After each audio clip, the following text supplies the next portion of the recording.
पहुंचे थे और उन्होंने 12 घंटे का वक्त जो है वो परिवार के लोगों से मांगा था और कहा था कि आप हमें 12 घंटे का वक्त दीजिए, 12 घंटे में हम जो आरोपी हैं उन्हें गिरफ्तार करेंगे और कठोर कार्रवाई जो है कानून के तहत जो कार्रवाई होती है वो आरोपियों के ऊपर की जाएगी।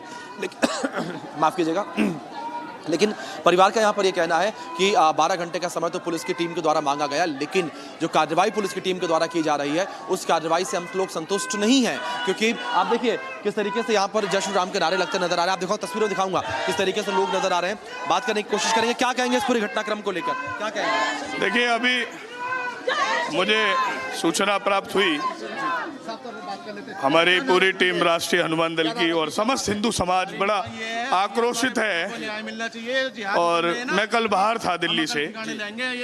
मेरा नाम रोहित सिंह हिंदू है और मैं राष्ट्रीय अध्यक्ष हूँ हनुमान दल का। हम एक ही मांग कर रहे हैं कि हमें खून के बदले खून चाहिए और इस प्रकार जैसे ये जो है जिहादी मानसिकता के लोग ये निर्मम हत्याएं कर रहे हैं। ये 100 करोड़ हिंदुओं का देश है और हमारा हिंदुस्तान है और ये अल्पसंख्यक हमारी हत्याएं कर रहे हैं। ये हिंदुओं पर भी दुर्भाग्य है और हिंदू हमेशा जो है मरता हुआ हम लोग देख पा रहे हैं। मैं समस्त हिंदुओं से एक ही मांग करता हूं कि जहां किसी हिंदू भाई की कोई बात हो, सब लोग एक हो जाओ और जातीय वैमनस्यता को त्याग दो।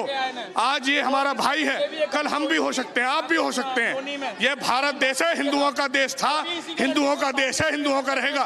प्रशासन और शासन, हमें पूज्य योगी आदित्यनाथ पर पूरा भरोसा है कि बुलडोजर भी चलेगा और एनकाउंटर भी होगा, लेकिन हमारी पूरी मांग है कि फुल एनकाउंटर चाहिए, हाफ एनकाउंटर नहीं चाहिए।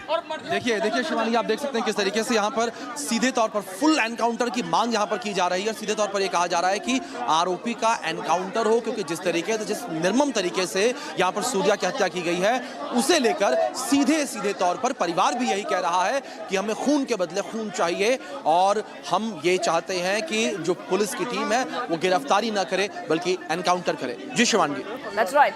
Abhishek is getting us these updates. Abhishek, अभी बहुत we can see a lot of people are very angry there and many of them asking for bulldozer action. Abhishek वही is talking to the people there. Abhishek, एक बार फिर से हमको और हमारे viewers को पूरा टाइमलाइन बोलिए।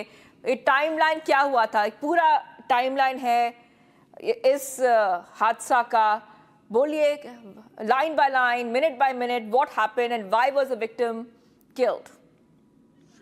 शिवानी, देखिए, अगर ये पूरी जानकारी मैं आप तक पहुंचाऊं, पूरा मामला जो है ईद के दिन का, बकरी ईद जिस तरीके से थी, बकरी ईद के दिन जो है असद ने सूर्या को दोपहर के वक्त जो है बुलाया था और ये कहा उसने सूर्या से कि क्या तुमने कभी बकरे की कुर्बानी होते देखी, यानी कि बकरी ईद के दिन जिस तरीके से बकरे की कुर्बानी दी जाती है, बकरा काटा जाता है, तो ये कहा गया कि क्या कभी आपने बकरा कटते देखा है? तो सूर्या ने कहा कि नहीं, मैंने ऐसा कभी नहीं देखा। तो इसके बाद असद के द्वारा कहा गया कि आओ मैं तुम्हें दिखाता हूँ कि किस तरीके से बकरे की कुर्बानी जो है बकरी ईद के दिन दी जाती है और उसके बाद मैं आपको मटन जो वो खिलाऊंगा, उसकी पार्टी जो है मैं वो दूंगा। और ये पूरा मामला 8 महीने पहले हुई जो कहा सुनी थी। 8 महीने पहले असद और सूर्या में किसी बात को लेकर कहा सुनी हुई थी, क्योंकि जाहिर तौर पर शिवानी, हम सभी जानते हैं कि किस तरीके से बच्चे जो होते हैं 15-16 साल के, उनमें मतभेद जो है वो खेल में हो जाता है और यही मतभेद जो है असद और सूर्या में भी हुआ था और इसी मतभेद को कहीं ना कहीं असद ने अपने दिल में बिठा कर रखा था और उसने ये सोच रखा था कि मुझे सूर्या से बदला लेना है। और आप देखिए कि 6 महीने बाद फिर वो दोस्ती करता है सूर्या से, केवल और केवल बदला लेने के लिए। और इसके बाद ईद वाले दिन किस तरीके से बुलाता है धोखे से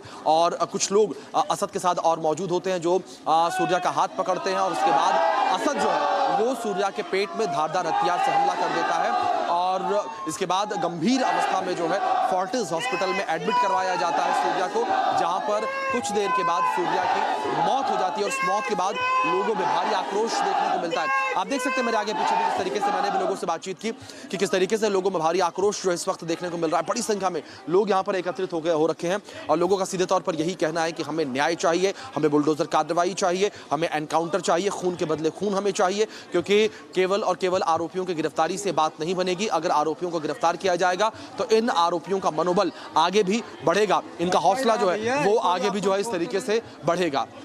जी अभिषेक, अभी लोगों में बहुत आक्रोश है और लोग बहुत गुस्सा हैं, वो दिख रहा है वहां पर। एक बार फिर से उनसे थोड़ा बात करिए। A lot of people, viewers, they're very angry there and they're demanding strict action. Yes, Abhishek, go ahead. Shivangi देखिए, पहले मैं तस्वीरें दिखाऊंगा। आप देखिए तस्वीरें देखिए पहले किस तरीके से यहाँ पर नारेबाजी होती नजर आ रही है कि गोली मारो। देखिए किस तरीके से यहाँ पर आरोपियों को लेकर ये यहाँ पर नारेबाजी जो है वो की जा रही है और पुलिस से भी सीधे तौर पर यही मांग की जा रही है कि यहाँ सीधे तौर पर एनकाउंटर हो। कई लोग यहाँ पर हैं, बात करेंगे। भैया क्या कहेंगे जिस तरीके से पूरी घटना हुई इसको लेकर? भैया इनकाउंटर चाहिए सीधा सीधा। जी बिल्कुल सीधे तौर पर एनकाउंटर की बात, क्या कहेंगे भैया पूरी घटना को लेकर? घटना ये है, ये सुधरेंगे नहीं, हर बार यही मामला सामने आता है, इसलिए इनका एनकाउंटर होना चाहिए और इनका इलाज जब तक नहीं होगा ये चीज़ें रुकेंगी नहीं। क्या कहेंगे आप जिस तरीके से सूर्या को घर से बुलाया फिर धोखे से हत्या कर दी गई?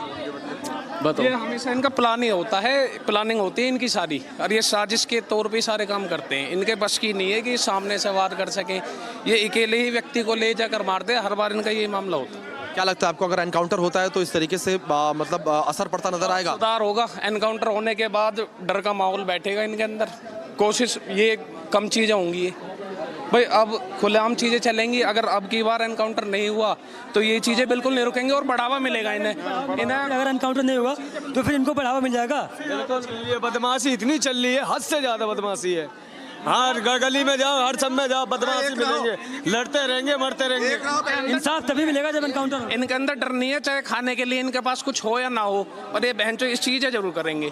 देखिए अभद्र भाषा का प्रयोग ना करें, लेकिन साफ तौर पर शिवानगी आप देख सकते हैं किस तरीके से लोगों में इस वक्त आक्रोश, लोगों का आक्रोश साफ तौर पर नजर आ रहा है, क्योंकि सीधे तौर पर लोगों का यही कहना है कि एनकाउंटर चाहिए, गिरफ्तारी नहीं होनी चाहिए, ना ही हाफ एनकाउंटर होना चाहिए, और बुलडोजर कार्रवाई की भी मांग साथ साथ की जा रही है। जी राइट, ओके, सो अभी जो लोग हैं और जो फैमिली है वो बोल रही है कि अरेस्ट होना चाहिए, whoever is responsible should be arrest की मांग आ रही है, और कुछ लोग बोल रहे हैं कि लाइट कट ऑफ हो गई है, सो दे स्टॉप प्रोटेस्टिंग।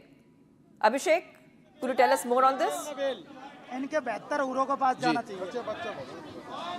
बिल्कुल, देखिए अगर यहाँ पर आप देखें मेरे आसपास कितने सारे लोग मौजूद हैं, लोग ये आक्रोशित हैं। इनका सीधे तौर पर यही कहना है कि न्याय जो है वो तभी होगा जब गिरफ्तारी नहीं होगी असद की, जब एनकाउंटर होगा। देखिए क्या कहेंगे भैया, अभी आप जिस तरीके से आप जिक्र कर रहे थे, मैं ये बोल रहा हूँ इनको 72 उरों के पास पहुंचाना चाहिए, सचेऊ को, जो जिस मानसिकता इनकी ऐसी, हमारे भाई को बुलाया घर धोखे से। ये सुगर झुंड में जाते हैं, शेर अकेला रहता है, वो शेर ही था और शेर अकेला रहेगा हमेशा। सर प्रशासन से हमारी एनकाउंटर होना चाहिए, प्रशासन से हमारी ये मांग है कि इन सारे का एनकाउंटर होना चाहिए। इन सारे क्या हम गाजर मूली हैं जो गाजर मूली की तरह हमें काट देते हैं? बिल्कुल शिवानगी, जाहिर तौर पर आप देख सकते हैं किस तरीके से सिर्फ और सिर्फ एनकाउंटर की मांग। जी All right. Thank you for joining us, Abhishek, getting us all those updates. UP horror. Abhishek is getting us the latest coming in. A lot of people asking for justice as soon as possible after a teen was stabbed. Okay, let's move ahead. Union Home Minister Amit Shah has addressed the large reverse exodus that is now taking place in West Bengal near the India-Bangladesh border in a significant national security statement. Speaking at a public gathering, Shah cited media reports that showed thousands of illegal immigrants willingly leaving the state every day and returning to Bangladesh. We have this report. Take a look. Congress party ने सालों तक असम को घुसपैठ का मुख्य द्वार बनाया। असम के 9 जिले घुसपैठिया बहुल हो गए। मैं आज हिलाकांडी की इस पवित्र भूमि से कहकर जाता हूं, ये भारत की भूमि है, यहां कोई घुसपैठियों की जगह नहीं है। ये घुसपैठिया हमारे चाय बागान के श्रमिक की मजदूरी खाता है, हमारे युवा की रोजगारी छीन लेता है, हमारे गरीब के राशन में वो हिस्सा मांगता है। और ये कोई धर्मशाला नहीं है, ये भारत है। भारतीय जनता पार्टी की सरकार चुन चुन कर घुसपैठियों को निकालने का काम करेगी। हमने चुनाव में कहा था, आप हमें शासन की धुरा दे दीजिए, हम बांग्लादेश सीमा पर सीमा की बाड़ बनाने का काम, फेंसिंग का काम कुछ ही दिनों में शुरू करेंगे। और मैं बंगाल के मुख्यमंत्री श्री शुभेंदु अधिकारी जी को बधाई देना चाहता हूं कि साथ ही दिन में उन्होंने 600 हेक्टर भूमि बीएसएफ के हाथ में सौंपने का काम कर दिया। चिकन नेक की भी 121 हेक्टर भूमि भारत सरकार को दे दी। हमारी सुरक्षा गिरिड में सबसे बड़ी कमी थी बंगाल की अधूरी बॉर्डर फेंसिंग। भौगोलिक परिस्थिति तो हम बदल नहीं सकते, मगर जहां जमीन है, बॉर्डर फेंस बन सकती है, वहां पर भी हमें अब तक जमीन नहीं। कुछ दिन पहले ही बंगाल की जनता के आशीर्वाद से बंगाल में शुद्ध रूप से भारतीय जनता पार्टी की सरकार बनी है और मुख्यमंत्री जी ने एक ही सप्ताह के अंदर फेंसिंग के लिए सारी भूमि देने का फैसला सैद्धांतिक रूप से कर दिया है और कुछ जमीन तो देने का भी काम हो गया है। ये फेंसिंग पूरी होते ही घुसपैठ की प्रक्रिया बहुत बड़ी मात्रा में रोकने में हम सफल होंगे। फिर उनको जंगल मार्ग और नदी नालों से ही आने का रास्ता बचेगा, जिसकी तकनीकी फेंसिंग हम लगाने के लिए भी साइमल्टेनियसली बहुत स्पीड के साथ काम कर रहे हैं। तो आने वाले दिनों में बीएसएफ के जवानों के पराक्रम, साहस और कर्तव्य निष्ठा के कारण पूरी बॉर्डर सुरक्षित होने जा रही है और इसमें भारत सरकार तकनीक का भी सहारा लेकर आपकी मदद में जरूर खड़ी रहेगी। इसके लिए हम पूरा प्रबंध कर रहे हैं।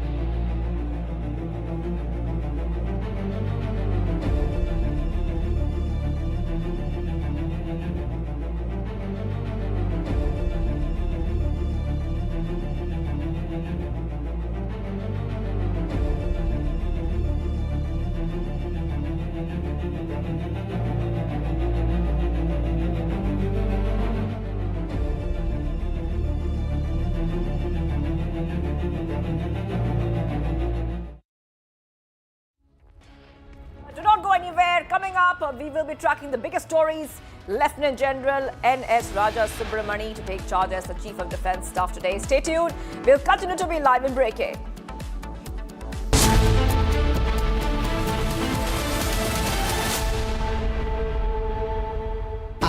प्योर सूजी पास्ता उबालो मिलाओ और खाओ 8 मिनट में तैयार। क्या टेस्ट है सबका राजा R pure masala.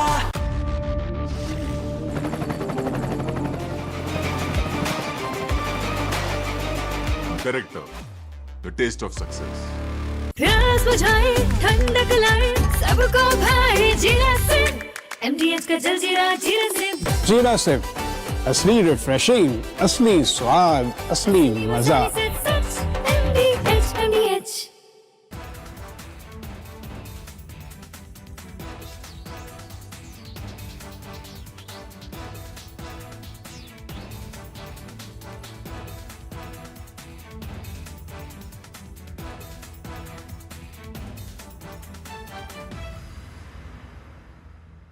I want to start with some very disturbing pictures that have come in of a so-called right-wing leader.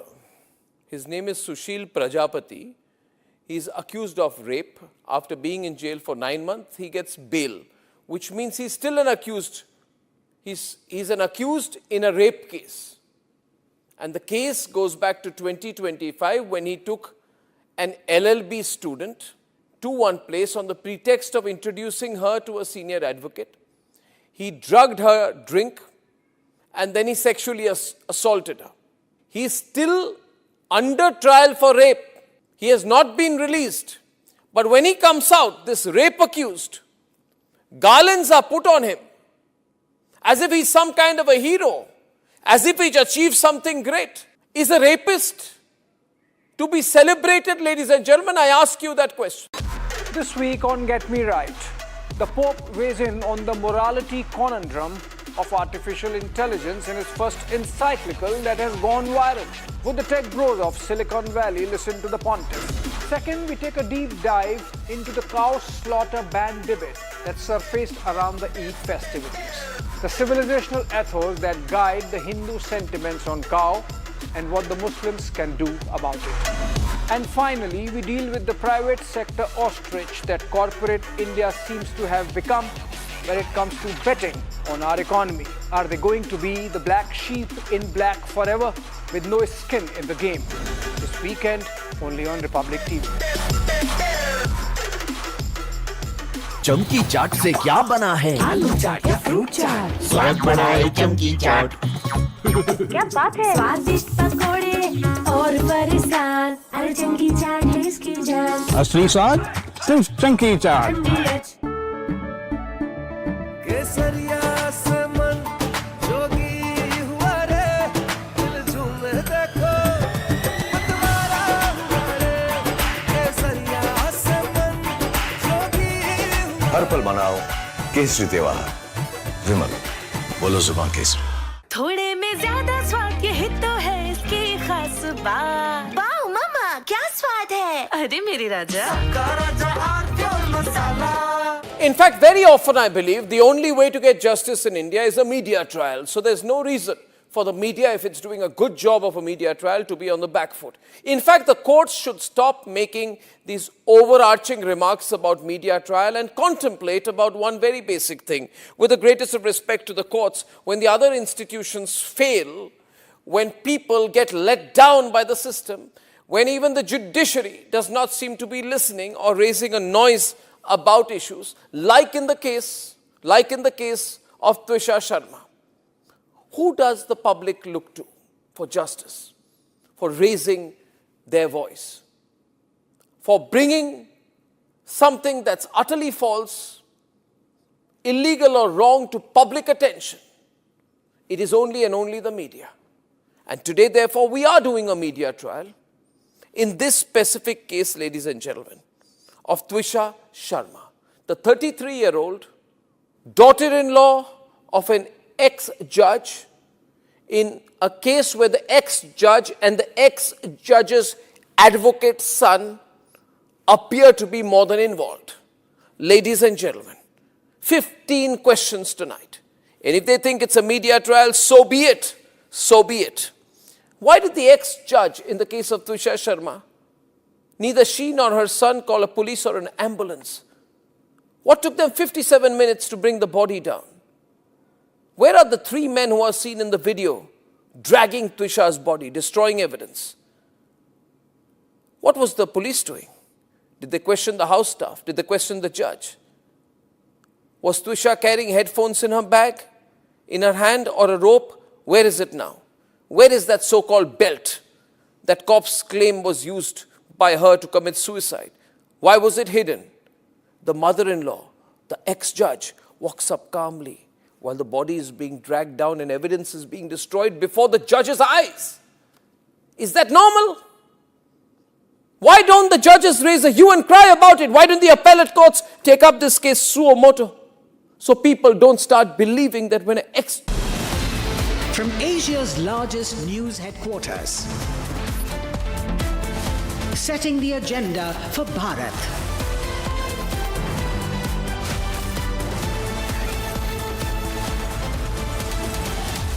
You're watching Republic.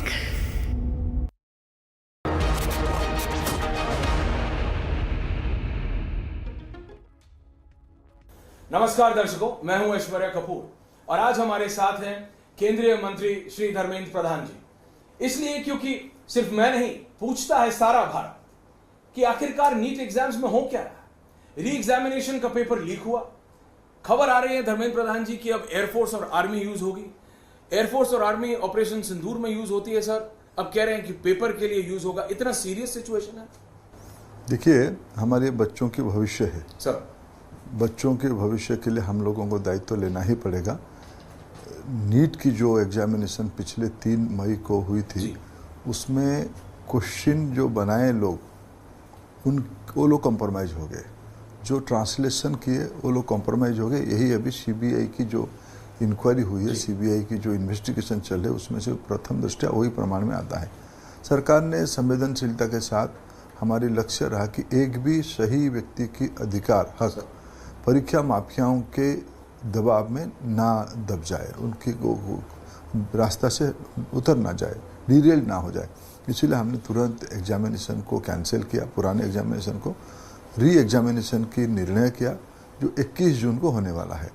जब एक बैकग्राउंड है इस कैंसिल की, हमें इस पूरा व्यवस्था को एंड टू एंड प्रश्न पत्र बनाने से लेके परीक्षा हॉल तक को प्रश्न पत्र पहुंचना, फिर उसको सुरक्षित रूप में लौट के आना डेस्टिनेशन को, ये हमारा लक्ष्य है।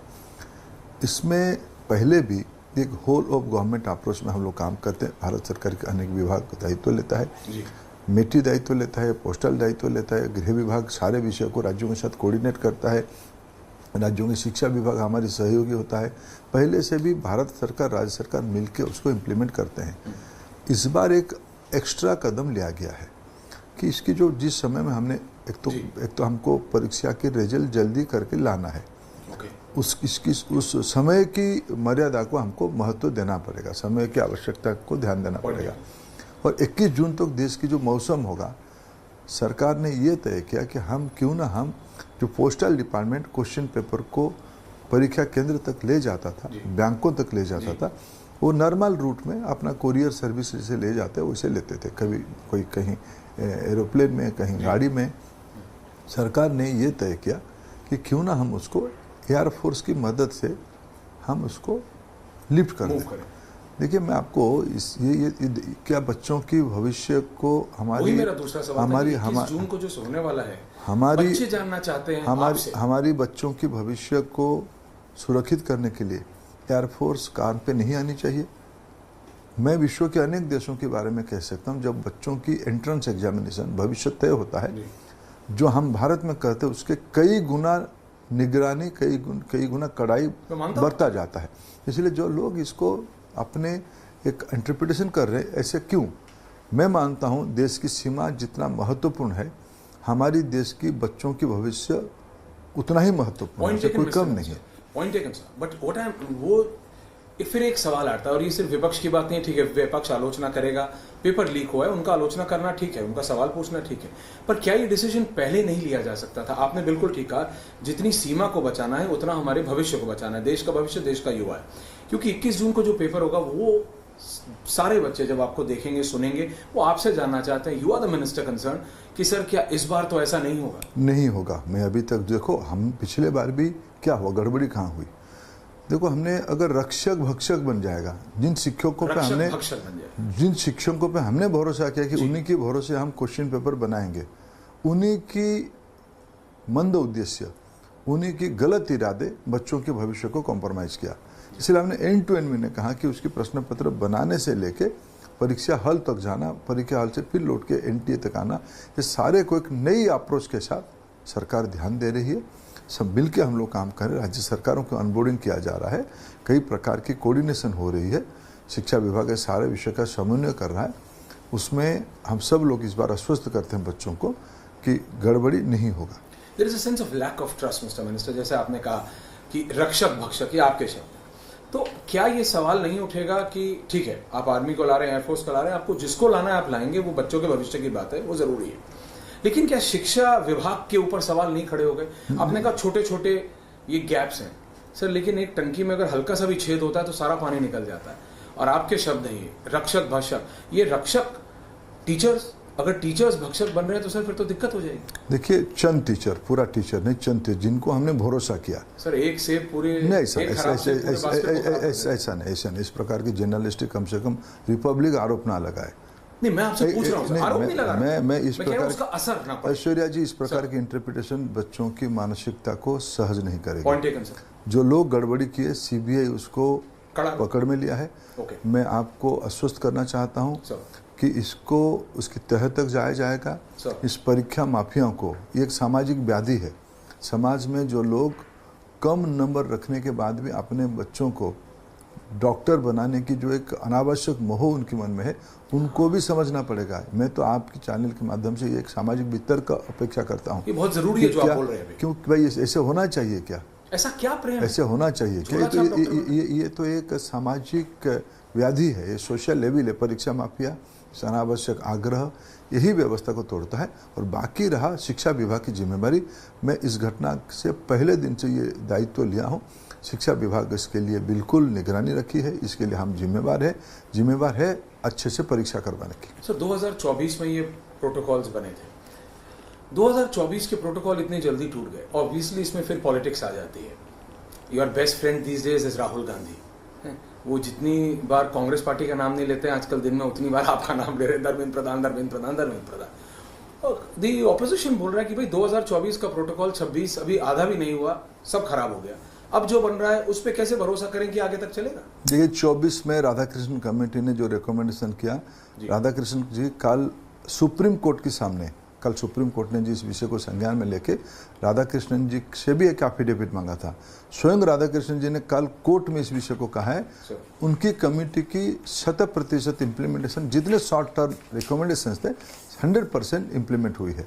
फिर भी मैं कह रहा हूँ ये दुर्भाग्यपूर्ण घटना पूरा परीक्षा प्रोटोकॉल की पूरा प्रोसेस की जो प्रारंभिक विषय था, जिसको मैंने कहा रक्षक भक्षक बन गया, जिन पे हमने अगर आप खुद की व्यक्ति भरोसा होता है, खुद की व्यक्ति जिन पे प्रश्न पत्र बनाने की भरोसा किया, वही गुनहगार निकला। मैं आपने और बाकी रहा पॉलिटिकल आरोप ना। ठीक है, मैं आज फिर मैं बार एक विषय कह के आ रहा हूँ, उसे मैं एक प्रकार से चुप्पी साधा हूँ। मेरे दायित्व अभी बच्चों की भविष्य के बारे में, मैं राजनीति करने की अभी मैं उचित नहीं मानता हूँ। इसकी राजनीतिक पहलू जो बनाते हैं उनकी उत्तर देने का सटीक समय है। पार्लियामेंट भी आएगा, पार्लियामेंट में उत्तर देंगे, इस परीक्षा हो जाए उसके उत्तर देंगे। अभी तो मेरे प्रायोरिटी में डिफोकस होना नहीं चाहता हूँ कि इसके ऊपर कोई भी हम लोगों को बच्चों की मानसिक तनाव बढ़ाए। सर आपने बच्चों की बात की, मानसिक तनाव, मेरा अगला सवाल ये था, क्योंकि अब और उससे मैं रिकनेक्ट कर रहा हूँ। जैसे मैंने कहा कि एक खराब से पूरे बास्केट को खराब कर दिया, आपने कहा ऐश्वर्या डोंट गो देयर। लेकिन अब क्या होता है, एक पेपर लीक हुआ, अफवाहें उड़ती हैं, खबरें उड़ती हैं, वो कितना सच कितना गलत आप बताएंगे। सीबीएसई के रीवैल्यूएशन पेपर को लेके पूरा ऑपोजिशन फिर खड़ा हो गया कि नहीं, सीबीएसई के रीवैल्यूएशन में खराब हुआ है। उससे बच्चों के मानसिक संतुलन पे, जो बच्चे एग्जाम देने वाले हैं, जिन्होंने दिया है, उन पे बहुत असर पड़ता है। अभी तक नीट था, अब एक ये अफवाह है कि असली खबर है, ये आप बताइए। अफवाह नहीं, कुछ विषय की गड़बड़ी हुई है, कुछ विषय की गैप ध्यान में आई है। सीबीएसई ने पहली बार ऑन स्क्रीन मार्किंग की टेक्नोलॉजी को यूज किया। पहले भी सीबीएसई ओएसएम जिसको कहते हैं, पहले परीक्षा होने के बाद उस पेपर्स को उसी जोन के अंदर, सीबीएसई की कुछ जोन है, उस जोन के अंदर शिक्षक उसको मैन्युअली इवैल्यूएट करते थे। उसके बाद रिजल्ट निकलती थी, उसके बाद बच्चों को अधिकार रहता था इसको रीवैल्यूएट करने के लिए। ये प्रक्रिया डिजिटली होती थी। 1.5-2 लाख बच्चे रीवैल्यूएशन के लिए 17 लाख 18 लाख बच्चे परीक्षा देते हैं। इस बार 17 लाख बच्चे परीक्षा दिए हैं।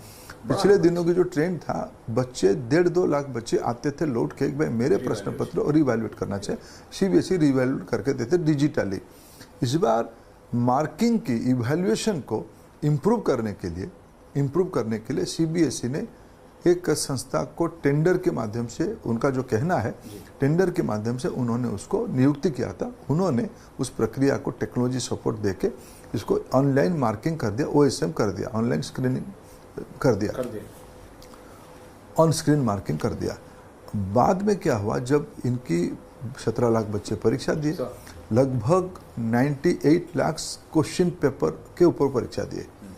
उनमें से 4-1 लाख बच्चे, अभी जो लेटेस्ट जानकारी आई, जो 2 लाख तक चाहता था, इस बार डबल होके 4 लाख परीक्षा, क्योंकि जो ऑन स्क्रीन मार्किंग हुई उसमें से अनेक इलाका में इम्प्रूवमेंट हुई है, अनेक इलाका में जो ट्रेडिशनल उनकी ट्रेंड था उसमें से कटौती हुई। जिनके मन में कटौती हो उनका एक अधिकार है, भाई मेरे नंबर क्यों कटे, वो सही भी बात है। उसके मन में वो आया कि मैं इसको रिवैल्यूएशन करूँ।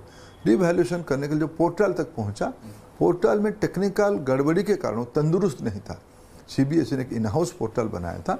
उस इन हाउस पोर्टल ने जो क्लाउड पे था, जो बैंकिंग गेटवे उन्होंने बनाया था एक निजी बैंक के माध्यम से, ये सब एक प्रकार से ज़्यादा लोड होने के कारण तंदुरुस्त नहीं था, ज़्यादा लोड आया, ये कोलैप्स कर गया। 3 दिन की इस प्रकार की गड़बड़ी हुई। इसके कारण एक कमोशन बनी, एक ओहो-पोहो बन गई। इसको तुरंत हमारे नज़र में आई। मैं खुद सीबीएसई भी गया था, हमने एक उसकी वैकल्पिक व्यवस्था किया। मैंने वित्त मंत्री जी को अनुरोध किया, वित्त मंत्री जी ने तुरंत 4 पब्लिक सेक्टर बैंकों को उसमें से डिप्यूट किया कि भाई अभी जो रीवैल्यूएशन की जो एक तो रजिस्ट्रेशन की चैलेंज आई, रीवैल्यूएशन जो ओरिजिनली बच्चे के पास पेपर चला गया, जो देखिए रीवैल्यूएशन मांगेगा, 4 पब्लिक सेक्टर बैंक उनको मदद करेंगे। हमने 2 आईआईटी की रोबोस्ट टेक्नोक्रेट को, अच्छे टेक्नोक्रेट को ले आके आईआईटी कानपुर और आईआईटी मद्रास की, अभी तो पिछले 3 दिन से दोनों की डायरेक्टर भी बैठे हैं, दोनों की डायरेक्टर। ये सब पहले नहीं हो सकता सर? नहीं देखो देखो ये तो सीबीएसई एक स्वतंत्र बॉडी है, सीबीएसई को उतना स्वतंत्र देना भी चाहिए। परीक्षा करते उसमें सरकार की जितना कम हस्तक्षेप हो उतना अच्छा है, क्योंकि ऑटोनोमस बॉडी। बात मानता हूँ, लेकिन ऐसी स्वतंत्रता का क्या सीबीएसई का अपना सॉफ्टवेयर बाबा आदम के जमाने का है, I got your point. Technology mishap है, मैं इसको प्रथम दृष्टि ये कहता हूँ। इसलिए जो आईआईटी टीम को हमने डेप्यूट किया, उनको इससे भी ये भी अपेक्षा रखा है, कुछ विषय उस टेक्नोलॉजी को लेके है, उसकी प्रोसेस को लेके है, उसकी प्रोक्योरमेंट स्ट्रैटेजी को लेके प्रश्न सब आया है समाज के अंदर से। सरकार उसको गंभीरता से लिया है, उसकी तह तक भी जाएंगे, उसकी भी इंक्वायरी कराएंगे। मैंने जो सीबीएसई ऑफिस जब गया था, सीबीएसई ऑफिस में अधिकारियों को बात करते हुए मैंने ये भी कह के आया हूँ, कितना भी बड़ा व्यक्ति हो, सीबीएसई के अंदर हो, सीबीएसई के बाहर हो, अगर इस प्रक्रिया में किसी की जिम्मेदारी आएगी, उनको छोड़ा नहीं जाएगा, उनको बख्शा नहीं जाएगा। मैं सीबीएसई ऑफिस में कह के आया हूँ और मैं उसमें स्पष्ट हूँ, बच्चों की भविष्य के साथ कोई कॉम्प्रोमाइज नहीं करेंगे। सर इस सब के बीच में एनटीए बना, NTA, so what has NTA been able to do? अच्छा कर रहे हैं, देखो एनटीए को काटघरे में मत खड़ा करो। Sir I have to ask you sir, कैसे? You have to, then I have to answer, I have to answer. NTA देश की अनेकों परीक्षा कर रही है, देश में एनटीए, कल एनटीए में भी अपना दलील सुप्रीम कोर्ट के सामने रखी है। हर एक साल 1 करोड़ बच्चों की परीक्षा कर रही है। नीट में 24 में कुछ विसंगति आई, अभी 26 में भी आई, इसको हम दायित्व लेते हैं, उसको स्वीकार भी करते हैं। बाकी परीक्षा में क्यों नहीं होता है? एनटीए की मत जो उनकी एनटीए एक एजेंसी है, उनके पास अनेक डिपार्टमेंट जाते हैं, मेरे परीक्षा करा दो। शिक्षा विभाग जाती है, मेरे जेई करा दो। स्वास्थ्य विभाग आता है, मेरे नीट करा दो। साइंस एंड टेक्नोलॉजी विभाग आता है, मेरे सीएसआर नेट करा दो। एनटीए परीक्षा करने वाला एजेंसी है। एनटीए कहते हैं इसको हम लोगों को सहज करने के लिए कंप्यूटर बेस्ड टेस्ट में करनी चाहिए। यहाँ कल उन्होंने दलील भी दिया है, स्वास्थ्य विभाग को बार बार कहा गया है कि आप इसको सीबीटी में कन्वर्ट करो। स्वास्थ्य विभाग अपने सूझबूझ से उसको कहा है कि नहीं, इसको हमको ऑनलाइन पेपर और पेन एंड पेपर की मोड पे करो। हमने इस बार भी कहा है कि भाई स्वास्थ्य विभाग को हमने आगाह किया और कहा है कि अगर एनटीए इस परीक्षा को आने वाले दिनों में करेगा तो उसको करना चाहिए सीबीटी में। इसलिए एनटीए, देखो विषय है इंटेंशन ऑफ द प्रॉब्लम। हमारा इंटेंशन को समझो, इंस्टीट्यूशंस को, इंस्ट्रूमेंट को मत बोलो। आज एनटीए है, आज का एनटीए बंद हो जाएगा, कल और कोई आ जाएगा। विषय इंस्टीट्यूशन और इंस्ट्रूमेंट है, नहीं है, इंटेंशन है। देखो सरकार की इंटेंशन, समझ रहा हूं, देखो आपको नहीं लगता कि पुराना वाला सिस्टम बेटर था? नहीं था, इसलिए सुप्रीम कोर्ट कहा था। आपने कभी पुराने वाले समय की भ्रष्टाचार और घोटाला को समीक्षा किया है? आप तो ऐसे इतने बड़े विद्वान पत्रकार हो, आप थोड़ा करो कंपैरिजन। अभी सब मैं इस विषय में उस राजनीति में कर, मैं I am restraining myself to do that politics. सारे तथ्य में है, पब्लिक डोमेन में है। जो आज जो उंगली उठा रहे हैं उनकी गिरोबान में वो झांक के देखे। उनके पास जब कोई राज्य में दायित्व था, उस समय केंद्र में दायित्व, उसमें क्या हुई है? जिस परीक्षा को लेकर प्रश्न उठाया जा रहा है, सारे परीक्षा कंप्रोमाइज हुई थी। इसलिए सुप्रीम कोर्ट ने कहा कि एक अलग एजेंसी बने, एनटीए के नाम पे एजेंसी बना और ये मेडिकल टेस्ट वाला उनको दिया गया। और मैंने कहा कि एनटीए ने बार बार कहा है, मैंने कॉरेस्पॉन्डेंस देख रहा था, जावड़ेकर जी जब शिक्षा मंत्री थे तब वो एनटीए शिक्षा हेल्थ डिपार्टमेंट को कह रहे कि इसको हमने सीबीटी करनी चाहिए। एक बार तो उन्होंने शेड्यूल भी घोषणा कर दिया। हेल्थ मिनिस्ट्री करती क्यों नहीं? आपसे बात हुई होगी? मैं तो बात कर ही रहे उनको, और इस बार राजी हो जाएंगे वो। So just 2 more questions, I know you have to go. So आपने कहा आप अपने आप को रिस्ट्रेन कर रहे हैं, लेकिन opposition is going no holds barred. जैसे मैंने कहा, राहुल गांधी के आप आजकल बेस्ट फ्रेंड फॉरएवर बने हुए हैं, दिन में 5 बार आपका नाम ले रहे हैं। वो ये कह रहे Dharmendra Pradhan ji is too senior in BJP, Dharmendra Pradhan ji is too busy. Sir are you cut too thin? क्या आपके पास इतना सारा अलग अलग इतना काम है, आप पॉलिटिकली भी इतना देखते हैं? क्योंकि ये पॉलिटिकल एलिगेशन है कि इसलिए ये नीचे सब गड़बड़ी हो जाता है, because the minister is cut too thin. ऐसा देखो, राहुल गांधी जी की विवेक से जो बोले उनको मैं आदर करता हूँ, मेरे को मत ही नहीं है। आदर करते हैं? हाँ बिल्कुल भाई, वो एलओपी है, वो उनका उनकी संस्कार से वो बोलते हैं, जिस भाषा में वो अपने प्रतिद्वंदियों को बोलते हैं, ये भाषा सामाजिक जीवन में मर्यादा, इसलिए कहा ना मैंने, देखो प्रधानमंत्री जी तो देश की श्रद्धा के केंद्र है। राहुल गांधी जी की कुछ उलुल जुलुल दो बातों पे प्रधानमंत्री जी की कोई आंच आने वाला नहीं है। राहुल गांधी जी का मूल एक फंडामेंटल फ्लॉ है उनकी व्यक्तित्व में, बिना आधार के, बिना तथ्य पे एक असामंजस्य तरीके से, एक अशालीन तरीके से बातों को रखने से उसकी एक स्पेस मिल जाता है पब्लिक डोमेन में। नहीं, paper being compromise not leaked. Leak कब कहा जाएगा? जब प्रिंटिंग पॉइंट से लेके वो एग्जामिनेशन, ठीक है। तो मैंने कहा ना, मैंने कहा ना भाई, हमारी आपको मैं भरोसा करूंगा, आप मेरे को मेरे ऊपर आपने भरोसा रखा, मैं भरोसा तोड़ दूंगा भाई। मैं हमारी देखो एक्चुअली आप और हमारे मित्र, सर आपके पास आने से पहले मैं सिर्फ बता रहा हूं, मैं सोशल मीडिया पे हमने डाला, सबने सिर्फ ये कहा कि हम मंत्री जी के मुंह से सुनना चाहते हैं, एंड मैं ऑन रिकॉर्ड कह रहा हूं ऐश्वर्या आप और मेरे मित्रता 20 साल की है, मैं आपकी भरोसा तोड़ दूं तो आप क्या करोगे? ये मैंने कहा, ये सामाजिक चुनौती है, ये विषय एक शब्द का नहीं है, ये भरोसा का है, ये अनुभव का है। हम देखो, हमारी सरकार, प्रधानमंत्री नरेंद्र मोदी जी के नेतृत्व में चलने वाली सरकार समस्या का समाधान करने की लोग हैं, हम प्रश्न उठा के भागने वाले लोग नहीं हैं। सर आपने कहा प्रधानमंत्री जी, सर कल सॉलिसिटर जनरल ने इन द कोर्ट उन्होंने कहा, तुषार मेहता जी ने, कि प्रधानमंत्री ने इस पे स्वाभाविक है, वो सरकार की मुखिया है, वो 140 करोड़ लोगों को खुद को सेवक मानते हैं, उनकी दायित्व उनके ऊपर है, इससे और छोटे बातों पे उनका ध्यान रहता है। परीक्षा तो बहुत बड़ी बात है, क्योंकि परीक्षा पे चर्चा प्रधानमंत्री जी का खुद बच्चों को लेके इतना परीक्षा, ऐश्वर्या बहुत बड़ी बात है। इसकी 20-22 लाख बच्चे उसमें संश्लिष्ट हैं, उनकी देखभाल करना प्रधानमंत्री जी की दायित्व बनता है। उन्होंने एसजी अगर कहे होंगे, सही कहे होंगे, और हम सभी की दायित्व बनता है। जो लोग इसको समझ नहीं पा रहे उनको हम क्या कह पाएंगे? मैं सिर्फ ये कह रहा हूँ सर, जितनी बार भी परीक्षा पे चर्चा हुई, आप प्रधानमंत्री जी, आप लोग स्टेज पर, हमने देखा there is a personal connect of the prime minister and you towards the children. तो उन बच्चों का रिवर्स ये आ रहा है कि प्रधानमंत्री हमारे बारे में सोचते हैं, मंत्री हमसे बात करते हैं, परीक्षा पे चर्चा करते हैं। सर ये कौन लोग हैं? इनको देश के सामने लाइए, so that they can be identified, this nexus has to be identified. ये जो पूरा कॉन्कॉक्शन है कि कोई, और ये ऐसा नहीं है कि सर दिल्ली मुंबई बंगलौर में बैठे हुए हैं, कहीं एक छोटे जिले के छोटे कोने में एक आदमी बैठा हुआ है, उसके घर में 8 डॉक्टर हैं, वो अपनी 4 अगली पीढ़ी को डॉक्टर बनाना चाहता है, और वहां से नेक्सस शुरू होता है। मैंने इसको कहा, ये देखो, इसकी देखो, एक्सपोज से समाधान कुछ नहीं होती है। ये लोग एक्सपोज समाज में है, इसको तोड़ना पड़ेगा, इनको एकदम मटियामिट करना पड़ेगा, तब जाके समझे। देखो मैं आपको कह रहा हूँ कैसे कैसे नया नया चैलेंज आ रहा है। भारत के अंदर एक प्लेटफॉर्म काम कर रहा है सोशल मीडिया में, वो है टेलीग्राम जी, कर रहा है। टेलीग्राम सबसे खतरनाक इंस्ट्रूमेंट है।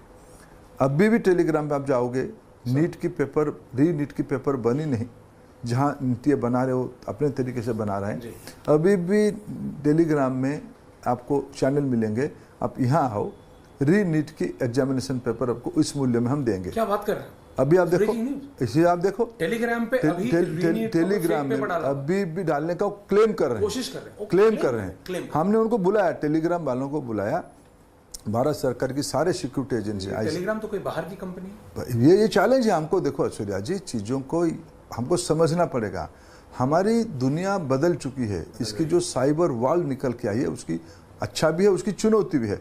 भारत सरकार उसमें कटिबद्ध है, वी आर कमिटेड। सर आपने इनको बुलाया, उनको 2 टूक कहा भी गया है कि देखो इसको सहन नहीं किया जाएगा। भारत की कानून, मेट्रिक के अधिकारी थे, शिक्षा के अधिकारी थे, MHA इन्वॉल्व था, उसमें से 13 वाले थे, उसमें I4C वाले थे, उसमें से IB CBI के लोग थे। सबने मिलकर उनको चेतावनी दिया कि देखो इसको बंद करो। इस प्रकार की जो लोग इस प्रकार की गुमराह में चले जाते हैं, अफवाह में चले जाते हैं, उनको मेरा निवेदन है कि देखो भारत सरकार की अधिकृत चीज़ों पे भरोसा करनी चाहिए। गड़बड़ी हुई, विसंगति हुई, उसकी हमने जिम्मेवारी लिया, अभी उसको ठीक करने का दायित्व भी हमारे, हम ठीक कर रहे हैं। तो ये थे केंद्रीय मंत्री धर्मेंद्र प्रधान जी। आपने सुना, उन्होंने कहा मटिया मेट कर देंगे, सिर्फ एक्सपोज करने से नहीं, इनको तोड़ना है।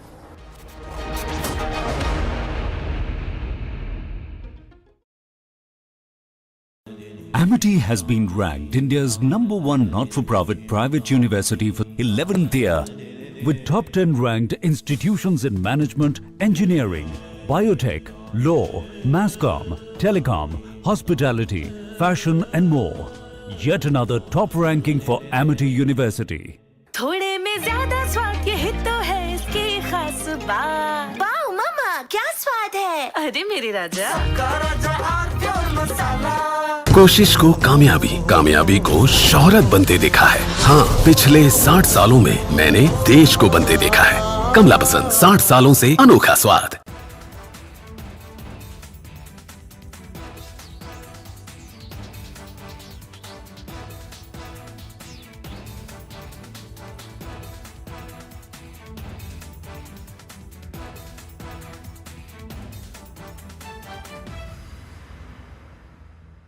I want to start with some very disturbing pictures that have come in of a so-called right-wing leader. His name is Sushil Prajapati. He's accused of rape. After being in jail for 9 months, he gets bail, which means he's still an accused. He's an accused in a rape case. And the case goes back to 2025 when he took an LLB student to one place on the pretext of introducing her to a senior advocate.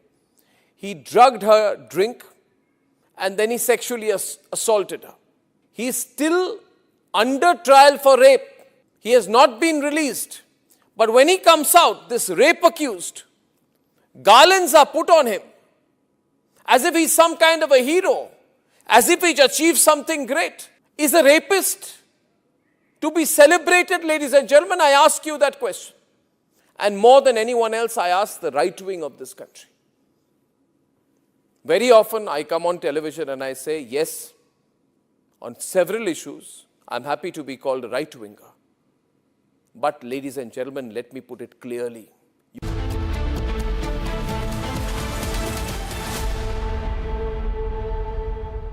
Ladies and gentlemen, there is a group of people in India who carry an Indian passport, but they don't really feel they are Indian. They are coconuts. Brown outside, white inside. We can also refer to them as the shameless brown sahibs. These are people who wish the British were still here. Because mostly this class and their forefathers were chamchas of the British, sycophants, licking the boots of the British, the white man, the Europeans. These are Indians which are deep inferiority complex. It is because of these shameless Indians, these brown sahibs, that you've got these supra-elitist clubs over which bulldozers should be run like the Delhi Gymkhana Club. The Delhi Gymkhana Club, a relic of the past, all its members also relics of the past.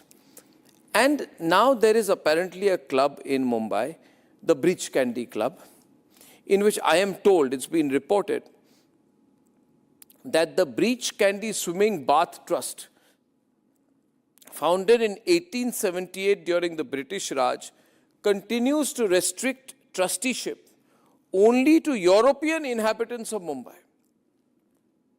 So you have to be a European or a pseudo-European to be on the trust of this club. And this was put out by a tweet that Harsh Goenka put out. Others put it out, and then it is now found that Indians in India today in 2026 are allowed only as ordinary members of this great club and not in decision-making roles. This is racism. I call upon all the members of the Breach Candy Club to immediately close the club or resign, unless they believe in this form of racism.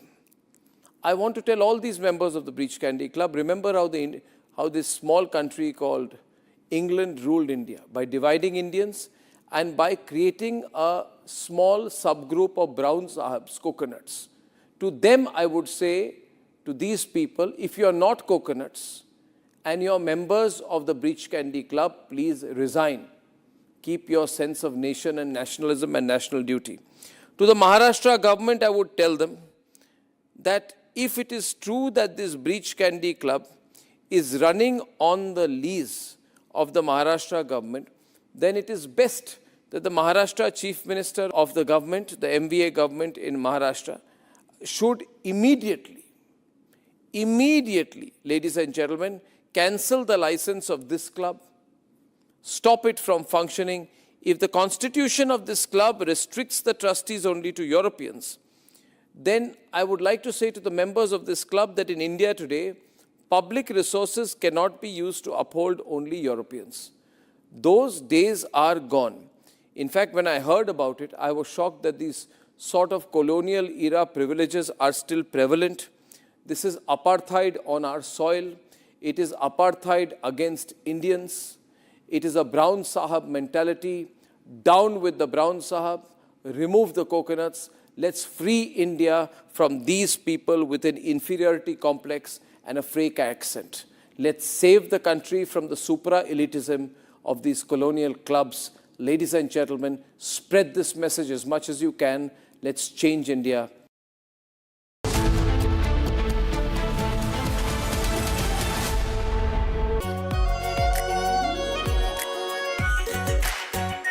Our pure Shahi Paneer Masala.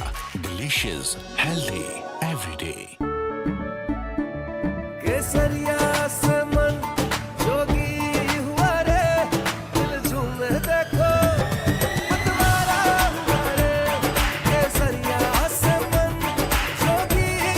हर पल मनाओ केसरी त्योहार विमल बोलो जुबान केसरी चमकी चाट से क्या बना है आलू चाट या फ्रूट चाट स्वाद बढ़ाए चमकी चाट क्या बात है स्वादिष्ट पकोड़े और बरसान अरे चमकी चाट है इसकी जान असली स्वाद सिर्फ चमकी चाट.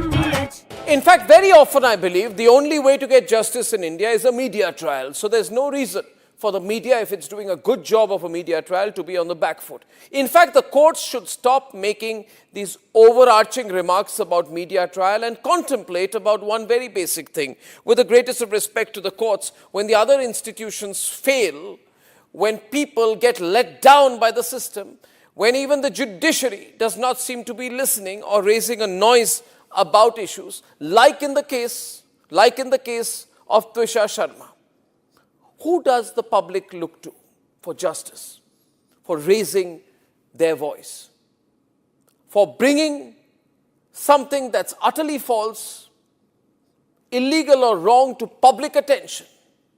It is only and only the media. And today, therefore, we are doing a media trial in this specific case, ladies and gentlemen, of Twisha Sharma, the 33-year-old daughter-in-law of an ex-judge, in a case where the ex-judge and the ex-judge's advocate's son appear to be more than involved.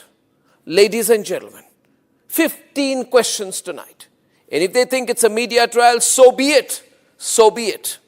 Why did the ex-judge in the case of Twisha Sharma, neither she nor her son call a police or an ambulance? What took them 57 minutes to bring the body down? Where are the 3 men who are seen in the video dragging Twisha's body, destroying evidence? What was the police doing? Did they question the house staff? Did they question the judge? Was Twisha carrying headphones in her bag, in her hand, or a rope? Where is it now? Where is that so-called belt that cops claim was used by her to commit suicide? Why was it hidden? The mother-in-law,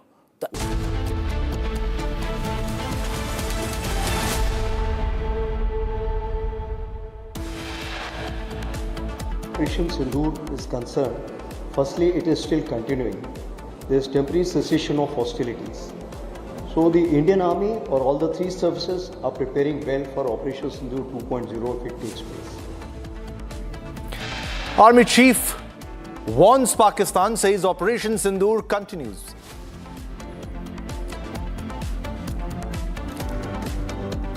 And documents show Pakistan spending millions with American lobbying firms to whitewash its image as a terror nation.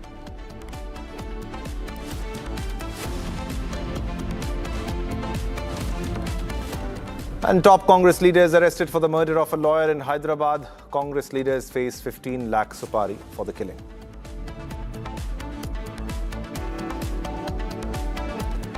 Iran contradicts Trump's claim of a deal, claim they will not agree to the halt on uranium enrichment. Republic speaks to the Air India crash eyewitness, the man who saw all the bodies, including that of Captain Sabrawal.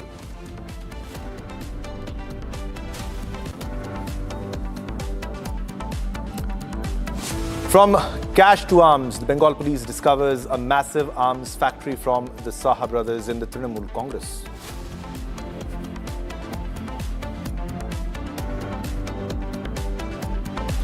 Protests getting bigger in Manipur after armed groups target truck drivers. Visuals show how a driver was murdered on the highway.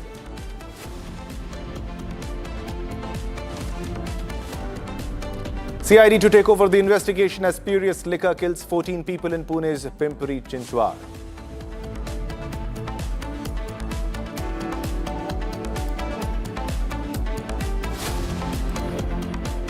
All right, viewers, a very warm welcome. You're watching Republic TV. This is Shivam Dutt Mehta. Let's begin this bulletin with a big breaking news development about a road rage incident. Now, this is about a shocking incident seen in NH 216 in the Bhubaneswar city with the Mancheshwar police limit. A road rage was seen where a truck crashed a car and dragged the car for 500 meters. 500 meters, ladies and gentlemen. The video on your screens has now gone viral. I would like the nats to go up and let's listen into the horrific audio of this incident, the road rage. Let's listen in.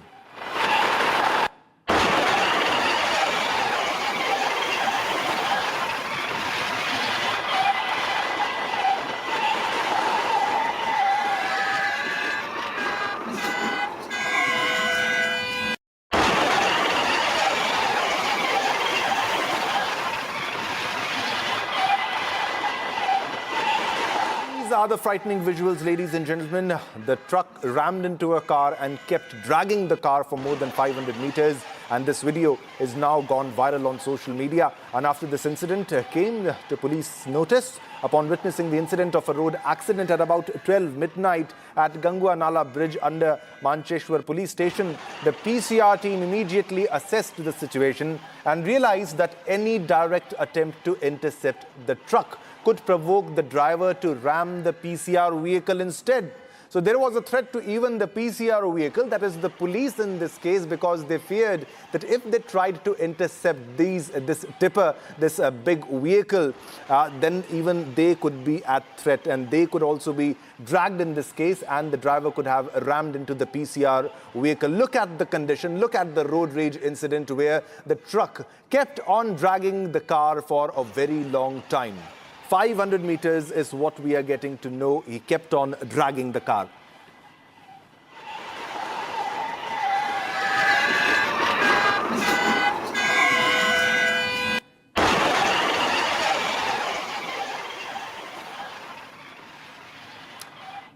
All right, viewers, now let's move ahead to another top story. Now, the TMC faced massive embarrassment in West Bengal after police recovered weapons as well as huge amounts of cash linked to TMC leaders Ajit and Sujit Saha, both of whom are said to be close to former Minister Jyotipriya Malik. 3 shotguns, hundreds of cartridges and over 40 lakh rupees in cash have now been seized in North 24 Parganas, with the 2 brothers now in police custody. Here's more on the story. The arms trail in the North 24 Parganas is getting bigger by the day. The West Bengal police investigating the case have arrested TMC leaders Ajit Saha and his brother Sujit Saha while recovering 3 shotguns and around 40 lakh rupees from them in the process. The recovery was made after the accused were taken to the location during custodial interrogation. Investigators say the weapons were hidden underground and wrapped in plastic covers. The latest seizure comes days after police raids at properties linked to Saha brothers uncovered massive caches of cash, ammunition and firearms. The police have also seized hundreds of live cartridge empty shells, a 7mm pistol and several other firearms along with several bottles of foreign liquor. Police are now probing whether the accused were linked to illegal arms storage, land syndicate operations and post-poll violence networks in the region. The TMC, however, have not issued any response on these developments regarding the Saha brothers.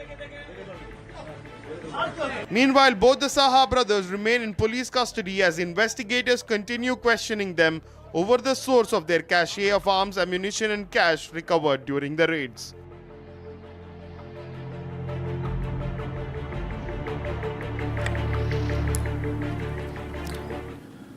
All right, viewers, now the Air India 171 crash in Ahmedabad on June 12, 2025, which killed 260 people, is among India's deadliest aviation disasters. As we near the one-year anniversary of the disastrous crash, Republic spoke to one of the eyewitnesses who was also a first responder to the entire fiasco. Listen in to eyewitness Roman Bora's recounting of what he saw in the mortuary while looking for his relatives.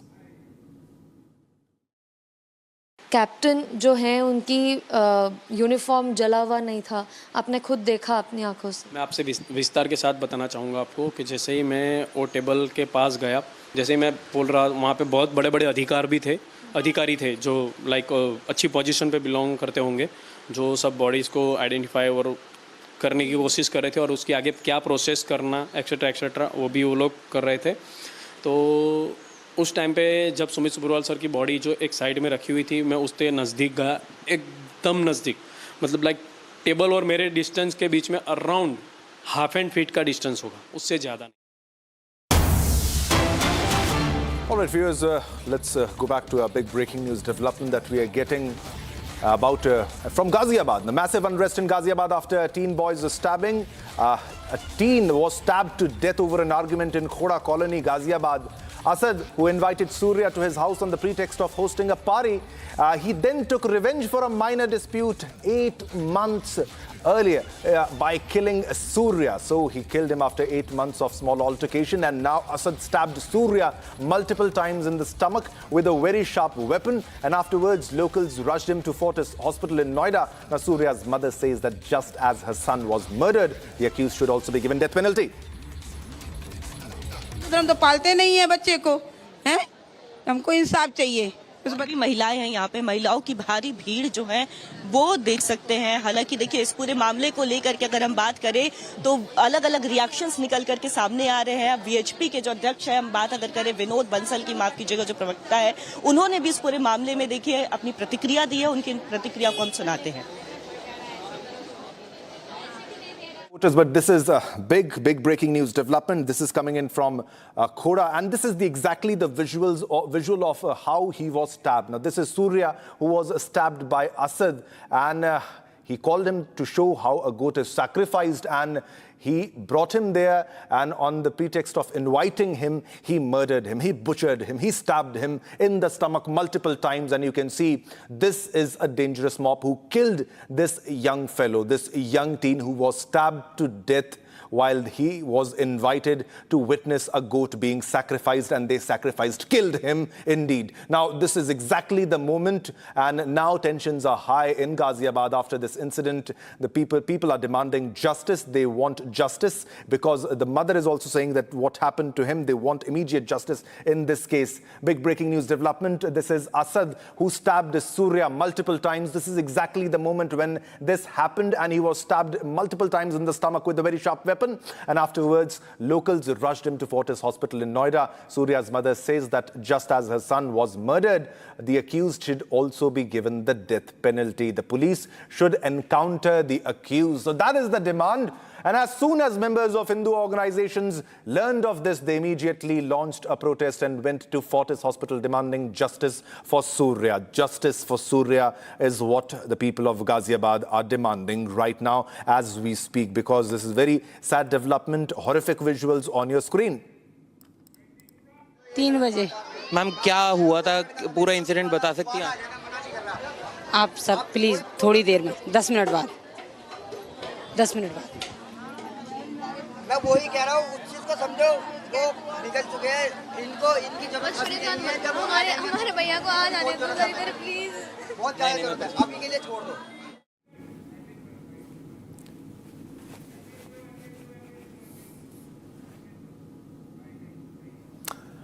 All right, so the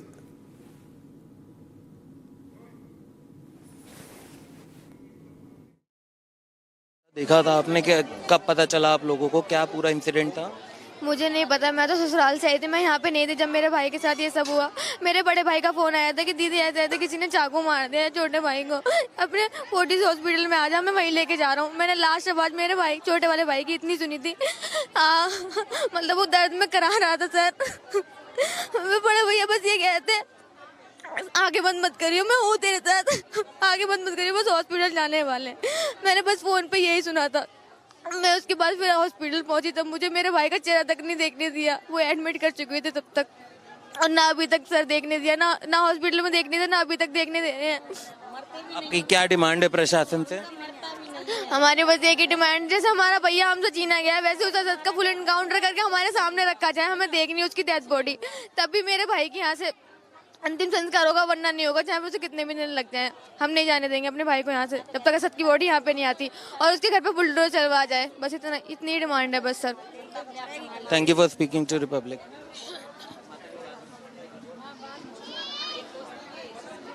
Reaction from the family members. This was sister of Surya, the teen boy who was brutally stabbed by a mob, ladies and gentlemen.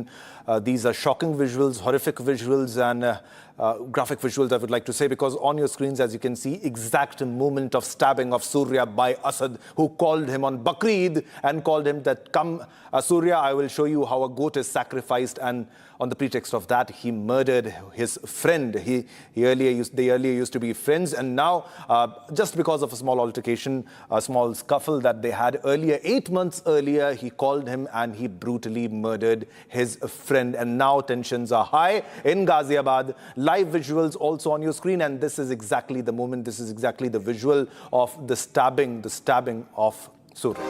Surya हत्याकांड पर ACP अभिषेक।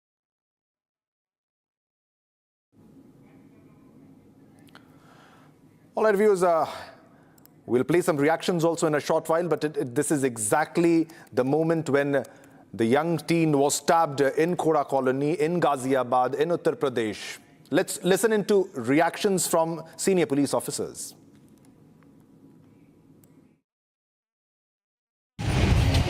दिनांक 28 मई को दिन के करीब 3:30 बजे थाना क्षेत्र खोड़ा में एक किशोर को चाकू लगने की घटना संज्ञान में आई थी, जिसमें तत्कालीन थाना क्षेत्र खोड़ा की पुलिस टीम के द्वारा मौके पर पहुंचकर उसे अस्पताल में भर्ती कराया गया था।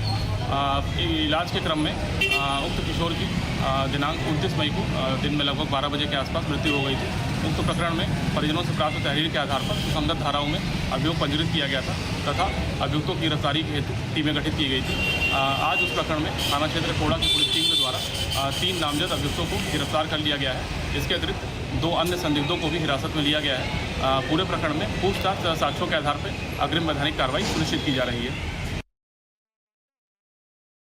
नहीं घर से गया था मम्मी, मैं काम देखने जा रहा हूँ। क्या ये लोग आपस में दोस्त थे क्या? अरे भैया दोस्त थे, दोस्त दुश्मन बन गए। अरे भैया पहले भी कोई झगड़ा हुआ था आपस में? हाँ हुआ था, 8 महीना पहले हुआ था झगड़ा। किस चीज को लेकर झगड़ा हुआ? ऐसे बच्चों में मौजा भर हुई थी। All right, this is exactly, this is the family unconsolable at this moment. The mother is crying because a very sad day, because this is Surya who was stabbed, and this exactly is the visual where he was stabbed by a group, by a mob, when he was invited, when he was called to witness goat sacrifice, and this happened in Khora Colony in Ghaziabad in Uttar Pradesh, and the family now demands justice. Our colleague Saurav is live with us for the latest on this, the latest developments on this, but horrific visuals on your screen where Surya was stabbed by Asad. All right, let's go to Saurav. Saurav, this is exactly the visuals that we showed, the CCTV visuals, the camera visuals, where Surya was stabbed by Asad. Now, Saurav, we are being told that he was invited to witness goat sacrifice and they brutally murdered him. Now, there is not one individual in the frame, there are many individuals. So, this is a sort of mob lynching and mob killing in this case, where he was stabbed multiple times in the stomach. Saurav, what is the latest that you are fetching?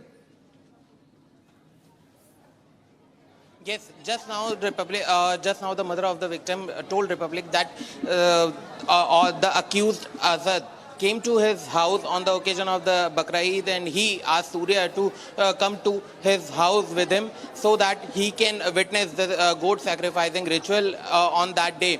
However, when the Surya went to his house on the street outside his house, Surya was brutally stabbed by Asad as he denied to get inside the house to witness the goat sacrificing ritual. And he was brutally stabbed, and as per the family, his inner parts were also cut because of that stabbing incident.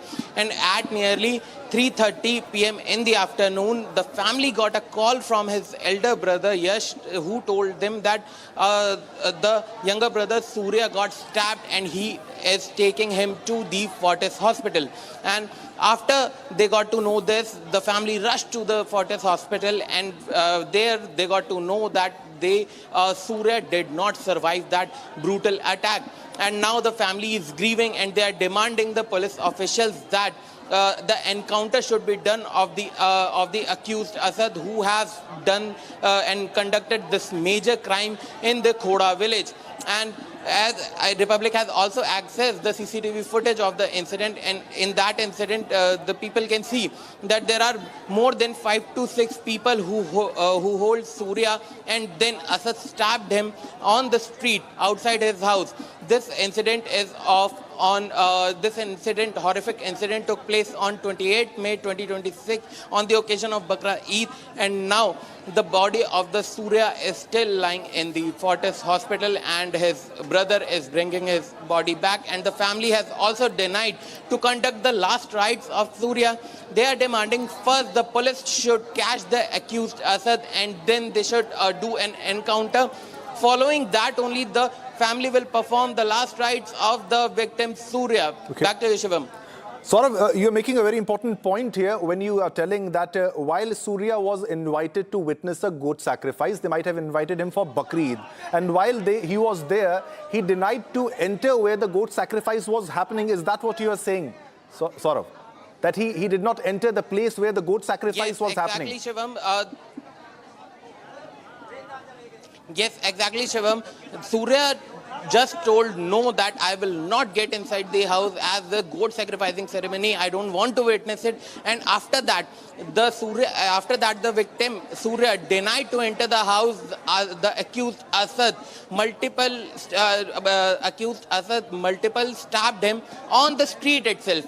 And after that, the two friends who were accompanied by Surya, they called the family, and they called his elder brother Yash, and they tell him about this whole incident. And currently the police have arrested 5 of the accused in this case, and the further interrogation is going on. However, the primary accused Asad, who has conducted this horrific incident and the stabbing incident in Khoda village, he is still on the run, and the police is making multiple efforts to nab the accused. Police has formed 5 to 6 teams, 5 to 6 multiple teams on the ground to conduct the search operation and nab the accused. However, the family is still saying that till the accused is not arrested, they will not conduct the last rites of the victim Surya. I want to tell our viewers that Surya was only a 17-year-old boy, and he was just in class 11. And this whole incident occurred as 8 months back. They had both the accused and the victim had a small fight over some petty issue, and this after this 8 months from now, the accused came to the house of Surya, and he invited him on the goat sacrifice ceremony. And when the victim Surya went to his house, he asked Surya that, come, you should witness the goat sacrificing ceremony which is taking place on the occasion of Bakra Eid. However, Surya denied this, and after this only, he was brutally stabbed by the accused Asad. Shivam. Okay. Saurav, thanks a lot for all the latest details on the story. Keep tracking all the latest developments and we'll come back to you as more details unfold. It's time for a short break, but we continue to track the story where Surya was brutally murdered. He was stabbed to death while he was invited to witness a goat sacrifice on Bakri Eid by Asad. Surya stabbed by Asad on Bakri Eid. Coming up next.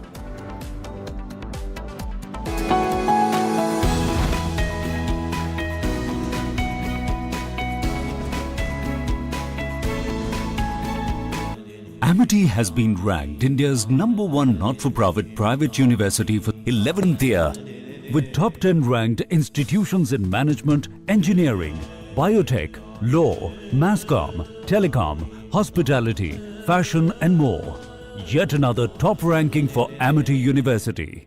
प्यास बुझाए ठंडक लाए सबको भाए जीरा SIM MDH का जलजीरा जीरा SIM जीरा सिर्फ असली रिफ्रेशिंग, असली स्वाद, असली मजा। MDH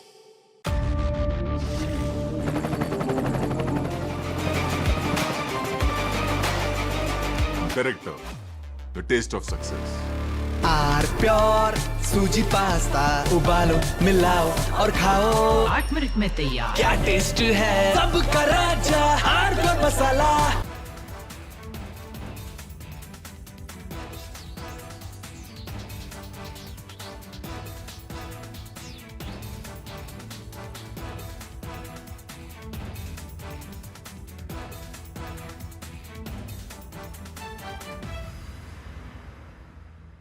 I want to start with some very disturbing pictures that have come in of a so-called right-wing leader.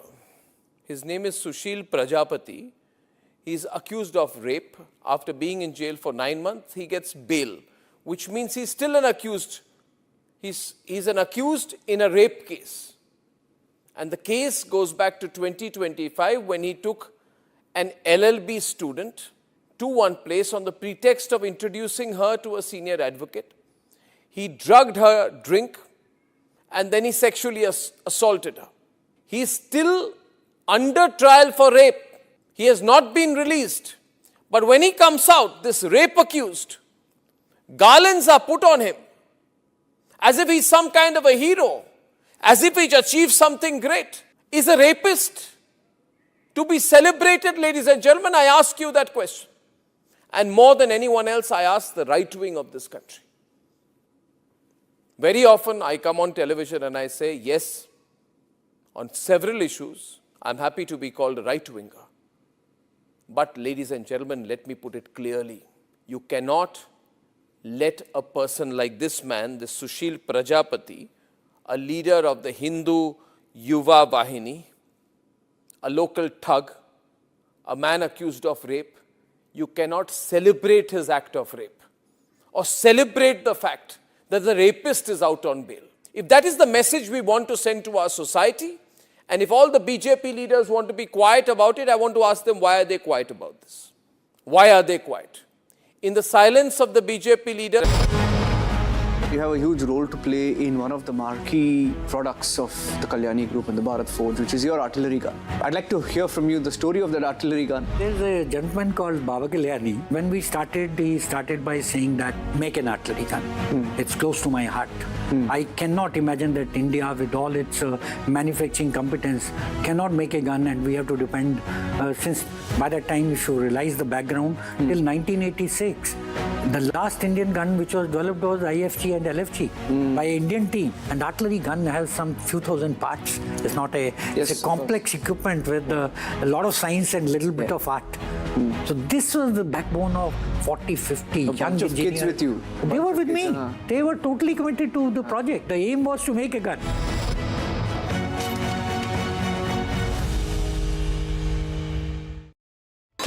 This week on Get Me Right, the Pope weighs in on the morality conundrum of artificial intelligence in his first encyclical that has gone viral. Would the tech bros of Silicon Valley listen to the pontiff?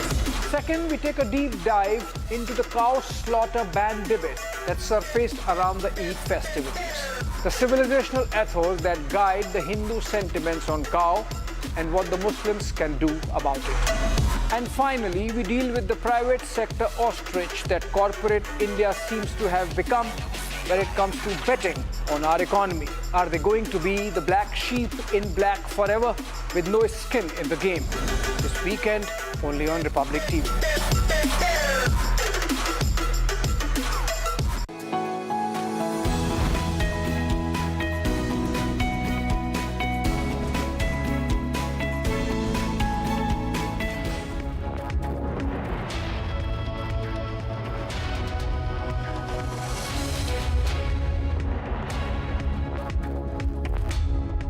थोड़े में ज्यादा स्वाद ये तो है इसकी खास बात। वाओ मामा क्या स्वाद है? अरे मेरे राजा मसाला केसरिया से मन जोगी हुआ रे दिल झूमे देखो मतवारा हुआ रे केसरिया से मन जोगी हर पल मनाओ केसरी त्योहार। विमल बोलो जुबान केसरी। चमकी चाट से क्या बना है? सैंडविच लस्सी और छाछ और हर घूंट में चमकी चाट, ड्राई फ्रूट और दही बड़े। चमकी चाट से स्वाद बढ़े। असली स्वाद सिर्फ चमकी चाट। In fact, very often I believe the only way to get justice in India is a media trial. So there's no reason for the media, if it's doing a good job of a media trial, to be on the back foot. In fact, the courts should stop making these overarching remarks about media trial and contemplate about one very basic thing. With the greatest of respect to the courts, when the other institutions fail, when people get let down by the system, when even the judiciary does not seem to be listening or raising a noise about issues, like in the case of Twisha Sharma, who does the public look to for justice, for raising their voice, for bringing something that's utterly false, illegal or wrong to public attention? It is only and only the media.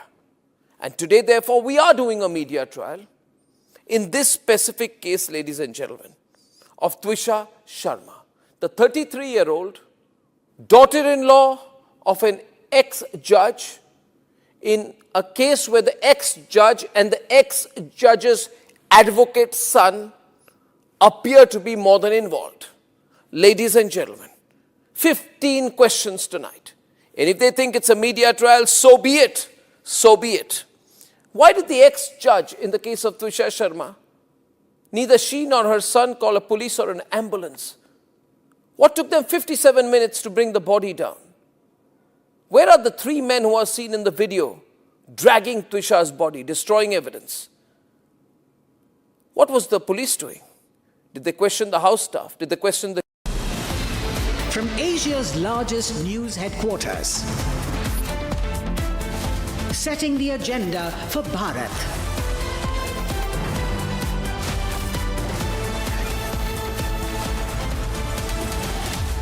You're watching Republic.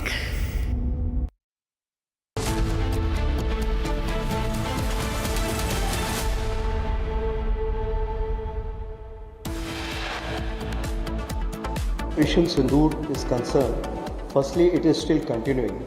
There is temporary cessation of hostilities. So the Indian Army or all the 3 services are preparing well for Operation Sindoor 2.0 if it takes place. Army chief warns Pakistan, says Operation Sindoor continues and that we are getting ready for the next phase. Documents show Pakistan spending millions with American lobbying firms to whitewash its image as a terror nation. Top Congress leaders arrested for the murder of a lawyer in Hyderabad. Congress leaders face 15 lakh supari for the killing.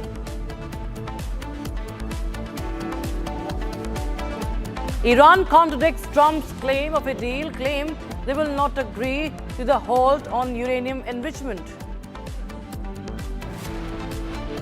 Republic speaks to the Air India crash eyewitness, the man who saw all bodies, including that of Captain Sabharwal. From cash to arms, Bengal police discover a massive arms factory from the Saha brothers in the Trinamool Congress. And protests get bigger in Manipur after armed groups target truck drivers. Visuals show how the driver was murdered on the highway. And CID to take over the investigation as spurious liquor kills 14 people in Pune's Pimpri Chinchwad.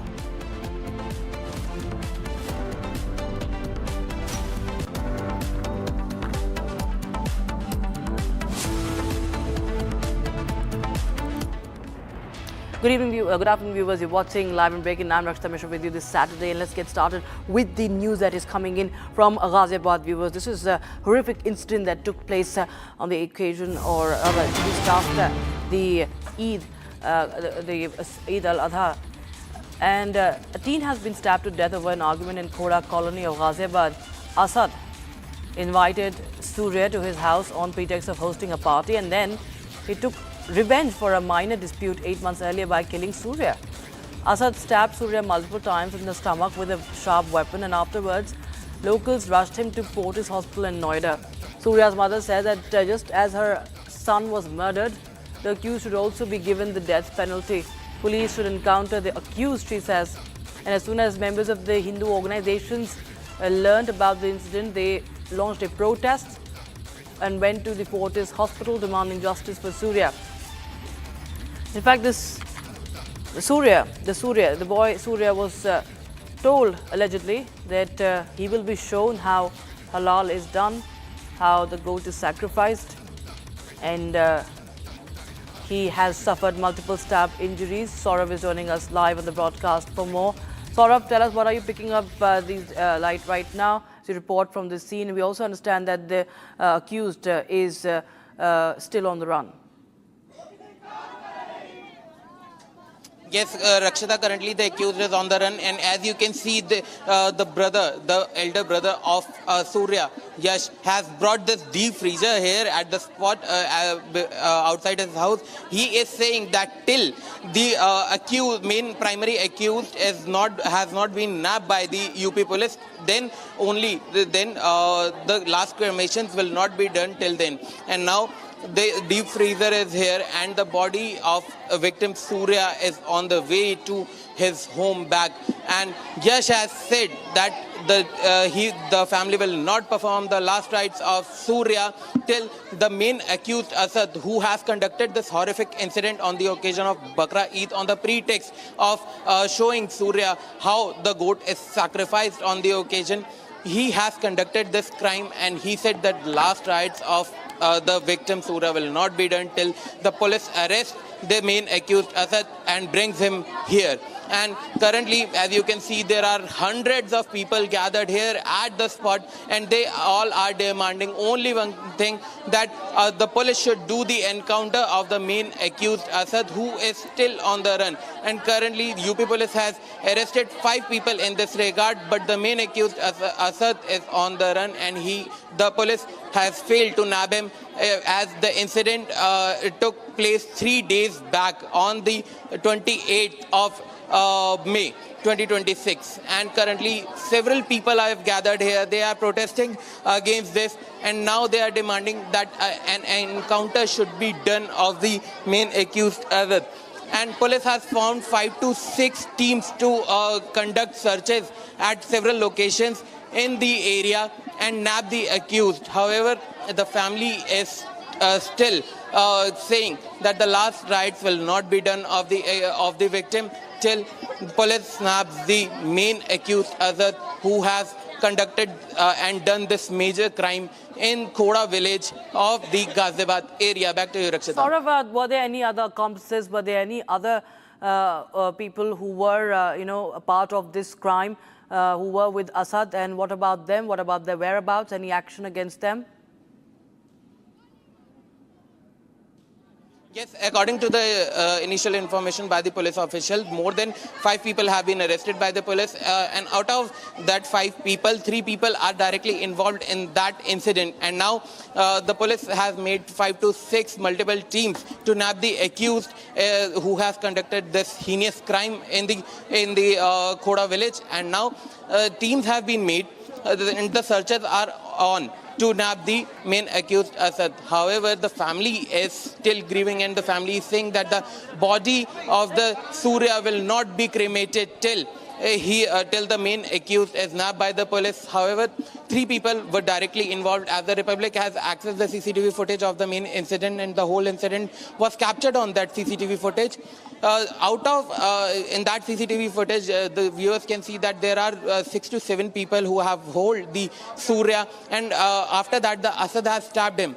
But out of that 6 people, 3 people have been arrested by the UP police right now, and the searches are on and the efforts are underway to nab the main accused Asad in this regard. And now the deep freezer is Surya's elder brother has brought this deep freezer on the spot so that the body of the victim Surya can be preserved here, and he is saying that the last rites will not be done till the main accused is nabbed by the UP police, who is Asad. Back to you. Right. We will just come back to you, Saurav. Let's just play out what the family has said while speaking to the media on this incident. कब पता चला आप लोगों को, क्या पूरा incident था? मुझे नहीं पता, मैं तो ससुराल से आई थी, मैं यहाँ पे नहीं थी जब मेरे भाई के साथ ये सब हुआ। मेरे बड़े भाई का फोन आया था कि दीदी ऐसे ऐसे किसी ने चाकू मार दिया छोटे भाई को, अपने फोर्टिस हॉस्पिटल में आ जा, मैं वहीं लेके जा रहा हूँ। मैंने लास्ट आवाज मेरे भाई छोटे वाले भाई की इतनी सुनी थी, मतलब वो दर्द में करा रहा था सर। मैं बड़े भैया बस ये कहते आगे बंद मत करियो, मैं हूँ तेरे साथ, आगे बंद मत करियो, बस हॉस्पिटल जाने वाले। मैंने बस फोन पे यही सुना था। मैं उसके बाद फिर हॉस्पिटल पहुंची, तब मुझे मेरे भाई का चेहरा तक नहीं देखने दिया, वो एडमिट कर चुके थे तब तक, और ना अभी तक सर देखने दिया, ना हॉस्पिटल में देखने दिया, ना अभी तक देखने दे रहे हैं। आपकी क्या डिमांड है प्रशासन से? हमारी बस एक ही डिमांड, जैसे हमारा भैया हमसे छीना गया वैसे उस असद का फुल एनकाउंटर करके हमारे सामने रखा जाए, हमें देखनी उसकी डेड बॉडी, तब भी मेरे भाई के यहाँ से अंतिम संस्कार होगा, वरना नहीं होगा, चाहे उसे कितने भी दिन लग जाए। हम नहीं जाने देंगे अपने भाई को यहाँ से जब तक असद की बॉडी यहाँ पे नहीं आती और उसके घर पे बुलडोजर चलवा जाए, बस इतनी डिमांड है बस sir. All right, so Saurav is back with us live on the broadcast. Saurav, so we clearly see it's understandable how the family is emotional and demanding justice, so much so that even they're not willing to cremate the body. You were just showing us that a deep freezer that is bought for a dead body to preserve it till the final rites are performed. So take us through once again what the people have been demanding and what is the police saying on their demand as far as the final rites are concerned and the action is concerned.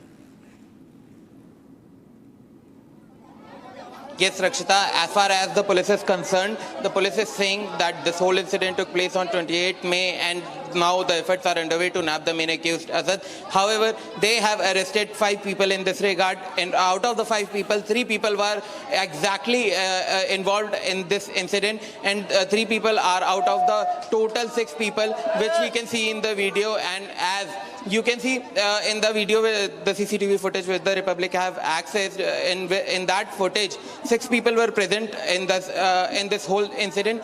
Those who have held the Surya at the time of the incident, and out of these 6 people, 3 people have been arrested by the UP police, and UP police have formed 5 to 6 teams to conduct search operations and nab the accused as soon as possible. While on the other hand, the family is demanding that the police should nab the main accused Asad, who has stabbed the victim on the day of Bakra Eid, and the last rites will be performed only when the UP police nabs the main accused and bring him here outside the house of Surya. Back to you, Rakshita. All right, that's of course the action still awaited, and the accused being on the run, of course, is one of the serious aspects right now. We will continue to get more updates from you, Saurav. Thank you so much for joining us. For the meantime, it was a Saturday. We are going to follow this story very, very closely. In the meantime, let's get you some more updates that we're tracking for you from across the country in Bharat in a minute.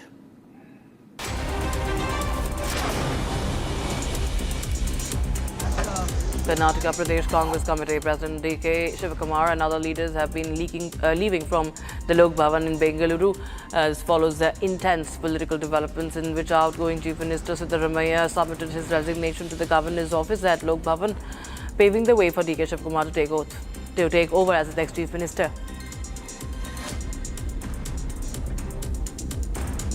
CBI has filed its initial charge sheet in a case accusing 16 individuals and entities, including Reliance ADA Group of loan, that is Anil Ambani's group, of loan misuse worth thousands of crores. The move follows accusations of a financial scam involving large public sector banks, leading to significant financial losses. Accusations include criminal conspiracy, cheating, misappropriation involving a 1,200 rupee crore loan and other credit facilities. Haryana government has ordered the temporary suspension of mobile internet services, bulk SMS services and all dongle services in a designated area of Faridabad district to maintain public peace and law and order during a demolition drive scheduled for the 30th of May.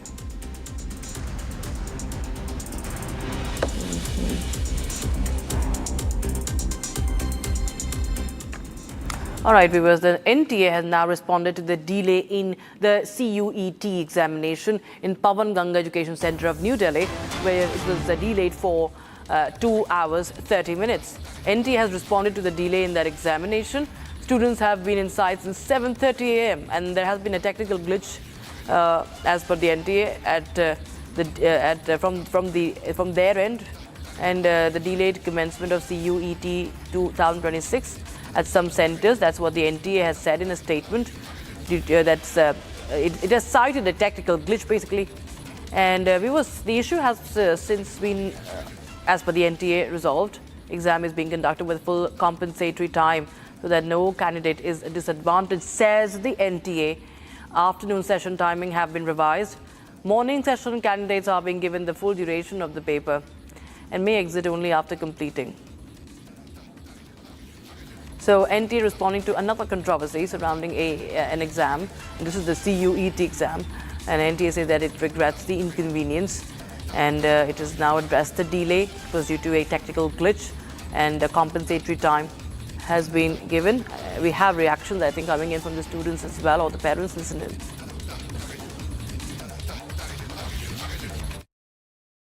Sir यहाँ पे क्या नाम है, सुबह के आए हुए सारे बच्चे, 9 बजे से एग्ज़ाम था, लेकिन 10:30 पौने 11 बजे तक भी इन्होंने कुछ नहीं बताया कि सर्वर डाउन है या चल रहा है क्या नहीं चल रहा। उसके बाद भी सब लोगों ने हल्ला मचाया है। जब उसके बाद वो आए हैं और उसके बाद ये इन्होंने कागज़ चिपका दिया कि टेक्निकल इशू की वजह से 3 घंटे का पेपर है तो मर जाएंगे बच्चे यार। टेक्निकल इशू की वजह से पेपर डिले हो रहा है। उसके बाद अब 11:30 बजे इन्होंने बताया कि सर्वर चल गया है, जब जाके एग्ज़ाम चालू हुए हैं। उसमें भी कुछ बच्चे ऐसे हैं जिनका पहले से चल रहा था और कुछ का अभी चालू है, तो उसके लिए 3-3.5 घंटे सबको बैठना पड़ेगा। और जो सुबह से 6 बजे से 7 बजे से आए हुए हैं, सारे पेरेंट्स परेशान हो रहे हैं, बच्चे भूखे अंदर, किसी को कुछ पता नहीं है पानी मिल रहा है या नहीं मिल रहा है या क्या सीन है। ये सब परेशान हो रहे हैं सर। यहाँ से वहाँ तक भीड़ देख रहे हैं, सब माँ बाप परेशान हो रहे हैं। Or in fact, my colleague Shivam is joining us live on the broadcast from the newsroom. Shivam, well, there's another controversy. NTA now responding to it, saying that there was a technical glitch and now they've given compensatory time. Yeah, clearly there is also a notice by the NTA in this regard that in the morning time when there was a technical glitch, a technical issue, and that is exactly the reason why there was a delay in the commencement of examination. But as a compensation, but this also happened at some centers, happened today, that is on 30/5/2026, and that is the reason that they are saying that there was a small technical issue in this regard, and the issue has been since resolved, and the examination will be conducted with full compensatory time so that no candidate is left behind. So that is the statement by the NTA in this case. Now they also mentioned that as per the revised schedule, the candidates who are appearing in the afternoon session will be allowed for entry at around 2:30 p.m. while the examination will begin at 4 p.m. instead of the originally scheduled time of 3 p.m. So there is compensatory time that is being awarded to the students in this regard. Now NTA further stated that students appearing in the morning session in this regard are being given the complete duration of the examination and will be permitted to leave only after completing the full paper. So they have admitted the fault in this case in this regard, where they're saying there is a technical issue. That is how they put it, a small technical issue, technical glitch. But they are saying that yes, we'll give compensatory time to the students so that no one gets left behind. No, this is all because of all the hullabaloo that happened earlier also, because of many examinations that were under the radar, of many paper leaks leaks that we witnessed, the issue of CBSE, the re-evaluation case. But this comes one after the other, and this is something new where CUET had to delay an examination. The CUET UG 2026 exam got delayed on some centers. I would like to put this into perspective. The only some centers have been mentioned. Afternoon session will be beginning at 4 p.m. for May 30 examination. That the morning, the students who appeared in the morning examination are being the complete duration in this regard to sit for the examination, and they will be only allowed to leave after they complete their the question paper. They write all the complete answers, the full paper. This is what the notice reads. This is what this report reads in this case. All right. However, it's a very big development, and we are tracking all the latest developments on this. Right. Many thanks, Shivam, for joining us with the details coming in on that story. We'll keep a close eye on the other news that are coming in today from the education sector as well. But right now we have another incident that's been reported as far as, in fact, this is about the Air India crash that took place last year. And this is the Ahmedabad clash, which killed 260 people, and one of the deadliest aviation disasters of the country. And we're nearing the 1-year anniversary of the disastrous crash. Republic TV, in fact, spoke to one of the eyewitnesses who was also a first responder to the entire tragedy. Now we listen into eyewitness Rohmin Bora's recounting of what he said or what he saw in the mortuary while he was looking for his relatives.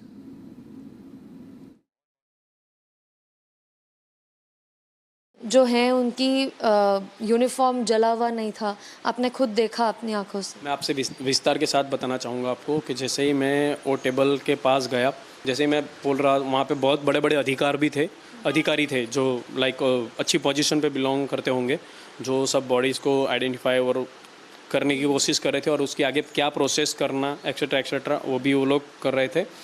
तो उस time पे जब Sumit Subrawal sir की body जो एक side में रखी हुई थी, मैं उसके नज़दीक गया, एकदम नज़दीक, मतलब लाइक टेबल और मेरे डिस्टेंस के बीच में अराउंड ½ फीट का डिस्टेंस होगा, उससे ज़्यादा नहीं। आपने काफ़ी नज़दीक से देखा? बहुत नज़दीक थे, एकदम नज़दीक से। उनका वाइट कलर का यूनिफॉर्म, ब्लू कलर का पैंट, जो फॉर्मल पैंट उनके पहनते हैं वो पैंट था, टाई थी, टाई का कलर लाइक ब्लू कलर की टाई पट्टा पट्टा वाली होती है वो टाई थी। की फ्रंट बॉडी जली हुई, आपने चेहरा भी देखा है उनका? श्योरिटी के साथ 100% मैं क्लियरिफिकेशन के साथ नहीं बता सकता हूँ, क्योंकि उस टाइम पे मैं मेंटली बहुत डिस्टर्ब था। वो बच्ची का हाथ में फ़ोटो लिया था उसके वजह पर, हाँ मैं उनकी बॉडी टर्म और उनकी जो परिस्थिति थी उसके हिसाब से श्योरिटी के साथ बता सकता हूँ कि वो बॉडी सुमित सुब्रवाल सर की ही थी। और हाँ, वो उनकी पोजीशन सिटिंग पोजीशन में थी, पैर लाइक इस तरह से मुड़े हुए थे, जो ऐसा अपने पोजीशन में बताते हैं, जैसे गाड़ी में इस तरह से बैठे हुए ना, उसी पोजीशन में बैठे हुए, और हाथ के अंदर कॉपलिंग लाइक जो स्टीयरिंग रहता है उसे ऐसे हाथ करके ऐसे स्टीयरिंग के साथ था उनका पूरा बॉडी, और पीछे की पीठ के साइड पे लिटाया हुआ था और पैर और हाथ दोनों ऊपर साइड में ऐसे लटके हुए थे। मतलब चेयर की पोजीशन में उनको लेटाया था, इसलिए बैक टेबल पे था और पैर ऊपर हो गए थे, क्योंकि वो एग्जैक्टली जो स्टीयरिंग पकड़ने की पोजीशन में होते हैं वो वैसे ही थे। राइट, और उसकी क्लियरिफिकेशन उस वजह से बता रहा हूँ कि जब भी कोई बॉडी बर्न होती है, और उनकी बॉडी ये भी बता रहा हूँ कि उनकी बॉडी बैक एंड साइड थे burn. We're tracking from Ghaziabad in NCR, viewers, and we are seeing we see an ambulance also coming in, might be carrying the dead body of Surya. Saurav is joining us live. We'll go straight live to him. Saurav, over to you. Yeah, Rakshita, the body of the victim Surya is here currently, and Surya was a 17-year-old boy, and he was brutally stabbed on the occasion of Bakra Eid on 28 May 2026, and now his body is back from the Fortis hospital, and his body has been put into a deep refrigerator, as the family has claimed that the last rites of Surya will not be performed till the main accused Asad is nabbed by the police officials, and the police brings Asad here. And now, as you can see, we are showing you the live visuals. See, the body is in the refrigerator, and the body has been just brought back by Yash, by his elder brother Yash from the Fortis hospital. And as you can see, that there is a massive crowd gathered here at the spot, and waiting for justice. They are demanding for justice here. Live source. You can see that there is a heavy crowd present at the spot, and now the body will be kept here. Only the body is currently kept in a deep refrigerator, and the family is saying that the last rites of the victim Surya will not be conducted till the main accused Asad is nabbed by the police officials. And I want to tell our viewers that this incident took place on 28th May, and now the police has arrested 5 people in this regard. Out of the 5 people, 3 were directly involved in this horrific incident, and now the police has made 5 to 6 teams. Multiple teams have been made by the UP police, and the searches are underway to nab the accused. The efforts are underway by the UP police, but now everyone present here at the spot is demanding justice for Surya. They are saying that this is a very unfortunate incident, and now the people are demanding the encounter of the main accused Asad. However, the UP police has maintained that the efforts are still underway to nab the accused, and accused Asad is still on the run. And it's been 2 days since this tragic incident took place in this Khoda village of Ghaziabad, and now the body is being back to the house of Surya, and now it is kept in a deep refrigerator. As you can see, there is a massive crowd present at the spot, and they are all demanding justice for Surya, and they are demanding that the encounter should be done by the UP police of the main accused who has conducted this heinous crime on the occasion of Bakra Eid. And as you can see, now the family of the Asad is also present here. Everyone is here to pay his respect to the victim Surya. I want to tell our viewers that Surya was a 17-year-old boy, and he was studying in class 11. This whole incident took place when on the occasion of Bakra Eid, when the main accused Asad visited the house of Surya and lured him to his house on the pretext of showing him that how a goat sacrificial ceremony is conducted. When Surya reached outside the house of the main accused Asad, then he got to know that Surya was not interested in seeing the goat sacrificial ceremony, and due to this only Asad stabbed him multiple times on the street. And following that, Surya was also accompanied by 2 of his friends. His friends called his elder brother Yash, and then they rushed him to the Fortis hospital. And after that, the family also rushed to the Fortis hospital. At the time of arrival at the Fortis hospital, the family was not even made to watch the body of Surya. And now the body is being brought back from the Fortis hospital to the house of Surya, and now the body has been kept into a refrigerator, deep refrigerator, to preserve the body. And the family is claiming that the last rites of Surya will not be performed till the main accused Asad, who has conducted such heinous crime, is nabbed. And I would like to tell our viewers that the main accused Asad, quote and unquote, said Surya that क्या कभी बकरा कटते हुए देखा है? तब then the Surya replied, quote unquote, that नहीं, मेरे को नहीं देखना है. And because of this, another altercation broke out between both of them, and 6 to 7 people were involved in this heinous act. 5 people hold Surya still, and Asad, the main accused, stabbed him multiple times, and following which he has come to his injuries, and now the body of 17-year-old boy have been brought back from Fortis hospital to his native village Khoda, and the body is now being kept in a deep refrigerator to preserve the body till the main accused Asad is nabbed. And the UP police has done several of the efforts to nab the accused, but the UP police has failed till now. However, the UP police has maintained that 5 to 6 teams have been made by them and the search operation is currently ongoing, and the efforts are underway to nab the accused. Back to you. Saurav, we'll continue reporting on the story and we will stay with it. But for viewers right now, just shifting focus quickly and also taking at fresh visuals that are coming in. We're cutting across to the Defence Minister, Rajnath Singh. In fact, just in a little while from now, to give you... In fact, before we cut to that, Saurav, my colleague who's on ground in Ghaziabad, is picking up more information into the case, into Surya's stabbing the 17-year-old who was stabbed. His mortal remains were first taken to the Fortis hospital and now they're being brought back home. And in fact, his mortal remains are being preserved. The family, on one hand, has refused, even in such a bereaving moment, they've refused to carry out the last rites of the 17-year-old who was stabbed to death by Asad, the key accused who remains on the run. They've demanded not just justice but quicker police action. They've demanded for the UP police to nab Asad, the key accused in the case, and they have said that only after he's caught by the police will they continue to carry out the last rites of the 17-year-old who was stabbed to death in Ghaziabad.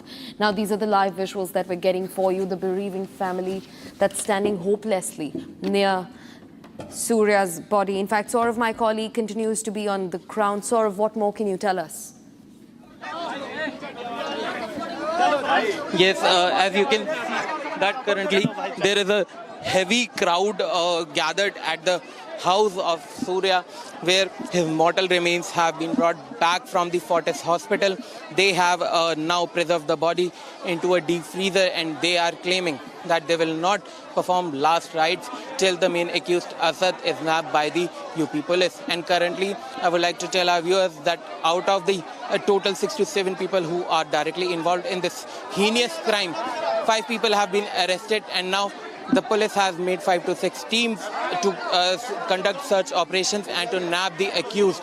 However, it's been 2 days and still there is no action from the police side. Not even a single person was detained in this regard to know the whereabouts of Asad, and the police is totally failed to arrest the main accused Asad, who has conducted such heinous crime on the occasion of Bakra Eid.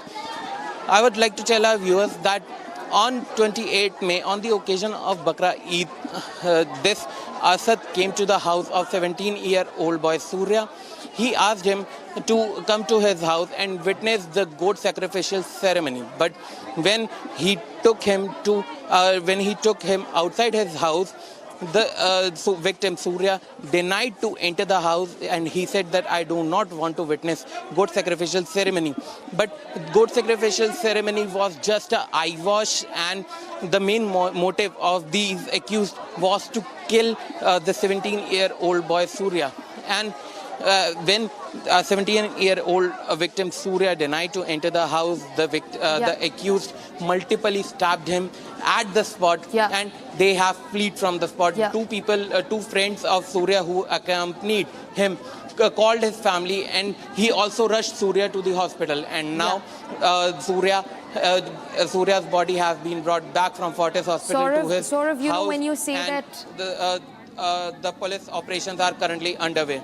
Yeah, Saurav, when you say that, you know, the taking Surya out of his house was just an eyewash and then that turned into something so horrific, are you saying that there was something larger that was at play, you know, at the back of this entire incident, this gruesome murder that took place in Ghaziabad?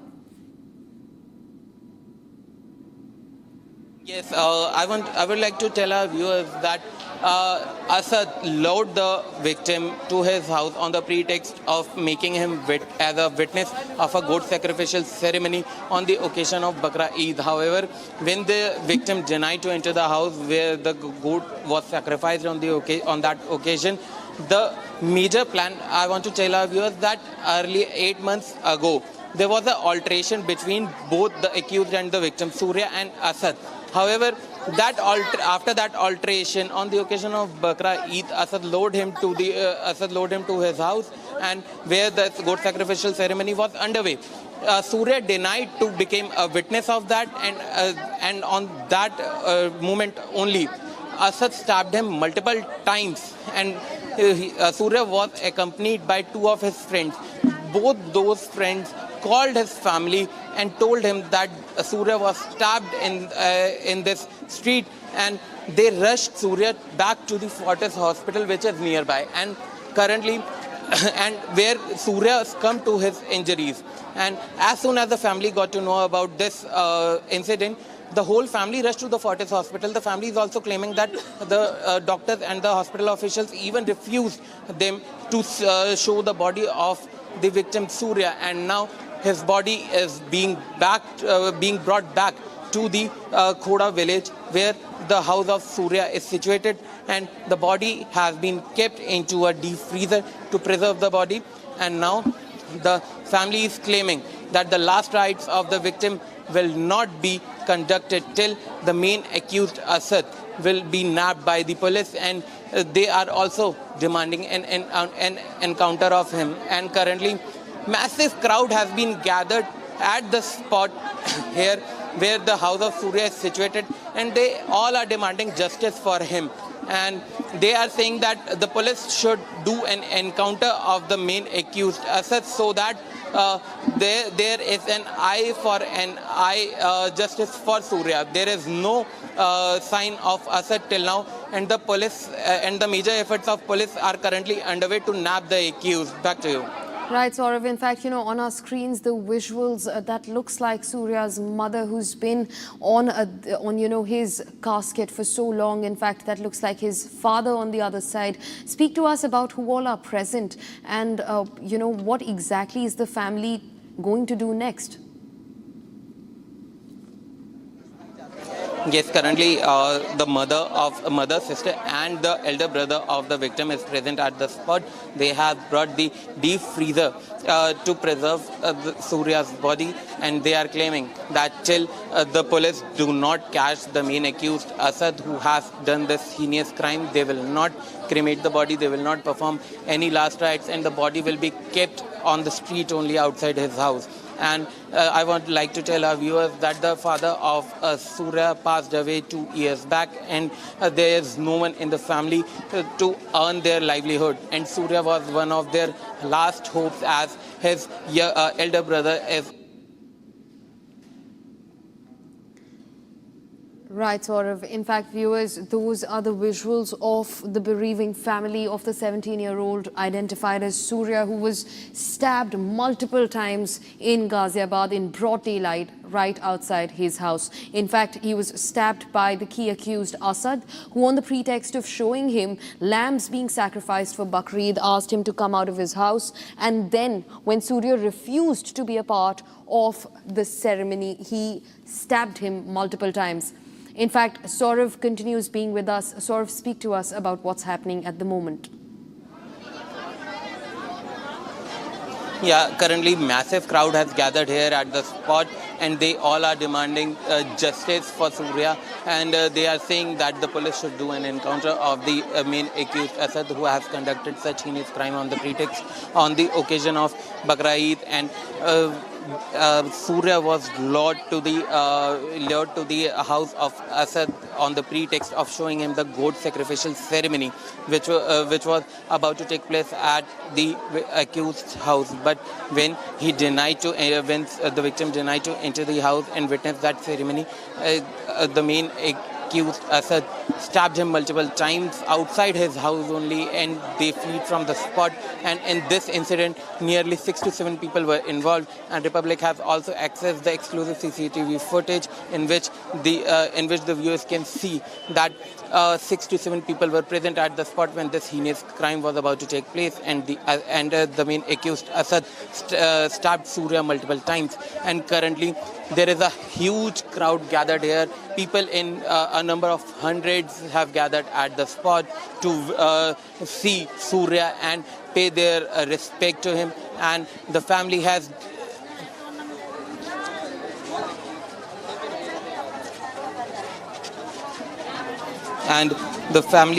currently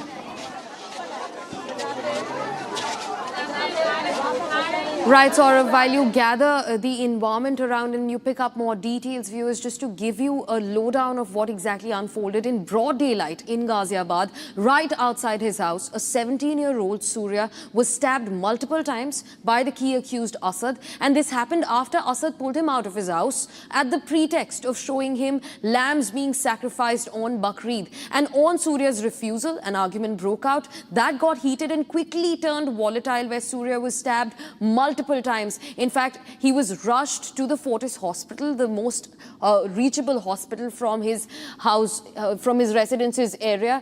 And in fact, he couldn't be saved. He succumbed to his injuries. And the family also alleges that they were not allowed to look at his mortal remains in the hospital. In fact, these are the visuals of his mortal remains being brought in a cold storage right outside his house. In fact, the family says that they will not and let not have the last rites of Surya to be conducted until the key accused Asad is nabbed by the Uttar Pradesh police. So all eyes are going to be on the Uttar Pradesh police's action. And remember, this happened in broad daylight on the streets of Ghaziabad. A very gruesome murder of a 17-year-old that took place, and Asad, the key accused, who stabbed him multiple times to death, is now on the run. Saurav continues being with us. Saurav, what more are you picking up?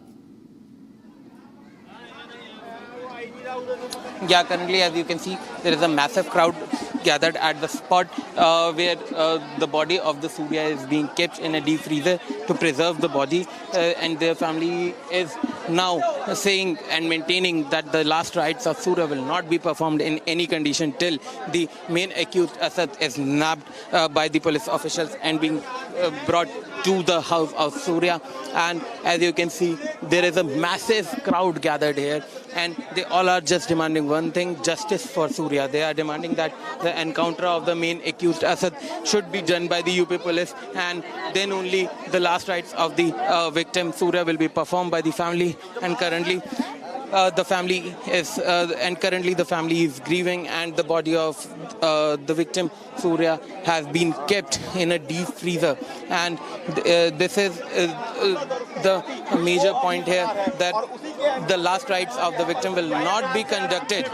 The last rites of the victim will not be conducted till the main accused Asad is nabbed by the UP police. And now you can see that people are gathering here, and there is a massive crowd to witness this sad moment which is here in Khoda, Ghaziabad village. And currently the body is being preserved, and the body has been kept by the family on the main streets itself.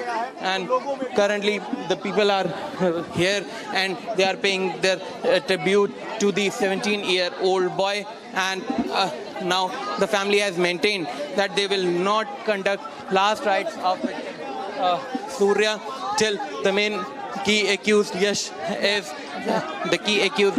is being arrested by the police. And as you can see, they are also demanding justice, and the family is demanding that there should be an encounter of the main accused Asad, who has done this heinous crime on the occasion of Bakra Eid. And you can see there's a massive altercation here, and the people, there is a massive crowd, and they are raising the slogans of even Jai Shri Ram here, and they are demanding justice for the 17-year-old boy Surya.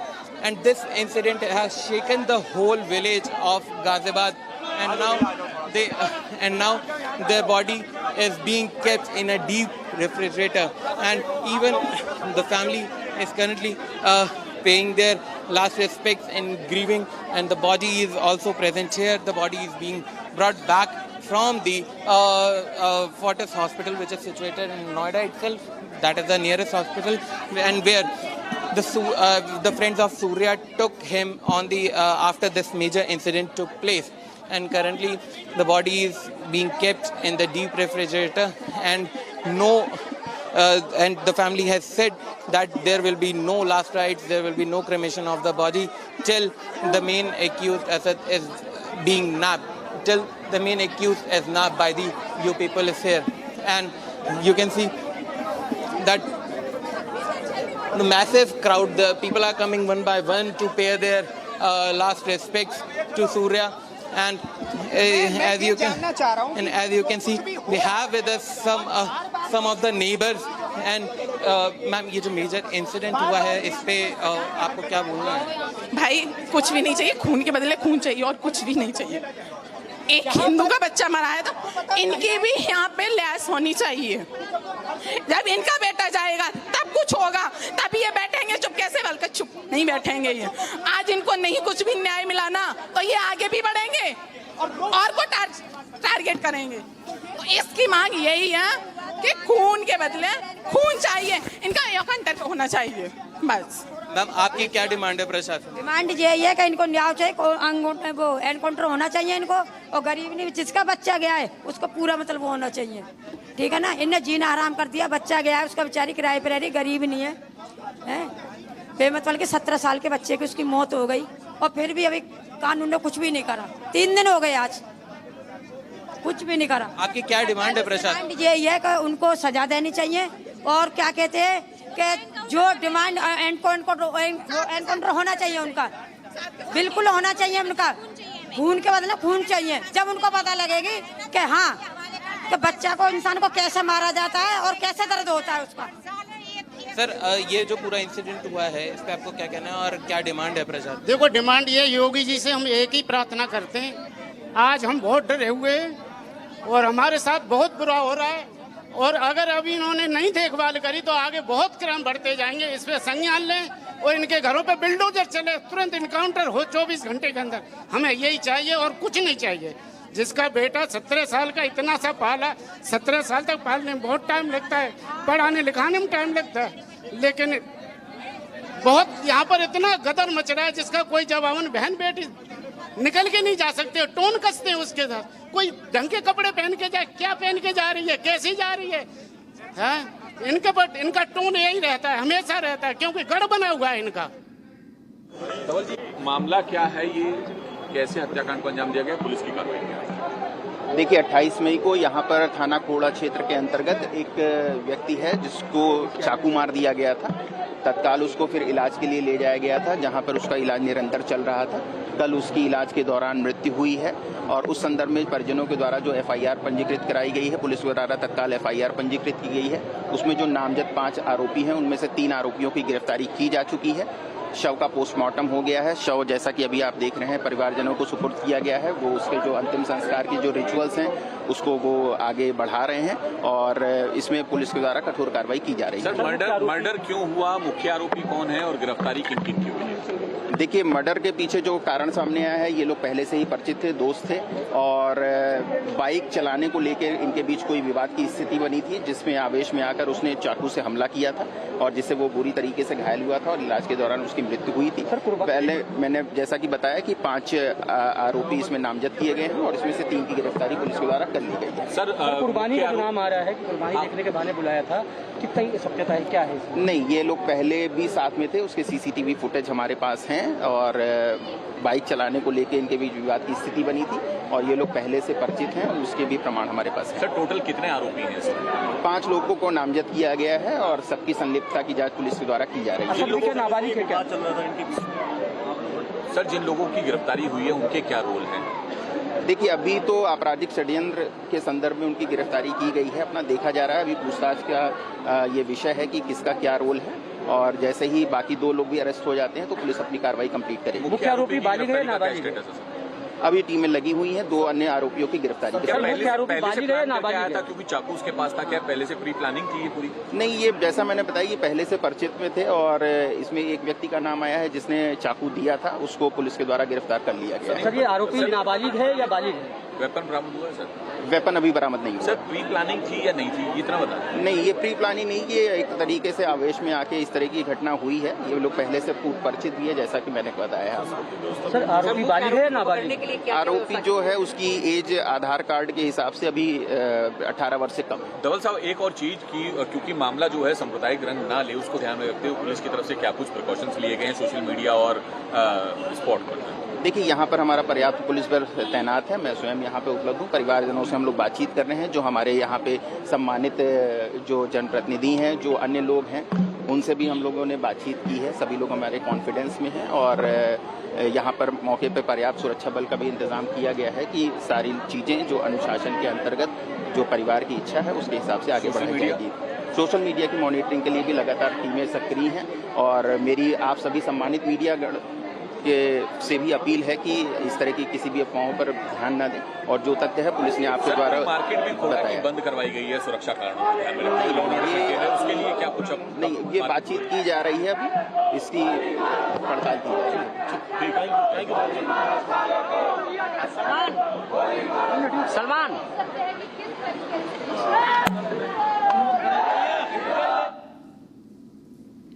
Viewers, those are the visuals that are coming in live from Ghaziabad. The victim's bereaving family has now made it clear that they will not hold the last rites of the 17-year-old Surya until Asad, the key accused in the case, the murderer who stabbed Surya to death multiple times, will be caught by the UP police. In fact, Saurav continues being with us on the broadcast. Saurav, what more can you tell us? The body has been preserved by the family of the victim Surya, and currently the body has been put into the deep refrigerator, and the family has maintained that they will not perform the last rites till the UP police nabbed the main accused Asad, and they are also saying that the main accused Asad, after getting arrested by the UP police, should be brought to the home of the victim Surya, and then only they will perform the last rites of the victim. And the people have gathered here in a massive number, and they all are very angry about this incident, and they all are just demanding one thing, that there should be justice done for the victim Surya, and they are saying that today it is Surya and tomorrow it will be someone else also, as the communal tensions are being erupted in the whole Koda village area of Ghaziabad. Now they have preserved the body of Surya, and last rites will not be performed, and the family is demanding justice, and they are saying that an encounter of the victim, of the accused, should be done by the UP police in this regard, and then only the justice will be served. And Surya's body has been preserved, and currently the massive people have gathered here in a massive number, and they are demanding justice for Surya, and they are demanding encounter, and they are saying that there should be eye-to-eye revenge, and now they want revenge.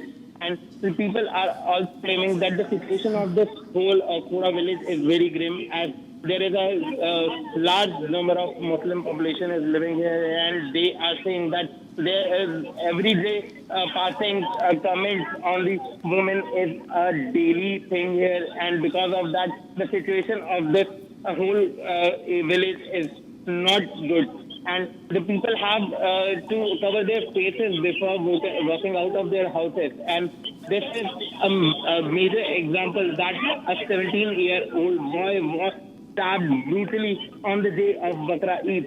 People are also claiming that Surya, in his last moment, told his friends that the victim, that the accused was saying that that the accused were saying that quote unquote ho gaya bakra halal. They have used these words after stabbing the 17-year-old boy Surya, who later succumbed to his injuries in the Fortis hospital.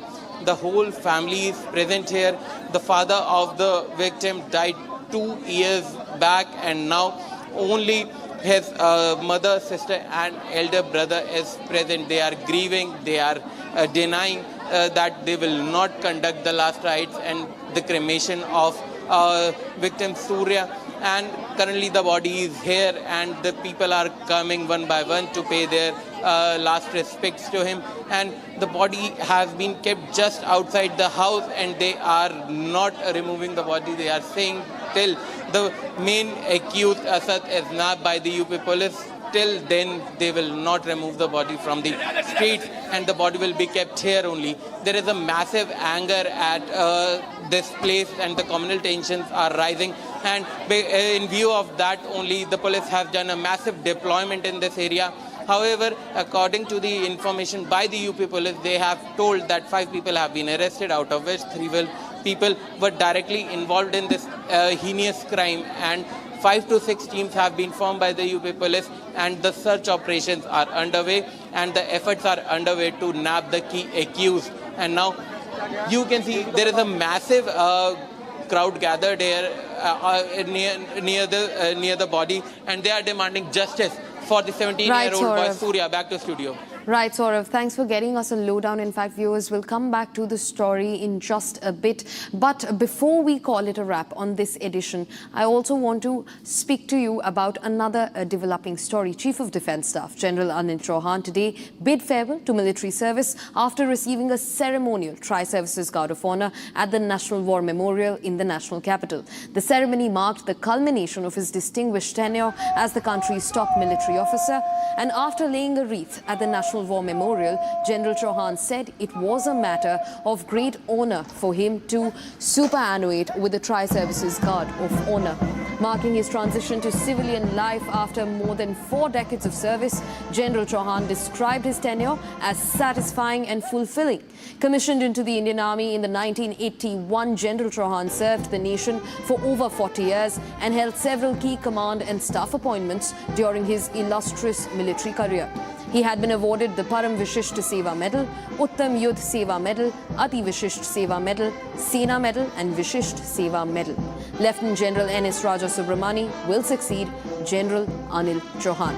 So that's the CDS bidding a farewell to his olive greens at New Delhi's National War Memorial with the Tri-Services Guard of Honour.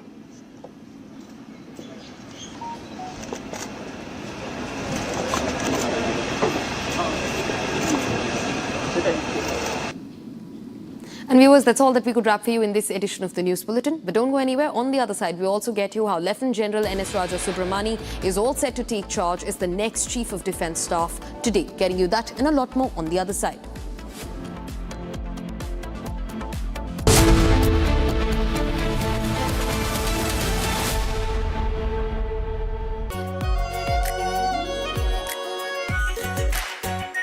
Our pure Shahi Paneer Masala.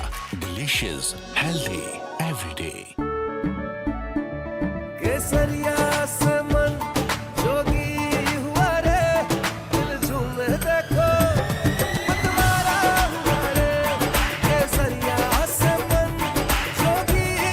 हर पल मनाओ केसरी त्योहार।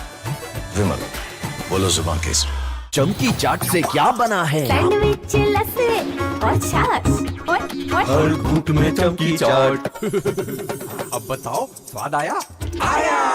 असली स्वाद सिर्फ चमकी चाट।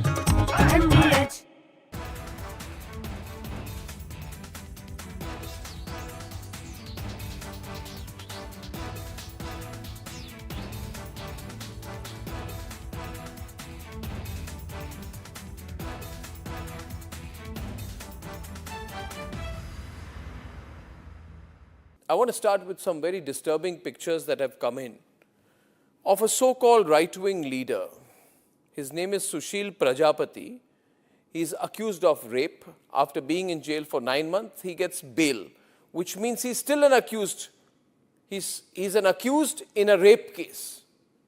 And the case goes back to 2025 when he took an LLB student to one place on the pretext of introducing her to a senior advocate. He drugged her drink and then he sexually assaulted her. He is still under trial for rape. He has not been released. But when he comes out, this rape accused, garlands are put on him as if he's some kind of a hero, as if he's achieved something great. Is a rapist to be celebrated, ladies and gentlemen? I ask you that question. And more than anyone else, I ask the right wing of this country. Very often I come on television and I say, yes, on several issues, I'm happy to be called a right-winger. But ladies and gentlemen, let me put it clearly. You cannot let a person like this man, this Sushil Prajapati, a leader of the Hindu Yuva Vahini, a local thug, a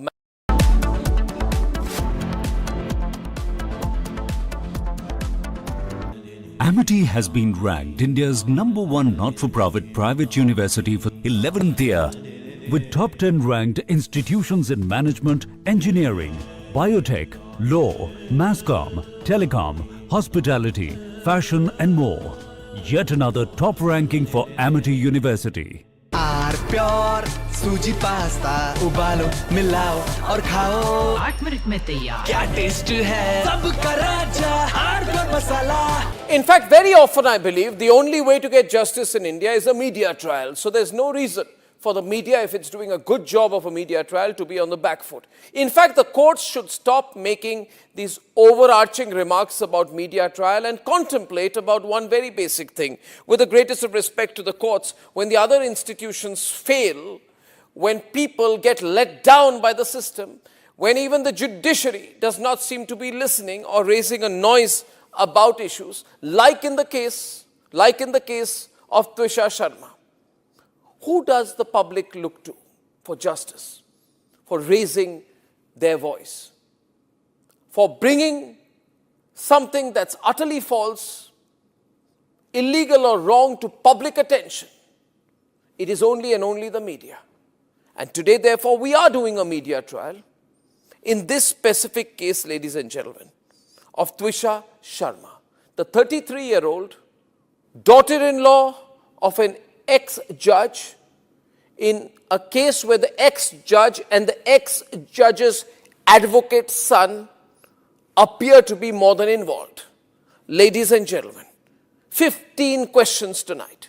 And if they think it's a media trial, so be it. So be it. Why did the ex-judge in the case of Twisha Sharma, neither she nor her son call a police or an ambulance? What took them 57 minutes to bring the body down? Where are the 3 men who are seen in the video dragging Twisha's body, destroying evidence?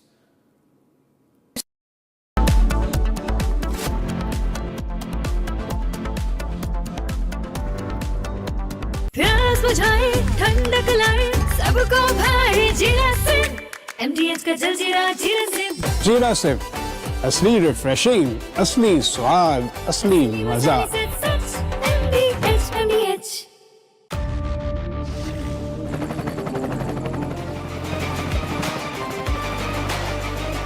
Character, the taste of success. थोड़े में ज्यादा स्वाद यही तो है इसकी खास बात. वाओ मामा क्या स्वाद है. अरे मेरे राजा मसाला.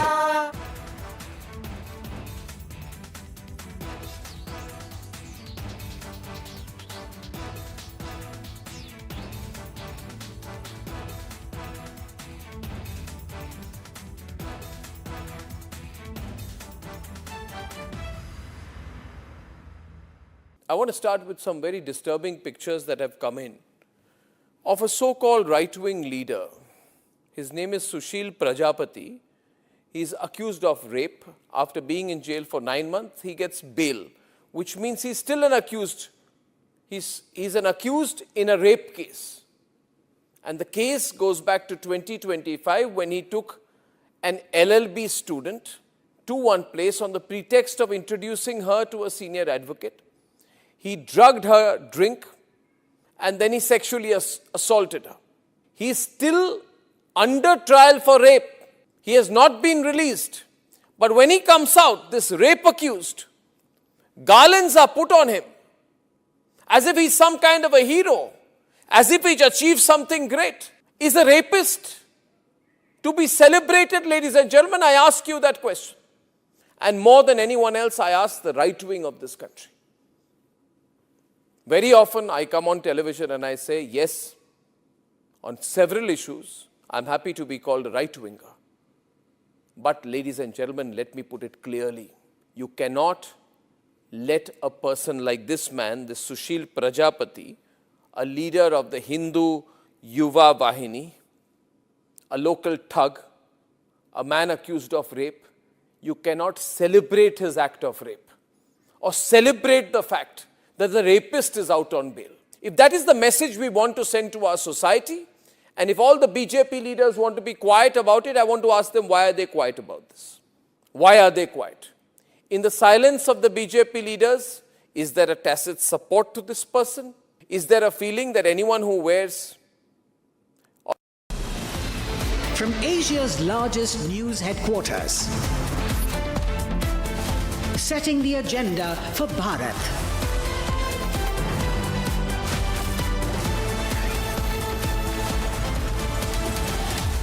You're watching Republic.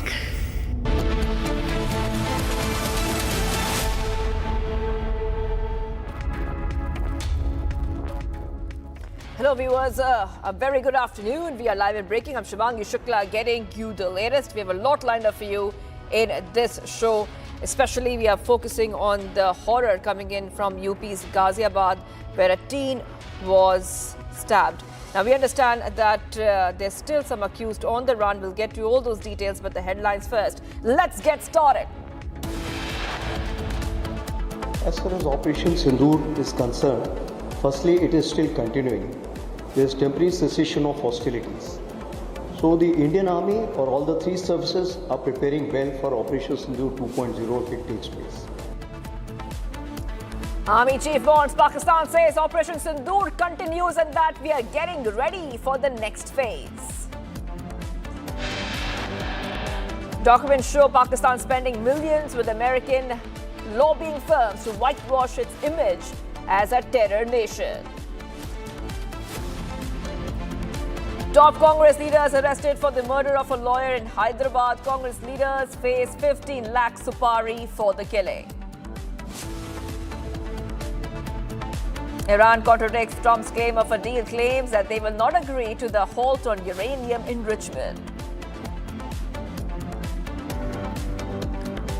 Republic speaks to the Air India crash eyewitness, the man who saw all the bodies, including that of Captain Sabharwal. From cash to arms, Bengal police discovers a massive arms factory from the Saha brothers in the TMC.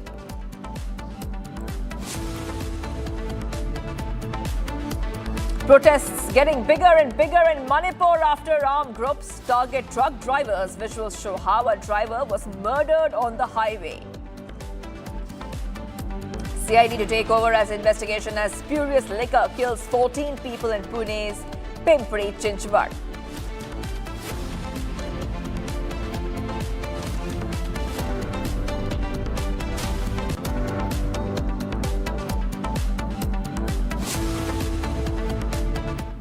All right, viewers, getting you some breaking news coming in. Maharashtra State Excise Department. The Excise Department has awakened after many needless fatalities. That's right.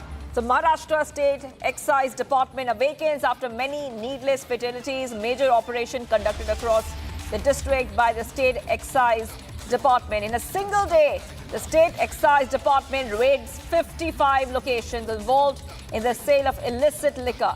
During this operation, 4,480 liters of illicit liquor were seized and destroyed. Additionally, 42,000 liters of chemicals used for manufacturing liquor were seized and destroyed. The State Excise Department has arrested 55 accused individuals in connection with these cases, viewers. Bulldozer action underway in Pune, first on Republic TV. The State Excise Department also seized contraband and property worth 24.12 lakh rupees. Now, this comes after the deaths of 14 people due to spurious liquor. 9 have been arrested in connection with the case, including the mastermind.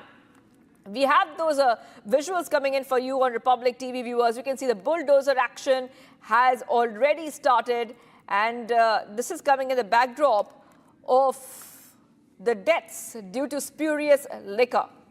So this is being done by Maharashtra Excise Department, going ahead, conducting major operation across the district. In a single day, 55 locations have been raided in the sale of illicit liquor. Bulldozer action also continues. I want to go across. Revati is joining us. Revati, take our viewers to these pictures that we are seeing. Bulldozer action is underway. Multiple locations have been raided. It's very important to highlight this, Revati, because spurious liquor takes lives. It takes lives. Yes, go ahead. Revati. As you rightly mentioned, that spurious liquor takes lives, and that's exactly what has happened in last 48 hours in Pimpri Chinchwad and Pune, and that's how around 14 to 15 lives. It is the cost it has taken to awaken the state excise department and as well as the Pune and Pimpri-Chinchwad police, because after the death of 14 to 15 innocent lives, though they consumed alcohol, but they lost their lives due to this illegal and illicit alcohol which was produced in Pune itself. After this incident, around 55 locations were raided in Pune and Pimpri-Chinchwad, and they have destroyed around 4,000 plus liters of chemical and toxic alcohol which was produced in the district itself. So now the numbers which are coming up, it is very much shocking, because didn't state excise department know about these very 55 locations, or were they waiting for lives to be lost? Because now around 14 to 15 lives are lost after consuming this poisonous alcohol in Pune and Pimpri-Chinchwad. In this particular case, Yogesh Wankhede and along with him, 8 others are arrested in this matter. Over to you. But I want you to talk a little bit more about these pictures that we were seeing, Revati, where there's bulldozer action which is happening. From the information that we have, the bulldozer is destroying these illicit liquor furnaces, places where the spurious and illicit liquor was being made. Revati, explain to us what we are seeing on the screens now. We'll put out those pictures again. Right, as you rightly mentioned, that this bulldozer action is currently underway in Pune district. As I mentioned earlier, that this action is taken by the state excise department at a different 55 locations. This is one of the locations in Pune itself where the bulldozer action can be seen. The furnaces are currently being destroyed because that's how big space it needs to produce such toxic and poisonous alcohol. In Pune also, it is said that there are few locations in Pimpri-Chinchwad as well where this bulldozer action can be seen. Currently, the matter is under investigation. State Excise Department along with Pimpri-Chinchwad and Pune Police, they are identifying such locations, and it is expected that more than 55 locations where currently this action is taken, there are few more locations where same bulldozer action can be taken and such furnaces can be demolished once they are identified. Over to you. All right. Well, thank you for getting us all those details, Revati. In fact, wait for a second there, because we have a reaction coming in from the police, and the police has spoken about the deaths due to the spurious liquor. Of course, action is being taken in this case. Let's play out that reaction coming in. Dapodi police station के jurisdiction में जो सदस्य मनुष्यवध का गुना दाखिल हुआ है, विषारी हाथपट्टी दारू पीने के वजह से जो गुना दाखिल हुआ है, उसमें अभी तक 9 लोगों का मृत्यु होने का प्रथमदर्शनी माहिती है और उसके अलावा 5 लोग विविध अस्पताल में दाखिल रहने का भी माहिती है। ये गुने के संदर्भ में अब तक 4 आरोपी को दापोडी पुलिस स्टेशन के स्तर पे अरेस्ट किया गया है और आज वो सभी 4 आरोपी को माननीय न्यायालय में हाजिर किया गया और उनका 8 जून तक का पुलिस कस्टडी रिमांड मिला है। उसके अलावा एक आरोपी को अभी पुलिस ने ताबे में लिया है, उसको भी अटक करने का प्रक्रिया चालू है। इसके अलावा राज्य उत्पादन शुल्क विभाग के पास 3 आरोपी का ताबा है और उनके बारे में क्या कार्रवाई राज्य उत्पादन शुल्क कर रहा है। All right, viewers, let's move ahead right now. In a super exclusive conversation with Republic's Aishwarya Kapoor, Union Minister for Education Dharmendra Pradhan spoke about the NEET paper leak fiasco of 2026. Let's listen in to that entire conversation. Let's get started. आखिरकार NEET exams में हो क्या रहा है? Re examination का paper leak हुआ। खबर आ रही है धर्मेंद्र प्रधान जी की अब एयरफोर्स और आर्मी यूज होगी। एयरफोर्स और आर्मी ऑपरेशन सिंदूर में यूज होती है सर, अब कह रहे हैं कि पेपर के लिए यूज होगा। इतना सीरियस सिचुएशन है। देखिए, हमारे बच्चों के भविष्य है सर, बच्चों के भविष्य के लिए हम लोगों को दायित्व लेना ही पड़ेगा। नीट की जो एग्जामिनेशन पिछले 3 मई को हुई थी, उसमें क्वेश्चन जो बनाए लोग वो लोग कॉम्प्रोमाइज हो गए, जो ट्रांसलेशन किए वो लोग कॉम्प्रोमाइज हो गए। यही अभी सीबीआई की जो इंक्वायरी हुई है, सीबीआई की जो इन्वेस्टिगेशन चल रही है, उसमें से प्रथम दृष्टया वही प्रमाण में आता है। सरकार ने संवेदनशीलता के साथ, हमारी लक्ष्य रहा कि एक भी सही व्यक्ति की अधिकार हक परीक्षा माफियाओं के दबाव में ना दब जाए, उनकी रास्ता से उतर ना जाए। डीरेल ना हो जाए। इसीलिए हमने तुरंत एग्जामिनेशन को कैंसिल किया, पुराने एग्जामिनेशन को री एग्जामिनेशन की निर्णय किया जो 21 जून को होने वाला है। जब एक बैकग्राउंड है इस कैंसिल की, हमें इस पूरा व्यवस्था को एंड टू एंड प्रश्न पत्र बनाने से लेके परीक्षा हॉल तक को प्रश्न पत्र पहुंचना, फिर उसको सुरक्षित रूप में लौट के आना डेस्टिनेशन को, ये हमारा लक्ष्य है। इसमें पहले भी एक होल ऑफ गवर्नमेंट अप्रोच में हम लोग काम करते हैं। भारत सरकार के अनेक विभाग दायित्व लेता है, मेटी दायित्व लेता है, पोस्टल दायित्व लेता है, गृह विभाग सारे विषयों को राज्यों के साथ कोऑर्डिनेट करता है, राज्यों के शिक्षा विभाग हमारी सहयोगी होता है। पहले से भी भारत सरकार राज्य सरकार मिलकर उसको इम्प्लीमेंट करते हैं। इस बार एक एक्स्ट्रा कदम लिया गया है कि इसकी जो जिस समय में हमने एक तो हमको परीक्षा की रिजल्ट जल्दी करके लाना है, उस समय की मर्यादा को हमको महत्व देना पड़ेगा, समय की आवश्यकता को ध्यान देना पड़ेगा। और 21 जून तक देश की जो मौसम होगा, सरकार ने ये तय किया कि हम क्यों ना हम जो पोस्टल डिपार्टमेंट क्वेश्चन पेपर को परीक्षा केंद्र तक ले जाता था, बैंकों तक ले जाता था, वो नॉर्मल रूट में अपना कोरियर सर्विस जैसे ले जाते वैसे लेते थे। कभी कोई कहीं एरोप्लेन में, कहीं गाड़ी में। सरकार ने ये तय किया कि क्यों ना हम उसको एयरफोर्स की मदद से हम उसको लिफ्ट कर दें। देखिए मैं आपको ये क्या बच्चों की भविष्य को जून को जो होने वाला है, बच्चे जानना चाहते हैं हमारी बच्चों की भविष्य को सुरक्षित करने के लिए एयरफोर्स काम पे नहीं आनी चाहिए। मैं विश्व के अनेक देशों के बारे में कह सकता हूँ, जब बच्चों की एंट्रेंस एग्जामिनेशन भविष्य तय होता है, जो हम भारत में करते हैं उसके कई गुना निगरानी, कई गुना कड़ाई बरता जाता है। इसलिए जो लोग इसको अपने एक इंटरप्रिटेशन कर रहे हैं, ऐसे क्यों?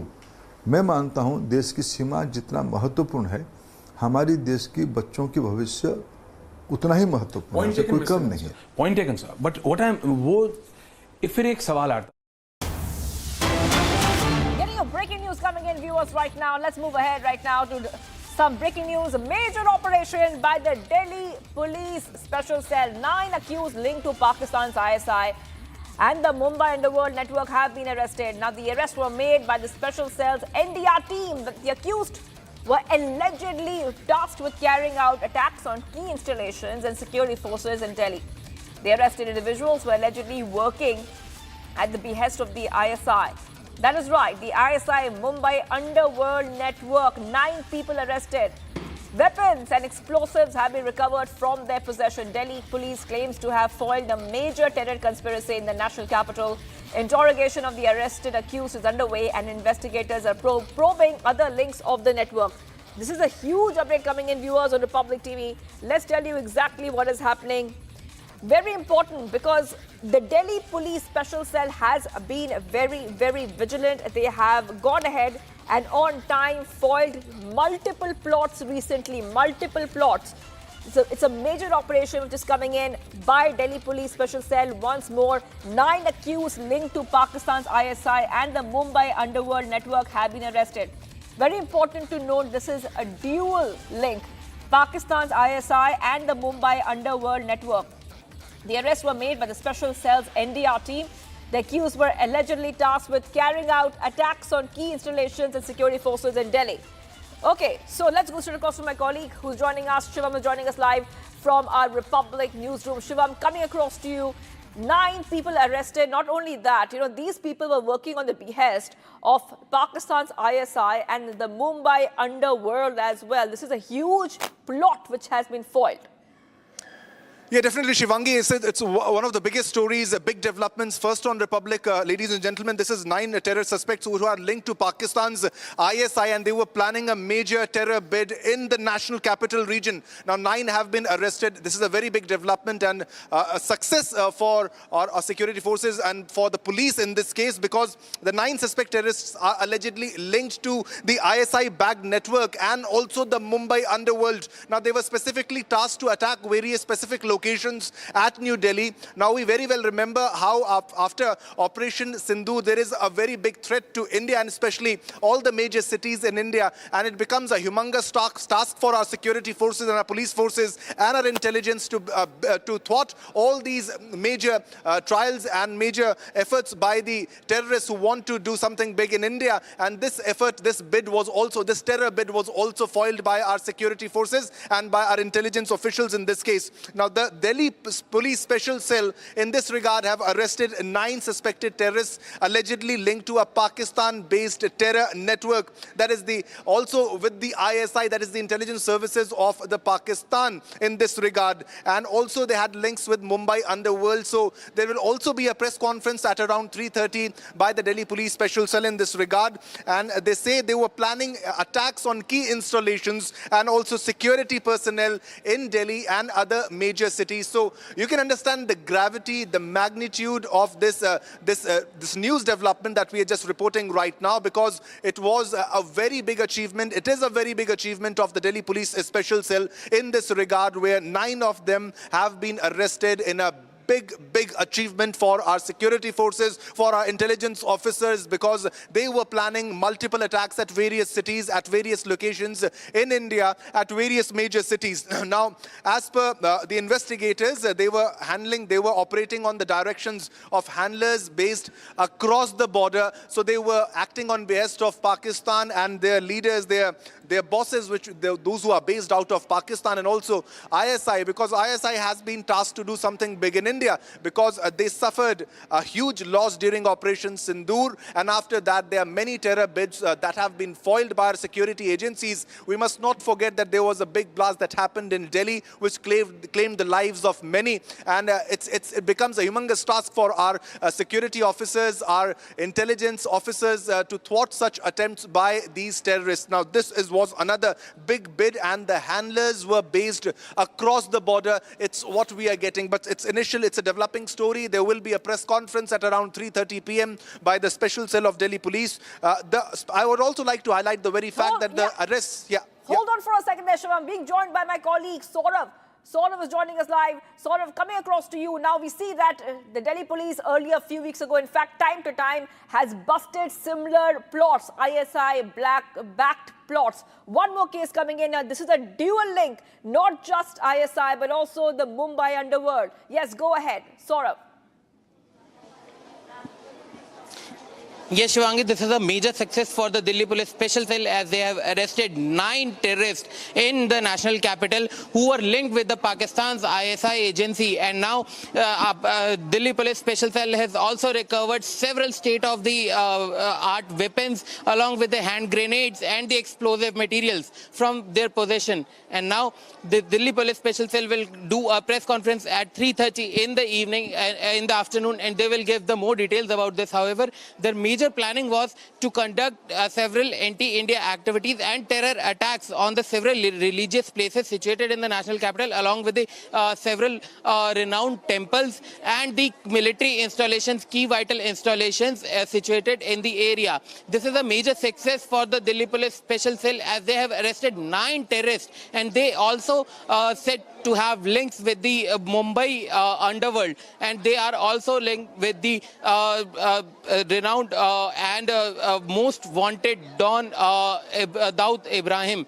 And now the Delhi Police Special Cell has arrested 9 of these terrorists, and now they are in the custody of the Special Cell. This is a developing story, as the more details will be shared by the officials regarding this case in the upcoming press briefing, which is scheduled to take place at 3:30 in the afternoon. However, the current information is that several state-of-the-art weapons and the hand grenades and the explosive materials have been recovered from their possession, which indicates that they were planning a major attack in the national capital and across the states. This is the new terror module which was busted by the Delhi Police Special Cell, and now they have arrested 9 people, 9 terrorists in this regard. These 9 terrorists said to have links with the Pakistan's ISI, which is the intelligence agency of the Pakistan. And now this module has been busted by Delhi Police Special Cell, and 9 terrorists have been arrested. Back to you, Shivangi.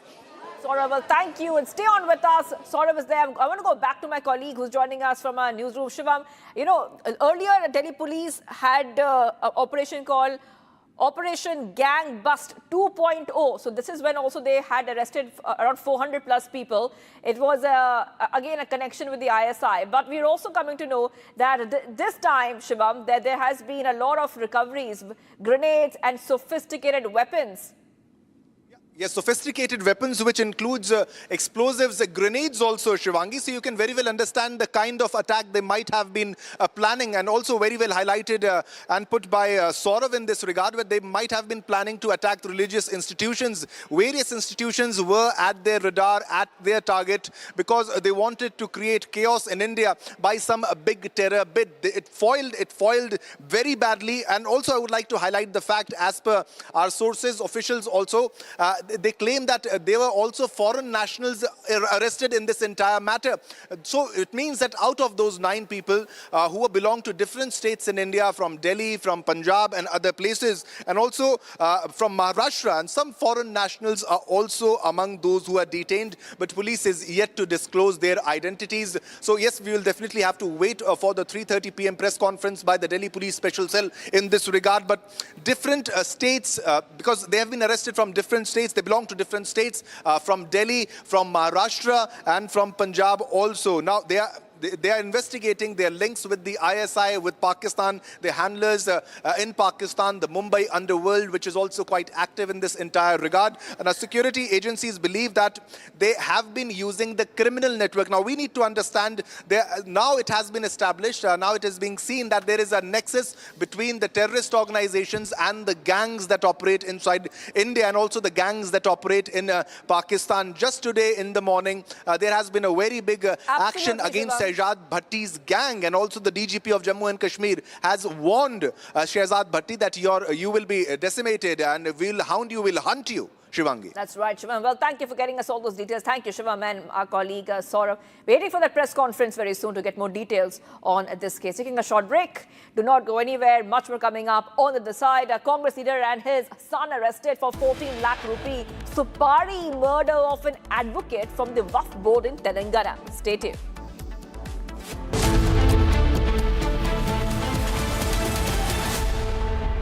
चमकी चाट से क्या बना है? आलू चाट या fruit चाट, स्वाद बनाए चमकी चाट। क्या बात है? स्वादिष्ट पकोड़े और बरसात, अरे चमकी चाट है इसकी जान। असली स्वाद सिर्फ चमकी चाट। केसरिया से मन जोगी हुआ रे, दिल झूमे देखो मतवारा हुआ रे। केसरिया से मन जोगी हर पल मनाओ केसरी त्योहार। विमल, बोलो जुबान Kesari.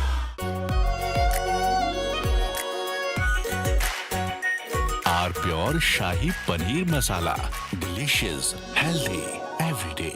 In fact, very often I believe the only way to get justice in India is a media trial. So there's no reason for the media, if it's doing a good job of a media trial, to be on the back foot. In fact, the courts should stop making these overarching remarks about media trial and contemplate about one very basic thing. With the greatest of respect to the courts, when the other institutions fail, when people get let down by the system, when even the judiciary does not seem to be listening or raising a noise about issues, like in the case of Twisha Sharma, who does the public look to for justice, for raising their voice, for bringing something that's utterly false, illegal or wrong to public attention? It is only and only the media. And today, therefore, we are doing a media trial in this specific case, ladies and gentlemen, of Twisha Sharma, the 33-year-old daughter-in-law of an ex-judge, in a case where the ex-judge and the ex-judge's advocate's son appear to be more than involved. Ladies and gentlemen, 15 questions tonight. And if they think it's a media trial, so be it. So be it. Why did the ex-judge in the case of Twisha Sharma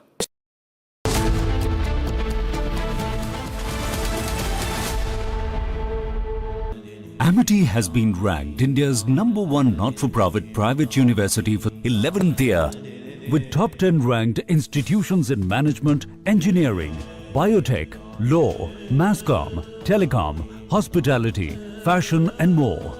Yet another top ranking for Amity University. R pure सूजी pasta उबालो मिलाओ और खाओ 8 minute में तैयार। क्या taste है सबका राजा R pure masala.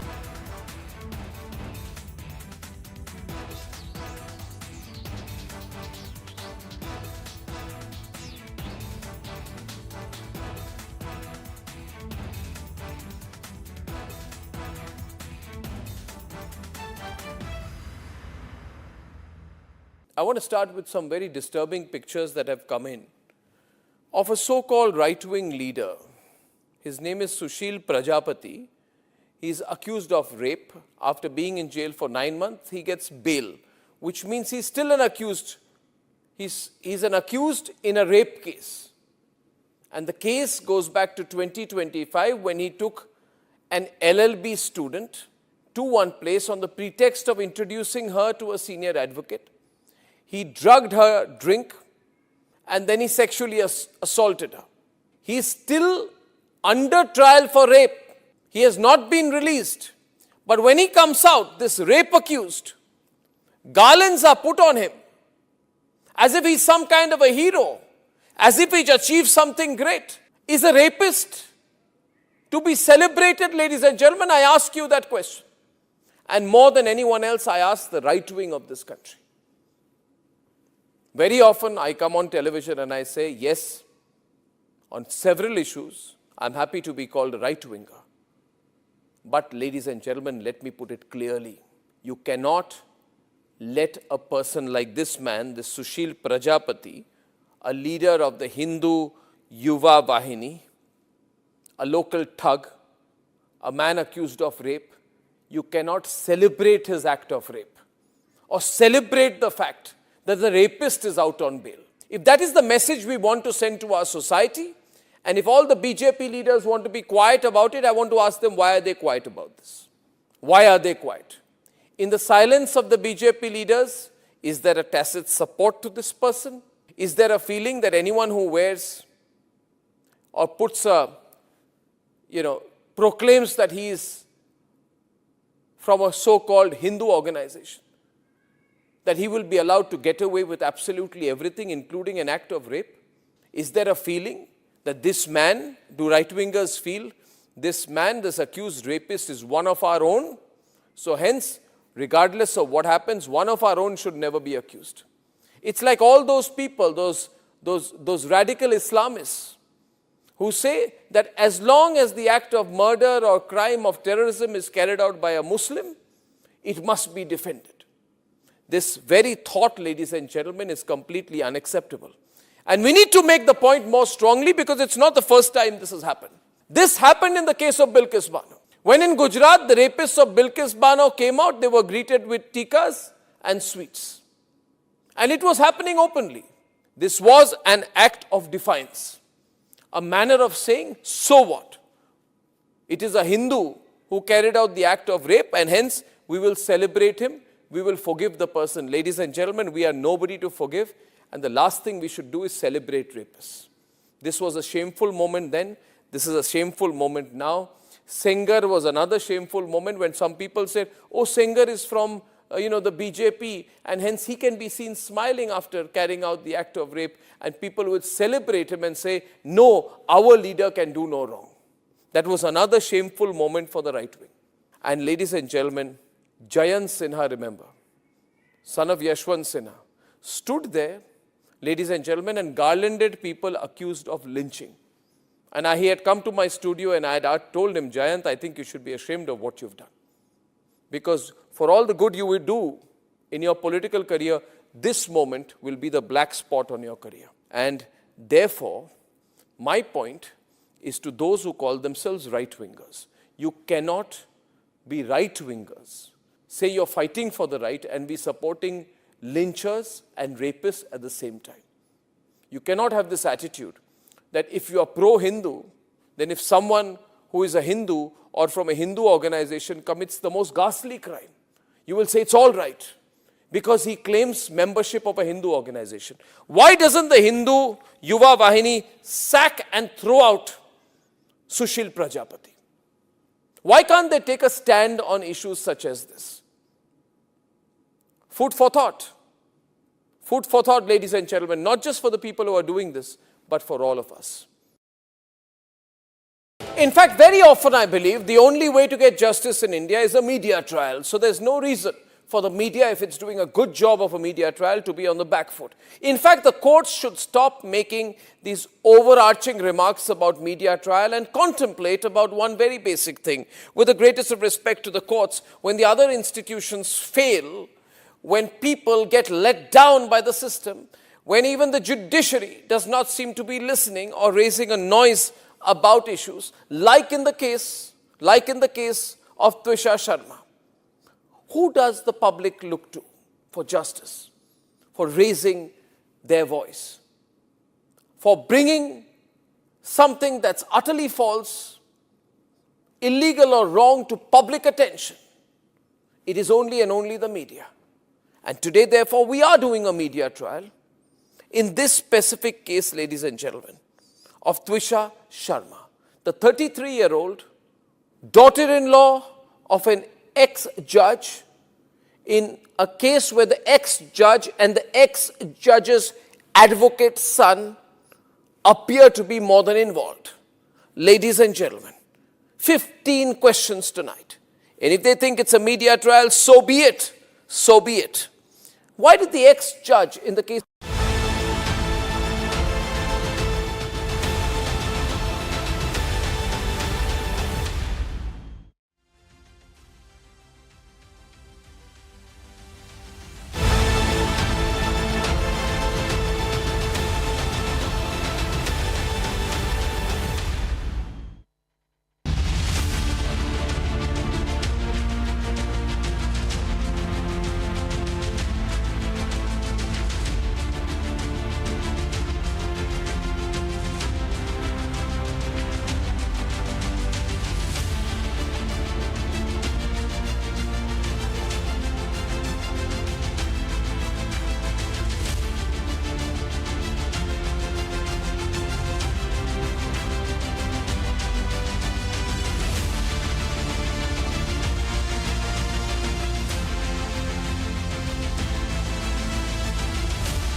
Very good evening, viewers. You're watching the latest edition of Republic Defense with me, Rakshita Mishra, from the big push for the AMCA, India's 15,000 crore 5th gen fighter jet, the stealth jet program, to India exposing Pakistan's duplicity at the UN, to the Chief of Army Staff's big statement on Operation Sindoor 2.0. We've got all the big stories covered on national security on the show today, as we keep our nation first, our forces first.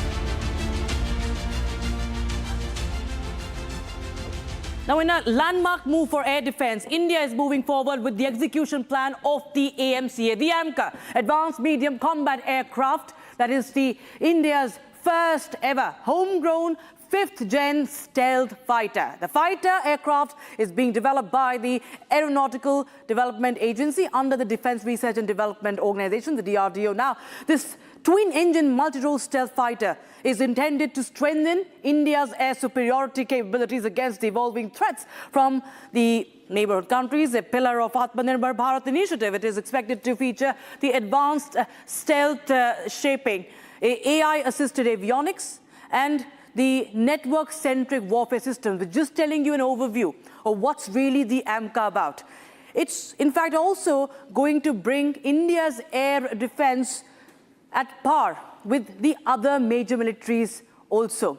It has an advanced AI battle manager, and it has electronic cockpit that is again AI powered, just to keep ourselves at par with the military, the Air Force of US, Russia and China, the elite club. And in fact, it also has the multispectral camouflage capacity. Just giving you an overview with the graphics so that we can understand as to what's the AMCA all about, viewers. And if you compare with the development phase, you have India. India's AMCA at the development phase right now. US has F-35, F-22. They're fully operational and combat testing. We've seen that in the West Asia conflict as well. They were put to use. China has J-20, J-35, fully operational and mass produced. Russia, you have the Sukhoi 57, the Su-57 Felon. That's in limited service. It's developing as well, if you talk about the Felon version. So, and the Sukhoi has been really offered time and again to India. And in fact, viewers, let's just also tell you about the private players that are in the race now. This is the roadmap first we are going to tell you about. The prototype, the rollout, 2027 to 2029 is when we're expecting the prototype, just the prototype. The first flight of this prototype could be 2028, 2029. As of now, what we're understanding as per reports. Flight testing and certification could take place between 2029 to 2032. And it's a limited series production, and the limited series production is expected around 2032, 2033. Full-scale induction expected 2034 and 2035. So you can say it could be a decade-long wait for that, viewers. So let's tell you how India has opened up the race, how it's a private turn that we are taking now for the first time. There are tenders that had been, of course, being opened for an Atmanirbharta push. This is the first homegrown fighter jet that we're talking about, the stealth fighter jet. And Tata, L&T, Bharat Forge, these are the three private companies that have been shortlisted. These are private consortia that have been shortlisted by the Defense Ministry this time. And it bets on the diversification through private sector, not so much of over-reliance on Hindustan Aeronautics Limited. That was, in fact, the sole manufacturer all this while for decades. So it bets on the diversification.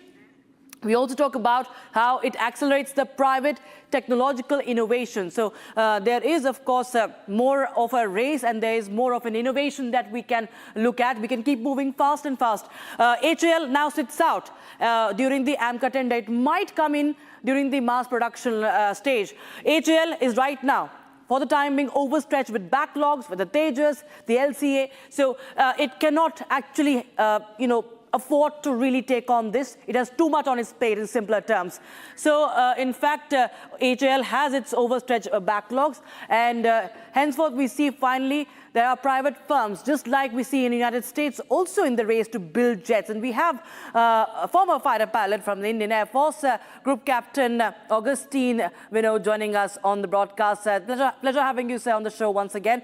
And how much of a good news you see with three private consortia in the race? For the first time, we see that HAL is sitting out. There have been, of course, a lot of complaints for a long time, that there are so much of pending deliveries on part of the HAL, and now AMCA, which again is going to take a lot of time, but we have a more competitive, sort of an environment for the building of and the delivery of AMCA. Absolutely. I mean, it is music to my ears. In fact, I was still in uniform when this project was, we were toying upon this idea when I was in the headquarters, not very far away from where you are currently. And since then, I've been talking to people, both in the civilian world, who are going to collaborate in this particular project, which is, again, a very, very big deal. The companies that have come forward, like Tata Advanced Systems, L&T, Bharat Forge, they are going to become the tomorrow's Northrop Grumman and stuff like that. I mean, so a lot of real estate is being, as we speak, being, worked upon. I just got off the call with the designers and the test pilots who are going to fly this aeroplane. So whatever you said is in the opening statements are absolutely true, and there is more that we could add to what this aeroplane can bring on the table. It's going to definitely have at least the prototype, a GE414, two of them, two GE414 engines. Put together, they have a thrust-to-weight ratio which is much more than F-35. And it is going to have conformal, bomb bay in which we'll carry the bombs or rockets. So the belly is going to be the place where the weapons are going to be housed. Therefore, you will not see a fuel tank in the belly. You will see only fuel tanks for ferry flights or long-range fights in which the fuel tank will be dropped before it goes on to the stealth mode. On the wings, it is going to be a wet wing concept. A very important aspect, which of course is we will be talking about in the days to come. Probably the first time we are going to break it on the public is that this particular aeroplane will have something called an electronic pilot. What does electronic pilot do for the uninitiated and for our viewers? Let me explain it. The electronic pilot is going to is an autopilot system in which the aeroplane will carry out an auto land. That is, it will recover on its own, come on the finals, carry out a landing and carry out the braking and bring the aircraft to a complete stop. That puts us in the league of it being an optionally piloted aeroplane. Probably the first FGFA, first generation fighter in the world that could have, in the days to come, an optionally piloting capability, which none of the, including F-35, does not have. So the moment the auto takeoff is validated, then routine flights like flying along the border, carrying out electronic missions, or going from A to B for ferry flights, etc., you don't need probably to put a pilot inside the aeroplane. Electronic pilot is going to be there. It's going to have a larger Uttam plus kind of a radar in the nose, much larger. So you will have a radar which can pick up an AWACS kind of target in Pakistan up to 300 nautical miles, close to 550, 600 kilometers. And for the understanding of viewers who understand the geography of Pakistan, the width of the Pakistan is not 600 kilometers. So any aeroplane, AWACS getting airborne in Pakistan, anywhere in Pakistan, we should be able to see it and shoot it down. That kind of capability is going to exist. So 29 is absolutely you are buying on the money, Rakshita. Yeah. 28, 29 is when the first flight is going to happen. Okay. Nothing before 2035, we should be able to induct this aeroplane. And on top of this, we are going to build our 6th generation fighter, So in the meantime, of which it is already, the work is already happening on the paper, the designing process. So a quick answer from you, sir. In the meantime, what do we really rely on? There are three critical points in this. A, like you correctly said, ADA is not a production agency. Remember, ADA is a design and development and a prototyping agency. So Tejas actually flew with ADA and handed over to HAL for production. Similarly, this aeroplane also during the production phase will have to be taken on by HAL and all the 3 companies that we talked about to put the pedal to the metal and bring out the first squadron by 2035, which is a very tall ask, let me tell you. It could slip to 2040. Hopefully by 2040, we should have at least 1 to 2 squadrons in the Indian Air Force ready. That puts us almost 2 decades behind China. China flew its FGFA in 2011, and they have inducted the squadrons in the last 2 years. So we are doing a catch-up game in this region. Right. By that time, if China gives an FGFA to Pakistan, we are going to be on the back foot, mind you, for which we'll have to look for an answer, probably look towards Su-57 Very or something rightly like pointed that, 1 or out 2 there. squadrons. Absolutely. Group Captain Vinod, thank you so much for joining us with your quick insights on that very important story this week on our defense. We were shifting our focus now quickly to how India has issued a sharp rebuke to Pakistan at the UNSC. Now we're quickly shifting our focus to the second story on Republic Defense. It's a sharp diplomatic rebuke to Pakistan at the UNSC, and India slammed Pakistan for cross-border terrorism. In fact, also issuing a warning, also reminding Pakistan of bleeding India by 1,000 cuts doctrine as well. Ambassador Harish Parvataneni reminded Pakistan that it will have to accept that there are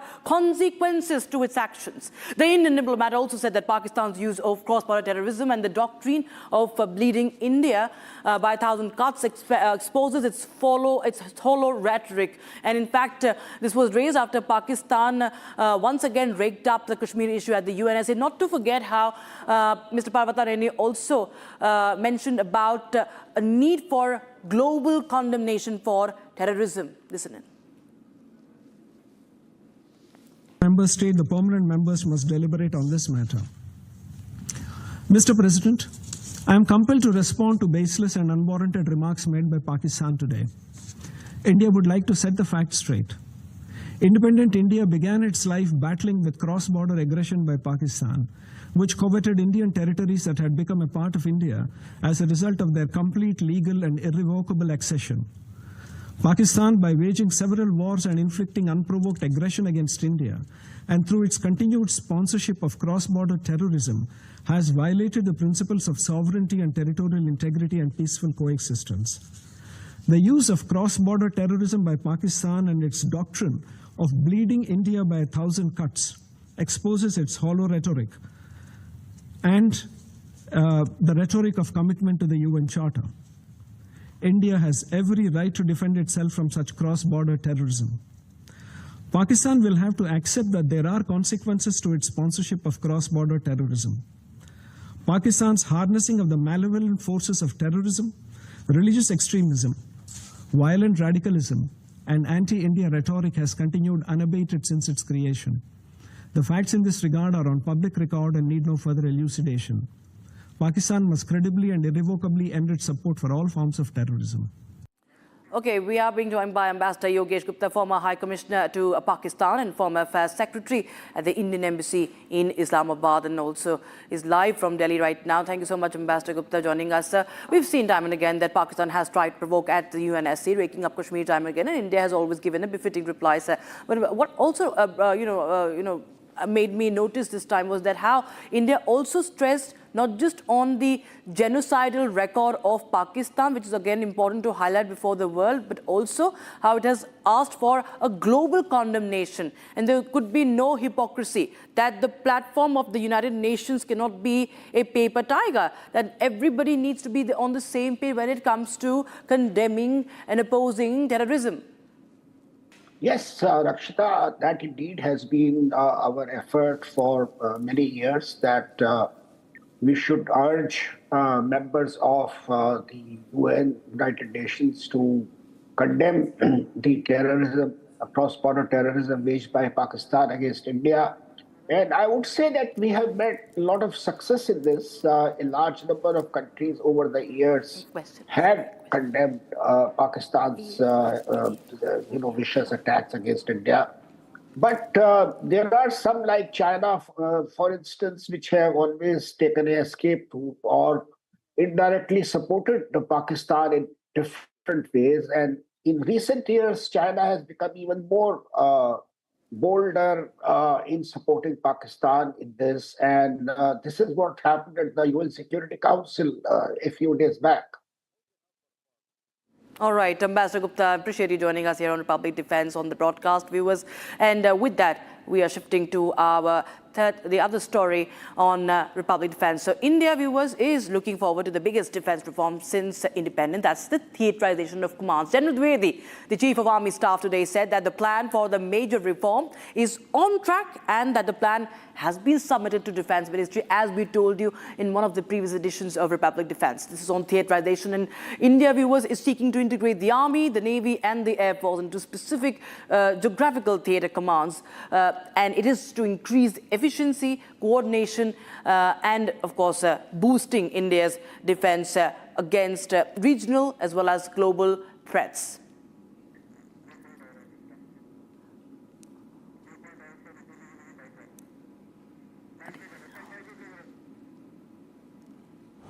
As far as the theaterization is concerned, I would like to assure the House that it's on the right tracks.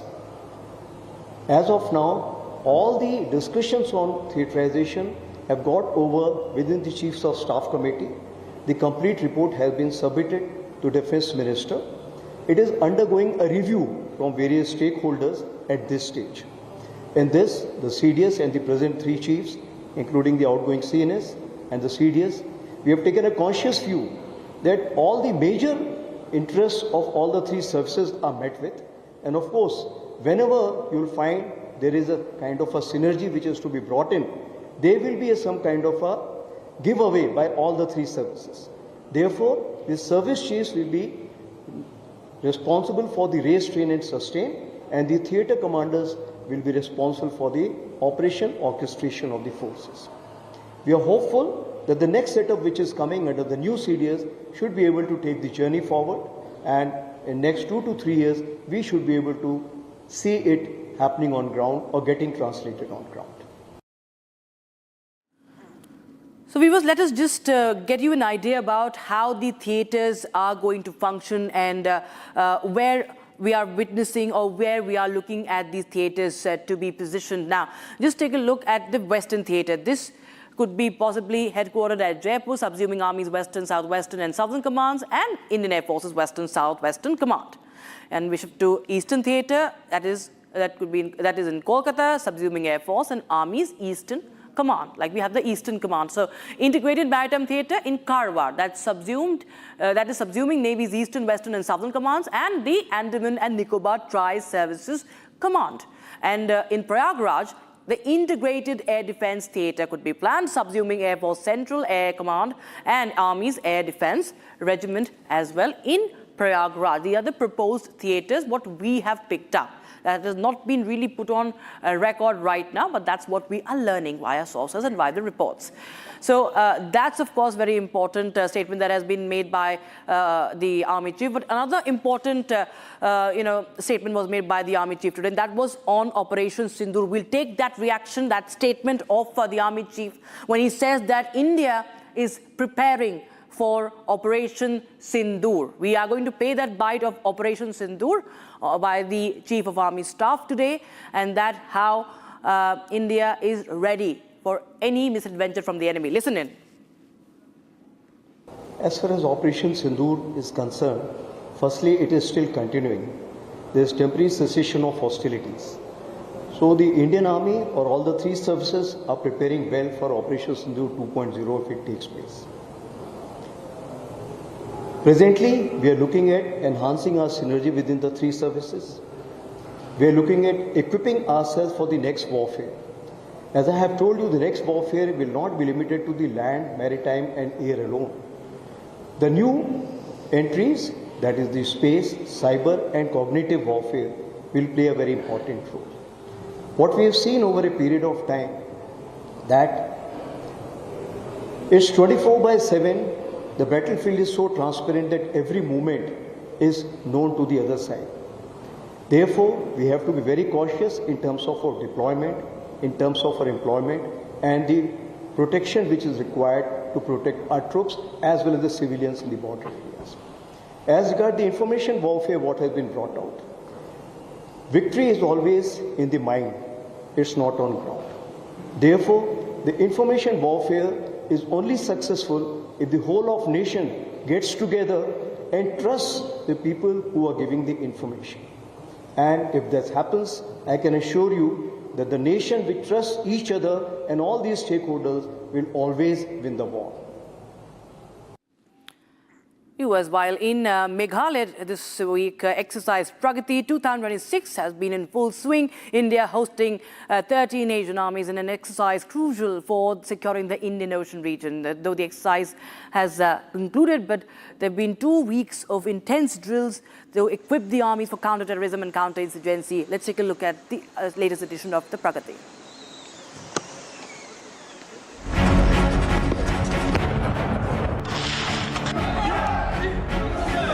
When 13 armies converge in the dense, mountainous jungle terrain of Meghalaya, what is unfolding is far more than a tactical drill.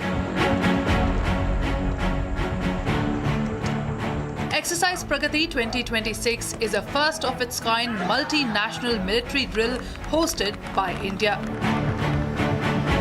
Indian Armed Forces are hosting 12 Asian militaries with exercises focused intensely on counter-terrorism and counter-insurgency operations. Pragati 2026 provides a vital platform for exchanging operational practices and refining procedures against emerging threat of terrorism across Asia. From integrated planned exercises, coordinated tactical drills, and realistic operational scenarios, this is much more than training. This is defense diplomacy in action.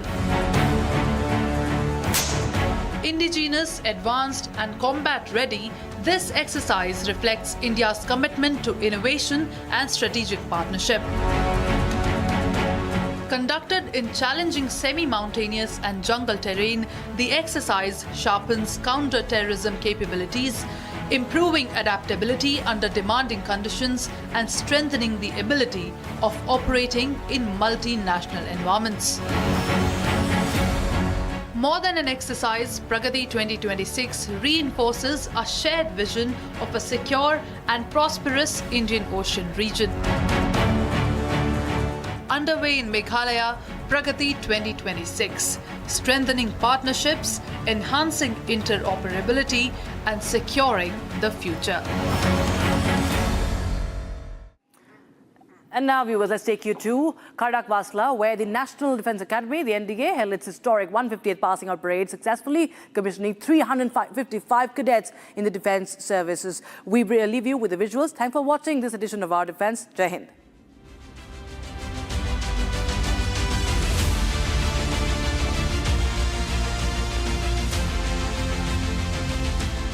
Helicopters and Sarang helicopters as we celebrate 30 years of Surya Kiran, the daredevils in the skies.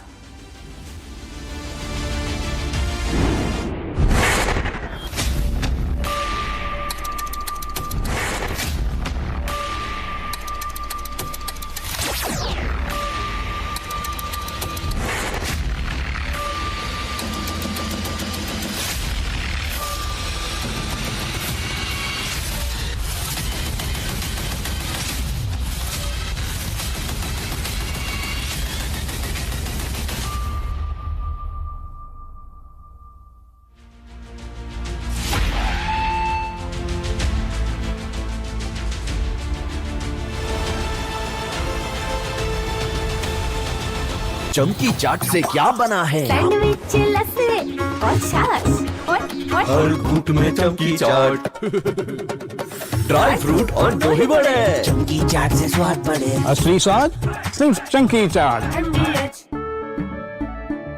केसरिया से मन जोगी हुआ रे, दिल झूमे देखो मतवारा हुआ रे। केसरिया से मन जोगी हर पल मनाओ केसरी त्योहार। विमल, बोलो जुबान केसरी। थोड़े में ज्यादा स्वाद, यही तो है इसकी खास बात। वाओ मामा, क्या स्वाद है? अरे मेरे राजा। In fact, very often I believe the only way to get justice in India is a media trial. So there's no reason for the media, if it's doing a good job of a media trial, to be on the back foot. In fact, the courts should stop making these overarching remarks about media trial and contemplate about one very basic thing. With the greatest of respect to the courts, when the other institutions fail, when people get let down by the system, when even the judiciary does not seem to be listening or raising a noise about issues, like in the case of Twisha Sharma, who does the public look to for justice, for raising their voice, for bringing something that's utterly false, illegal or wrong to public attention? It is only and only the media. And today, therefore, we are doing a media trial in this specific case, ladies and gentlemen, of Twisha Sharma, the 33-year-old daughter-in-law of an ex-judge, in a case where the ex-judge and the ex-judge's advocate's son appear to be more than involved. Ladies and gentlemen, 15 questions tonight. And if they think it's a media trial, so be it. So be it. Why did the ex-judge in the case of Twisha Sharma, neither she nor her son call a police or an ambulance? What took them 57 minutes to bring the body down? Where are the 3 men who are seen in the video dragging Twisha's body, destroying evidence? What was the police doing? Did they question the house staff? Did they question the judge? Was Twisha carrying headphones in her bag, in her hand, or a rope? Where is it now? Where is that so-called belt that cops claim was used by her to commit suicide? Why was it hidden? The mother-in-law, the ex-judge, walks up calmly while the body is being dragged down and evidence is being destroyed before the judge's eyes. Is that normal? Why don't the judges raise a hue and cry about it? Why don't the appellate courts take up this case suo motu? So people don't start believing that when an ex-judge is concerned, the victim will never get justice. From Asia's largest news headquarters, setting the agenda for Bharat.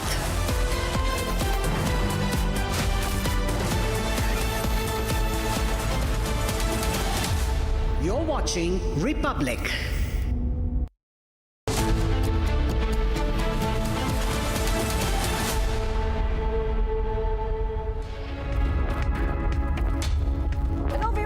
A very good afternoon. We are live and breaking. I'm Shivangi Shukla getting you the latest coming in. A teen was stabbed in Ghaziabad, and what is very shocking is that some of the suspects are still at large. We'll get to all those details, but the headlines first. Let's get started. Firstly, as far as Operation Sindoor is concerned, firstly, it is still continuing. There is temporary cessation of hostilities. So the Indian Army or all the 3 services are preparing well for Operation Sindoor 2.0 if it takes place. The 30th anniversary celebration of the Surya Kiran aerobatic team witnessed a spectacular, and we're getting all these headlines coming in as we see that the army says that we are ready for Operation Sindoor 2.0.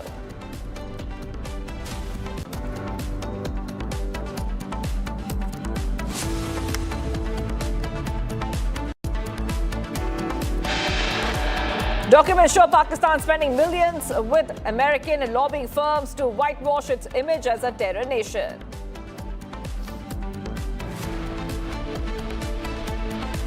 Top Congress leaders arrested for the murder of a lawyer in Hyderabad. Congress leaders face 15 lakh supari for the killing.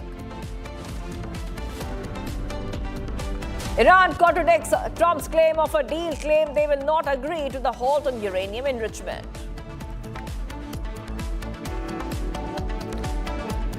Republic speaks to the Air India crash eyewitness, the man who saw all the bodies, including that of Captain Sabarwal. From cash to arms, Bengal police discover a massive arms factory from the Saha brothers in the Trinamool Congress.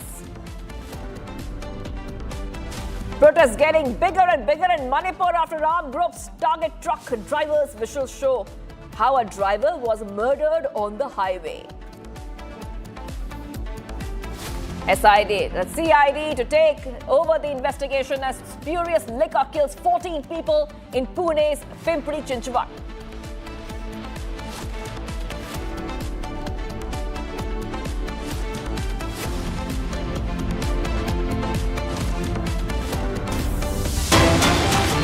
Major tragedy averted by forces as live mortar shell destroyed using controlled explosion. Earlier, live mortar shell was recovered and was taken into custody by security forces in Pooch district. The shell was found near the SK bridge in Pooch. Upon receiving information, a police team rushed to the spot and cordoned off the area. The Indian Army's bomb disposal squad was called to the site. Let's put out those pictures which are coming in for you. So in these pictures, you can see that a major tragedy was averted. Exclusive pictures coming only on Republic TV. A major tragedy averted by forces as a live mortar was destroyed using a controlled explosion. So what you see on your screen is a controlled explosion. Earlier, live mortar shell was recovered and was taken into custody by security forces in Pooch district. Okay, let's go straight across to my colleague who's joining us, Goswami. Goswami, coming across to you. Let's tell our viewers that this is a controlled explosion. That means a major tragedy was averted by our forces. Yes, Goswami.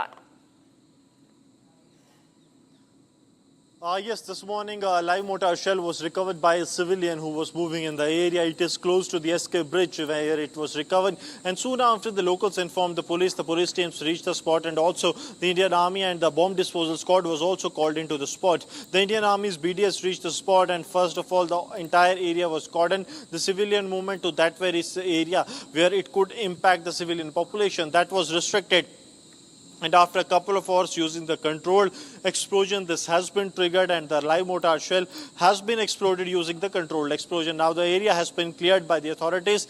It is believed that this was a dead shell that was fired from across the border during the recent skirmish that has taken place in the month of May last year when India launched the Operation Sindoor, and there was a retaliation. So it is very likely that it could be that or previous ceasefire violations that have taken place in the Poonch. So this was a dead shell that was there lying live, and after which the security forces got into action and have averted a major tragedy. Had it not been detonated using the controlled explosion timely, it would have triggered the injuries or damage to the civilians that might move in the area. So that is why this is something that the tragedy has been averted, and now the area has been cleared open for the civilian population. All right, thank you, Goswami, for getting us all those details, live pictures. In fact, we're getting these pictures from Pooch, Jammu and Kashmir. Getting us some more updates coming in. A major operation has been busted by Delhi Police Special Cell. 9 accused linked to Pakistan's ISI and the Mumbai underworld network has been arrested. So 9 people have been arrested. Let's tell you that the connection is not just to Pakistan ISI, but also the Mumbai underworld. Now, the arrests were made by the Special Cell's NDR team. The accused were allegedly tasked with carrying out attacks on key installations and security forces in Delhi. The arrested individuals were allegedly working at the behest of the ISI Mumbai underworld network. Weapons and explosives have been recovered from their possessions. Delhi police claims to have foiled a major terror conspiracy in the national capital. Interrogation of the arrested accused is underway, and investigators are probing other links of the network. Delhi police has arrested 9 suspected terrorists. I really want to go across to Soros, who's joining us live. Soros, we have seen again and again how our teams have been working around the clock to bust these plots. Not the first time. And once again, we have seen that this new plot has been busted right before these terrorists try to put it in action. If you could take our viewers through the latest coming in. Yes, Shivangi, the special cell, Delhi Police Special Cell New Delhi Range team has busted a major terror module in the national capital. 9 terrorists have been arrested in this major operation, and during this operation, the Delhi Police Special Cell has also recovered several state-of-the-art arms and ammunition from them. Along with that, hand grenades, explosives, and the other material were recovered by the Delhi Police Special Cell in this whole operation. This operation is linked to the Pakistan's intelligence agency ISI, who is responsible for conducting several major terror attacks in India itself. And in fact, these 9 terrorists were tasked with conducting some major terror activities in India and at key locations, including the religious temples, military installations, and others. However, according to the latest information, these 9 terrorists have already done the reconnaissance of the recce of this whole religious temples and the key military installations and the security intelligence inputs that where they are situated, and they have made a whole plan to conduct a major attack on these establishments. However, as the Special Cell has arrested all these 9 terrorists who were in the national capital, they were in a hideout, and now this is the major terror module which has been busted, and now they all are being interrogated by the Delhi Police Special Cell. In fact, these 9 terrorists were also in touch with the Mumbai underworld network, which is basically also run by the most wanted Don Dawood Ibrahim. And currently, all these 9 people have been arrested by the Delhi Police Special Cell, and the further interrogation and the investigation will be revealed in the press briefing, which will be conducted at 3:30 p.m. today itself by the Delhi Police. And this special comes at a time. Thank you for getting us all those details. This is a huge win coming in for the Delhi police. They have busted a terror module before these terrorists tried to do something damaging. I really want to move ahead, viewers, and tell our viewers a little bit more about what is happening. India's military transformation is gathering pace. The Army Chief General Upendra Dwivedi has said that Operation Sindoor remains active under a temporary succession of hostilities, while the armed forces are already preparing for a possible Sindoor 2.0 scenario. The Army Chief also said that India's long-awaited theatre command reforms are on the right track, with major changes expected to take shape over the next 2 to 3 years. Here's a report. Take a look.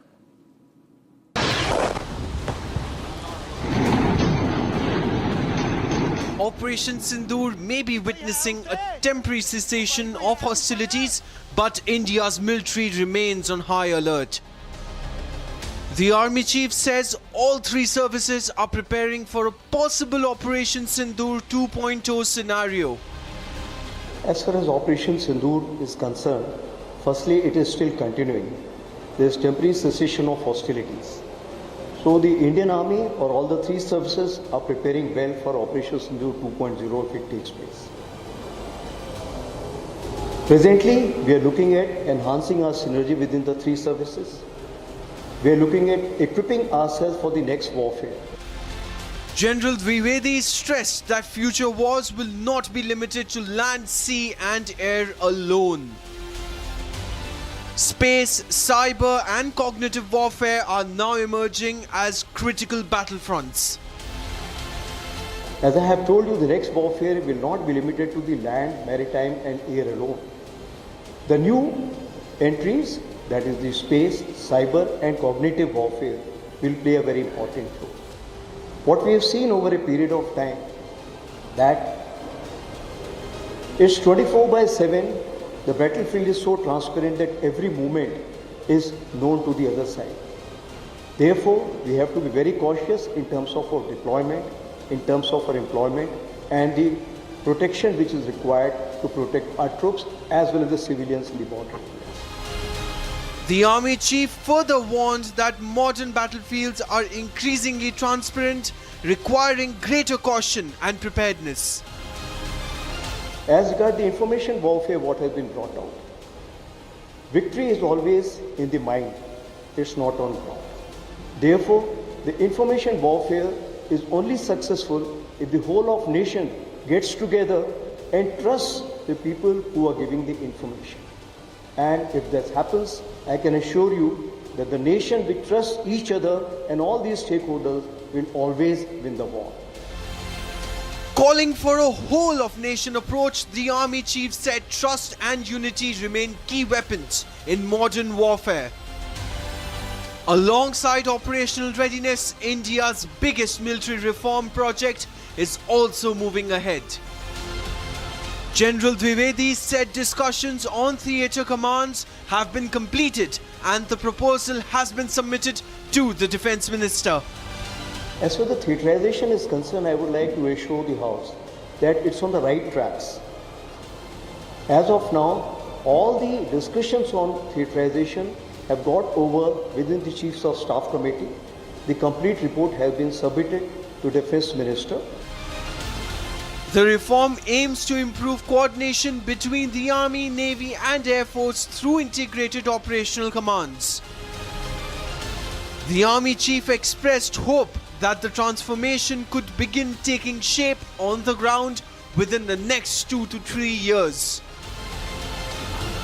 From preparing for the next phase of Operation Sindoor to reshaping the military through the theatre commands, India's armed forces are preparing not just for today's challenges, but for the wars of the future. And viewers, getting you some more breaking news coming in. CID officials are visiting the residence of TMC MP Abhishek Banerjee at Mukherjee Road and stayed for about 30 minutes before leaving. A CID official serves a notice to TMC National General Secretary and MP Abhishek Banerjee at his residence in Kalighat. Let's tell you exactly what this is about. This is in connection with the alleged MLA signature forgery case. So we see the team of West Bengal CID visiting Kolkata residence of TMC MP Abhishek Banerjee in connection with the ongoing investigation into the alleged MLA signature forgery case. So we will try to go across to my colleague in a short while. But before that, let's play out this reaction coming in of Abhishek Banerjee. उनको एक notice देना था, वो notice मुझे खुद receive करना था, इसलिए वेट कर रहे थे। वो दूसरा जगह गलती से चले गए थे, उनको पता नहीं है मैं कहाँ रहता हूँ। तो मैंने आप लोगों के द्वारा ये बोला कि किसी को अगर नोटिस देना है तो मैं यहाँ हूँ, वो आ जाए और नोटिस दे दे, जो करना है करे। अगर बीजेपी को लगता है भाई, पहले आप ये पहले समझ लो कि पहले ईडी सीबीआई थे, अब बंगाल पुलिस और कोलकाता पुलिस आ गया, साथ में एक एएमसी आ गया। पहले 2-3 इन्वेस्टिगेटिंग एजेंसीज थे, अभी 5 है। उनको लगता है कि भाई 5-6 एजेंसीज को लगाऊंगा और इसको कैसे भी भाई गुमराह करके सर झुकवाऊंगा। मैं वैसा आदमी नहीं हूँ। आप गला भी काट देंगे, आप कुछ भी कर लो, आपको 10 बार सोचना पड़ेगा, आपको 7 बार जन्म लेना पड़ेगा मुझे झुकाने के लिए। हम लोग तो गद्दार नहीं हैं। All right, let's go straight across to my colleague who's joining us. Kishore is joining us. Kishore, notice has been served to Abhishek Banerjee. CID officials were unable to question him because the CID officials were informed that Abhishek Banerjee was not at home at all when they had come. Yes, Kishore. Well, exactly. This is a signature forgery case at the assembly, and during the election of the leader of opposition, it has been found that Abhishek Banerjee, being one of the party position holders in TMC, has forged his signature, and that is what the case is about. And CID has given a notice to Abhishek Banerjee to appear on Monday at Bhavani Bhavan. Now, the matter of the fact is Abhishek Banerjee was hiding. He was hiding because he's scared. He's a scared person. He's hiding from the police. He's hiding from the CID. And when we from Republic chased him, the media chased him, he had to come out of his hiding place at Potuapara. He was not at his Shantiniketan house in the usual place he used to stay. He ran away from there because he's a scared person. He's a scared fox, some people in West Bengal are saying. And he was hiding at his Potuapara house. Now, after media chased him, after Republic chased him, he had to come out and then he had to take the notice from the CID. On the other hand, while speaking to the media, he was himself admitting that there are multiple number of cases with Kolkata police, with the West Bengal police, and even with the KMC, because he is also engaged in building illegal structures. So all those cases are against him. This is just another case adding up against Abhishek Banerjee, Mamata Banerjee's Bhaipo. In Bengali, we call him Bhaipo because he's the nephew of Mamata Banerjee. Now, Bhaipo was hiding in his hiding place like a fox, people of Bengal are saying. Now he had to come out and receive the notice given by the CID to him. And the notice says that he has to appear in front of the CID at Bhavani Bhavan on Monday. That is day after tomorrow. So this is how Abhishek Banerjee is completely cornered now. He used to keep many mafias and gundas under him when TMC was in power. And Jahangir, people like Jahangir and Shah Jahan used to report to him. Now Abhishek Banerjee is a cornered man, completely helpless, lost his case, lost the game. He's cornered, he's crying in a way, and he's hiding. Now he had to come up and receive the notice. And now he has to appear before the CID. Kishore, thank you for getting us all those details. I'll be coming back to you for more on this story coming in from West Bengal. Getting us some more breaking news coming in. Deceased advocate Khaja Mohiuddin's son has called for capital punishment of the accused. Hyderabad police had arrested Congress leader Mehboob Alam Khan, his son Mujahid Alam Khan and 4 others in the murder case of senior advocate Khaja Mozuddin, linked in killing to a Waqf property dispute, with allegations that contract killers were hired to eliminate the advocate. Mozuddin was fatally attacked outside his residence as well. And this is a response which has come right now, saying that the deceased son calling for the capital punishment of the accused.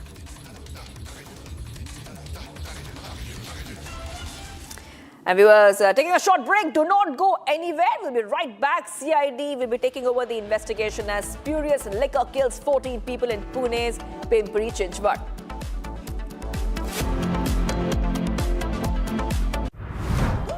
अब आ गया new YONO जो देगा power to bank in English, Punjabi, Marathi, Odia, Bangla, Malayalam, Tamil, Gujarati, Hindi, multiple languages में मिलेगा banking करने का power.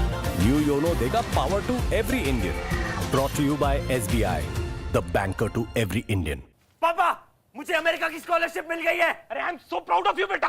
Thank you. मुझे खुशी के आंसू आ रहे हैं। बेटा हो तो ऐसा, तेरे मुंह में घी शक्कर। गर्मी करे सबका दिमाग फ्राई, इसलिए फ्लिपकार्ट पे है अमेजिंग डील्स ऑन एसीज, ताकि इंडिया रहे कूल। वैसे तो मुझे इन्फ्लुएंसर बनना है। चप्पल फेंक के मारूंगा। For the ones who chase the sun, for the quiet, for the fun, for the music, for the view, for every verse. Presenting 2026 Kia Soros. There's something for everyone. Kia, movement that inspires. Yogi government's historic pace and unmatched expansion have created multiple records. Before 2017, the state's economy was around 13 lakh crore rupees, which has taken a hit. प्यास बुझाए, ठंडक लाए, सबको भाए जीरा Singh. MDH का जल जीरा, जीरा सिंह। जीरा सिर्फ असली रिफ्रेशिंग, असली स्वाद, असली मजा। जब तक लाजवाब न बन जाए उसे नहीं इत्मीनान है। तभी तो रिचमंड बनना नहीं आसान है।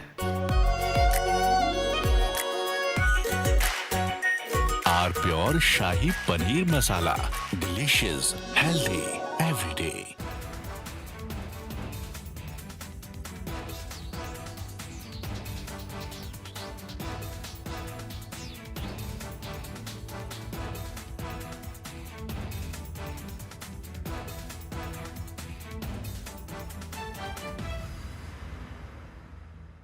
I want to start with some very disturbing. R pure सूजी पास्ता उबालो, मिलाओ और खाओ। 8 मिनट में तैयार। क्या टेस्ट है सबका राजा, आर प्योर मसाला।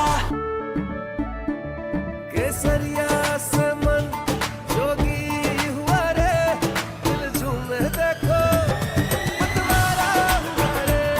केसरिया से मन जोगी हुआ। हर पल मनाओ केसरी त्योहार। विमल, बोलो जुबान केसरी। चमकी चाट से क्या बना है? सैंडविच, लस्सी और छाछ। हर घूंट में चमकी चाट। अब बताओ स्वाद आया? आया। असली स्वाद सिर्फ चमकी चाट। In fact, very often I believe the only way to get justice in India is a media trial. So there's no reason for the media, if it's doing a good job of a media trial, to be on the back foot. In fact, the courts should stop making these overarching remarks about media trial and contemplate about one very basic thing. With the greatest of respect to the courts, when the other institutions fail, when people get let down by the system, when even the judiciary does not seem to be listening or raising a noise about issues, like in the case of Twisha Sharma. थोड़े में ज्यादा स्वाद, यही तो है इसकी खास बात। वाओ मामा, क्या स्वाद है। अरे मेरे राजा, सबका राजा R pure masala.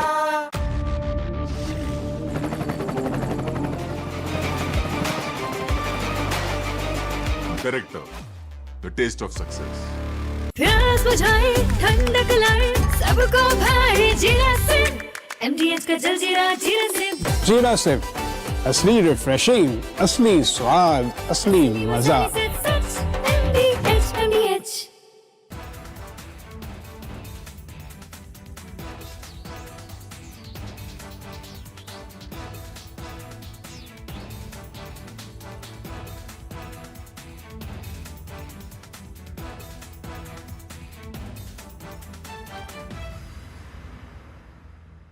I want to start with some very disturbing pictures that have come in of a so-called right-wing leader. His name is Sushil Prajapati. He's accused of rape. After being in jail for 9 months, he gets bail, which means he's still an accused. He's an accused in a rape case. And the case goes back to 2025 when he took an LLB student to one place on the pretext of introducing her to a senior advocate. He drugged her drink and then he sexually assaulted her. He is still under trial for rape. He has not been released. But when he comes out, this rape accused, garlands are put on him as if he's some kind of a hero, as if he's achieved something great. Is a rapist to be celebrated, ladies and gentlemen? I ask you that question. And more than anyone else, I ask the right wing of this country. Very often I come on television and I say, yes, on several issues, I'm happy to be called a right-winger. But ladies and gentlemen, let me put it clearly. You cannot let a person like this man, this Sushil Prajapati, a leader of the Hindu Yuva Vahini, a local thug, a man accused of rape, you cannot celebrate his act of rape or celebrate the fact that the rapist is out on bail. If that is the message we want to send to our society, and if all the BJP leaders want to be quiet about it, I want to ask them, why are they quiet about this? Why are they quiet? In the silence of the BJP leaders, is there a tacit support to this person? Is there a feeling that anyone who wears or puts a, proclaims that he is from a so-called Hindu organization, that he will be allowed to get?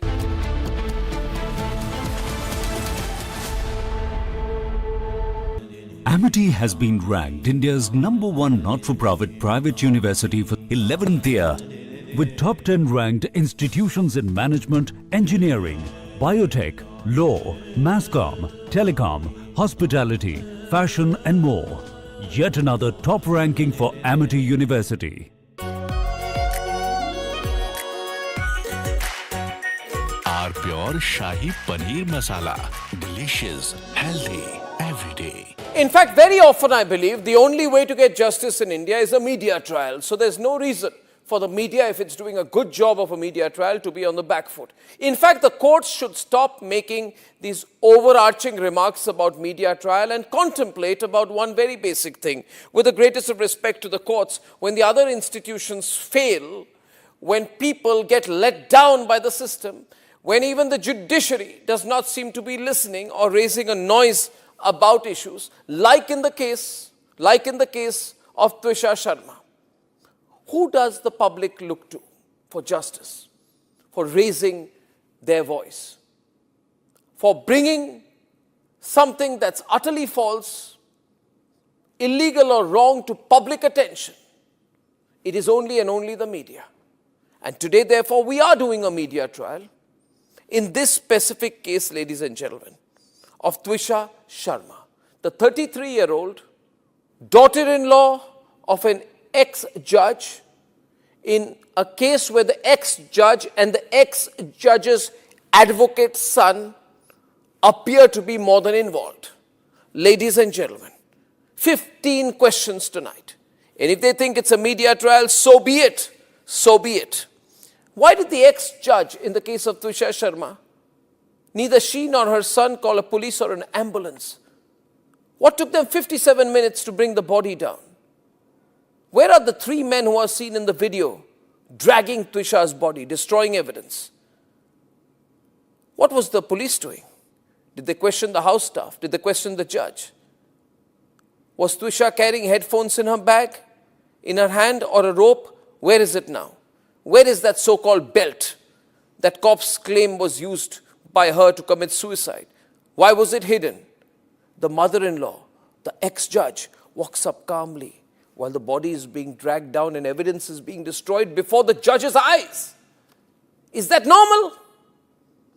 Why don't the judges raise a hue and cry about it? Why don't the appellate courts take up this case suo moto? So people don't start believing that when an ex-judge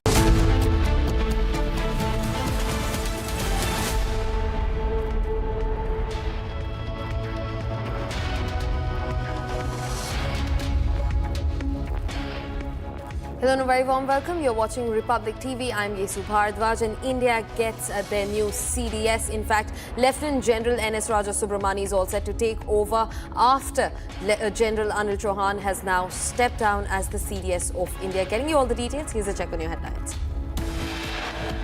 As far as Operation Sindoor is concerned, firstly, it is still continuing.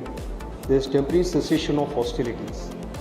So the Indian Army or all the three services are preparing well for Operation Sindoor 2.0 if it takes place. Army Chief warns Pakistan, says Operation Sindoor continues and that we're getting ready for the next phase.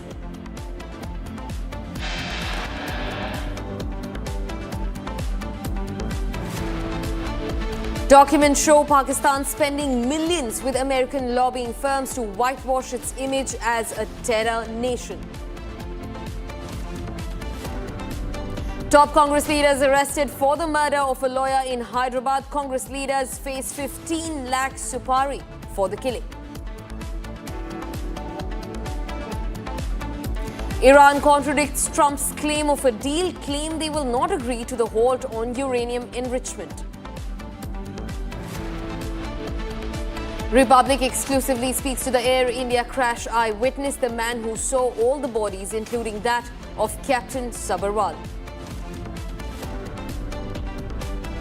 From cash to arms, Bengal police discover a massive arms factory from the Saha brothers in the Trinamool Congress. Protests swelling in Manipur after armed groups target truck drivers. Visuals show how a driver was even murdered on the highway. CID to take over the investigation as a spurious liquor kills 14 people in Pune's Pimpri Chinchwad.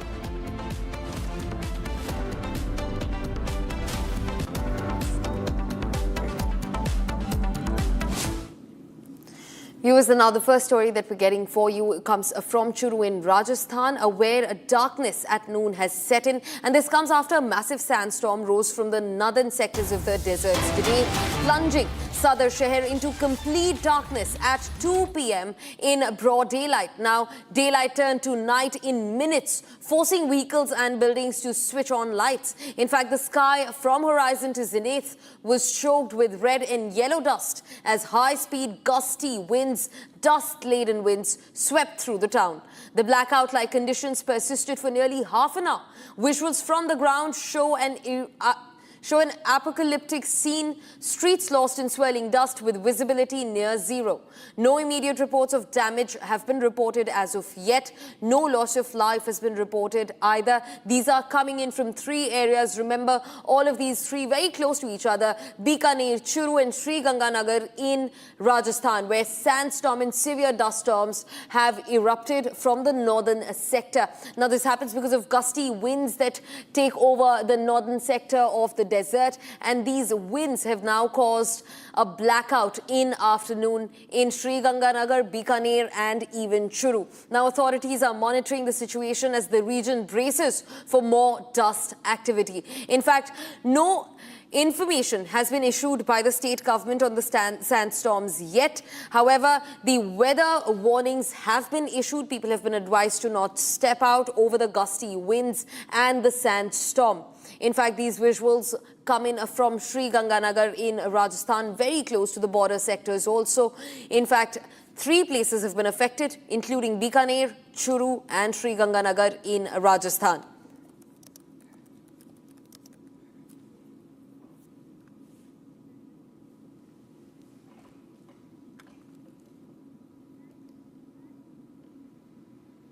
Viewers, now shifting focus to Hyderabad. Deceased advocate Khaja Moizuddin's son calls for a capital punishment for the accused. Now, Hyderabad police have arrested Congress leader Mehboob Alam Khan and his son Mujahid Alam Khan and 4 others in the murder case of the senior advocate Khaja Moizuddin, linked in killing to a Waqf property dispute, with allegations that contract killers were in fact hired to eliminate the advocate. Now, Moizuddin was fatally attacked right outside his residence. This happened on the 23rd of May after being hit and even dragged by an SUV. Those are the visuals on your screens as the advocate inches closer to his own vehicle, suddenly another vehicle emerges and sweeps him away. Now, following the arrests, the Congress party has suspended both the father and the son from the party.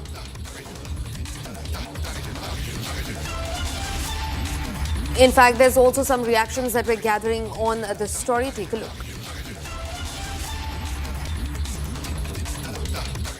My father has been prosecuting cases in respect of Anwarul Ulum colleges, Nawab Shah Alam Khan Engineering College in Chadarghat and this Mumtaz College at Malakpet.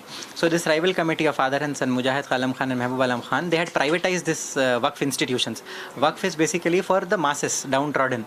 They have to be used for the Waqf, like Masjid is a Waqf, Dargah is a Waqf, for public use. So these colleges are also for public use. They had privatized it and they are like collecting donations and other things and for private use. So he was against this. Litigation has been pending for more than 10 years, like in 2013 or 2012. At all occasions, either be it Waqf Tribunal or City Civil Court or High Court or Supreme Court, 98 to 99% my father had been getting favorable orders and interim orders in his favor based on like whatever the material is there.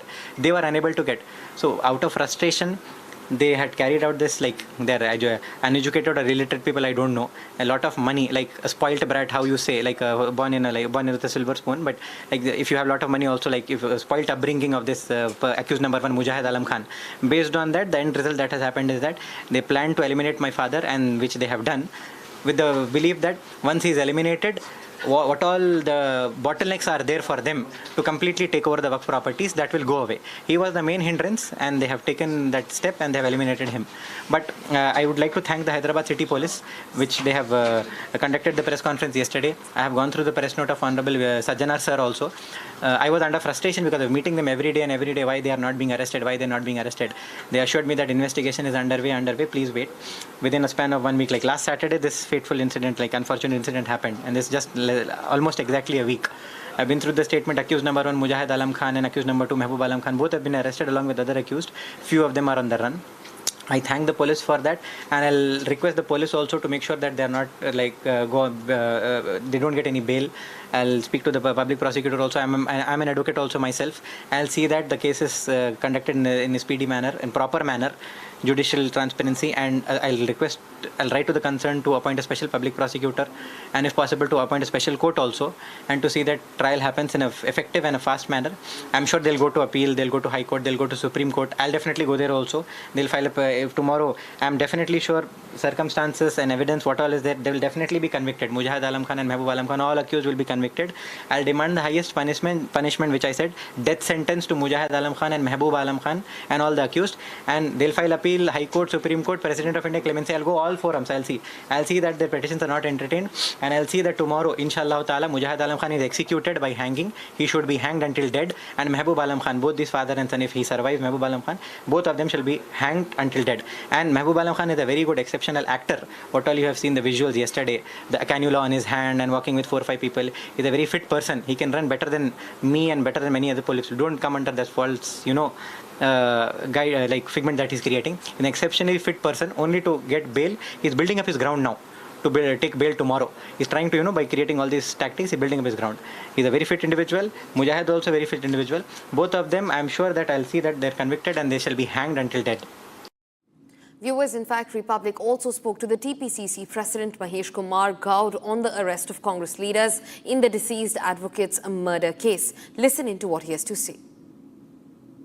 No, not only so we have expelled him. See, any person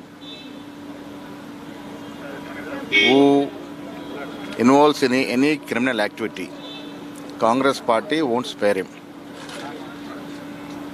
Going to the extent of killing somebody is a heinous crime. Congress party always believes in peace and harmony. This sort of activity cannot be tolerated. Yesterday only, when the news came that he is going to be arrested, I have instructed our discipline committee chairman to expel him from the party. So, not only in his case, in any case, criminal activity cannot be entertained in Congress party. So for the dispute between the family was a very long time and the Waqf property was the main cause. So was the Congress party aware of this, and what will be the... How can we be aware of the happenings? Till when we appointed him and when we have taken him into he was actively working for the party. That is the reason we have taken him. How can we expect his bad element in his mind. It is later it happened. So whenever it has come to our notice, we have acted. And in future also, no such people of criminal activity will be entertained. Viewers, now shifting focus to the valley. The Jammu and Kashmir police has now widened its anti-narcotics offensive beyond just drug peddlers and local handlers, targeting the Pakistan-based masterminds accused of fueling narco-terror networks across the state. Now, the Union Territory, in a major escalation, and FIR has been registered under the UAPA against Pakistan-based narco-terror operative Shehzad Bhatti, even as investigators track financial transactions worth crores and conduct operations across multiple states. With the Lieutenant Governor's 100-day anti-drug campaign in full swing, the message from security agencies is clear. The crackdown will not stop just at the borders. Take a look. As Jammu and Kashmir police intensifies its war against narco-terror, the crackdown has now expanded beyond local drug networks to cross-border masterminds. At the center now is Pak-based narco-terror operative Shehzad Bhatti, accused of running and facilitating a cross-border drug terror nexus. Jammu and Kashmir police has launched a massive crackdown on Pakistan-based narco-terrorist Shehzad Bhatti. This comes days after the Jammu and Kashmir Police Chief Nalin Prabhat has said that they are going to decimate the entire infrastructure and the ecosystem that is helping Shehzad Bhatti to push narcotics into the Indian territory. Jammu and Kashmir Police has learned to have registered a case under the Unlawful Activities Prevention Act against the network of Shehzad Bhatti that is operating in Jammu and Kashmir, following which subsequent raids are underway in the different parts of the country. It is going to be a largest ever operation against any Pakistani-backed narco-terrorist by Jammu and Kashmir police, as the police is now looking into the financial transactions that have been done on the directions of the ISI by the group that is linked to Shehzad Bhatti. Many of the people, those who are linked with the Shehzad Bhatti ecosystem, they have been questioned, and also some of the digital devices have already been seized by Jammu and Kashmir police. Police say that the transaction worth crores is under scanner, and there have been multiple linkages, the back trail of the money that is there, so as to evade the scrutiny of agencies that is now under the radar. The police also says that they are looking actively into the ringleaders of Shehzad Bhatti modus operandi that are active in the area, so that they can also be decimated as the forces continue its major crackdown on the ISI-backed Bhatti. J&K police has now registered an FIR against Bhatti under the Unlawful Activities Prevention Act. Meanwhile, J&K DGP Nalin Prabhat also issued a stern warning to Pakistan-based operatives. A warning to the Pakistan-based Shehzad Bhatti, who is ISI's acolyte and partner in pumping narcotics into India. We will hunt and hound you and your associates and decimate your evil infrastructure. Investigators believe the network stretches across borders using narcotics trafficking to finance terror-linked activities. Sources tell Republic that the crackdown will target the handlers and the financiers of the nexus that is based in Pakistan. Meanwhile, police teams continue their operations across multiple Indian states. Tracking suspects, financial links, and logistical support is also under scanner. Transactions worth crores routed through multiple bank accounts are now under scrutiny. The latest action forms part of the 100-day anti-drug campaign launched by the Lieutenant Governor Manoj Sinha on April 11 this year. From drug peddlers on the ground to masterminds operating across border, security agencies are now tightening the net on every link of the narco-terror chain. Viewers, now shifting focus to Karnataka, where half the power tussle has been resolved, with this coming to light that Siddaramaiah has stepped down. But the other half of who will be the next chief minister remains to be seen.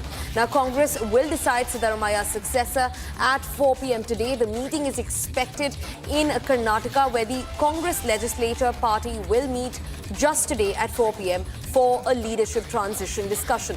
Now, the CLP meeting is expected to be significant as the Congress prepares to elect a new legislature party leader and also the next Chief Minister for Karnataka. Now, this will complete the process of forming a new government. DK Shivakumar, as per sources, is widely expected to be chosen as the next Chief Minister for the state. Now, sources also reveal that there might be 2 deputy chief ministers, in fact, that Karnataka is set to gain. Now, the meeting will be chaired by the CLP leader and will, of course, also be attended by the KPCC President DK Shivakumar, the AICC General Secretary, and also Congress's Karnataka in charge, Randeep Singh Surjewala. In fact, Legislative Council House leader NS Bose Raju, along with all other Congress MLAs, MLCs, and MPs, working presidents will also be present at the meeting, so a high-level meeting at 4 p.m. today to decide the fate of the state and to decide who the next Chief Minister will be, with the sources now backing DK Shivakumar as the next probable choice for the Congress unit in Karnataka. Remember, Chief Minister Siddaramaiah was asked by the Congress High Command back from New Delhi to step down as the Chief Minister of Karnataka. So the power tussle in Karnataka continues at 4 p.m. today. We can expect some announcement over the next Chief Minister of the state.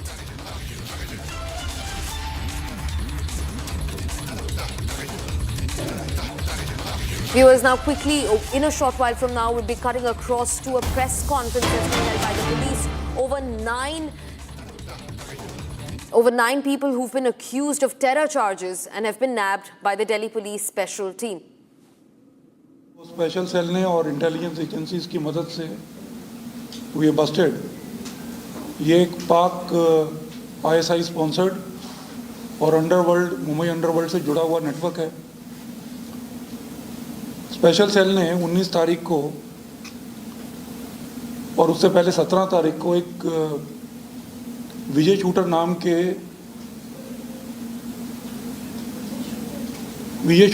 के don को पुणे से pick किया था। उसके disclosure पे साहिबगंज से एक नीतीश पासवान को बाद में पिकअप किया गया। इन दोनों की बातचीत से ही पता चला कि ये पाक आईएसआई से जुड़े हैं सजाद भट्टी नेटवर्क से। इनकी पूछताछ से और पता चला कि कुछ मुंबई और दिल्ली में भी मॉड्यूल्स हैं। वो मॉड्यूल्स दिल्ली और मुंबई में अटैक करने की पूरी तैयारी में हैं। इसमें हम लोगों ने काफ़ी सारी टेक्निकल सर्वेलेंस की और टेक्निकल सर्वेलेंस के बाद 2 लड़कों को मुंबई से पिक किया। एक का नाम है तौकीर शेख और दूसरा है अरबाज खान। तौकीर शेख और अजबार खान भी उन्हीं मॉड्यूल्स में जुड़े हुए थे, उन्हीं हैंडलर से जुड़े हुए थे जिन हैंडलर से पहले विजय शूटर जुड़ा था। इसमें कुछ नए नाम आए, मुजाफा और एक और हैंडलर था जिसका नाम था यावर खान। यावर खान के बारे में हम लोगों ने और पूछताछ की और पता किया, और जब इन लड़कों को हम लोग लेकर आए तो इन्होंने बताया कि ये सेम हैंडलर दिल्ली में काफ़ी बड़ी वारदात के लिए एक टीम को तैयार कर चुके हैं। तो कल सुबह अर्ली मॉर्निंग में हमने 3 लड़कों को जो कि पंजाब से हैं इनको इंटरसेप्ट किया, जो कि अपने ठिकाने पर छतरपुर की तरफ जा रहे थे। इनके पास से हमारे को 2 ग्लॉक पिस्टल और 4 हैंड ग्रेनेड मिले थे, और इन्होंने ये बताया कि दिल्ली में स्ट्रैटेजिक लोकेशंस पर इनको अटैक करना था हैंड ग्रेनेड से, और सिक्योरिटी पर्सनल्स के ऊपर, जैसा कि पंजाब में अभी हुआ है, गोली चलानी थी। इस पूरे प्रोसेस में एक बड़ी इंपॉर्टेंट चीज़ निकल के आई है, वो है मुन्ना जिगाड़ा। मुन्ना जिगाड़ा वो व्यक्ति है जिसने 2000 में छोटा राजन पे अटैक किया था, और बैंकॉक में 17 साल की जेल काटने के बाद ही was able to go back to Karachi. Munna जगाड़ा इनके साथ डायरेक्ट कांटेक्ट में था, और मुन्ना जिगाड़ा का एक और साथी जो कि एक नेपाली है जिसका नाम है आंग कामी लामा, ये 66 साल का है। ये व्यक्ति भी मुन्ना जिगाड़ा के साथ बैंकॉक में 17 साल के लिए जेल में था और ये दिल्ली आया था इनके फाइनेंस नेटवर्क को एस्टैब्लिश करने के लिए। इन 8 व्यक्तियों का अरेस्ट हो चुका है और हमें कुछ और लोगों की तलाश है जिसमें कुछ नेपाली सिटीज़न भी हो सकते हैं या नेपाली ओरिजिन के लोग हो सकते हैं। उसके अलावा हुजाफा जो कि इनका हैंडलर था मुंबई में, उसकी तलाश है। तो ये एक बहुत बड़ा मॉड्यूल था जो कि दिल्ली में और मुंबई में इनकी पूछताछ और इनकी सर्वेलेंस एक्टिविटीज़ से ये पता चला है कि मुंबई में इन्होंने कई ठिकानों के वीडियोस बनाए हैं जिसके बीच में दादर रेलवे स्टेशन, कुछ ब्रिजेस और कुछ पार्क्स का सर्वे किया है और रेकी की है। दिल्ली में भी इन्होंने कुछ स्ट्रेटेजिक बिल्डिंग्स की वीडियो बनाई हैं, उनके कोऑर्डिनेट्स एक दूसरे से शेयर किए हैं और ये जो पंजाब में 3 लड़कों को पकड़ा है इनके पास से वो कोऑर्डिनेट्स भी मिले हैं हमारे को जहाँ पर इनको अटैक करना था। तो ये एक इम्पॉर्टेंट नेक्सस सामने आया है जिसमें पाकिस्तान ISI अंडरवर्ल्ड का यूज़ करके दिल्ली, मुंबई और बाकी जगहों पे अटैक करना चाहती है। तो ये स्पेशल सेल की टीम जो कि NDR में DCP प्रवीण त्रिपाठी के नेतृत्व में और एडिशनल CP प्रमोद कुशवाहा जी के सुपरविजन में काम कर रही थी, इन्होंने एक इम्पॉर्टेंट मॉड्यूल को बस्ट किया है और इससे हमारे को न केवल इस मॉड्यूल को बस्ट करने में सहायता मिली है बल्कि कुछ और मॉड्यूल्स के बारे में पता चला है जिसके ऊपर हम लोग आगे की कार्रवाई कर रहे हैं। सर, ये कई साल बाद अंडरवर्ल्ड का नाम आया है सर कि दाऊद इब्राहिम इससे एक्टिव है। ये जो आपने नाम बताया था इसमें जो कराची में शख्स है ये किन लोगों से एसोसिएट है सर अंडरवर्ल्ड में, और अभी कैसे कब से सर एक्टिव है सर? जब पहली बार ही पता चला इसका मुंबई में एक्टिव था सर? मुंबई में ये बहुत एक्टिव था। इसने बहुत पहले कई सारे मर्डर्स किए थे जिसमें अरुण गावली का प्रकाश नायक को गोली मारी थी।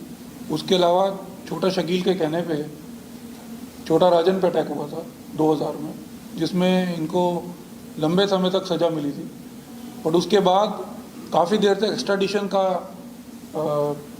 काफ़ी कॉन्टेस्ट चला। बट ये पाकिस्तान जब ये गया था तो एक नकली नाम और पासपोर्ट से गया था जिसका नाम इसने अपना नाम सलीम रखा हुआ था। तो ये पाकिस्तान चला गया और ये वहाँ से इस मॉड्यूल को एक्टिवेट कर रहा था।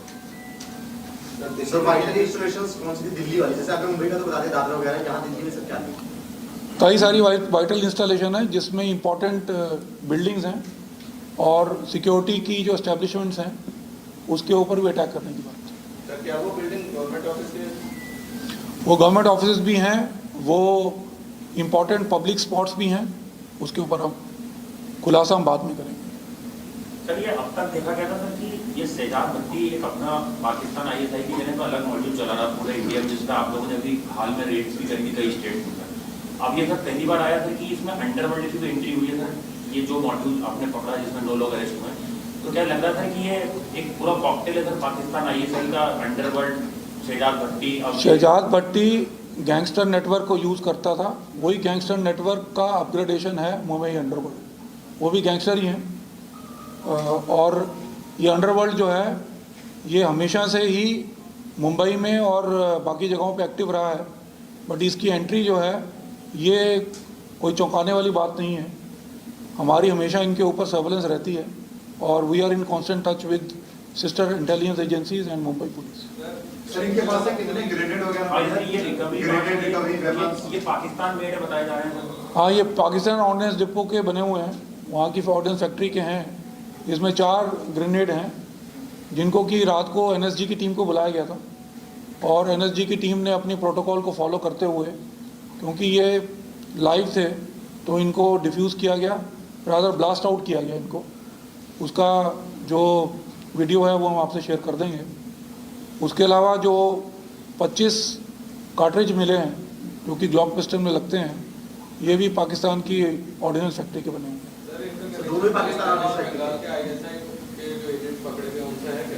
सॉरी, तेलंगाना और बंगाल साइड में जो आईएसआई के अभी एजेंट पकड़े गए कुछ उनसे इनका कोई कनेक्शन है क्या?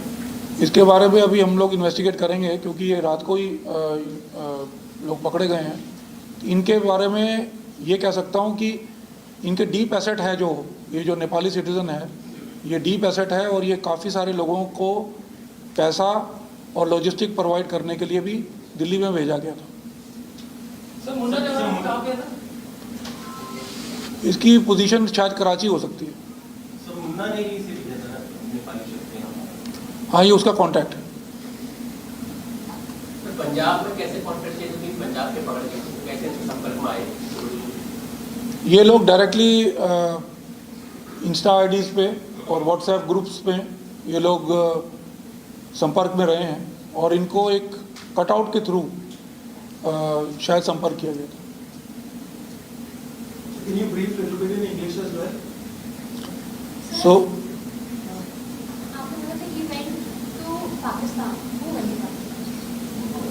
Munna Jigar. So we have today smashed a important terror module which was run by the Mumbai underworld, sponsored by Pak ISI, in which we have arrested 8 persons. 2 are from Mumbai.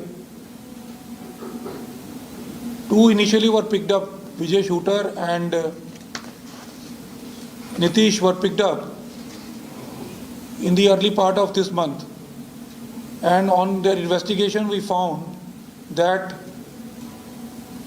2 others, which include Tokir and Arbaz, they were from Mumbai and they were doing surveillance for various buildings, park, bridges and railway stations in Mumbai. When they were picked up, on their investigations and interrogations, we found that they were in touch with certain individuals which were gangsters and had links with the Mumbai underworld, Munna Jigada.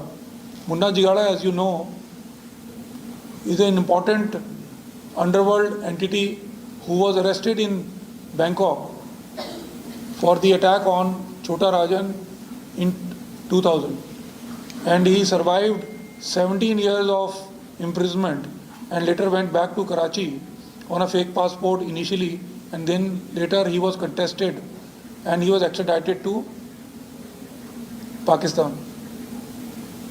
Based on the further investigation, we found that 3 individuals from Punjab, mainly Harvinder, Manjeet and other, they were on a lookout for their rooms in which they would have accommodated, and on specific tip-off, the special cell team intercepted them and recovered 4 grenades as well as 2 Glock pistol and Pak-made 25 cartridges. Upon their investigation and interrogation, we found that one Nepali citizen, Ong Kami Lama, he's 66-year-old. He was also arrested along with Munna Jigada in the year 2001, and he survived 16 years of imprisonment in Bangkok. He was arrested for illegal transportation of drugs, half a kg of drug. So he was sent by Munna Jigada to Delhi for logistics as well as for financial provisions, and now we have been able to secure their arrest, and with that arrest we have been able to smash an important terror module which would have attacked in important places and vital installations in Delhi. Sir जो 3 लोग दिल्ली से arrest हुए वो छतरपुर की तरफ जा रहे हैं, तो वापस हो जाए, तो क्या उस तरफ कोई टारगेट था इनका? छतरपुर में इनका ठिकाना था। The room which was arrange, जो कमरा लिया गया था वो छतरपुर की तरफ। सर ग्रेनेड किस रास्ते से भारत आए थे? इसकी प्रिलिमिनरी इन्वेस्टिगेशन में ये पता चला है कि शायद ये भी ड्रोन ड्रॉपिंग थी। सभी हथियार ड्रोन के जरिए भेजे गए। जो अभी तक प्रिलिमिनरी इन्वेस्टिगेशन में आया है, ये ड्रोन ड्रॉपिंग से आए। In terms of the timeline, when was the attack planned for? Was there any date for Mumbai or Delhi attacks? Delhi attack were imminent, क्योंकि जो कल लड़के आए हैं और ये कल ही पहुंचे हैं और इनके पास हथियार भी थे। देर रात को ये लोगों को आना था और शायद किसी भी समय attack as per the advice of their handlers launch कर सकते थे। सर, इनके पास से कुछ ऐसी चीजें मिली हैं जो जिससे इनको कुछ टारगेट करे थे, तो इनके पास नक्शे वगैरह कुछ थे ऐसा? इनके पास कुछ रैकी के पॉइंट्स थे, उसके अलावा कुछ कोऑर्डिनेट्स थे जिनके ऊपर इनको जाना था। सर, इनके पास फॉरेन करेंसी या कोई ऐसा आइडेंटिफिकेशन डॉक्यूमेंट नहीं है कि पाकिस्तान के? नहीं, इनमें से कोई भी जो पकड़े गए हैं एक्सेप्ट जो नेपाली सिटीजन है, बाकी सब इंडियन सिटीजन। तो ये डिनाइबिलिटी के लिए हमेशा ज़्यादातर आजकल इंडियन सिटीजन को यूज़ कर रहे हैं। 2018 में इंडिया से उनके पेरेंट्स उन डॉक्यूमेंट्स में दिखाया गया था कि उनकी फैमिली बॉम्बे में रहती है। 2018 की बात है, सो उस पर कोई अपडेट थे अभी? वो एक एक्स्ट्राडिशन का प्रोसेस था, वो ख़त्म हो चुका है। उसमें मुन्ना जिगाड़ा पाकिस्तान नेशनल होके चला गया। सर, दिल्ली से जुड़े कोई गैंगस्टर्स इनको सपोर्ट यहाँ पे लोकल बेस पे? अभी ये it's a part of investigation, अभी देखते हैं। Sir, current status is PC और जेसी? इनमें से कुछ तो हमारे पास पीसी में है और कुछ आज ही पकड़े हैं, तो इनको कोर्ट में पेश किया जाएगा। ये अभी हम देखेंगे, बट कुछ यूएपीए के भी कैंडिडेट्स हैं, क्योंकि इनके पास एक्सप्लोसिव मिले हैं, हथियार मिले हैं, इनके पास मंशा है, तो इनके ऊपर यूएपीए भी लगाया जाएगा। सर, ये जो सभी थे ये किसके संपर्क में थे? क्या सिर्फ मुन्ना झगड़ा के संपर्क में थे या फिर वो जो शहजाद भट्टी? नहीं, चार अलग अलग हैंडलर थे इनके। मुन्ना जिगाड़ा एक हैंडलर था, जावर खान एक और हैंडलर था, शहजाद भट्टी एक और हैंडलर था, जो कि अलग अलग नामों से अलग अलग लोगों के अलग अलग इंस्टा से जुड़े हुए थे। तो ये कहना डायरेक्टली मुश्किल है कि कौन व्यक्ति किससे बात कर रहा था, पर इसमें करीब 4-5 लोग हैं। हामिद जट है, दूसरे हैं, कई सारे लोग हैं इसमें। वो हम आपको बता देंगे, प्रेस रिलीज में बता देंगे। सर, डिस्ट्रिक्ट बता सकते कि दिल्ली में क्या टारगेट? जैसे मैंने बताया, मैं I don't want to cause any alarm, but important vital installations थे। कुछ गवर्नमेंट बिल्डिंग्स थी, कुछ नॉन गवर्नमेंट बिल्डिंग्स थी, जो कि इनकी रैकी में हमारे सामने आई हैं।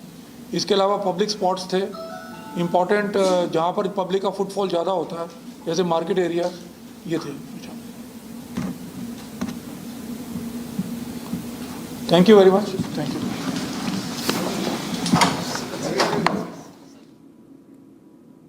Viewers, that was Anil Shukla, the special CP of the Special Cell of the Delhi Police. In fact, the Delhi Police Special Cell played a major role in foiling a major terror plot, not just across Delhi, but also Mumbai.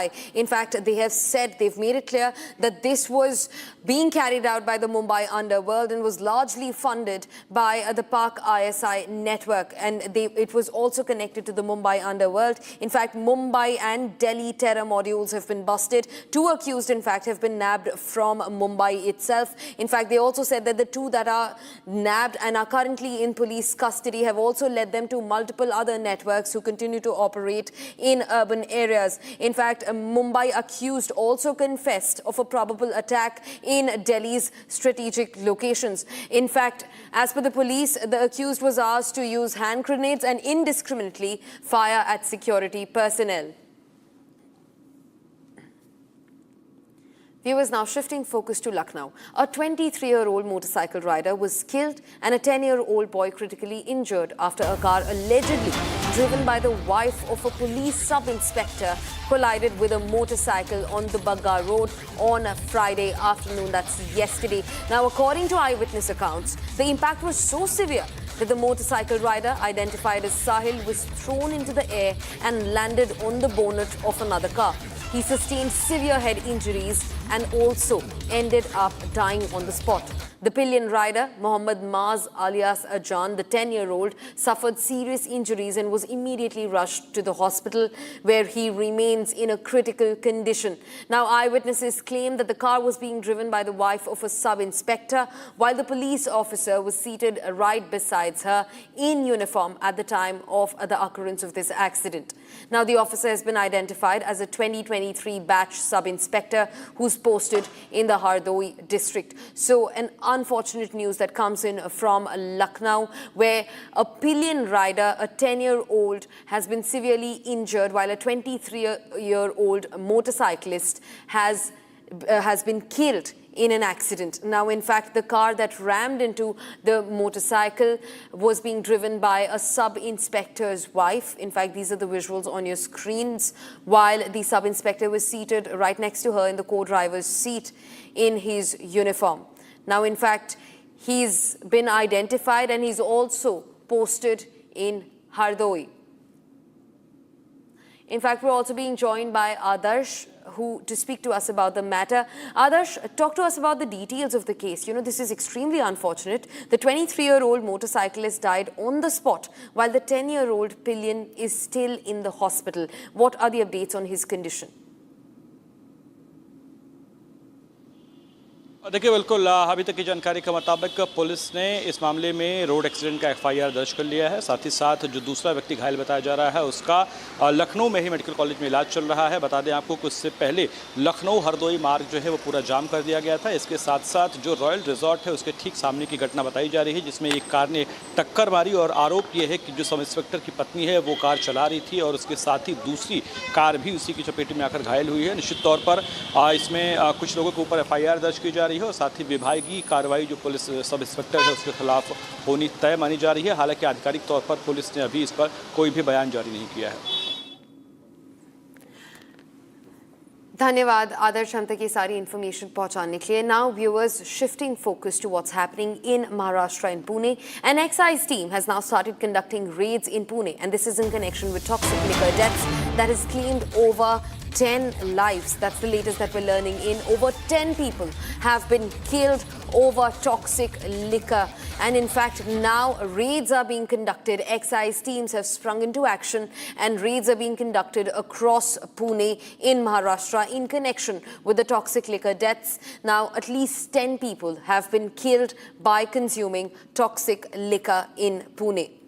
And in fact, now the police has launched its probe, and alongside the excise department is also looking to get to the bottom of this case. Remember, this case comes from Pune, where 10 people have been killed by the consumption of toxic liquor. In fact, the number lies somewhere around 10 to 15, and we're yet to get a confirmation on how many people have exactly succumbed to the consumption of toxic liquor. But this case comes in from Pune, where at least over 10 people have been killed. Now, in fact, 18 deaths in the last 48 hours have been recorded. Now, my colleague Satya Prakash joins us to get us more clarity into the matter. Satya Prakash, last 48 hours में 2 दिनों में police और excise department वाले Reds conduct कर रहे हैं. अभी तक कितने लोगों की मौत हुई है इस हादसे में? देखिए, मैं पुणे ग्रामीण इलाके में मौजूद हूं और लाइव रेड चल रहा है रिपब्लिक टीवी पे तस्वीरें मैं दिखा रहा हूं किस तरह से यहां पे अवैध रूप से शराब बनाए जा रहे थे और यहां पर जेसीबी चल रहा. तस्वीरें देखिए किस तरह से एक्साइज डिपार्टमेंट की टीम है, पुणे ग्रामीण पुलिस की टीम है और यहां पर अवैध रूप से यहां पर देसी शराब बनाए जा रहे थे. ये तस्वीरें देखिए किस तरह से जेसीबी मशीन द्वारा यहाँ पे तोड़ा जा रहा है. यहाँ पे जो है भट्टियां बनाई गई हैं और बगल में ही जो है यहाँ पर पैक करके रखा गया था देसी शराब. जो मौत हुई है, मौत 15 आंकड़ा पहुंच गया है पुणे में, पिंपरी चिंचवड़ में. अब कहीं न कहीं एक्शन मोड में है पुलिस की टीम, एक्साइज टीम लगातार एक्शन मोड में है. 55 जगहों पर रेड किया है और अब जेसीबी मशीन द्वारा जगह पर कहीं न कहीं जहाँ वहाँ पे लोकेशन मिल रहा है अवैध भट्टियों का, जहाँ पर अवैध रूप से शराब बनाए जा रहे थे, देसी शराब बनाए जा रहे थे, वहाँ पर कार्रवाई शुरू है। लगातार पुलिस की टीम, एक्साइज टीम लगातार एक्शन मोड में। मैं तस्वीरें दिखा रहा हूँ किस तरह से यहाँ पे भट्टियाँ हैं। एक तरफ देखिए किस तरह से यहाँ पे भट्टियाँ हैं और इस साइड पूरा भट्टियाँ हैं और उधर जो है शराब को ढक कर रखा गया था। यहाँ पे शराब ढक के रखा गया था और दूसरी साइड में तस्वीरें दिखा रहा हूँ किस तरह से। इस साइड देखिए, इस साइड में देखिए किस तरह से, ये देखिए किस तरह से यहाँ पे पुलिस की टीम है, एक्साइज की टीम है और यहाँ पर देखिए किस तरह से एक्शन शुरू है। और इस इलाके में कहीं ये सुनसान इलाका है, ये सुनसान इलाका है, थोड़ा जंगली टाइप का है और जिसकी वजह से यहाँ पे बनाया जा रहा था और जेसीबी मशीन द्वारा यहाँ पर कार्रवाई शुरू है। लगातार इस इलाके में दूसरी जगह पर इसी तरह से कार्रवाई हो रही है और लगातार पूरे इलाके में इसी तरह से एक्शन शुरू है। एक्साइज टीम है, पुलिस की टीम है, यहाँ पे लोकल पुलिस की टीम है और एक्शन टीम लगातार यहाँ पे शुरू है। और यहाँ पर ये तस्वीरें दिखा रहा हूँ किस तरह से ये भट्टियाँ हैं। यहाँ पर देखिए किस तरह से कितना बड़े पैमाने पे यहाँ पे बनाया जा रहा था। ये बड़ी भट्टी है और यहाँ पे लाइट का, यहाँ पे इलेक्ट्रिक का यहाँ पे लाया गया है और ये बगल से सटा हुआ रोड है। यहाँ से ज़्यादा 500 मीटर दूर पर ही मेन रोड है और उसके बगल में बस बनाया जा रहा था। आगे भी एक्शन शुरू है, जेसीबी मशीन द्वारा थोड़ा कार्रवाई किया जा रहा था। यहाँ पर देखिए, ये देखिए दूसरी तस्वीर, यहाँ पर भट्टिया था और आगे जो है वहाँ पर जो शराब था अवैध रूप से बनाया गया था उसको वहाँ पे तोड़ा गया है। जी सत्यप्रकाश, हम तक ये सारी इन्फॉर्मेशन पहुंचाने के लिए आपका बहुत बहुत धन्यवाद। आप ग्राउंड पे हैं, हम वापस आएंगे इस स्टोरी के ऊपर, but now viewers, it's time to shift focus and take a look at other stories that we're tracking. Now, Union Home Minister Amit Shah addressed the large reverse exodus that is now taking place in West Bengal near the India-Bangladesh border in a significant national security statement. Now, speaking at a public gathering, Shah cited media reports that showed thousands of illegal immigrants willingly leaving the state every day and returning back to Bangladesh. We have this report that gets you all the details into what was said and what this illegal immigration exodus, in terms of Shah's words, looks like. Congress party ने सालों तक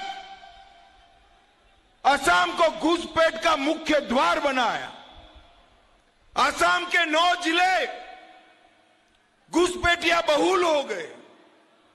मैं आज हिलाकांडी की इस पवित्र भूमि से कहकर जाता हूं, ये भारत की भूमि है, यहां कोई घुसपैठियों की जगह नहीं है। ये घुसपैठिया हमारे चाय बागान के श्रमिक की मजदूरी खाता है, हमारे युवा की रोजगारी छीन लेता है, हमारे गरीब के राशन में वो हिस्सा मांगता है। और ये कोई धर्मशाला नहीं है, ये भारत है, भारतीय जनता पार्टी की सरकार।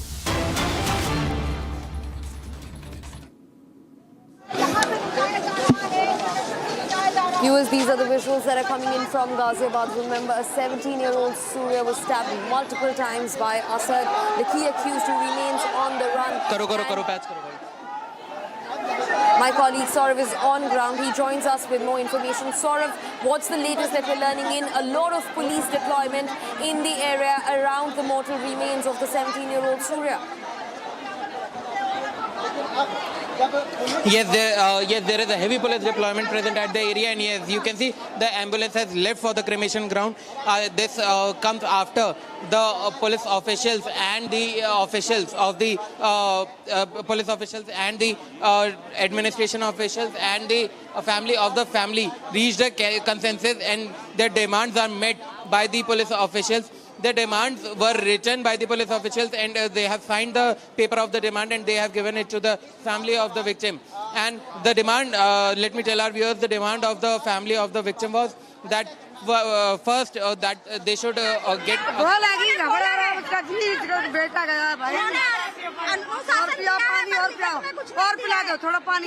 ऐसा ना हो जाए जो तरुण के साथ हुआ वो इस माँ के साथ नहीं होना चाहिए, क्योंकि तरुण के साथ भी यही हुआ था, अनुशासन दिया गया था, लेकिन आज उसकी कोई सुनवाई नहीं हुई। कल को ये ना हो जाए कि जो तरुण के साथ हुआ वो इस माँ के साथ भी हो जाए, इसका इंसाफ ना मिले। लिखित में कुछ नहीं दिया गया? नहीं, लिखित में नहीं दिया, सिर्फ उन्होंने बोला है कल योगी जी से मिलने के लिए जाएंगे। क्या मांग रखी है आप लोगों ने? मांग क्या रखी है? मांग रखी है, एनकाउंटर रखा है। एक तो एनकाउंटर चाहिए उनका, बिल्डोजर चलना चाहिए और इनकी सुरक्षा चाहिए। परिवार ने योगी सरकार से, योगी जी से मांग, कैमरा भीग रहा है बाबा।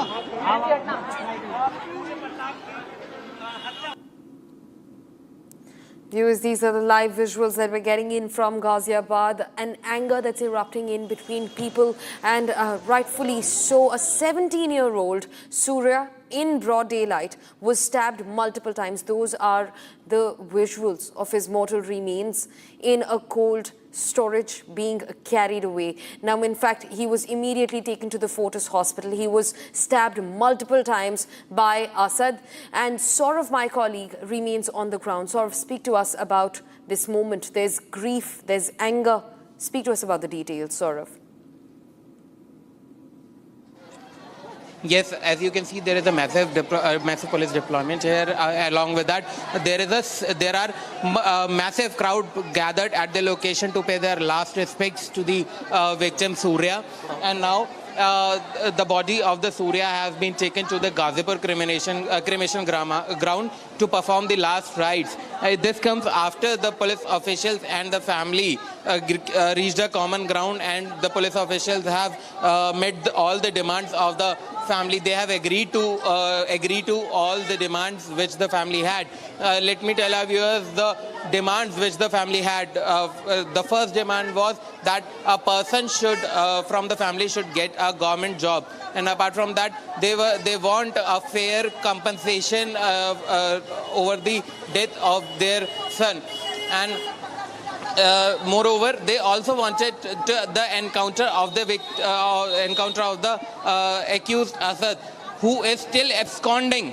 And now यहाँ पर पुलिस ने वो बॉडी पंचायतनामा और पुलिस पोस्टमार्टम करा करके परिजनों को हैंडओवर कर दी थी, और उसी संदर्भ में आज परिजनों के द्वारा फिर यहाँ से बॉडी ले जाकर के उसके अंतिम संस्कार के जो भी रिचुअल्स हैं उसको निभाया जा रहा है, और पुलिस के द्वारा अग्रिम विधिक कार्रवाई की जा रही है। सर, और कितने आरोपी हैं, कुछ अभी इसकी जानकारी? देखिए, 2 आरोपी शेष हैं, उनके लिए लगातार पुलिस की टीमें दबिश दे रही हैं और जल्दी उनकी भी गिरफ्तारी की जाएगी। इनकी मांगों को लेकर क्या था सर, वो बता दीजिए। इनकी मांगों के संदर्भ में कुछ आर्थिक सहायता, रोजगार और कानूनी सुरक्षा और व्यक्तिगत सुरक्षा की मांगे थी, जिनको पुलिस प्रशासन और रेवेन्यू प्रशासन के द्वारा मान लिया गया है, और उस संदर्भ में आगे की कार्रवाई की जा रही है। क्या आरोपी गिरफ्तार हो गए? अभी 3 आरोपी गिरफ्तार हैं, 2 गिरफ्तारी शेष है। अभी हम लोगों के द्वारा FIR पंजीकृत कर ली गई है। 3 व्यक्तियों को, आरोपियों को गिरफ्तार कर लिया गया है और आगे की विधिक कार्रवाई की जा रही है। So what are the demands of the family? Family ने अपनी आर्थिक सुरक्षा के संदर्भ में, कानूनी व्यक्तिगत सुरक्षा के संदर्भ में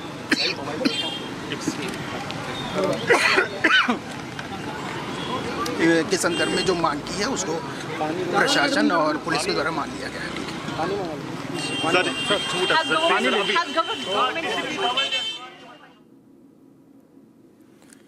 Viewers, in fact, my colleague Saurav has been on ground since today morning. He's been tracking this story. Just to get you a lowdown, this 17-year-old Surya, on the occasion of Bakrid, was called to come outside of his house by Asad, the key accused, who continues to remain on the run for 2 days now. In fact, Asad asked him to come see the goat sacrifice on Bakrid, and on refusal, Surya was stabbed multiple times by Asad, and in fact, he was taken to the Fortis hospital by his family, his relatives, where he later succumbed to his injuries. In fact, these are the mortal remains of Surya, who was killed in the stabbing incident. He was murdered in broad daylight right outside his house in Ghaziabad. The police is still looking for traces to narrow down to the key accused, Asad, who remains on the run for the last 2 days. In fact, the family has said that the last rites will not be taking place until the accused is nabbed. Now, Saurabh, my colleague, is also catching on to some key details. Let's cut across to that.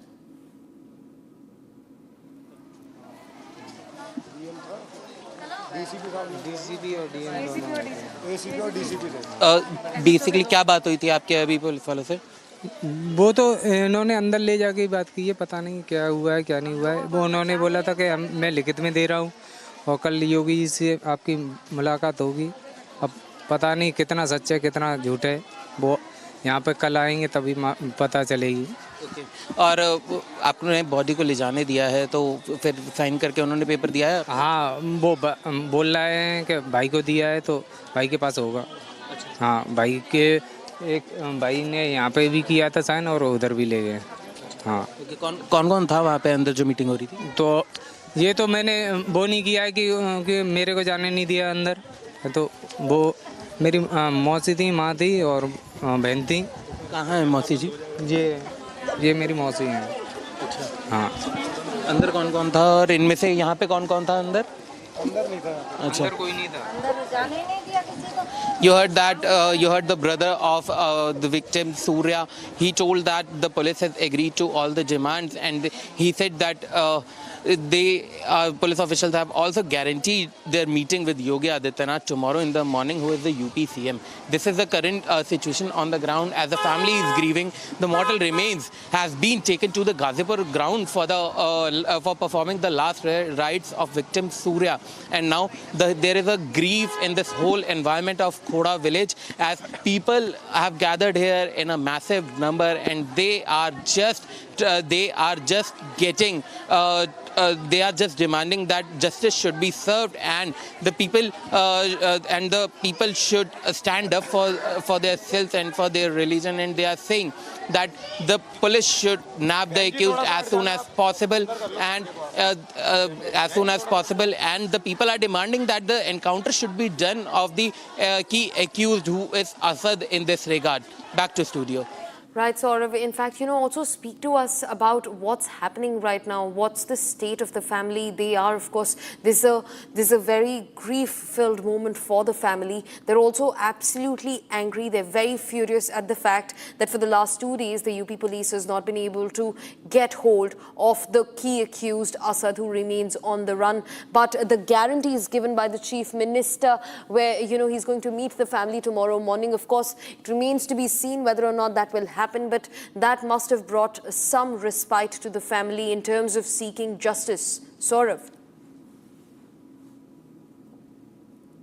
Actually, the police officials and the administrative officials have basically guaranteed a meeting of the family with the UP Chief Minister Yogi Adityanath tomorrow itself. However, currently there was a signed paper by the administration and the police officials in which the demands of the family and the people present here have been demanding, and their demands have been written on that piece of paper, and the police official and the administrative official have signed that paper. And the demands of that include that a person from the family should get a government job and a fair compensation from the side of the government. Along with that, they are also demanding justice for the victim Surya. They are asking that an encounter should be done of the key accused in this case, who is Asad. And now the family is grieving, and the mortal remains of the victim Surya has been taken to the Ghazipur cremation ground for performing the last rites. And the people present here have been raising the slogans, several slogans, including that quote unquote Surya ke hatyaro ko goli maro unko. So these kind of slogans were being raised by the people who were present here, and they were demanding justice for the victim Surya. And now the family is grieving. As you can see the visuals, the several women have been gathered here, and there is a sad situation in the whole environment, and they all are just demanding justice, and they are crying and grieving over the death of 17-year-old boy Surya, who has been brutally killed on the day of Bakra Eid on 28th of May. This is the situation on the ground. There is a grief in the environment. Back to you.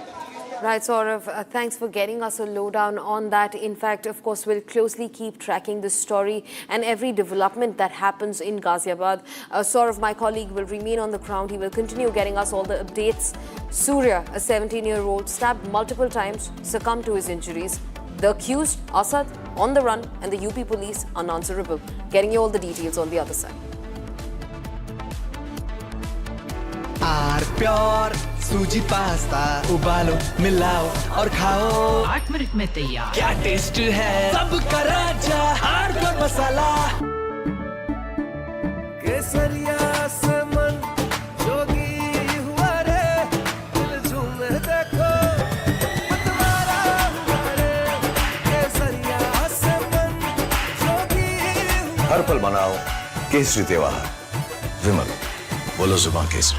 चमकी चाट से क्या बना है? आलू चाट या fruit चाट, स्वाद बढ़ाए चमकी चाट। क्या बात है? स्वादिष्ट पकोड़े और फरसान, अरे चमकी चाट है इसकी जान। असली स्वाद सिर्फ चमकी चाट।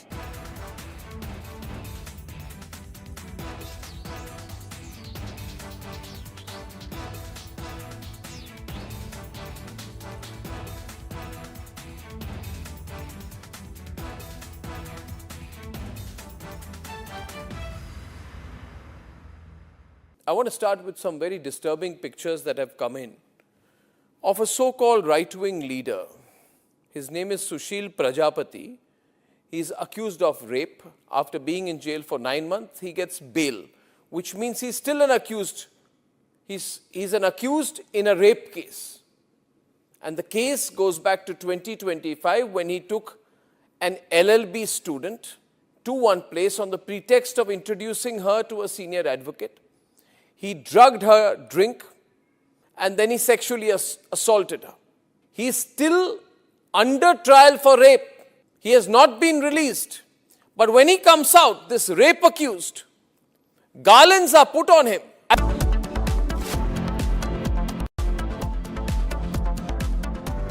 थोड़े में ज्यादा स्वाद ये ही तो है इसकी खास बात। वाओ मामा, क्या स्वाद है? अरे मेरे राजा।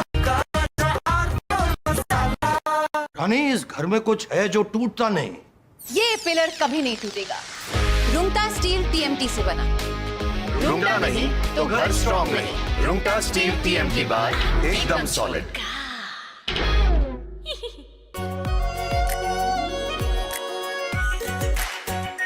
आर प्योर शाही पनीर मसाला, delicious, healthy every day. In fact, very often I believe the only way to get justice in India is a media trial. So there's no reason for the media, if it's doing a good job of a media trial, to be on the back foot. In fact, the courts should stop making these overarching remarks about media trial and contemplate about one very basic thing. With the greatest of respect to the courts, when the other institutions fail, when people get let down by the system, when even the judiciary does not seem to be listening or raising a noise about issues, like in the case of Twisha Sharma.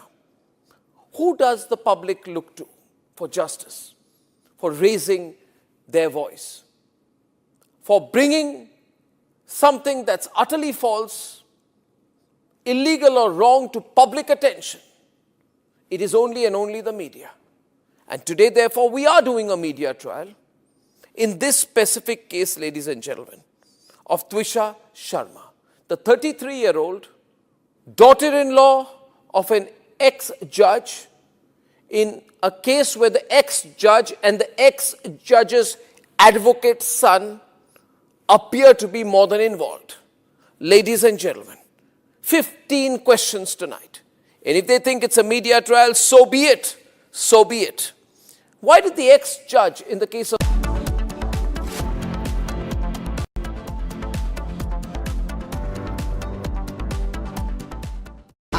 Pure सूजी pasta उबालो मिलाओ और खाओ 8 minute में तैयार। क्या taste है सबका राजा आर प्योर मसाला। केसरिया से मन जोगी हुआ रे, दिल झूमे देखो मतवारा हुआ रे, केसरिया से मन जोगी हुआ। हर पल मनाओ केसरी त्योहार। विमल, बोलो जुबान केसरी। चमकी चाट से क्या बना है? सैंडविच, लस्सी और छाछ हर घूंट में चमकी चाट। ड्राई फ्रूट और दही बड़े, चमकी चाट से स्वाद बढ़े। असली स्वाद सिर्फ चमकी चाट।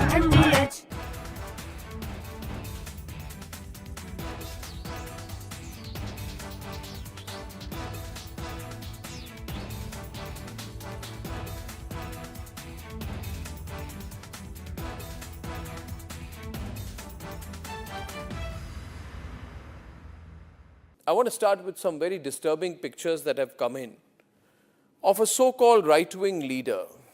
His name is Sushil Prajapati. He's accused of rape. After being in jail for 9 months, he gets bail, which means he's still an accused. He's an accused in a rape case. And the case goes back to 2025 when he took an LLB student to one place on the pretext of introducing her to a senior advocate. He drugged her drink and then he sexually assaulted her. He is still under trial for rape. He has not been released. But when he comes out, this rape accused, garlands are put on him as if he's some kind of a hero, as if he's achieved something great. Is a rapist to be celebrated, ladies and gentlemen? I ask you that question. And more than anyone else, I ask the right wing of this country. Very often I come on television and I say, yes, on several issues, I'm happy to be called a right-winger. But ladies and gentlemen, let me put it clearly. You cannot let a person like this man, this Sushil Prajapati, a leader of the Hindu Yuva Vahini, a local thug, a man accused of rape, you cannot celebrate his act of rape or celebrate the fact that the rapist is out on bail. If that is the message we want to send to our society, and if all the BJP leaders want to be quiet about it, I want to ask them, why are they quiet about this? Why are they quiet? In the silence of the BJP leaders, is there a tacit support to this person? Is there a feeling that anyone who wears or puts a, proclaims that he is from a so-called Hindu organization, that he will be allowed to get away with absolutely everything, including an act of rape? Is there a feeling that this man, do right-wingers feel this? This week on Get Me Right, the Pope weighs in on the morality conundrum of artificial intelligence in his first encyclical that has gone viral. Would the tech bros of Silicon Valley listen to the pontiff? Second, we take a deep dive into the cow slaughter ban debate that surfaced around the Eid festivities, the civilizational ethos that guide the Hindu sentiments on cow, and what the Muslims can do about it. And finally, we deal with the private sector ostrich that corporate India seems to have become when it comes to betting on our economy. Are they going to be the black sheep in black forever with no skin in the game? This weekend, only on Republic TV.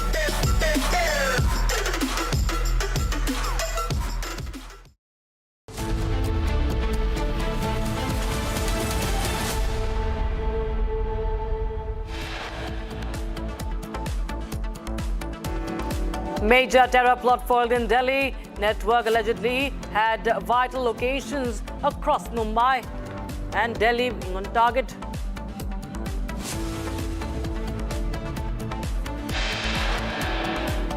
Excise team conducts raids in Pune in connection with toxic liquor deaths that killed around 15 people.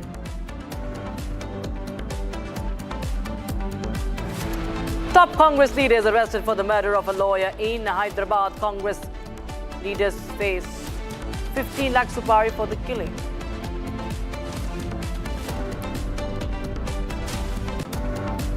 As far as Operation Sindoor is concerned, firstly, it is still continuing. There is temporary cessation of hostilities. So the Indian Army or all the three services are preparing well for Operation Sindoor 2.0 if it takes place. Army chief warns Pakistan, says Operation Sindoor continues and we're ready for the next phase. Protests get bigger in Manipur after armed groups target truck drivers. Visuals show the driver murdered on highway.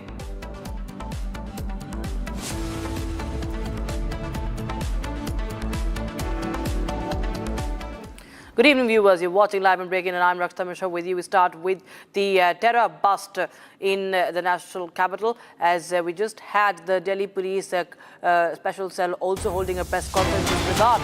Republic TV has also accessed the first visuals of the arrest of the terror, of the busting, visuals of the arrested terrorists. I think we have the visuals of those terrorists. Yes. These were part of the terror module that has been busted, and these terror suspects have been arrested in the national capital. You can see the masked faces, and this is a major racket, major terror module that has been busted in the national capital. Viewers, Delhi police bust the ISI underworld terror module. 9 have been arrested. In this case, police claim to have foiled the suspected conspiracy targeting key installations, security personnel and religious sites as well in the national capital. This coming in after what happened in Red Fort. Viewers remember, just in the winters of 2025 and on the 10th of December, and today we see the visuals coming in, 10th of November, and now we have the visuals coming in and the reactions also from the Delhi police. Listen in.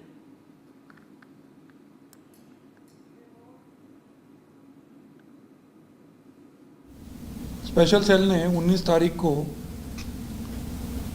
और उससे पहले 17 तारीख को एक विजय shooter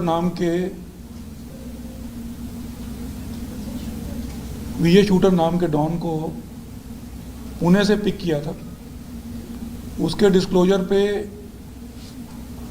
Sahibganj से एक नीतीश पासवान को बाद में पिकअप किया गया। इन दोनों की बातचीत से ही पता चला कि ये पाक आईएसआई से जुड़े हैं, सजाद भट्टी नेटवर्क से। इनकी पूछताछ से और पता चला कि कुछ मुंबई और दिल्ली में भी मॉड्यूल्स हैं। वो मॉड्यूल्स दिल्ली और मुंबई में अटैक करने की पूरी तैयारी में हैं। इसमें हम लोगों ने काफ़ी सारी टेक्निकल सर्वेलेंस की और टेक्निकल सर्वेलेंस के बाद 2 लड़कों को मुंबई से पिक किया। एक का नाम है तौकीर शेख और दूसरा है अरबाज खान। तौकीर शेख और अरबाज खान भी उन्हीं मॉड्यूल्स में जुड़े हुए थे, उन्हीं हैंडलर से जुड़े हुए थे जिन हैंडलर से पहले विजय शूटर जुड़ा था। इसमें कुछ नए नाम आए, मुजाफा और एक और हैंडलर था जिसका नाम था यावर खान। यावर खान के बारे में हम लोगों ने और पूछताछ की और पता किया, और जब इन लड़कों को हम लोग लेकर आए तो इन्होंने ये बताया कि ये सेम हैंडलर दिल्ली में काफ़ी बड़ी वारदात के लिए एक टीम को तैयार कर चुके हैं। तो कल सुबह अर्ली मॉर्निंग में हमने 3 लड़कों को जो कि पंजाब से हैं इनको इंटरसेप्ट किया, जो कि अपने ठिकाने पर छतरपुर की तरफ जा रहे थे। इनके पास से हमारे को 2 ग्लॉक पिस्टल और 4 हैंड ग्रेनेड मिले थे, और इन्होंने ये बताया कि दिल्ली में स्ट्रैटेजिक लोकेशंस पर इनको अटैक करना था हैंड ग्रेनेड से, और सिक्योरिटी पर्सनल्स के ऊपर, जैसा कि पंजाब में अभी हुआ है, गोली चलानी थी। इस पूरे प्रोसेस में एक बड़ी इंपॉर्टेंट चीज़ निकल के आई है, वो है मुन्ना जिगाड़ा। मुन्ना जिगाड़ा वो व्यक्ति है जिसने 2000 में छोटा राजन पे अटैक किया था, और बैंकॉक में 17 साल की जेल काटने के बाद ही was able to go back to Karachi. Munna जिगाड़ा इनके साथ डायरेक्ट कांटेक्ट में था, और मुन्ना जिगाड़ा का एक और साथी जो कि एक नेपाली है जिसका नाम है आंग कामी लामा, ये 66 साल का है। ये व्यक्ति भी मुन्ना जिगाड़ा के साथ बैंकॉक में 17 साल के लिए जेल में था, और ये दिल्ली आया था इनके फाइनेंस नेटवर्क को एस्टैब्लिश करने के लिए। इन 8 व्यक्तियों का अरेस्ट हो चुका है, और हमें कुछ और लोगों की तलाश है, जिसमें कुछ नेपाली सिटीज़न भी हो सकते हैं या नेपाली ओरिजिन के लोग हो सकते हैं। उसके अलावा हुजाफा जो कि इनका हैंडलर था मुंबई में, उसकी तलाश है। तो ये एक बहुत बड़ा मॉड्यूल था जो कि दिल्ली में और मुंबई में इनकी पूछताछ और इनकी सर्वेलेंस एक्टिविटीज़ से ये पता चला है कि मुंबई में इन्होंने कई ठिकानों के वीडियोस बनाए हैं, जिसके बीच में दादर रेलवे स्टेशन, कुछ ब्रिजेस और कुछ पार्क्स का सर्वे किया है और रेकी की है। दिल्ली में भी इन्होंने कुछ स्ट्रेटेजिक बिल्डिंग्स की वीडियो बनाई हैं, उनके कोऑर्डिनेट्स एक दूसरे से शेयर किए हैं। और ये जो पंजाब में 3 लड़कों को पकड़ा है, इनके पास से वो कोऑर्डिनेट्स भी मिले हैं हमारे को, जहाँ पर इनको अटैक करना था। तो ये एक इम्पॉर्टेंट नेक्सस सामने आया है, जिसमें पाकिस्तान, आईएसआई, अंडरवर्ल्ड का यूज़ करके दिल्ली, मुंबई और बाकी जगहों पे अटैक करना चाहती है। All right, we are shifting our focus to Manipur, viewers, where in a village of Kangpokpi district of Manipur, in fact, the entire village has been set on fire, what we understand, by unknown miscreants at around 2:30 p.m. today. The village is located behind the National Sports University, and it's reportedly an abandoned village, and is said to house an unauthorized KNFP camp as well. That is what we are learning right now. That is the Kuki National Front Prithvi group, and notably the village is situated near the Konsakhul village and Ireng Naga village. The cause of the incident not yet ascertained, but preliminary reports are suggesting that the attack is suspected to have been carried out by the KLA. Also, the reports are indicating that the cross-firing broke out between KNFP and KLA following the incident. More details are awaited, but we have Lin Thoi to give us more on that. Lin Thoi, tell us more details, what you're picking up as far as this village is concerned, and the 2 groups that are being named as per the reports. Yes, tension have once again flared up in the fringe areas of Kangpokpi district after this Karam Bhaipai village was reportedly set ablaze by unknown miscreants at around 2:30 p.m. this afternoon. So Karam Bhaipai village is the same place where the 3 Thadao leaders, 3 Thadao church leaders were killed in an ambush on May 13th. So according to initial reports, Karam Bhaipai is an abandoned Kuki village located behind the National Sports University and is also believed to house an unauthorized KNFP camp, which is Kuki National Front. So the village is strategically located near Konsakhul and Ireng Naga village, making the incident particularly more sensitive given the prevailing security situation in the region. So sources also indicate that shortly after the village was set on fire, an exchange of gunfire reportedly broke out between the Kuki Liberation Army, which is KLA, and Kuki National Front P cadres. So however, authorities are yet to officially confirm the sequence of these events, and investigations also are reportedly underway to ascertain who was behind the attack. So this incident is extremely significant because it comes at a time when the region is already witnessing heightened tensions following the abduction of the 18 Naga civilians, whereas 6 Naga civilians from from Konsakhul were held captive by the Kuki militants. So for more than 2 weeks now, the fate of those horses has remained uncertain, sparking, widespread protests, economic blockades, and growing public anger, including the counter-economic blockades. And also the latest arson attack near Konsakhul is likely to deepen among fears among the local residents and further complicate efforts to de-escalate this tension. So many local observers believe that every fresh incident of violence in and around the Konsakhul belt risks undermining ongoing efforts to secure the safe release of the hostages. So there is also concern that retaliatory actions and counter-actions could create a cycle of violence that becomes increasingly difficult to contain. So the thing is reacting to all the recent tensions erupted in the state, including killing of non-local driver, killing of the church leaders, and fresh cutting of roads using JCB along Imphal-Ukhrul Road. Absolutely, tensions do persist in Manipur. Right, Republic continues to show. President of the Naga People's Front, Awango Myomai, also said that this is a clear proof testimony given by the released 12 hostages, where the abduction of Naga hostages by the Lailon Kuki groups.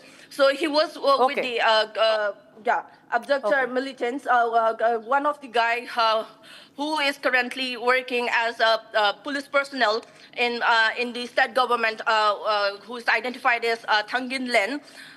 He was with the abductor militants. So the president also questioned security concern about the safety of the public.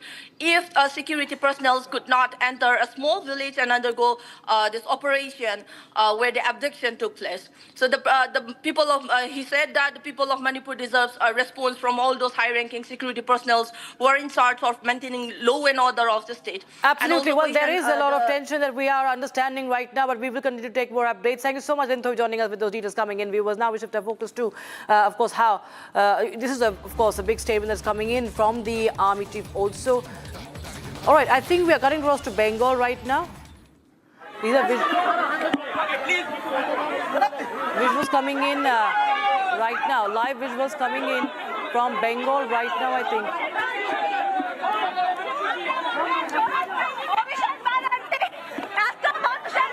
Okay, visuals coming in from Bengal. As we've seen today, CID officials visited the residence of Abhishek Banerjee in Kolkata. And now these are visuals coming in exclusively from Republic Bangla. And we'll try and get you more updates. I think these are security personnel who are being attacked. And there is a scuffle that has broken out, as we can see in that visual. Okay, this is Abhishek Banerjee, in fact, in Shonarpur. And these are visuals. I think he's the one who's wearing the helmet. Okay, this is the one in helmet is Abhishek Banerjee. The one in helmet is Abhishek Banerjee.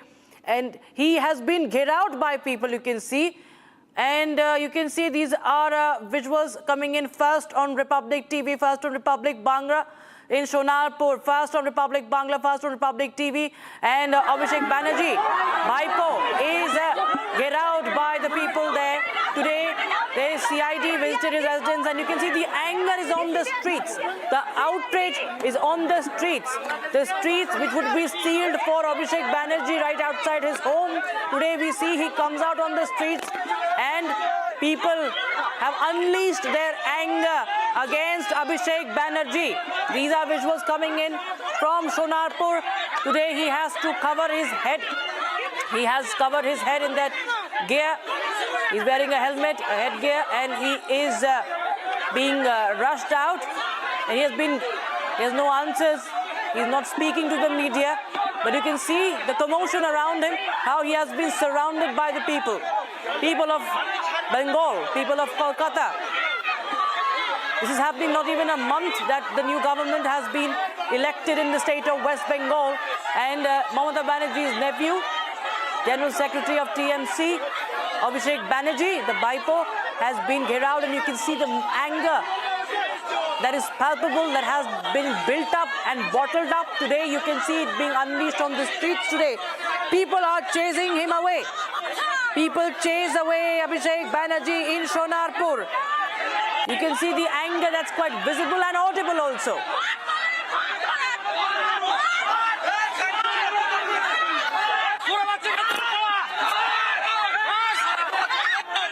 We'll try and get our reporters also to give us a sense of the sequence of events. Eggs have been thrown at Abhishek Banerjee. Eggs have been thrown at Abhishek Banerjee. And slogans of Chor Chor have been chanted against Abhishek Banerjee. Dramatic visuals coming in from Kolkata. Dramatic visuals coming in from Shonarpur, in fact, of West Bengal. And he is running away from the people of West Bengal. Abhishek Banerjee, who thought he rules Bengal, today is chased away by the people. Eggs have been thrown at him. He is running away now from the people of Bengal.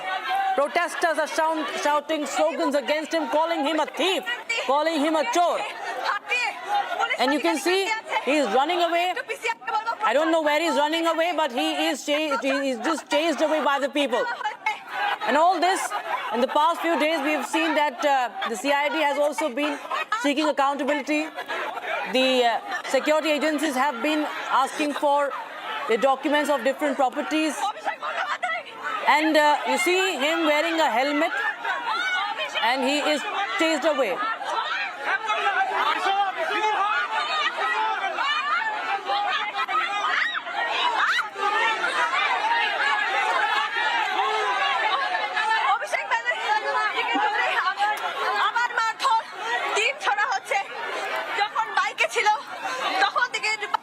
It's a move by Abhishek Banerjee which seems to be going wrong, that has gone wrong.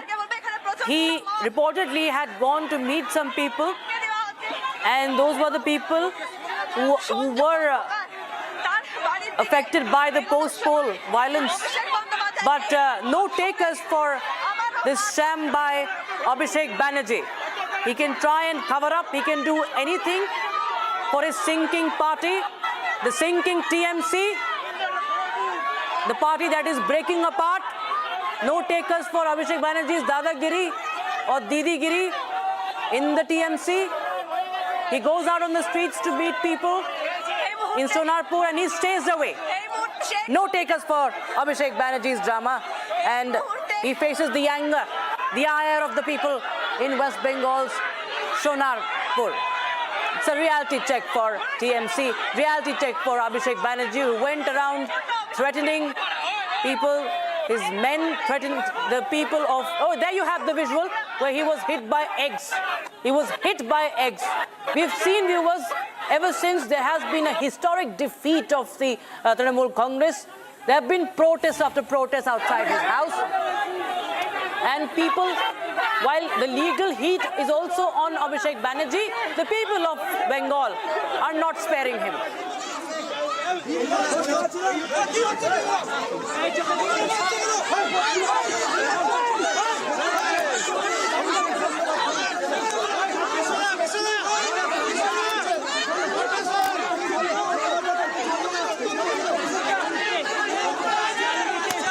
He has no answer. Abhishek Banerjee has no answer. What will he say? He has no face to show. He has no face to show. And he's nothing to speak. What will he say? Abhishek Banerjee, he can answer, he's not able to answer. He's been given a reality check in full public view, in broad daylight.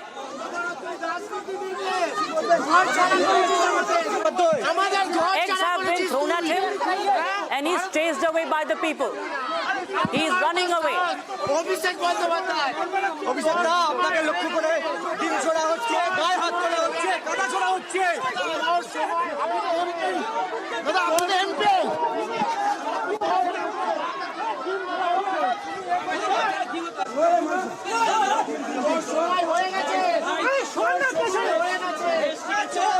You see the anger, viewers, that's palpable on the streets, is visible and audible, and you can see that people are not sparing Abhishek Banerjee. He's okay. You can see he's just going down. Okay. He's completely. I think his helmet is also off. There's something. Okay, you can see that there's massive commotion, and people are not sparing him at all. No one is sparing him. He's chased away. People are trying to drag him away also, to push him also. You can see his shirt is all over the place. There's nothing to say. He used to threaten people on camera in public rallies. अब देखिए क्या हाल किया गया है। ये है इनका लोकतंत्र का नमूना। एक महीना हुआ नहीं। भाई तुम लोग please sir you are on the way to meet the post poll victims and अब देखिए पुलिस कहीं नहीं है। पुलिस को बार-बार बोलने के बावजूद भी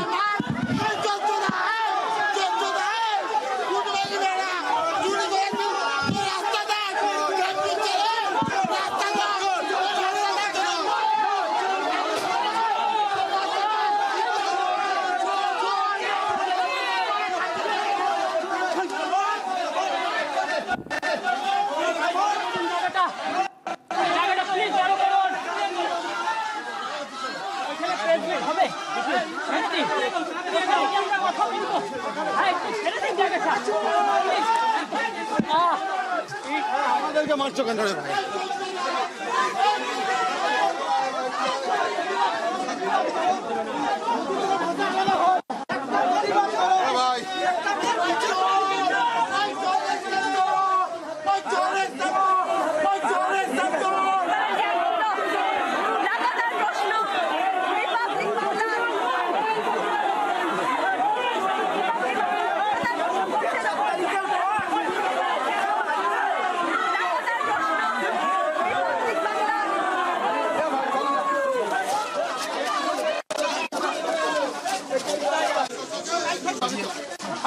देखिए दादा बेरी है टू देखिए दादा berry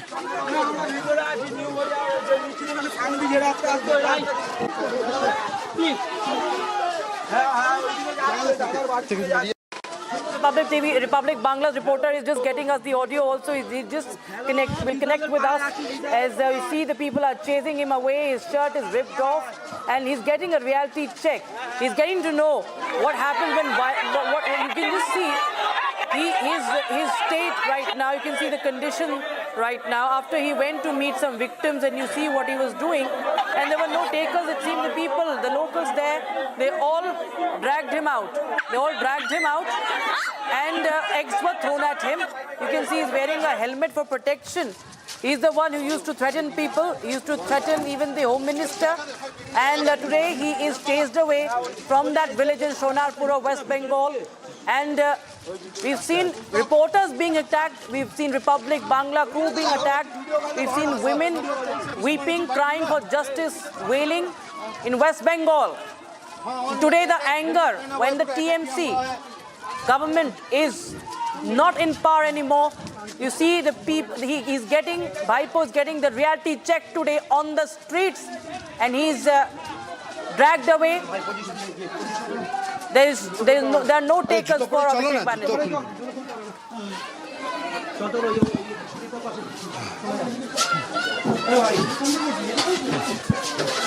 Constant hecks being hurled at Abhishek Banerjee.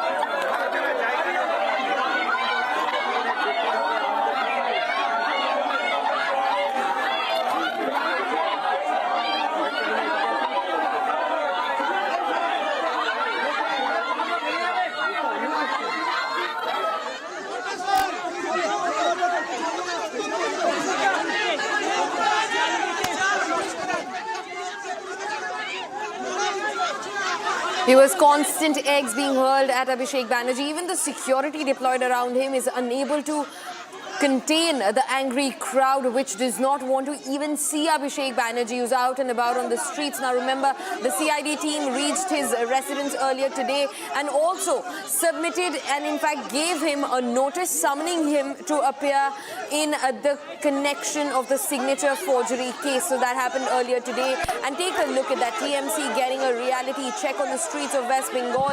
The very state they said they had a hold on and that the people only trusted the Trinamool Congress. But take a look at the visuals, they speak for themselves. Abhishek Banerjee being manhandled by people any chance they get from between the security personnel who are scrambling to protect him from the anger of the crowd. In fact, he's surrounded by a swarm of reporters, security personnel, and of course, the angry people of West Bengal. Remember, this is the same TMC's Abhishek Banerjee who had in fact given warnings to the BJP. He'd given warnings to the opposition to try to take even one constituency in West Bengal, and this is the fate that the party is being met with today. Abhishek Banerjee being hurled at on the streets of West Bengal. In fact, West Bengal's political status, of course, turned to 360 degrees, but not just that. People's anger for the last 15 years that was suppressed is also coming out now. With the TMC gone from power, people do not seem to be afraid of anything. They're not afraid of TMC goons anymore, and that's Abhishek Banerjee. The Bhaipo reality check becoming more and more real on the streets of West Bengal. In fact, he's had to wear a cricket helmet to protect himself from people. He knows that people are coming for him. Eggshells all over his helmet, his shirt almost torn. People have been pulling him from left, right and center, any chance, any space that they get. And they are in fact also right behind him, marching behind him to seek a chance to catch hold of Abhishek Banerjee. So anger against the TMC, anger against Abhishek Banerjee surmounting on the streets of West Bengal there on your screens. These visuals come from Sonarpur, from the North 24 Parganas district in West Bengal. Remember, North 24 and South 24 Parganas were contentious sectors, especially when it came to elections as well, with many reports of forgery coming forward by TMC goons, and this is the reality check that they met with after their government has been brought down onto its knees. Not just that, with constant defections on one side from the TMC, infighting within the TMC, and take a look at him, absolutely irritated. He tries to walk and somebody holds him from his collar and starts pulling him from his shirt. People completely angry. Security also scrambling and failing to protect him from the swarm of angry people who've now surrounded TMC's Abhishek Banerjee. A reality check right there for the Trinamool Congress on the streets of West Bengal. In fact, Trinamool Congress has gotten its answer. People are angry and they are going to erupt.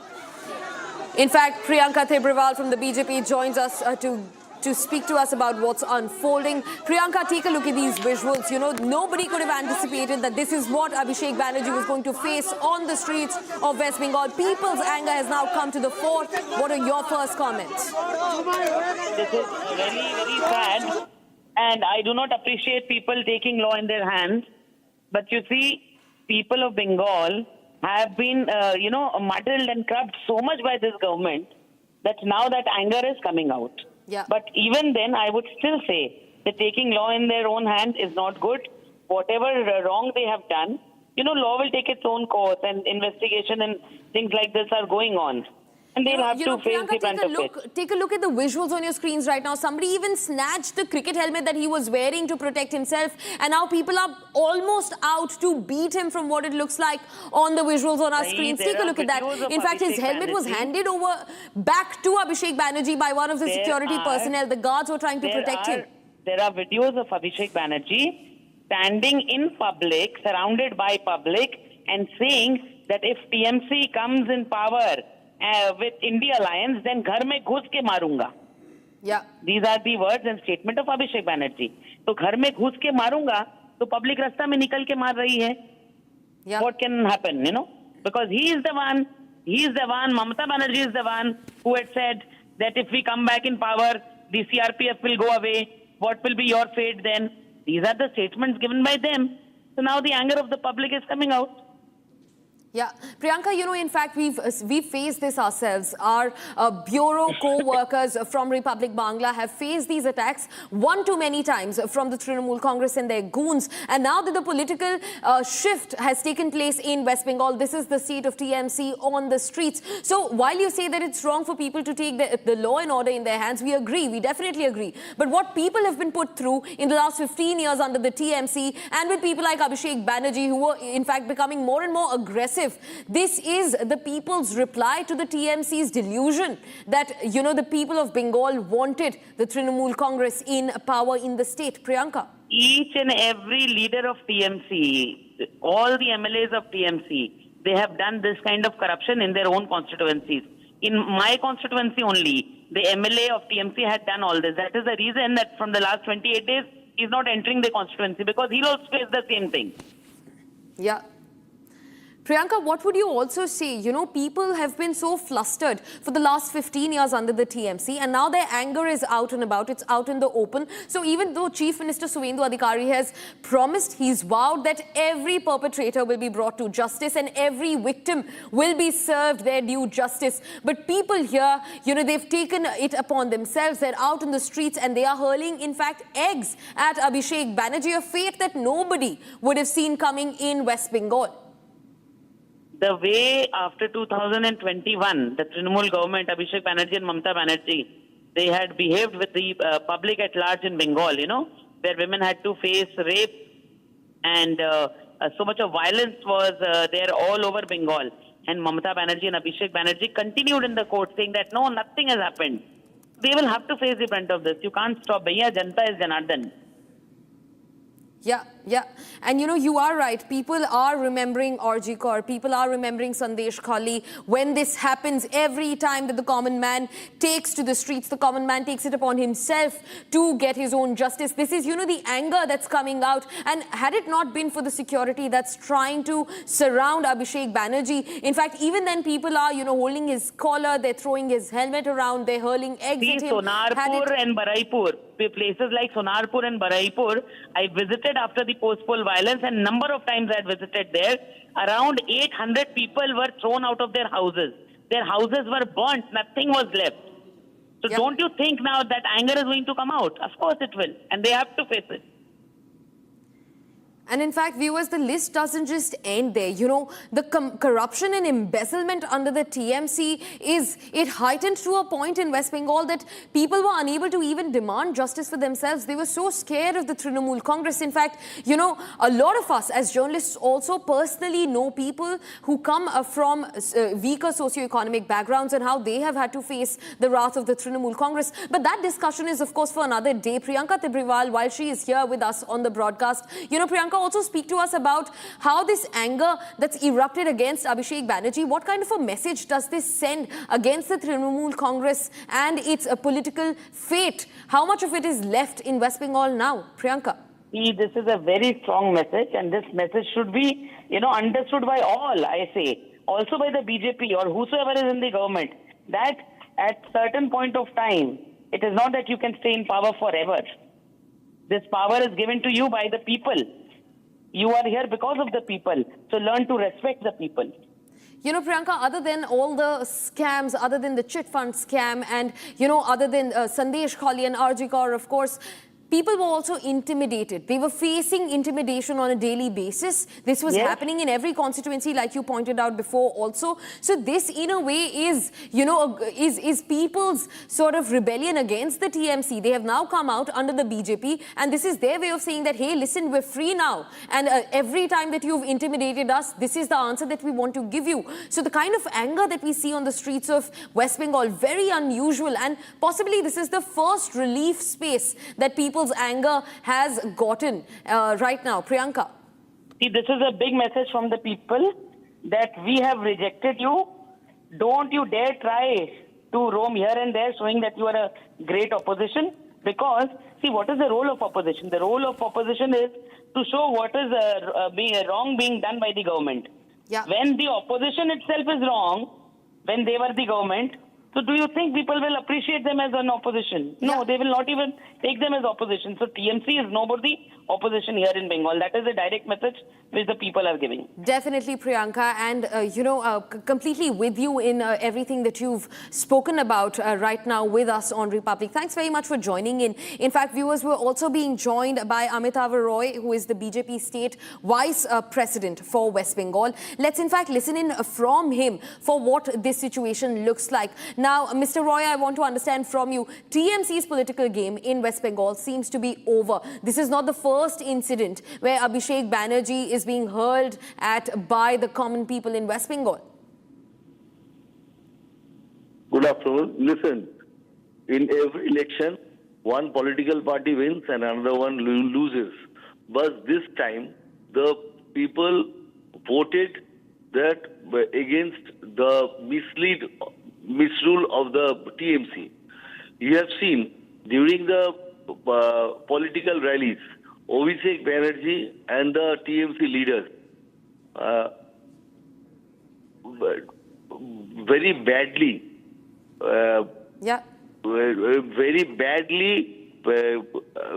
spoke to the people that if TMC once again comes to power, the Home Minister and the other ministers of the central would be seen to.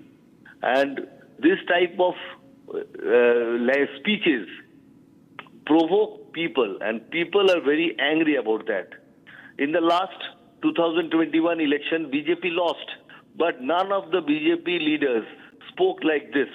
Our state president, Mr. Samik Bhattacharya, and the Chief Minister Subhendu Adhikari straight word to the our BJP leaders and the workers that no political damage or political workers of the TMC would be harmed, because everybody knew that West Bengal people were very angry, particularly the woman, the girl child, were very angry because the Arjikar incident had happened, and this type of incidents had happened, and no steps were taken. And during last 1 month rule, we have seen in every aspect corner, there is misrule, there is every you have seen Lakhi Bhandar, people, men are getting benefited. And Bangladeshi infiltrators have got this money. So people are outraged that a country like India, if Bangladeshi peoples got benefited, so people will be angry. But the administration is keeping a strict watch. You have seen a few days back. Mr. Roy, Mr. Roy, I also want to ask you, we could see people, in fact, holding his collars, every space that they could find from within the security providers. They were hurling eggs at Abhishek Banerjee. His helmet was thrown off, and he was at the verge of being beaten in broad daylight on the streets of Sonarpur in West Bengal. But also, he spoke to the media briefly in between these exchanges, and he said he blamed the BJP government. He blamed the police in West Bengal. He said that all the agencies are now, gathering as one against the TMC, and that this is political vendetta. So what do you have to say about that also, Mr. Roy? Doesn't support this type of incidents at all. Our state president and the chief minister does not support this. We urge the people to keep calm, because the administration will take its decision. We have seen 2 days back, there was Bakrid, and no untoward incidents happened. This is the first time that namaz was offered in Brigade Parade Ground, where Gita was chanted. And there also Chief Minister's oath ceremony was wanted. This is India, this is Calcutta, this is West Bengal. Though untoward, but the previous Chief Minister, the outgoing Chief Minister, warned the people of West Bengal that a particular sect of people, if set loose, what could happen if TMC returns to power. And that particular, I clearly saying, if Muslims are favor of TMC and they are set loose, what will happen to Hindus? These types of speeches, hated speech, I want to say, hated speech, had led these incidents happen. So I would also request the administration to take note of this situation, and no untoward incident should happen. Right, Mr. Roy. In fact, these are some visuals that nobody would have seen coming in, on the streets of West Bengal. TMC being hurled at by the public of West Bengal. This is a clear message, Mr. Roy, from, the people of West Bengal, from the amount of tiredness that they've had to face, the amount of intimidation that they've had to go through in the last 10 years, 15 years of the TMC rule. What do you think, Mr. Roy? We have seen misrule in West Bengal. For the last 35 years, CPM and Communists were in power. The people want a change. So, first in West Bengal, a lady came to power. The people thought that people of West Bengal, that the lady would understand the problems of the ladies, and there would be upliftment and the social upliftment of the ladies. But we have seen from the very date of the TMC came to power, the lady chief minister being in power, all the the Bengal's golden Bengal have been shattered. So people honestly wanted a change to bring Sonar Bangla back to West Bengal. We have seen the porous border were not looked upon. Central government repeatedly asked the state to give land, and no development was done. The porous was not sealed, and every day and night infiltration entered the state, and eco-geographical situation of the bordering districts were changed. So people deliberately wanted that if West Bengal borders are safe, India would be safe.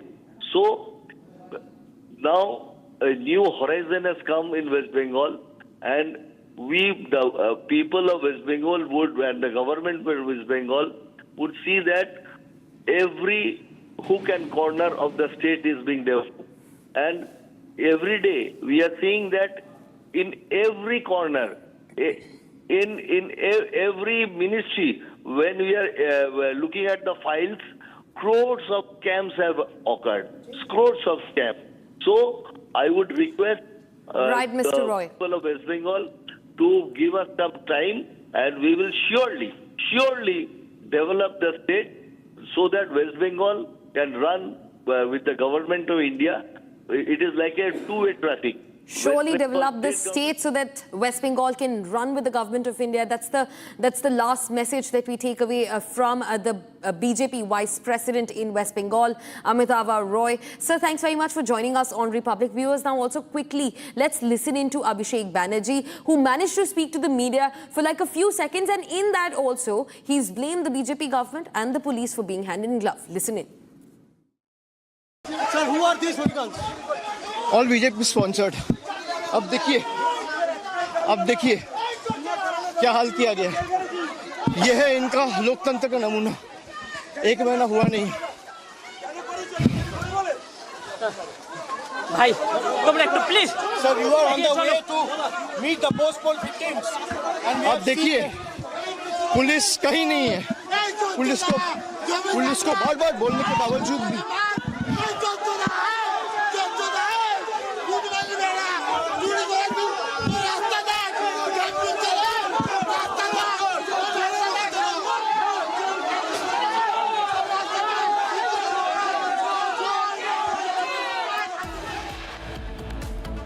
Viewers, those are the visuals of Abhishek Banerjee, the Bhaipo reality check on the streets of West Bengal. Eggs were hurled at him, his helmet was taken off, collars were pulled, shirt was torn, and a lot more that happened with the public anger erupting on the streets of West Bengal. Getting you all the details on the other side. Stay tuned.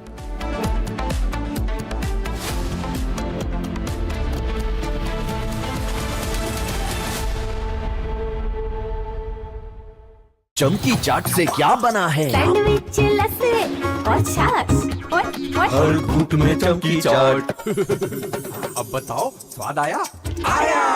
असली स्वाद सिर्फ चंकी चाट।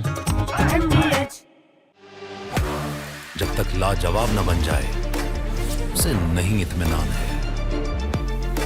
तभी तो Richmond बनना नहीं आसान है। R pure शाही पनीर मसाला, डिलीशियस, हेल्दी, एवरीडे।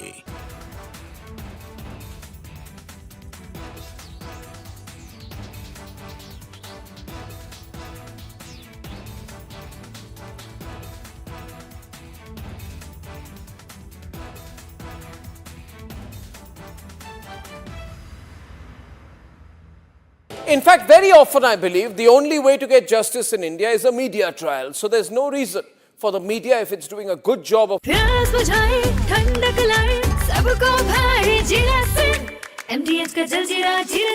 जीरा सिर्फ असली रिफ्रेशिंग, असली स्वाद, असली मजा।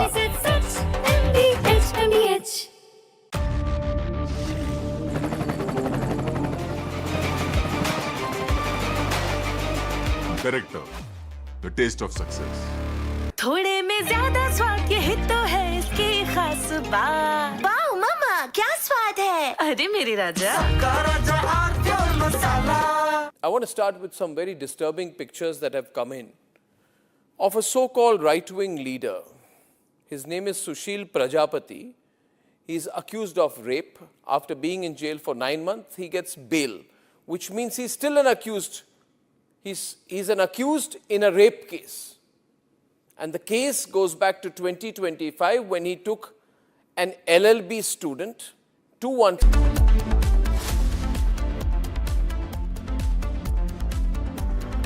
चमकी चाट से क्या बना है? आलू चाट या फ्रूट चाट, स्वाद बढ़ाए चमकी चाट। क्या बात है? स्वादिष्ट पकोड़े और फरसान, अरे चमकी चाट है इसकी जान। असली स्वाद सिर्फ चंकी चाट।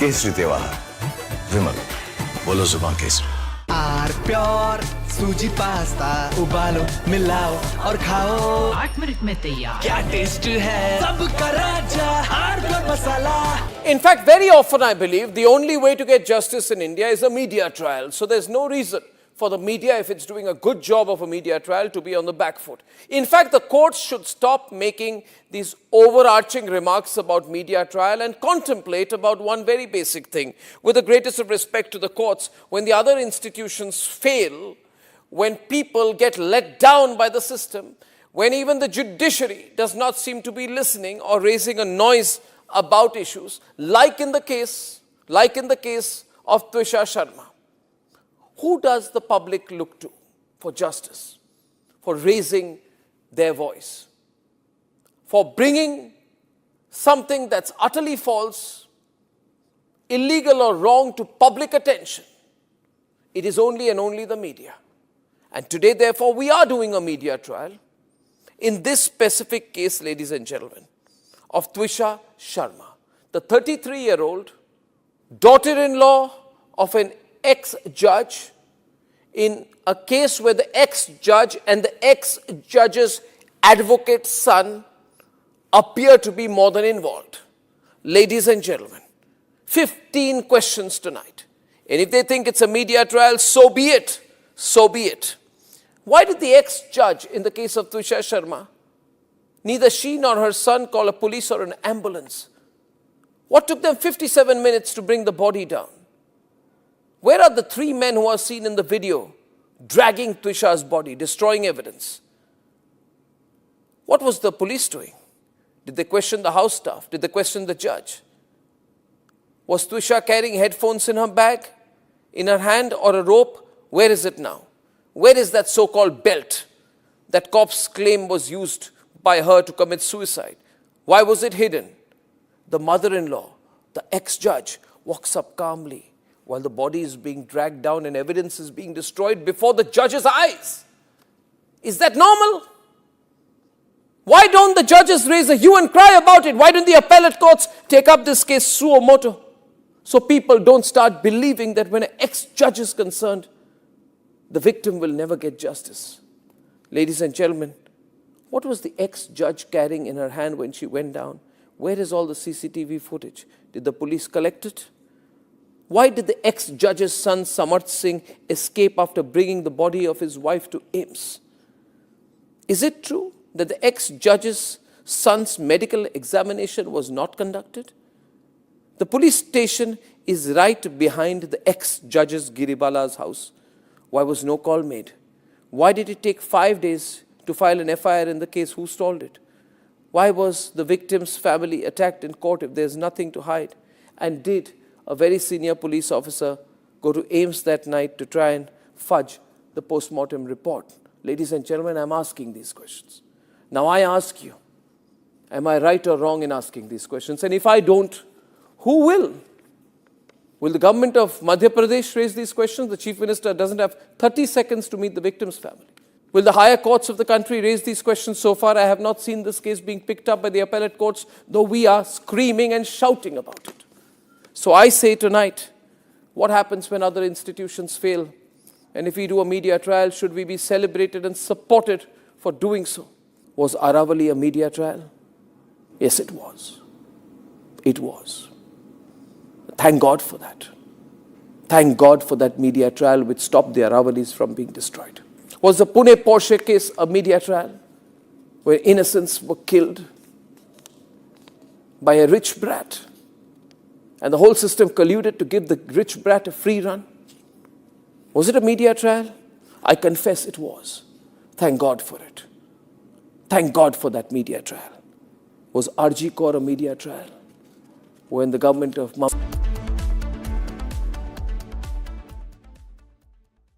Join International Institute of Hotel Management. Call 983-10-50,000. थोड़े में ज़्यादा स्वाद ये तो है इसकी खास बात। वाओ मम्मा, क्या स्वाद है? अरे मेरी राजा। राजा और pure masala.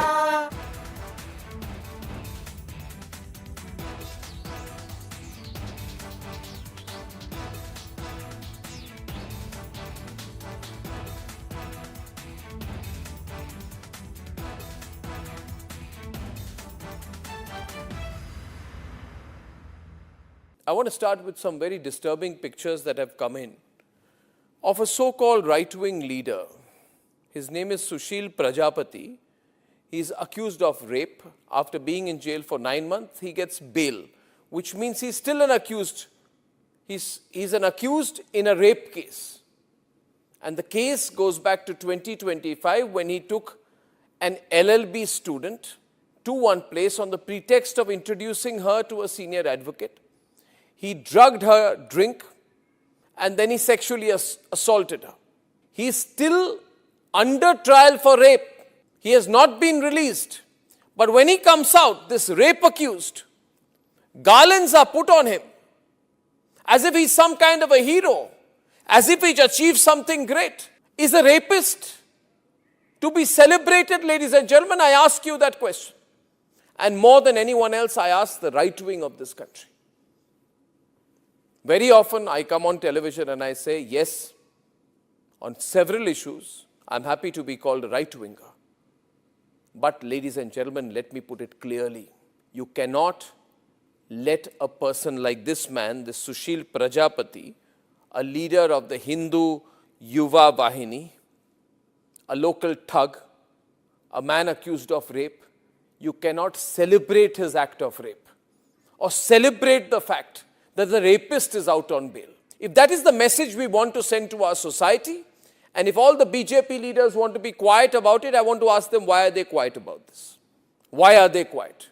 In the silence of the BJP leaders, is there a tacit support to this person? Is there a feeling that anyone who wears or puts a, proclaims that he is from a so-called Hindu organization, that he will be allowed to get away with absolutely everything, including an act of rape?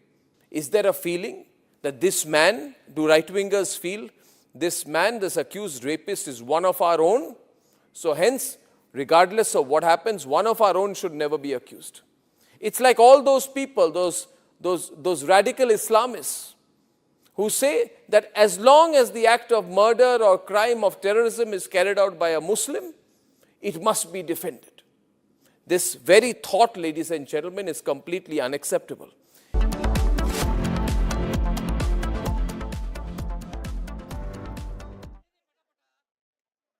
Join International Institute of Hotel Management. Call 983-10-50,000. Our pure Shahi Paneer Masala. Delicious, healthy, every day.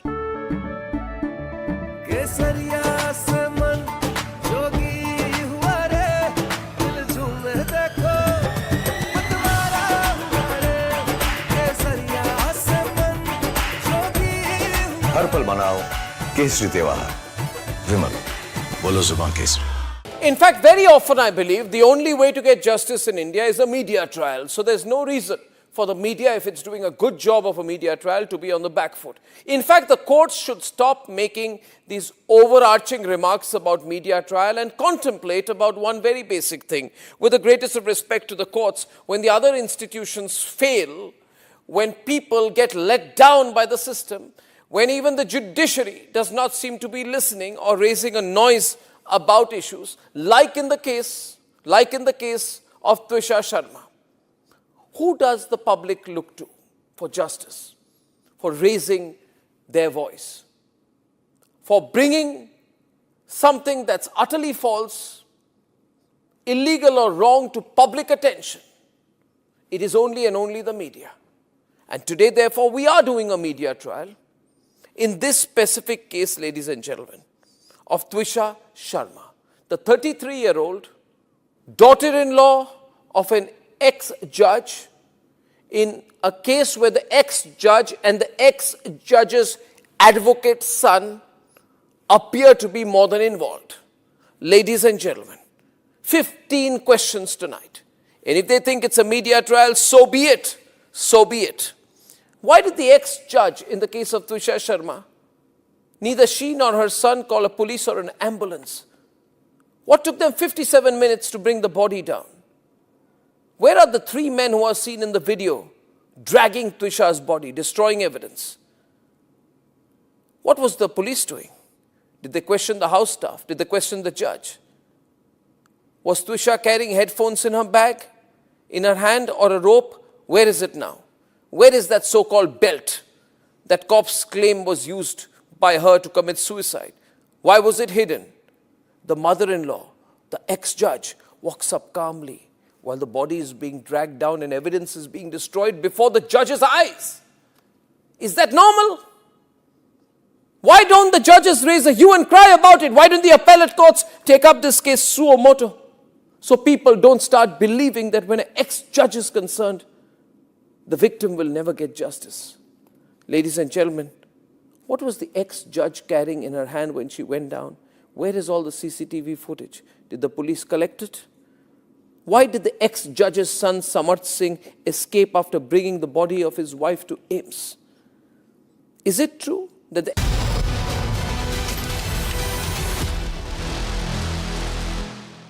So, ladies and gentlemen, when you look back at India's journey as a defense manufacturer to becoming a defense exporter, and the headlines are many, the journey of one company especially has stood out. And I have someone special joining us here in our studios at the Republic Media Network campus. I have Mr. Rajinder Singh Bhatia. He's the chairman of Kalyani Strategic Systems Limited, and he's also the chair of SIDM Policy Task Force. He's been the past president, Society of Indian Defence Manufacturers. To simply put it, he's the brains behind one of India's most critical defence products. And I want to talk to him about that. Thank you, Mr. Rajinder Bhatia, for joining us here on Republic. The journey of Bharat Forge is very special. Yeah. And we all know of the legendary Mr. Baba Kalyani. And we've heard him speak. How would you, if I had to ask you, to summarize India's journey as a defense manufacturer post-independence to where we stand today? Niranjan, if I was to do that, I would actually like to put it into three brackets. Sure. India got independence. Most of the establishments were public sectors. The reason was that maybe that kind of capital was not available with the private industry. So we had one phase wherein it was the legacy of what the Britishers had left and what the government put in. That phase, surprisingly, was quite good. We started to make some aircrafts. We made HT-2, a trainer aircraft. There was a Marut, which was a very high quality fighter aircraft. And even in the naval build-up and in the army, we had ordnance factories which had 200 years of legacy, which started to come. But somewhere down the line, by 50s and 60s, I think the thrust went away from this sector and a TOT phase came into the country, which was that you would either look east or look west, and you look at a product and you ask for transfer of technology, and then you start manufacturing. And that was the phase which lasted almost over 25, 30 years, where I think either we remained stationary, word continued to move, or we actually went down in the technology domain. And then came the phase, which is third phase, when we started to look at self-reliance. And that phase actually started in 2010. There are a lot of things, a lot of reports, a lot of committees which came up. But real focus started to come 2010 and then 2014 onward, which continued to see a large amount of reforms. And that's the time that technology development, indigenous manufacturing, private industry all started to come up. And if you see all this in terms of what was happening in the country, in terms of other norms, till 2002, the defense was in the reserved category, which means the private industry could not even participate. It's only in 2002 we decided to issue licenses where we started to say that, okay, under license you can manufacture. Okay. So, obviously policy decisions, reforms have a lot to do with all of this, right? Correct. So, when you look at, because specifically there is the Industrial Policy Resolution of 1956, reserved defense production for the public sector. In hindsight, if I had to just talk about this one particular, resolution, how did this decision shape your current ecosystem? So, I have a feeling that 1956, they may have a reason for this. This reason certainly didn't exist 2 decades later. Right. So, whatever transformation has now been brought about is probably 2 decades late. Had we started doing this in, in the 1990s, when the rest of the thing opened, today you would have seen many large OEMs in India. I am sure you would have seen likes of Lockheed Martins and Northrop Grumman's out of Indian companies. Correct. The key point is I think we missed the bus for a reasonable amount of time. And one of the reasons for missing that is that we do not look at change. And whatever is not in focus is forgotten. Yeah. And this was perhaps the reason that we continue to import. Yeah. So, I mean, when I look back over the last few decades, especially, let's say 3-4 decades, institutions like HAL, BEL, BDL, they were all established. What role have these organizations had to play in our defense backbone, in building India's defense backbone? How did it start, and how would you place them today, the way things are placed? So, these structures maybe in 50s had logic that government created this structure because of capital requirement, because of intensive technology development. But when you do not have a competitive landscape, then you tend to become little lethargic in your outlook. Correct. Take a look what happened. Till the time you didn't have competition in banking system, there was nobody who was really doing well. Take a look at telecom. When you didn't have a competition, you waited 10 years to get a landline connection. Yes. We have all gone through. Yes. A car, we had to wait. The day you were born, you would book a car for your child.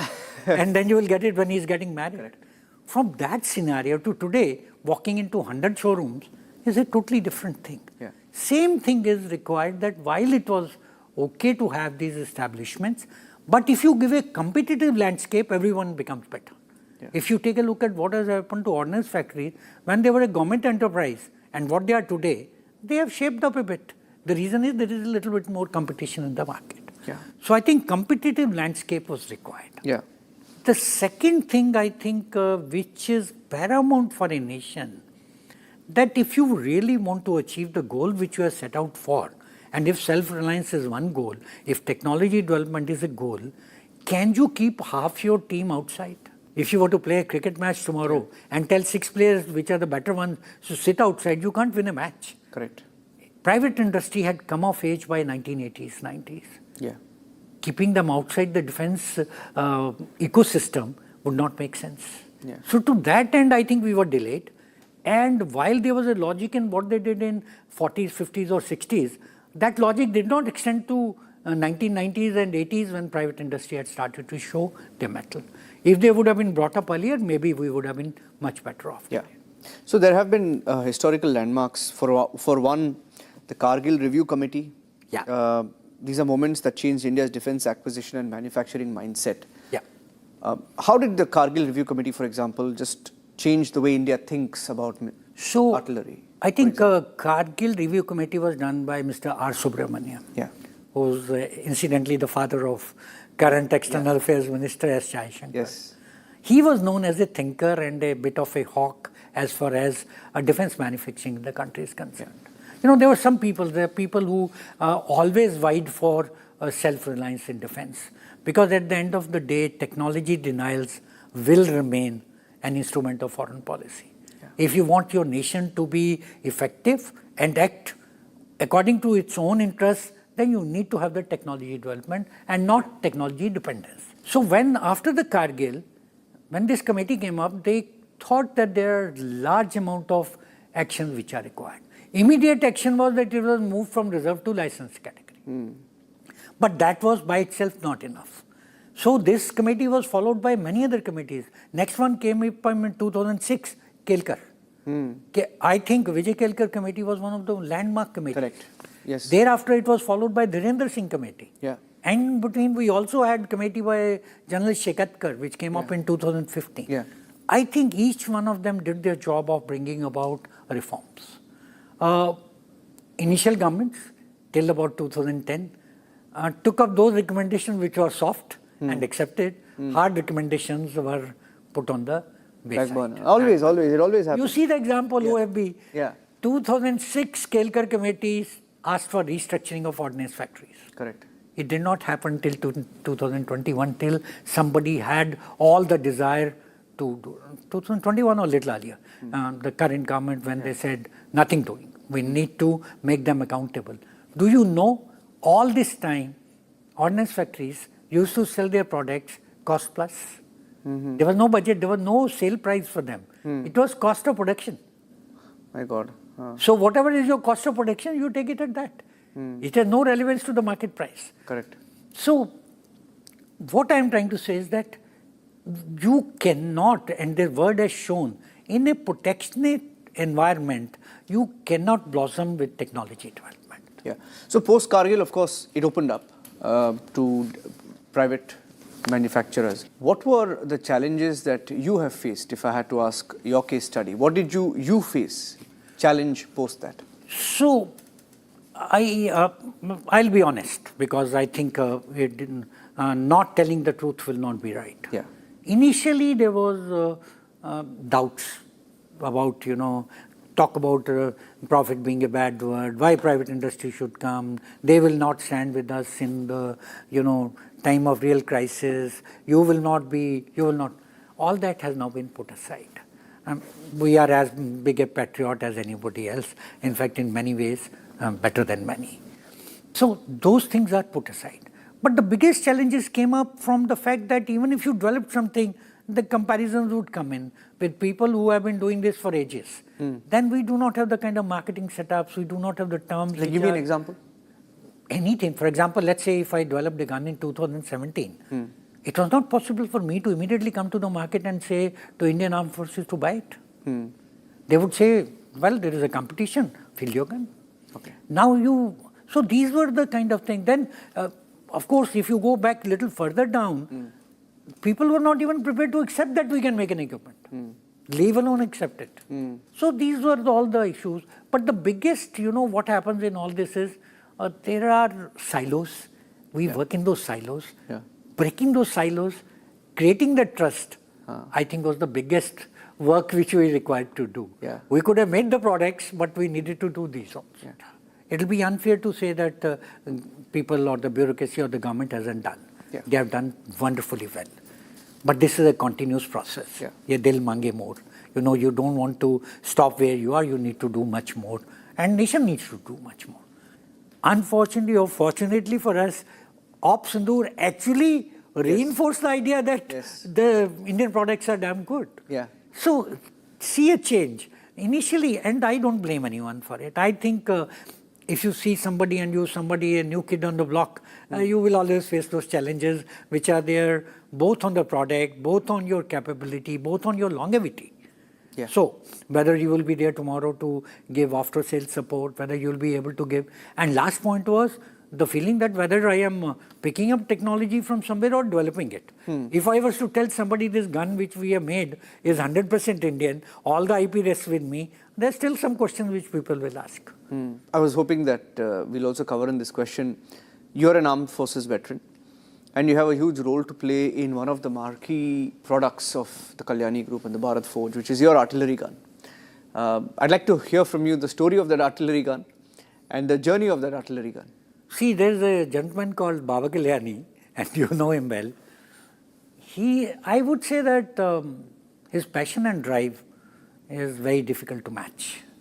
And it was his passion and drive, and in fact, he put his money where his mouth was. And when we started, he started by saying that make an artillery gun.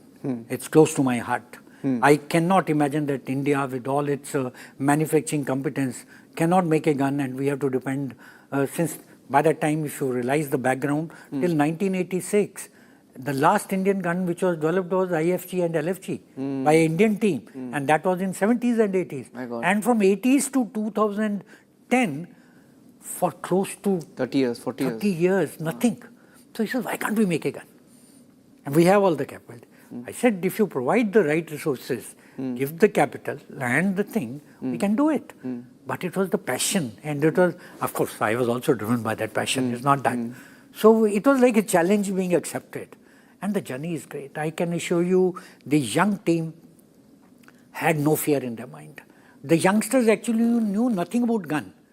I must tell you something interesting which happened. When I asked my team and assembled, and asked them, are you prepared to make a gun? They all said, yes, we'll work. If you ask next question, what is a gun? They didn't even know that. So we imported one gun platform from Europe as a defunct platform. It was not. For first 6 months, these boys only opened and put it together umpteen number of times to understand what a gun is like, artillery gun. And artillery gun has some few thousand parts. It's not a, it's a complex equipment with a lot of science and little bit of art. So this is what, for 6 months they were just stripping it open, putting it back, stripping it open. These are high-end MTechs. Most of them done their MTech from IIT Powai. So this was the backbone of 40, 50 young engineers. Kids with you? Yeah, they were with me.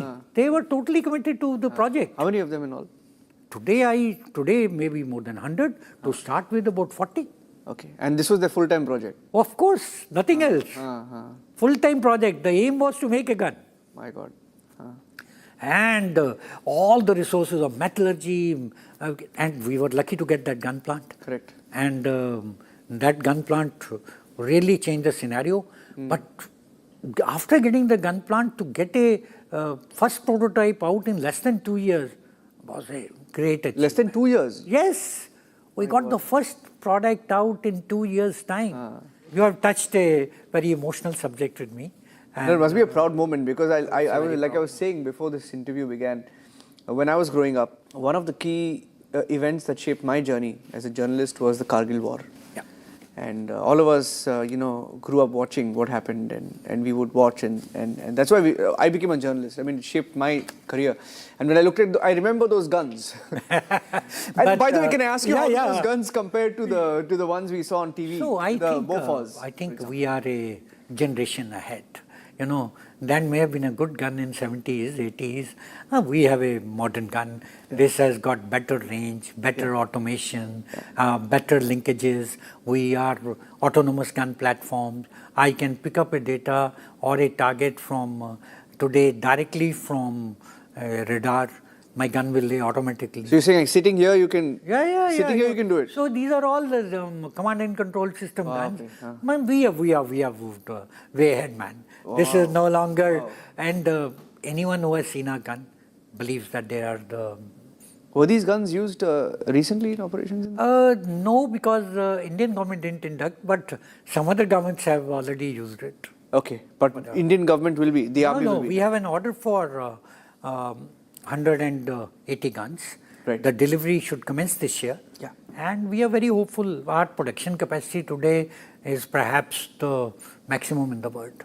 Wow. We can produce almost 100 guns per year. And we can even scale it more if required. Right. Sir, I wanted to ask you, despite all the progress you just mentioned, private defense manufacturing has grown at a slower pace.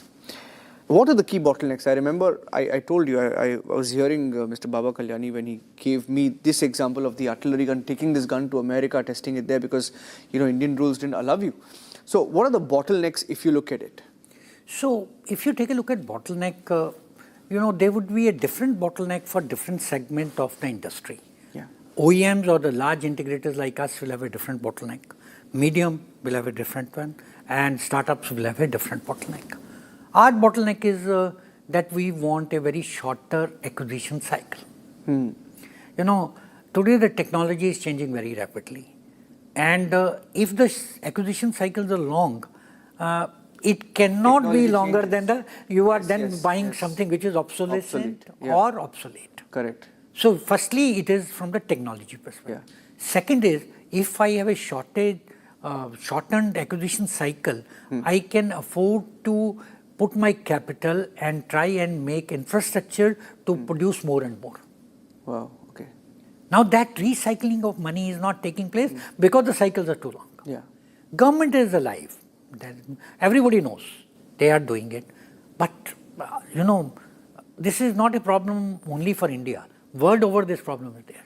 But some nations have found a solution. South Korea has found, Israel has found. I think we need to find. The second issue which comes up is that we see the private industry's contribution in last 5 years have moved from 16% to 23%, which is very small, and mostly driven by exports. Yeah. The second part, which would be that you will need a level playing field as far as the nomination is concerned. Yeah. Like for example, ammunition was not allowed to be manufactured by, a lot of shipping was not allowed in private industry participation. All these things are changing. Impact of this will take much longer time. The third part and the most critical part is NCNC. Now, most of our buying is what is called no cost, no commitment, which means I have to spend my own money. I have to create 1 or 2 prototypes, take them for trials on my own money, and government can decide to buy or not buy after the trials are over. Correct. Now, this is ideally suited for a foreign OEM who has got product on the shelf. Correct. You know, you can pick up your gun or tank and bring it here, NCNC. For me, if I have to develop, manufacture, produce, there's a lot of money involved. Hundreds of crores involved. Yes, of course. And if you don't like it, then it's... And if you don't like it, and after 10 years if you tell me, I will have no answers for my shareholders. My God. The best part is that the government is fully alive to it. Right. They are already looking at it. They are looking at, you know, what they call is either NCFC, which means no cost, full commitment. Right. Or full cost, no commitment. No commitment. Right. So they are looking at people who, if your equipment passes the trials, and if order is not placed, to compensate to you. Got it. So we are discussing, hopefully these changes will come. Also defense is a gradual process. Yeah. You know, when the projects do not see the light of the day, if you have to spend money, then the easiest way is to park with the DPS shows end of the year. So that is another thing, and I think people are alive to it, they are looking at it, and they are now working towards this, that we can have a system where we can spend the money in right time. Yeah. Can I talk about exports? I mean, do you think exports is one area where India needs to sort of open up, liberalize? For example, we've seen so many wars. I would just imagine. I would imagine, because, you know, we were in the newsroom. I still remember, I mean, on the 28th of February, I was in the newsroom. It was a Saturday afternoon when the first explosion took place in Tehran, and I was told that Khomeini, we didn't know it was Khomeini, because we were just told the bombing in Tehran close to where Khomeini lives. Yep. That's where it started. And of course, we see where we are right now, and there is a full-blown war. And I would just imagine that there is so much need for artillery guns, for drones, for weapons, right? And we even covered it, that America somewhere 3 or 4 weeks into the war ran out of missiles. Yep. Right? Exports. Is there a bottleneck there? So take a look. Exports has got 2 advantages. First is that in defense industry, you cannot survive without the exports. And I'll give you a good reason, financial reason for it. Most of the demand for defense products come in a hacksaw manner, which means there will be a high demand at one time, and then it will taper down over a period of time. Yeah. Now, somebody may place an order for 500 guns, and next order may come after 10 years. So what do I do with my infrastructure and machinery? So the key point is, exports help to normalize the demand for the manufacturers. So firstly, it is a financial reason. Secondly, it brings the much needed foreign capital. But the biggest advantage, leverage of exports is that defense exports will remain an instrument of foreign policy. Right. You will be able to have, a country will be able to position itself much better when he is able to export technology goods to the countries and create that kind of aura around its presence. What is the rule say now, and how does it? There is no, the government is supportive of our exports effort. Okay. But we have suggested 2-3 methods additionally. So for example, let me ask you, sorry to interrupt you there. Can you, if Israel wanted artillery guns, could you have given those artillery guns in the middle of a war? As long as India has decided that this war is not to be considered as not in the interest of the nation to support one against the other, yes. Okay. Yes, 100%. But like in Ukraine and Russian war, India has decided to remain neutral and not supply to anyone. Correct. Finally, my question is, and that is the, I think, critical question that you mentioned, speaking about development of technology, right?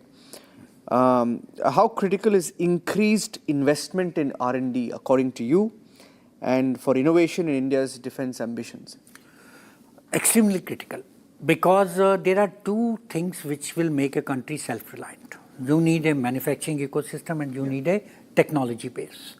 Now, India has done well in some segments, But there are many segments on defense technologies where we are yet not there. We may talk about seeker technologies, about and directed energy weapons, about aero engines, about high level. So there are many areas which we need to develop. Yeah. So we need to investments to come through. In fact, if you recall, 2 years ago, Finance Minister announced a fund of 1 lakh crores, which was Deep Tech Fund. Yeah, I remember that, yeah. But it's not yet been operationalized. My God. So we need the operationalization of this Deep Tech Fund, and we need this kind of fund to come to startups, to private industry, because transformative technologies, what we call the breakthrough technologies, will only come through startups. Yeah, absolutely. When I was recently talking to, I mean, this is completely off the topic, but I'll just end by saying this. I was speaking to the designer of the LCA Tejas. As a very old gentleman. And he was telling me about how when they were designing... Yeah. I know him very well. I'm sure. I'm sure. And he was talking about how when they were designing the LCA Tejas, so many ministers back then would come to him and say, why are you wasting time? I know. There's no point. I think we've moved from there. We have moved from But we've had a setback perhaps of 2 or 3 decades, I would say. My final question is, if you were to define sort of the next phase of Indian defense industry in one sentence, how would that be? What would that be? I will take two sentences to define. Okay. So I would say making in India for the world is the line. Yeah. And the way to that is unshackled innovation and break silos.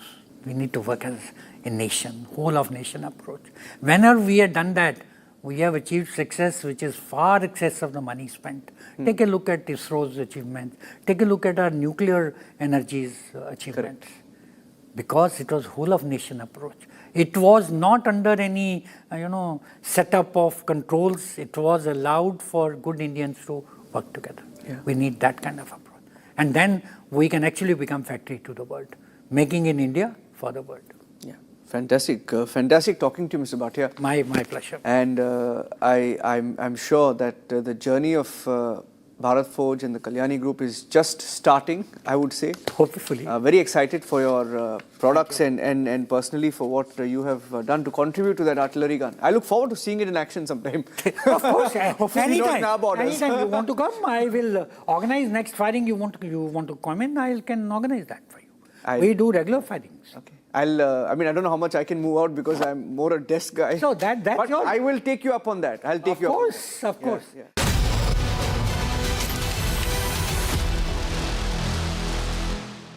जिसने भी लिया मानता है नया Birla office paints आपकी दीवारों को 99 से भी ज्यादा दागों से बचाए, इसीलिए तो है नए जमाने का नया पेंट। इस 4 दीवारी से, सवालों से, रूटीन से लेते हैं ब्रेक। जीना जीना जीना जीना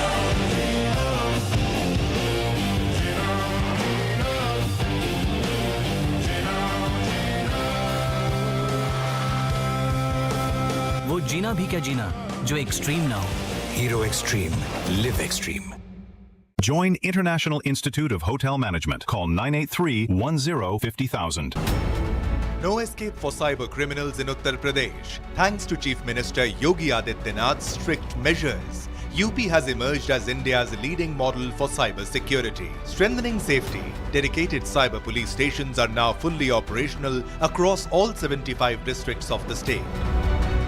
आज उत्तर प्रदेश के अंदर हम लोगों ने सभी 75 जनपदों में साइबर थाने की भी स्थापना की है।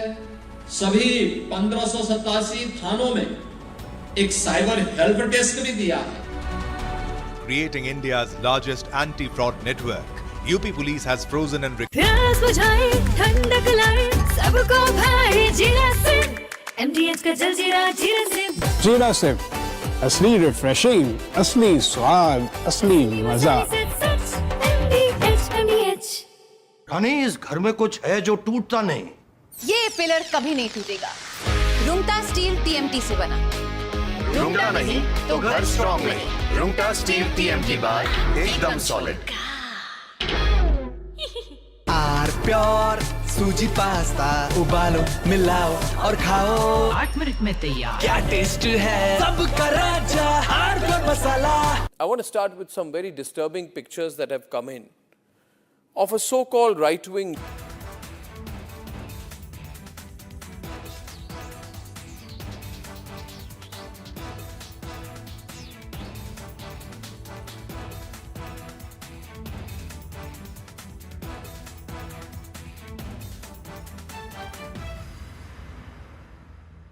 Join International Institute of Hotel Management. Call 983-10-50,000. चमकी चाट से क्या बना है? सैंडविच लस्सी और छाछ हर घूंट में चमकी चाट, ड्राई फ्रूट और दही बड़े। चमकी चाट से स्वाद बढ़े। असली स्वाद सिर्फ चंकी चाट।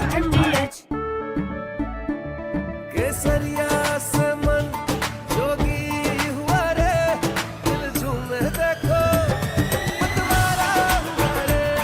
केसरिया से मन जोगी हुआ। हर पल मनाओ केसरी त्योहार। विमल, बोलो जुबान केसरी। थोड़े में ज्यादा स्वाद, यही तो है इसकी खास बात। वाओ मामा, क्या स्वाद है? अरे मेरे राजा। In fact, very often I believe the only way to get on Abhishek Banerjee in Kolkata. Get you more, but first the headlines.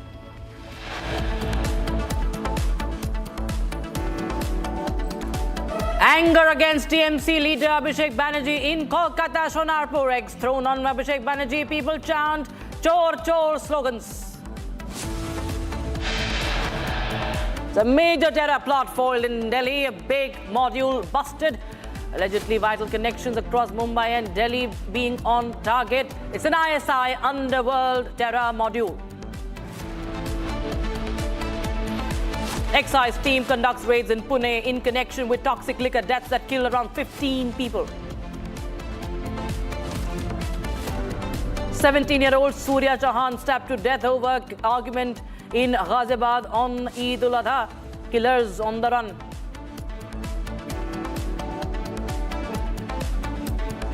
Top Congress leaders arrested for the murder of a lawyer in Hyderabad. Congress leaders face 15 lakh subari for the killing. Army chief warns Pakistan, says Operation Sindoor continues and India is preparing for Sindoor 2.0.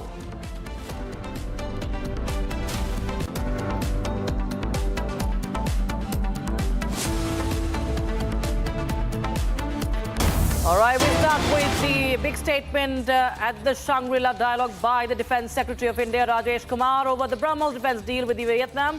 He has revealed for the first time publicly that it has been signed and the final stages are also of the deal on with Indonesia. So it's a big boost for India's missile program and more importantly, how India is diversifying its partnerships, defense partnerships, and being a manufacturer in defense. That is the big update we have. India, Vietnam advancing negotiations, and now the deal has been signed. Let's go across to the statement by the Defense Secretary.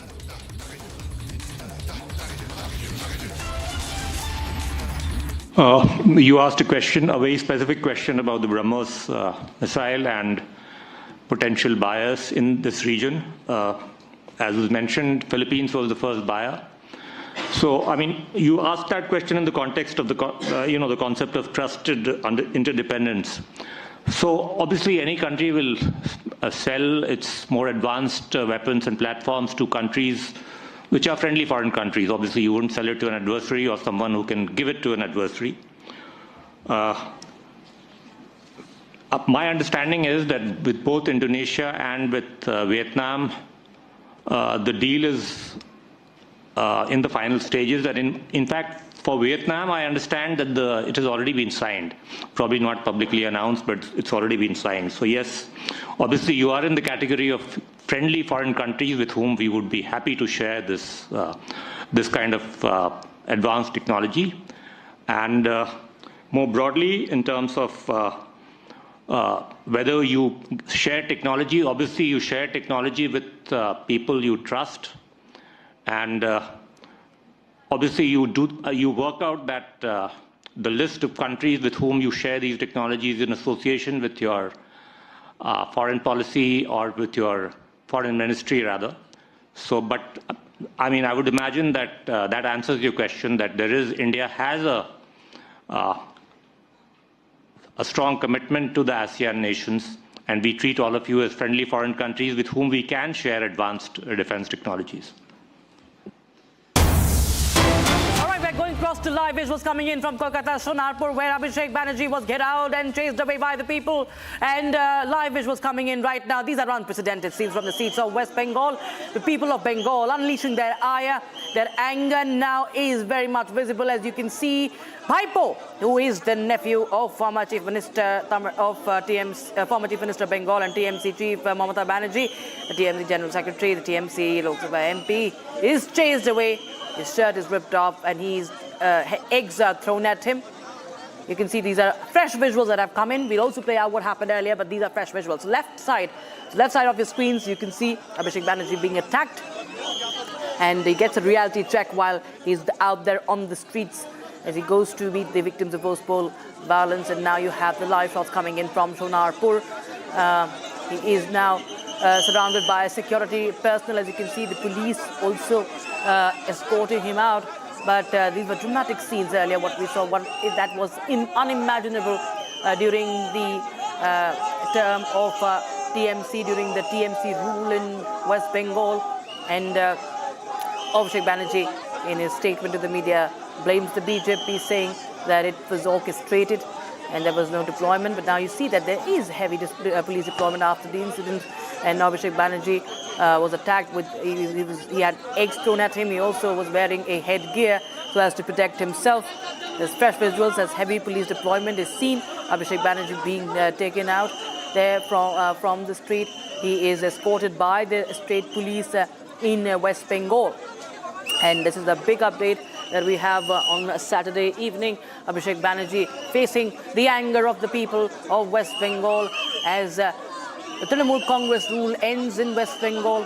And when he comes onto the streets, well, he has been occupying the streets. We've seen how roads have been often blocked outside his house for his movement. In Sonarpur, when he goes to meet the locals, he is chased away. He is his shirt is torn, almost ripped off, and he is chased away. He's gheraued. He's surrounded by the people, and his personal assistants, his personal security, also unable to handle the situation. This is the big update we have right now coming in from West Bengal. We also have more inputs coming in from the ground. We'll try and connect with the reporter, a voice from the ground. But these are unprecedented scenes from Bengal viewers. We have seen Abhishek Banerjee issuing threats. His goons also issuing threats to the media, to voters. We know what happened in Falta. We've seen what's been happening all throughout the poll campaigning. We've seen him issuing threats to the Home Minister, issuing threats to India, even challenging India. And you see the people of India, the people of Bengal are angry, and that anger was built up, and you can see that on the screens. We showed you live. Republic TV brought you that story live. Other channels woke up much later, hesitant to show maybe, but Republic TV, Republic Bangla got you those visuals first. And right now, we show you visuals on the right side. Those are live from Sonarpur of Kolkata. And a while ago, we had Abhishek Banerjee, who was surrounded by the people of Kolkata. And in fact, Abhishek Banerjee has alleged that it's an attempt to kill him. He has made several allegations against the authorities as well. And now we see that there is a heavy police deployment all around along the route he's traveling to. And to try and get more updates, trouble has been brewing for Abhishek Banerjee. He has been summoned by the CID also in forged signature probe as well. He is a TMC General Secretary, and Party Supremo Mamata Banerjee is their view. He's often harped on this Diamond Harbour model. And today when he goes out on the streets in Kolkata, He is geared out, he's targeted, he is thrown eggs at. Let's listen in what he said.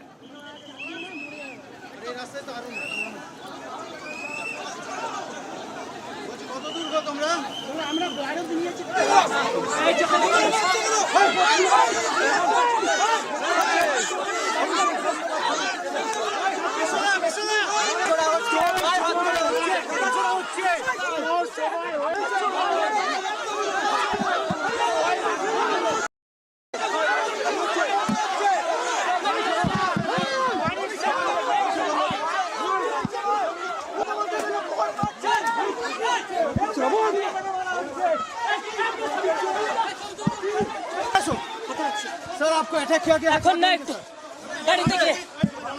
Sir who are this hooligans all BJP sponsored अब देखिए क्या हाल किया गया ये है इनका लोकतंत्र का नमूना 1 महीना हुआ नहीं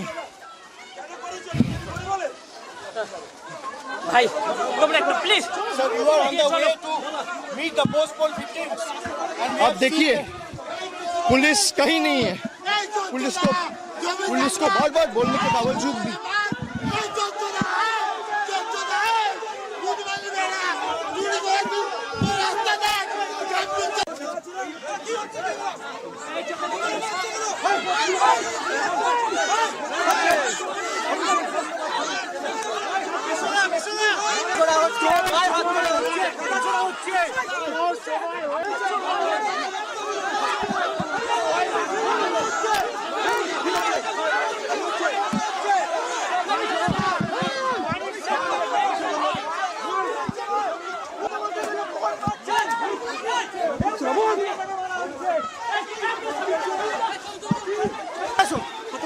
सर आपको अटैक किया गया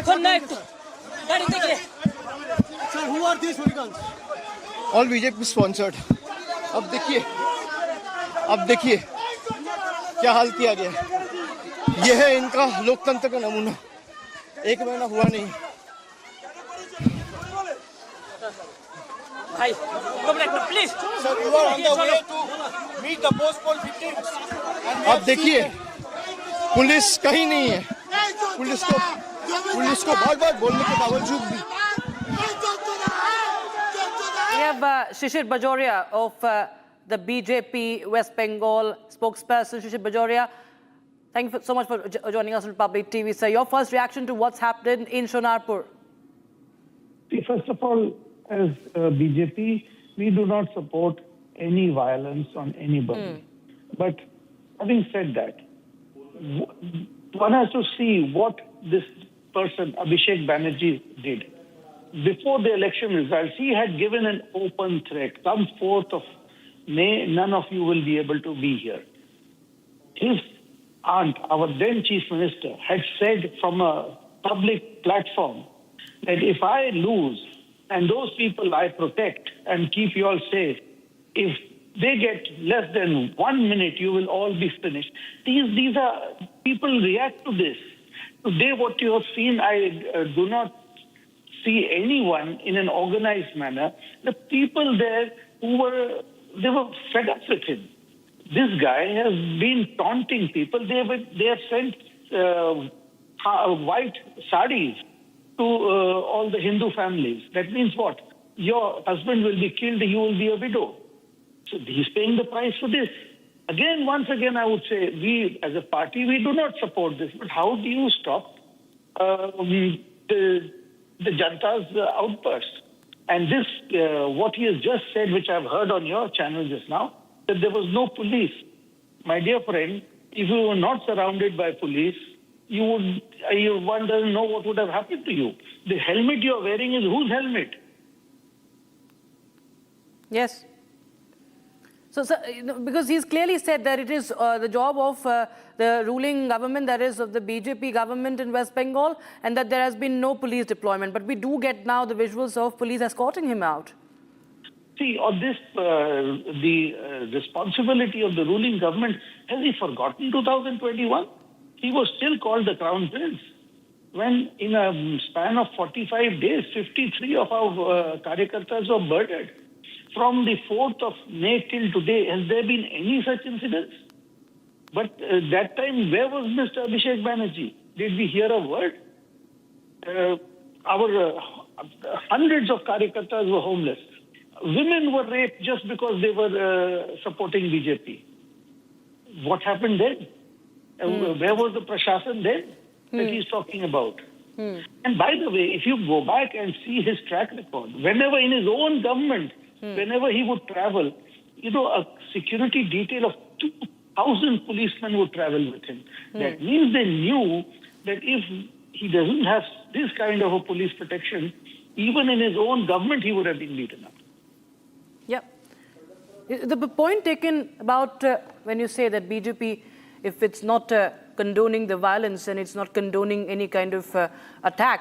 But sir, what do you have to say about the reaction of the people? Because as you mentioned about what's been happening with the people of Bengal under the TMC rule, we've been seeing Abhishek Banerjee himself has been issuing threats, his own men, what they have done in Falta. We have got those visuals live and those threats that have been issued by the likes of Jahangir Khan and his aides also, sir. That all has been in public view. It's all on record what has been happening under the TMC rule. And the problem... Yeah. Sorry. Sir, please go ahead. See, the problem with this person, he has never seen what opposition is. He is born with a silver spoon in his mouth. So he possibly is not yet digested that, my dear friend, you have lost. The kind of statements he has made even after losing. You see, his problem is he does not know democracy. That there is he does not know how to play the opposition. And today, even today, the kind of, if you see his body language, he still thinks he is the crown prince, my dear sir. You've lost your Rajpat. You're nobody now. Please hit the ground, smell the coffee. But this is the problem with him. And people have, can you imagine sending white sarees to people's homes? That means we will kill your husband, you will be a widow. He has done it. He is the person who did it. Okay, this sir. will happen. Right, sir.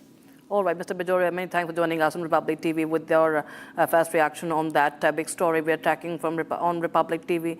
Republic Bangla getting you those exclusive shots. Now you can see that his car is leaving from Sonarpur as media personnel try to get a reaction from him, but he leaves. He leaves from Sonarpur after that unexpected welcome, the unexpected reception that he got. And I think Republic Bangla cameras also there on ground zero to get a reaction. And you had the BJP saying that there's no truth to the police, the claims on security, and also questioning that the headgear that he's wearing, he should answer that who has given him that headgear, perhaps insinuating that it's the security personnel who handed him that headgear for protection. And we are seeing these live shots coming in from Sonarpur just after Abhishek Banerjee was attacked. Abhishek Banerjee was gheraued and he faced eggs being thrown at him. He had the slogans of Chor Chor. Same Abhishek Banerjee, the people of Bengal have heard, issuing threats to the people, threats to the minorities, his men, issuing threats to the Hindu voters in Falta, being intimidated, threatened, death threats, rape threats. Republic Bangla chasing that car, that vehicle, showing you live visuals. Republic Bangla crew showing you live visuals, minute by minute developments from Sonarpur of Kolkata. A reality check for Abhishek Banerjee, who claims that this is a conspiracy, that it was planned. But we see that how the locals, while he was even trying to speak to the media, he was dragged away. We have reactions coming in. Let's go across to them.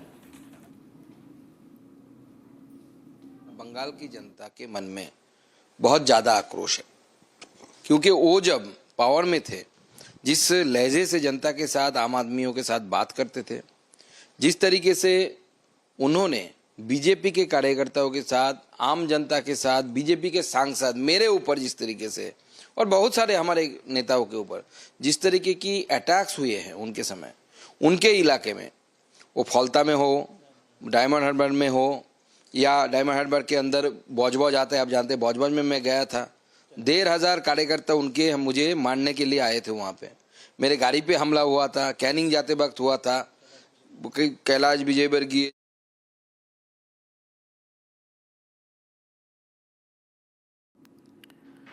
All right, viewers, we are getting you live visuals coming in Republic Bangla, getting you the live visuals on your screens as Bhaipo, who is the General Secretary of Trinamool Congress and the nephew of the TMC Supremo, faces the ire of the people of West Bengal, now leaves from Shonarpur in his vehicle.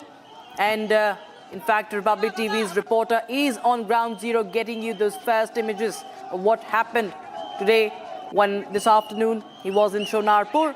People of Shonarpur seeing through the designs of the Trinamool Congress. They're not in power anymore, and their anger that has been on the brink is now unleashed, says the BJP. And we are showing you those visuals of how Abhishek Banerjee was get out and he's dragged away. There's pushing and pulling that's going on, and was wearing a headgear. You can see that egg that smashed the helmet, and different angles showing one common thing: the anger of the people. These are scenes from Shonarpur today. We are also going to get you some word from our reporter on ground. Let's see. What are we getting right now? We have more reactions coming in on that. But we just heard Union Minister and BJP's Bengal BJP leader from Bengal also reacting to what's happening on ground, saying that it was the ire of the people that was had built up over the years. The common man has been outraged. He's been in anger. It's now unleashed on the streets. These are unprecedented scenes. TMC leader would have thought of. Bhaipo would never have thought of facing this ever. All throughout the TMC rule, the back-to-back rule, and not even a month, hardly, that TMC lost the elections and BJP came to power for the first time. We are seeing that Abhishek Banerjee gets this reaction from the people on ground, the villagers, the locals in Kolkata's Shonarpur. He is already facing the legal heat on the fourth signature probe. He has been summoned by the CID on the 1st of June as well. And now, after losing the elections, the TMC losing the elections, Abhishek Banerjee facing the legal heat and now also on the streets. He's feeling the heat quite a lot.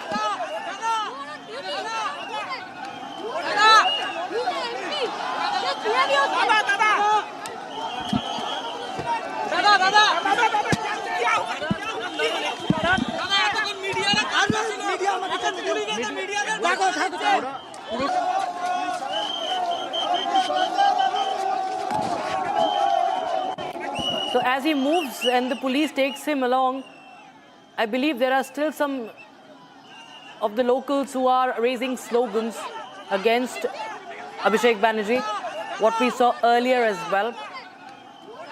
We can show both the visuals, not just these visuals. We can show the earlier visuals where he was surrounded by the people and eggs were thrown at him.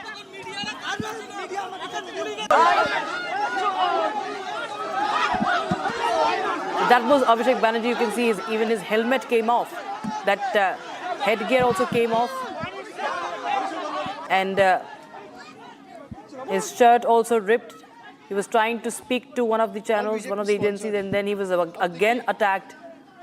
And we continue to bring you more updates, viewers, on That story we're tracking on the other side of this very, very short break as the TMC MP gets a reality check on the streets when he faces the people of West Bengal.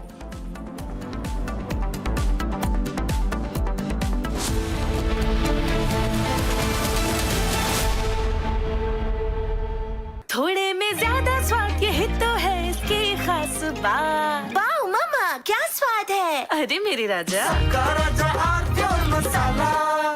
Amity has been ranked India's #1 not-for-profit private university for 11th year, with top 10 ranked institutions in management, engineering, biotech, law, masscom, telecom, hospitality, fashion and more.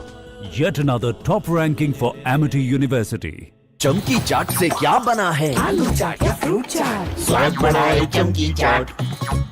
क्या बात है? स्वादिष्ट पकोड़े और बरसान, अरे चमकी चाट है इसकी जान। असली स्वाद सिर्फ चंकी चाट।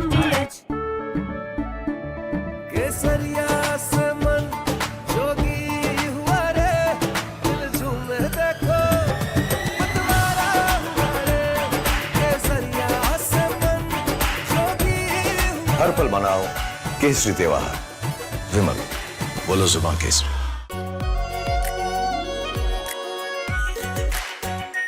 आर प्योर शाही पनीर मसाला, delicious, healthy every day.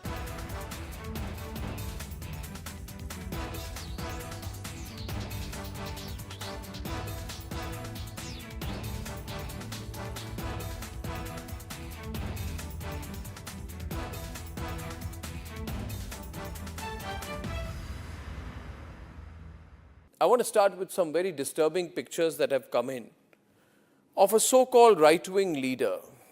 His name is Sushil Prajapati. He is accused of rape. After being in jail for 9 months, he gets bail, which means he's still an accused. He's an accused in a rape case. And the case goes back to 2025 when he took an LLB student to one place on the pretext of introducing her to a senior advocate. He drugged her drink and then he sexually assaulted her. He is still under trial for rape. He has not been released. But when he comes out, this rape accused, garlands are put on him as if he's some kind of a hero, as if he's achieved something great. Is a rapist to be celebrated, ladies and gentlemen? I ask you that question.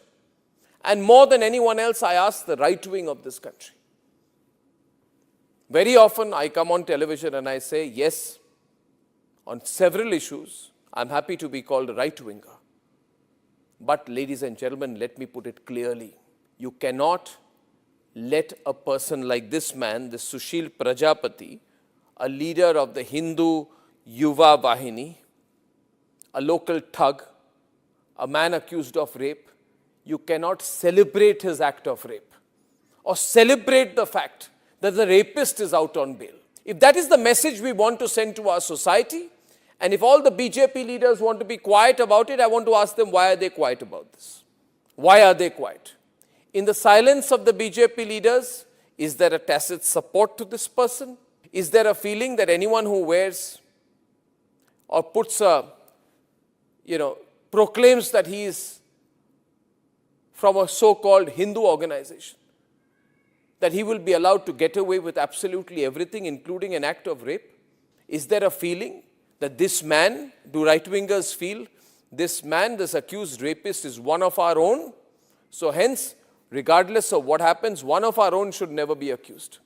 It's like all those people, those radical Islamists who say that as long as the act of murder or crime of terrorism is carried out by a Muslim, it must be defended. This very thought, ladies and gentlemen, is completely unacceptable. And we need to make the point more strongly because it's not the first time this has happened. This happened in the case of Bilkis Bano. When in Gujarat, the rapists of Bilkis Bano came out, they were greeted with tikas and sweets. And it was happening openly. This was an act of defiance. A manner of saying, so what? It is a Hindu who carried out the act of rape and hence we will celebrate him. We will forgive the person. Ladies and gentlemen, we are nobody to forgive. And the last thing we should do is celebrate rapists. This was a shameful moment then. This is a shameful moment now. Sengar was another shameful moment when some people said, oh, Sengar is from the BJP, and hence he can be seen smiling after carrying out the act of rape, and people would celebrate him and say, no, our leader can do no wrong. That was another shameful moment for the right wing. And ladies and gentlemen, Jayant Sinha, remember, son of Yashwant Sinha, stood there, ladies and gentlemen, and garlanded people accused of lynching. And he had come to my studio and I had told him, Jayant, I think you should be ashamed of what you've done. Because for all the good you will do in your political career, this moment will be the black spot on your career. And therefore, my point is to those who call themselves right-wingers. You cannot be right-wingers, say you're fighting for the right, and be supporting lynchers and rapists at the same time. You cannot have this attitude that if you are pro-Hindu, then if someone who is a Hindu or from a Hindu...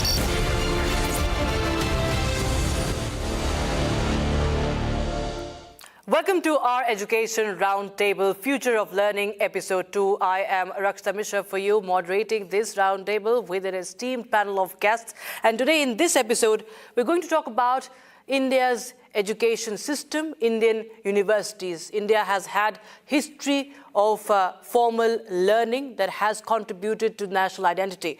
I'm talking about the days of Nalanda, the days of Takshila, the universities that are part of our heritage, and we will discuss about the modern campuses. What's really the pressure on the universities today? Why the students of the country continue to look for education opportunities abroad? And does the National Education Policy, the NEP, truly transform the education system? What are the requirements? What are the challenges? Why are only few Indian universities the best in the world? We will be discussing all that with our guests joining us here for this roundtable. I have with me Dr. William Selvamurthy. He is a Padma Shri awardee, former Chief Controller of Life Sciences at the DRDO, and his work spans research, innovation, science policy. He's also the president of Amity Science, Technology and Innovation, Chancellor at Amity University, Chhattisgarh. Thank you so much for joining us. We have also Professor Nandini Datta with me, representing academia and policy. She is professor in Miranda House, and her work spans economics, public policy and education systems. And I have with me Professor Soumya Sindwani, joining us from University Leadership, and she is Professor Soumya Sindwani, Provost at Galgotias University, academic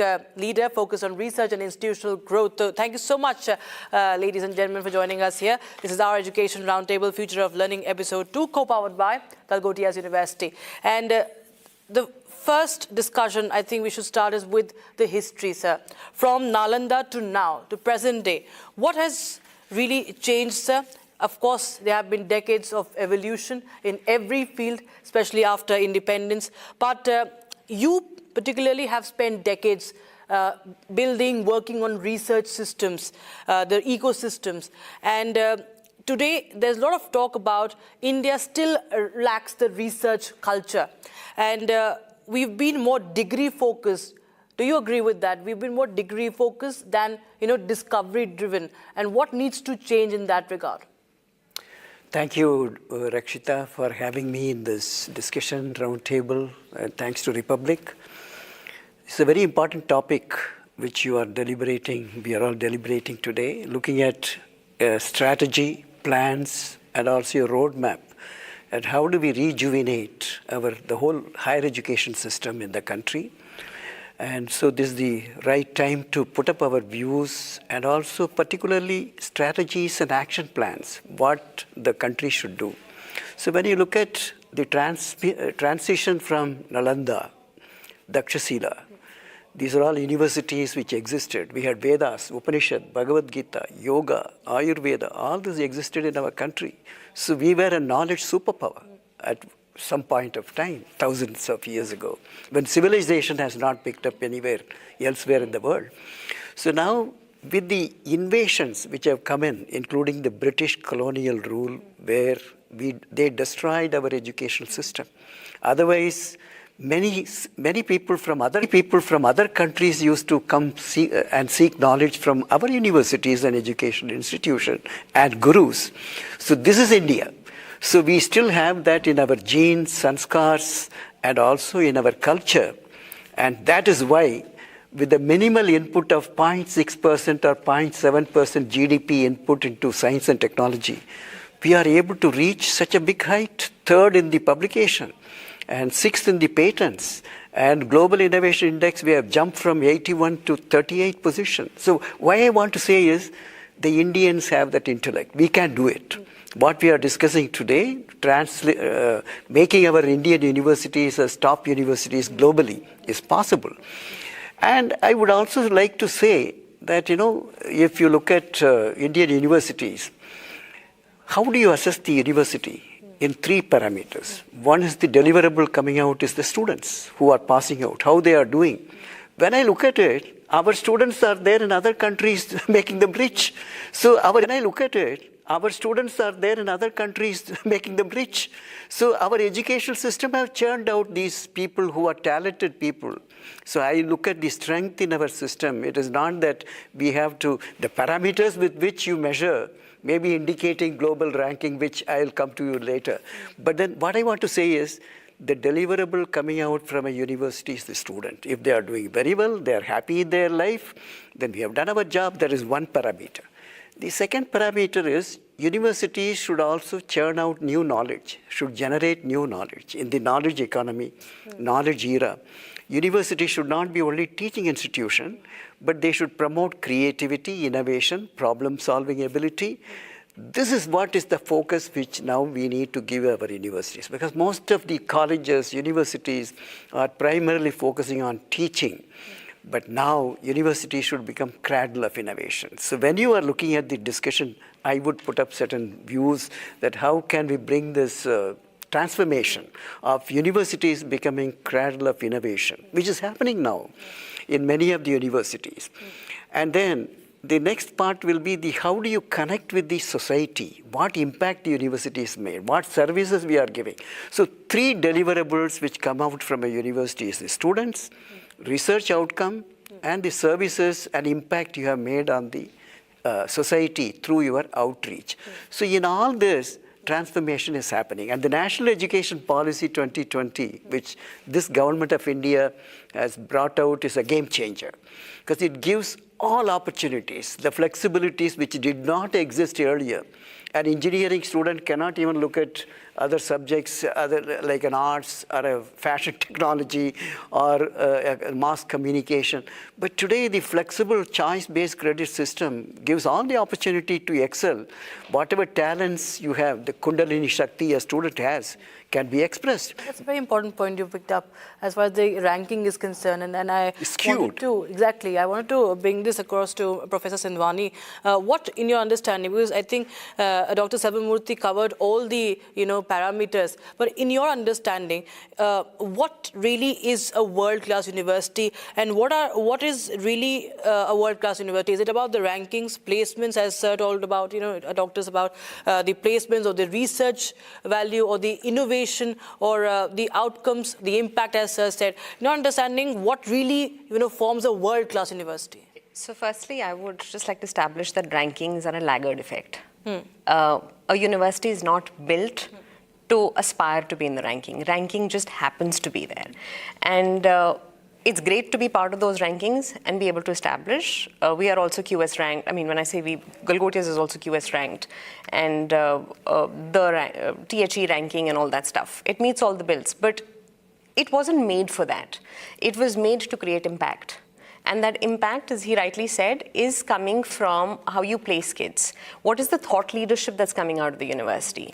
What is the industry partnership that's coming out? And I don't think an institution worth its salt in today's day and age can exist without building an ecosystem. And that ecosystem has to come from partnership with the industry. And because the industry looks for not the degree, as you rightly said, yes, at some point we did become degree obsessed. But industry is saying, I don't need your paper.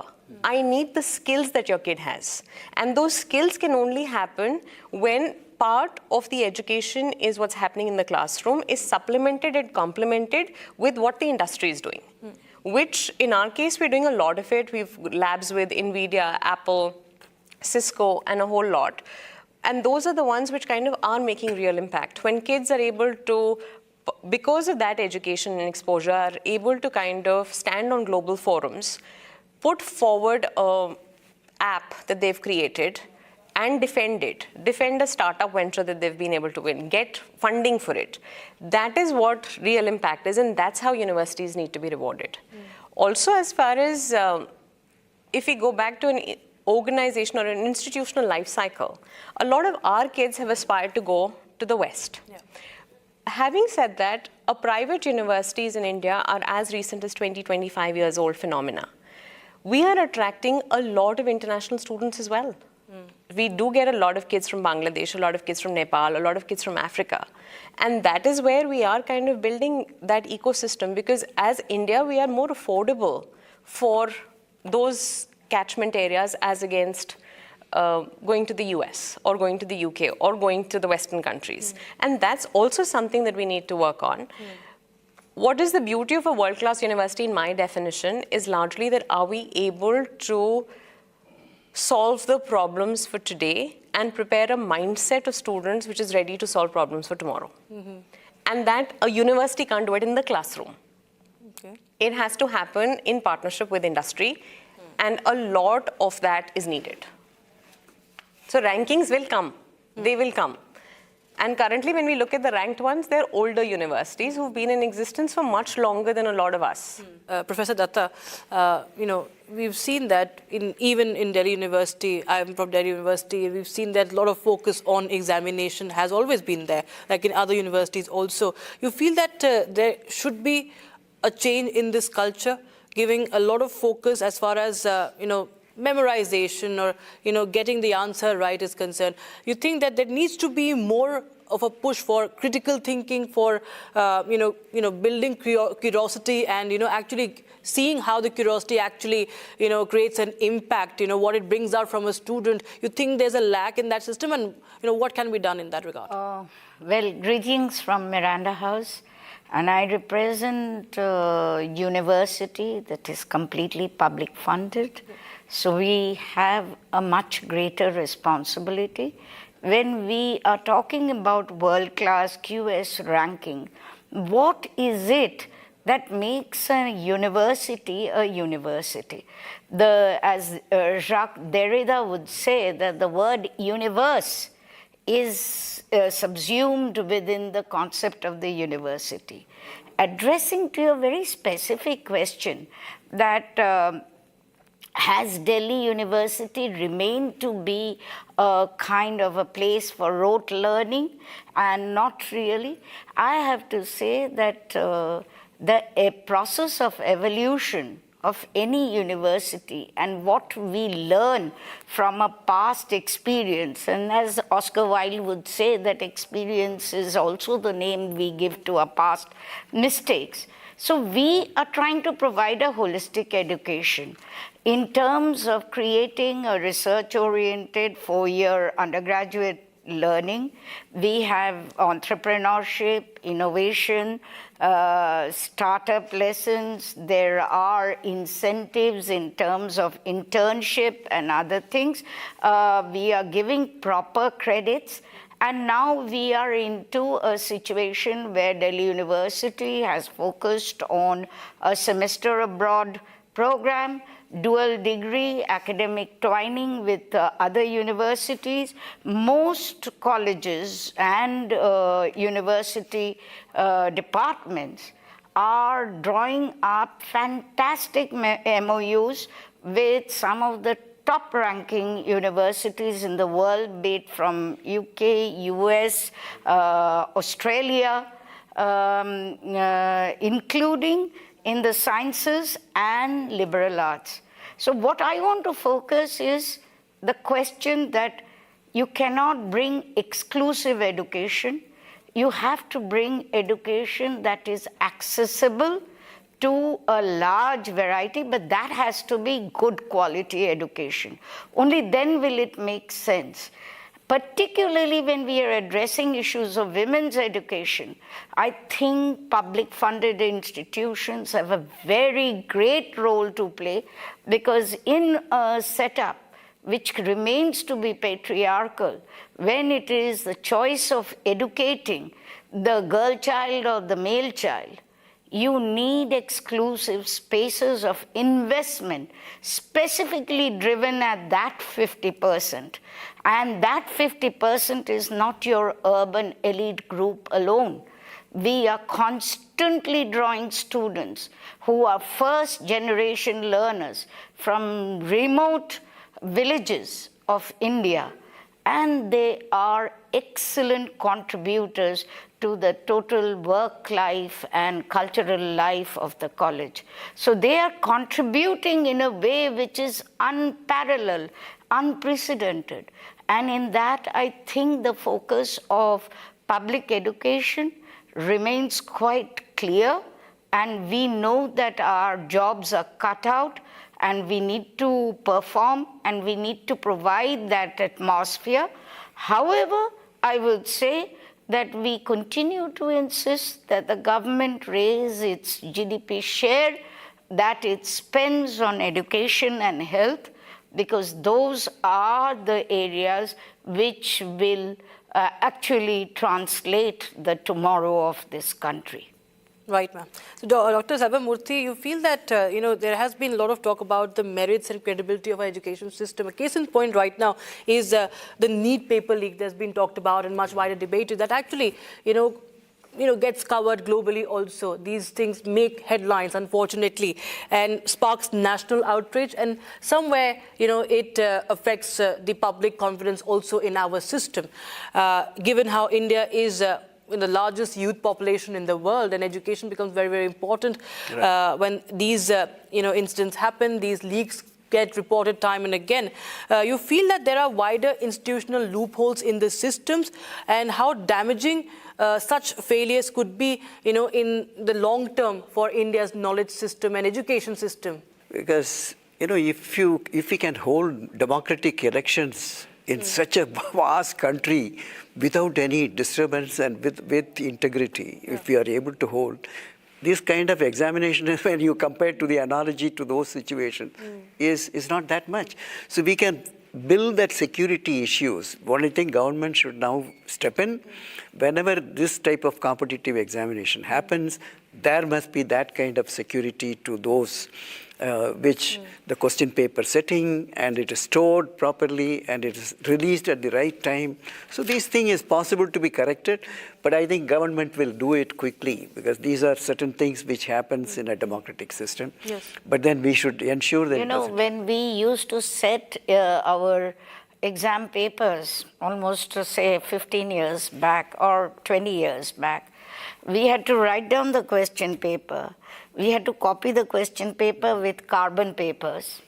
And the carbon papers and all rough papers had to be put in an evaluation packet and sent back. Now we are doing it in a... So if I am typing my question paper on my computer, I am responsible for its confidentiality and secrecy.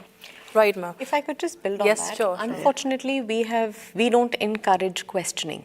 The education system per Critical se thinking, doesn't curiosity. encourage questioning, doesn't encourage critical thinking. Until the time we go back to the drawing board and make that fundamental, quality research is not going to come out. So that's why I wanted to put the question to you, Professor Sanwani. What about the NEP, the impact of the national education policy? Has there been any change from the university leadership perspective as well, in the thinking, in the direction? So it's a very positive move. NEP in itself is a positive move, but the implementation is what's still happening. It is about acknowledging that one can pivot careers, which is never thought of. If you're taken on a stream, it was typecasted that you have to do just that. The fact that we're open to question that you can do biology and psychology together, you can do computer science and music together, that in itself is a positive move. Now comes the question, will we be able to reverse engineer and change our own mindsets to that? A lot of universities are able to do it. We ourselves are doing it, which is with the objective of putting the student in the center of everything.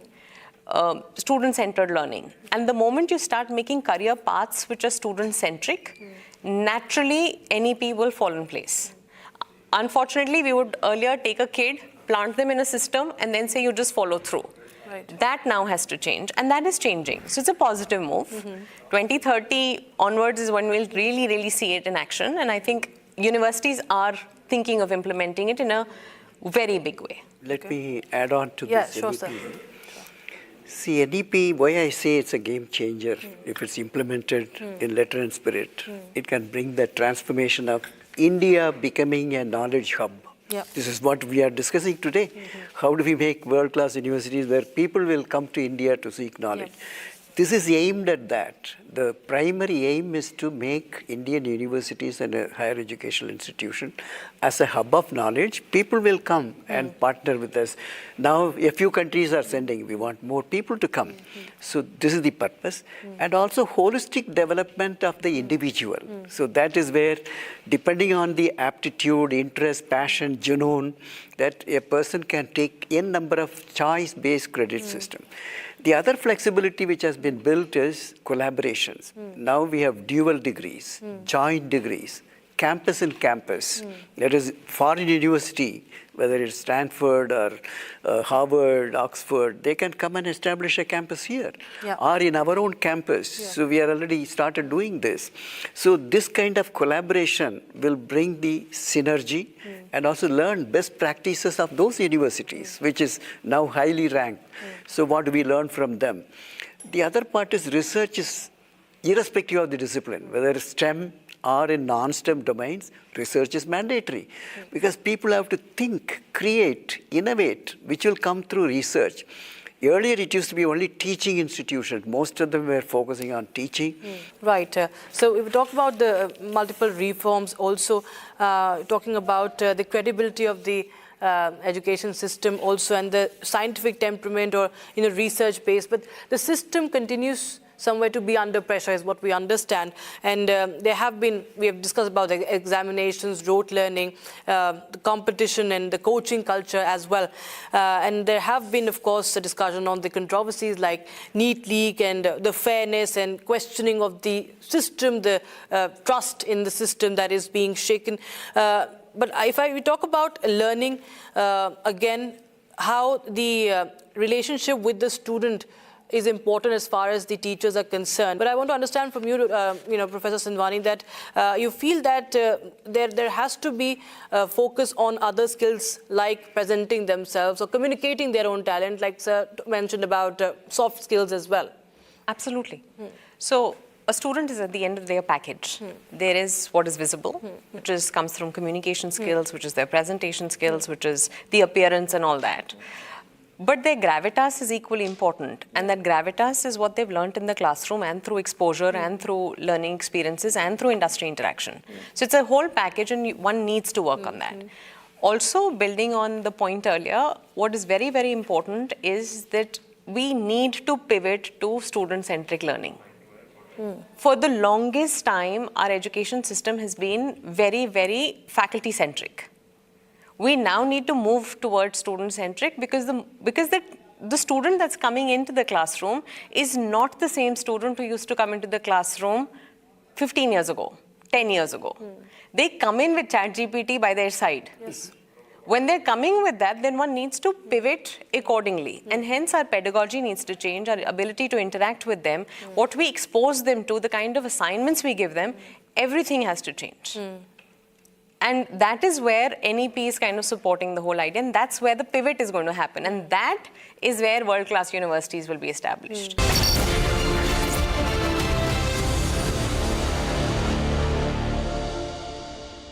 Join International Institute of Hotel Management. Call 983-10-50,000. Pure सूजी pasta उबालो मिलाओ और खाओ 8 minute में तैयार क्या taste है सबका राजा हार्डकोर मसाला केसरिया से मन जोगी हुआ रे दिल झूमे देखो मतवारा हुआ रे केसरिया से मन जोगी हर पल मनाओ केसरी त्योहार। विमल, बोलो जुबान केसरी। प्यास बुझाए ठंडक लाए सबको भाई जीरा से MDH का जलजीरा जीरा से। जीरा से असली रिफ्रेशिंग, असली स्वाद, असली मजा। रानी, इस घर में कुछ है जो टूटता नहीं। ये पिलर कभी नहीं टूटेगा। रुंगटा स्टील TMT से बना। रुंगटा नहीं तो घर स्ट्रॉन्ग नहीं। रुंगटा स्टील TMT की बात एकदम सॉलिड। थोड़े में ज्यादा स्वाद, यही तो है इसकी खास बात। वाओ मामा, क्या स्वाद है। अरे मेरे राजा। In fact, very often I believe the only way to get justice in India is a media trial. So there's no reason for the media, if it's doing a good job of a media trial, to be on the back foot. In fact, the courts should stop making these overarching remarks about media trial and contemplate about one very basic thing. With the greatest of respect to the courts, when the other institutions fail, when people get let down by the system, when even the judiciary does not seem to be listening or raising a noise about issues, like in the case of Twisha Sharma, who does the public look to for justice, for raising their voice, for bringing something that's utterly false, illegal or wrong to public attention? It is only and only the media. And today, therefore, we are doing a media trial in this specific case, ladies and gentlemen, of Twisha Sharma, the 33-year-old daughter-in-law of an ex-judge, in a case where the ex-judge and the ex-judge's advocate's son appear to be more than involved. Ladies and gentlemen, 15 questions tonight. And if they think it's a media trial, so be it. So be it.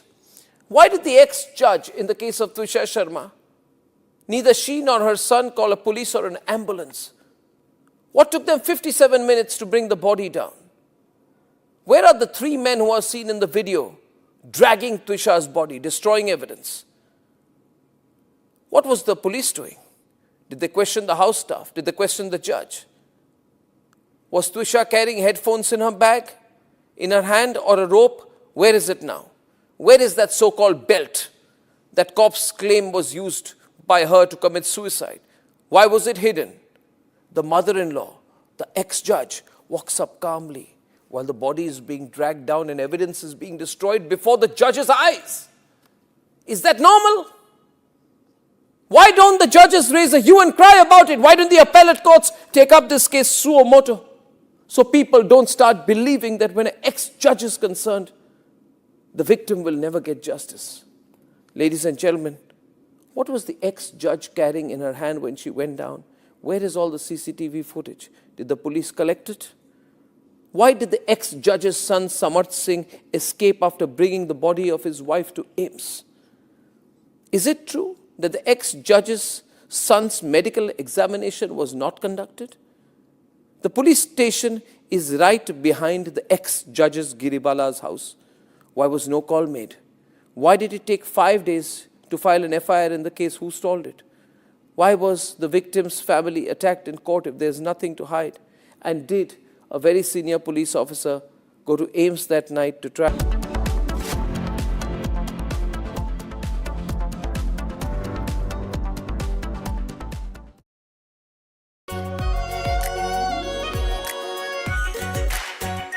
Our pure Shahi Paneer Masala. Delicious, healthy, every day. Amity has been ranked India's #1 not-for-profit private university for 11th year, with top 10 ranked institutions in management, engineering, biotech, law, masscom, telecom, hospitality, fashion and more. Yet another top ranking for Amity University. चमकी चाट से क्या बना है? Sandwich लस्सी और छाछ और हर घूंट में चमकी चाट, ड्राई फ्रूट और दही बड़े। चमकी चाट से स्वाद बढ़े। असली स्वाद सिर्फ चंकी चाट। केसरिया से मन जोगी हुआ रे, दिल झूमे देखो मतवारा हुआ रे। केसरिया से मन जोगी हर पल मनाओ केसरी त्योहार विमल बोलो जुबान केसरी आर प्योर सूजी पास्ता उबालो मिलाओ और खाओ 8 मिनट में तैयार। क्या टेस्ट है सबका राजा hardcore masala.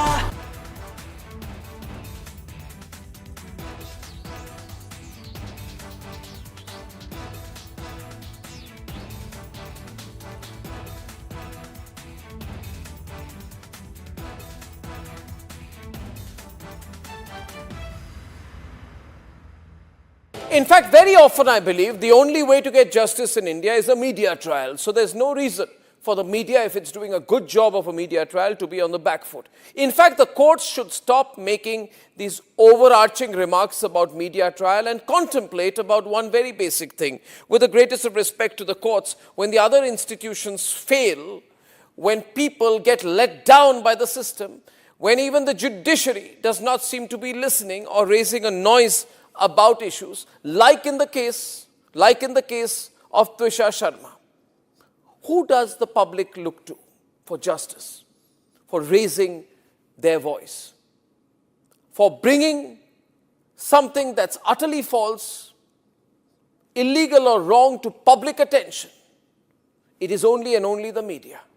And today, therefore, we are doing a media trial in this specific case, ladies and gentlemen, of Twisha Sharma, the 33-year-old daughter-in-law of an ex-judge, in a case where the ex-judge and the ex-judge's advocate's son appear to be more than involved. Ladies and gentlemen, 15 questions tonight. And if they think it's a media trial, so be it. So be it. Why did the ex-judge in the case of Twisha Sharma, neither she nor her son call a police or an ambulance? What took them 57 minutes to bring the body down? From Asia's largest news headquarters, setting the agenda for Bharat.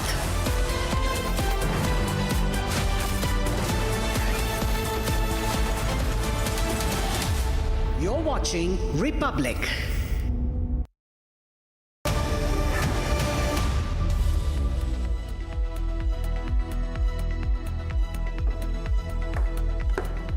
Good evening, viewers. You're watching This Is Exclusive with me, Rakshita Mishra. And over the next 25 minutes, we're going to get you the top story that we're getting exclusive inputs on. First up is Republic TV showing you the first visuals coming in from Shonarpur in Kolkata today as Abhishek Banerjee faces the reality. Bhaipo gets the reality check. He faces the ire of the people of West Bengal. We get you more reactions on that. And also, we get you a ground report from Bengal. Not just that, we bring you the big Terra module, the ISI underworld-linked module that has been busted at 7 p.m. on This Is Exclusive. Time for the headlines.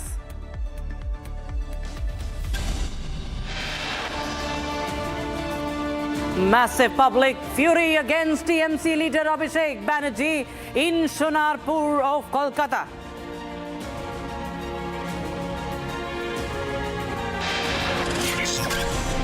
Major terror plot foiled in Delhi. Network allegedly had vital locations across Mumbai and Delhi was on target. ISI underworld-linked module. Excise team conducts raids in Pune in connection with toxic liquor deaths that killed around 15 people.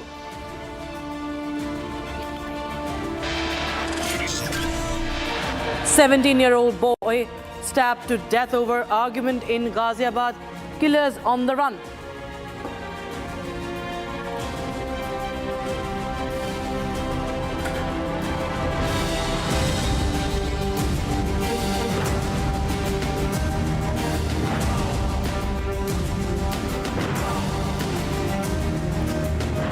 All right.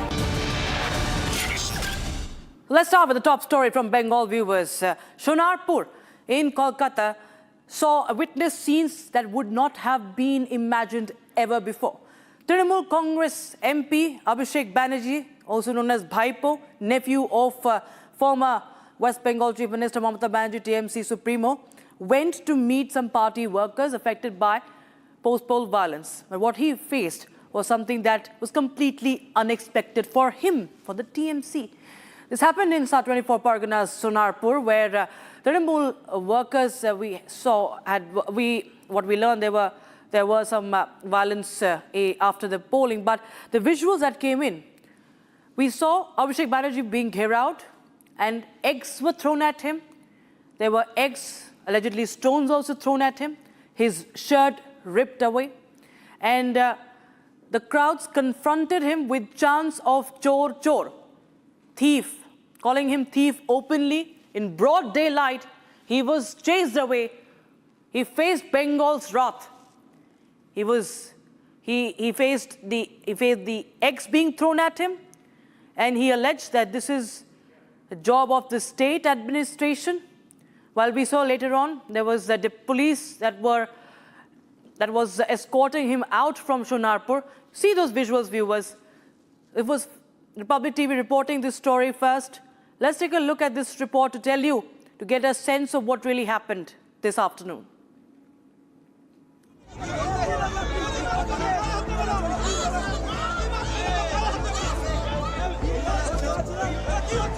Beaten in the streets, dragged by his shirt, eggs thrown at him.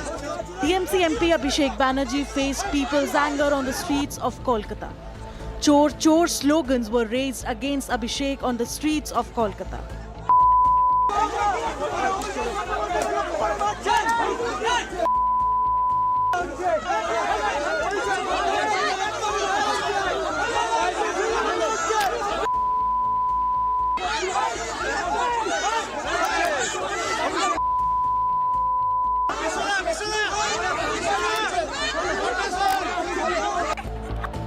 Eggs were thrown at him, his shirt was ripped off, even while he was surrounded by his security. Abhishek Banerjee calls this attack BJP sponsored. Sir, who are these hooligans? All BJP sponsored. अब देखिए क्या हाल किया गया है। ये है इनका लोकतंत्र का नमूना। एक महीना हुआ नहीं। Hi, come back to please. Sir, you are on the way to meet the post-poll victims. And अब देखिए पुलिस कहीं नहीं है। पुलिस को बार-बार बोलने के बावजूद भी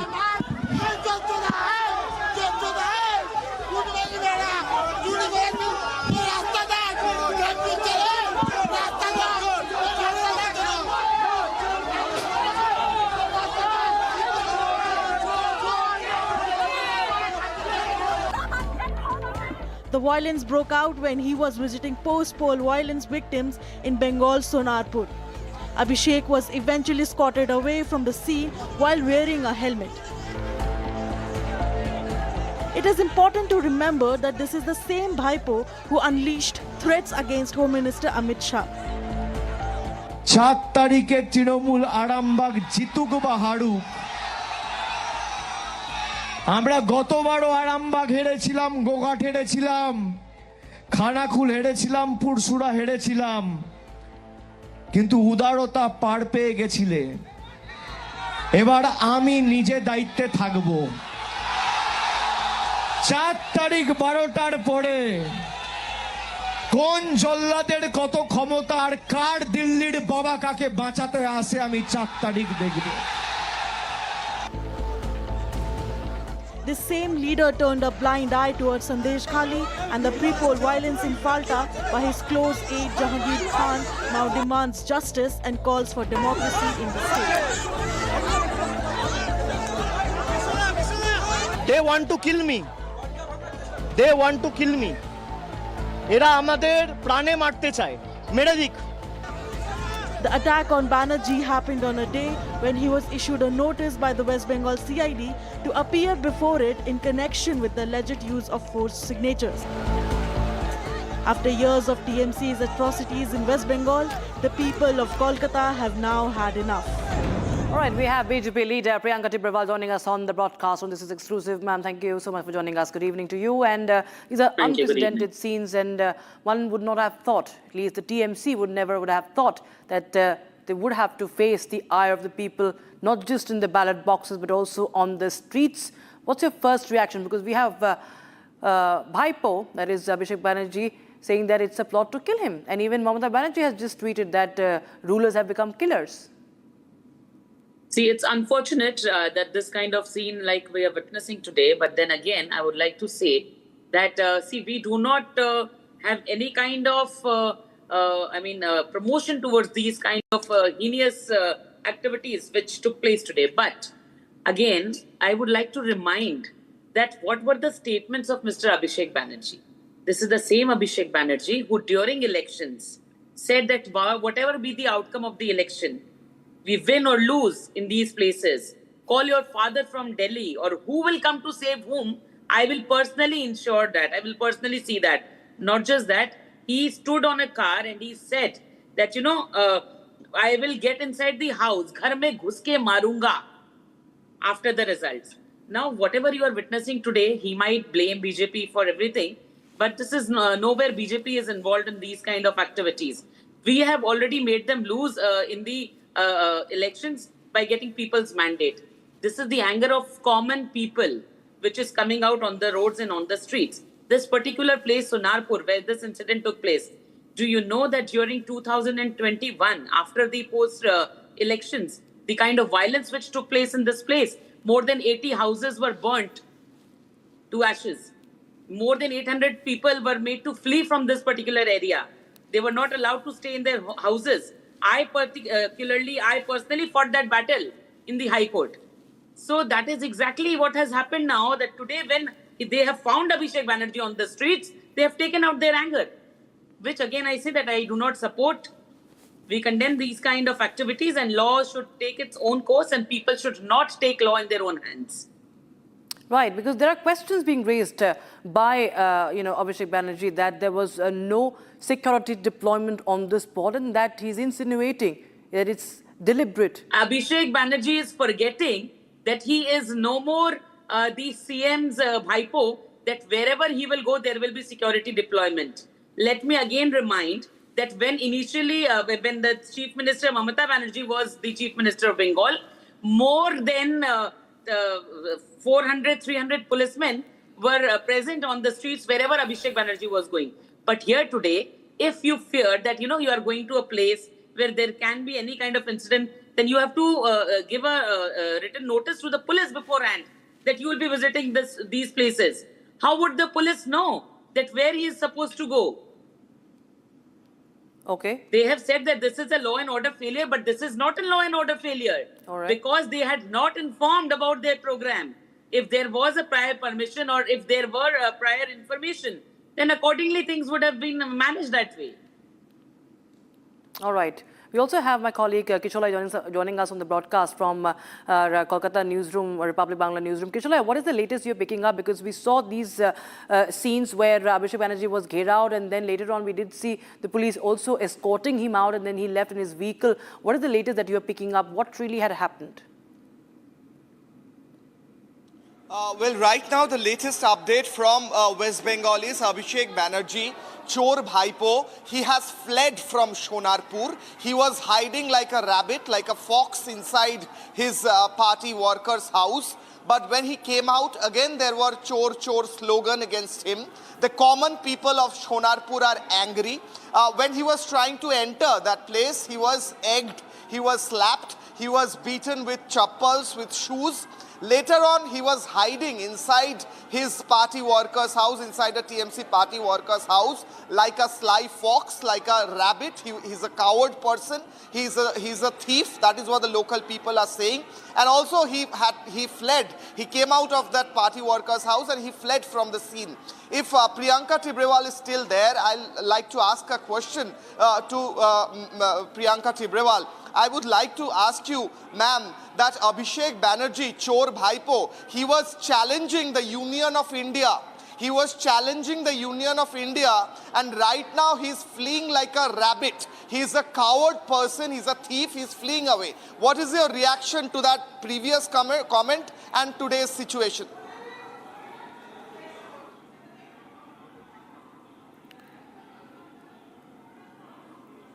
Home Minister stay here after the election results will be declared. I will see whose father will come to save whom. Not just that, I would just also like to remind that still TMC has got 80 seats in this election. Just think about BJP. We just got 77 seats. They have so many MPs. What did we have in 2021? But then also, I stood with each and every worker of our party. I went from each district to the other, trying to save them with this post-poll violence. Where is TMC? Do you know all the more why people have taken out their anger? Because TMC is saying that there is post-poll violence. If there was post-poll violence, what took 27 days to reach to their houses? Why did Abhishek not go there? Because firstly, there was no such violence. Today, he is trying to go to each and every area and, he is provoking people. He's trying to instigate more and more people with the kind of comments he have made in the past, कि DJ बजेगा 4 तारीख के बाद, तो बज गया DJ. All right. Appreciate you joining us here for your first response on this incident, Mr. Tibrewal, and thanks so much, Kisholai, for getting us the latest from Ground Zero. All right, viewers, let's shift our focus to the other story that we're tracking for you on this is exclusive. It's a major success by our security forces, viewers. The big update we are getting in is that there is a major terror module that has been busted. We are moving on from the first story on this is exclusive, and we now shift our focus to the Delhi Police Special Cell today, claiming to have busted a suspected terror module today. We can go to the visual straight away. Delhi Police Special Cell claimed to have busted a suspected terror module allegedly linked to Pakistan's ISI and the Mumbai underworld. The underworld, of course, that is again orchestrated from Pakistan, arresting 9 suspected operators. We have the first visuals also. They were reportedly planning attacks on critical installations, security personnel, and religious places in the national capital. The arrests were made following an intelligence-based operation during which the suspects were kept under the surveillance for a considerable period, police sources say. In fact, police say that a significant cache of arms, hand grenades, and explosive materials was recovered from the accused during the operation. There you have the visuals of those 9 terror suspects who were allegedly working on behest of handlers linked to Pakistan's ISI and operatives associated with the underworld. And they had Delhi on target. Major sites in Delhi were on target, is what we understand. As per reports, even religious sites in the national capital were on target. One of the suspects is a Nepalese citizen. Special Cell has also launched a detailed probe into the module's funding channels, recruitment patterns, and logistical support networks. Investigators are examining the role of overseas handlers as well, local facilitators, and the source of the recovered weapons and explosives. We can play out the visuals of the weapons that were seized. Efforts are also underway to identify other associates who may have been connected with the alleged conspiracy. We have the exclusive reaction on Republic TV of the officer from the Delhi Special Police, the Special Cell of the Delhi Police. हमारे साथ special CP special cell है sir. 8 लोगों को आप लोगों ने arrest किया। Module किस तरीके से था और दिल्ली को आप लोगों ने एक तरीके से सुरक्षित भी किया। किस तरीके से ये प्लान कर रहे थे, कब से ये प्लानिंग चल रही थी, क्या इनका प्लान था, थोड़ा सा बताइए। हम लोगों ने 8 व्यक्तियों को गिरफ्तार किया है, जिसमें से पहले 2 व्यक्ति को गिरफ्तार किया गया 17 और 19 तारीख को। उनकी इन्वेस्टिगेशन से ये पता चला कि मुंबई और दिल्ली में कुछ अटैक्स के लिए टीम्स का गठन हो रहा है, जिसमें कुछ हैंडलर्स हैं जो पाक बेस्ड हैं। कुछ सरकारी कुछ गैर सरकारी जगहों की वीडियोस बनी हैं। साथ ही इन्होंने कुछ जगहों के पिन ड्रॉप्स और जो लोकेशन है वो भी निकाले हैं। तो इसके ऊपर अभी और इन्वेस्टिगेशन की जाए। मेरा एक आखिरी सवाल है सर, ये लड़कों को कैसे टारगेट करते थे? क्या इस पे सोशल मीडिया इन्फ्लुएंस भी बहुत ज़्यादा है, या पुराने हैंडलर्स की मदद से नए लड़कों को पिक करना और उनको प्लान करना ताकि एजेंसीज को की नज़र में ना आए ये मॉड्यूल? ये इम्पॉर्टेंट क्वेश्चन है। ये लड़कों को इंस्टा पे तो इन्फ्लुएंस करते ही थे, फिर ये वो देखते थे जिन लड़कों को किसी तरह किसी चीज़ की ज़रूरत होती। जैसे जो लड़के पंजाब के हैं, इनमें से 3 लड़कों में से तीनों लड़के जो हैं ड्रग्स लेते हैं। तो जो लोग ड्रग लेते हैं उनको पैसों की ज़रूरत होती है और छोटे पैसों के लिए भी वो काम करने के लिए तैयार होते हैं। तो ये एक इम्पॉर्टेंट एस्पेक्ट है जो सामने आया है। My colleague Ishan joins us live on the broadcast for more. Ishan, well, this is a very, very alarming, alarming details that we've just got to know about.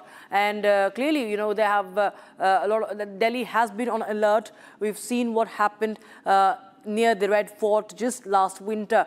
And what we understand is that Delhi was on target once again, and the ISI and underworld links are out yet again.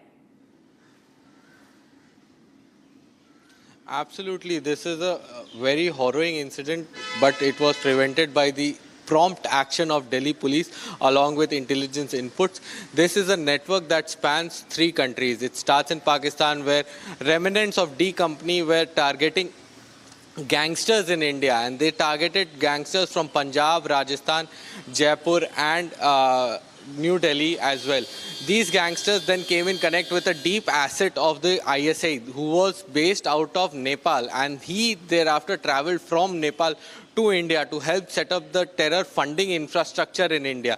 And they got weapons via drones over the border in Punjab. Now, they had 2 Glock pistols along with multiple hand grenades, and their primary targets were security forces guarding key installations in India. Now, these key officers were not named by the police in the press conference, but they said that these were prominent installations in Delhi and Mumbai. So there were surveillance videos and multiple evidences that were recovered from the arrested terrorists. Now, this terror network used gangsters from India, and all of them were of Indian origin, that were involved in the plot to target these installations, create videos, get back to their handlers, and the funding infrastructure was being set by the terrorists who had crossed over the border from Nepal and into India. Now, this showcases the network that ISI is trying to build in India to target multiple cities and multiple locations. If this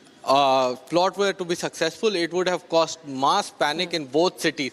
But the prompt action of Delhi police ensured that none of them escaped, and the hunt for 2 more terrorists are still on, whereas 8 have been arrested, with 4 handlers, and rest of them were the gangsters that were targeting these key installations. Back to you. Any information, Ishan, on the installations that were actually on target this time?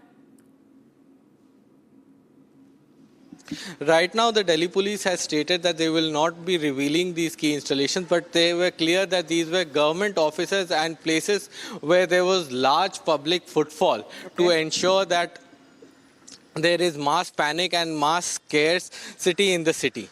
Back to you.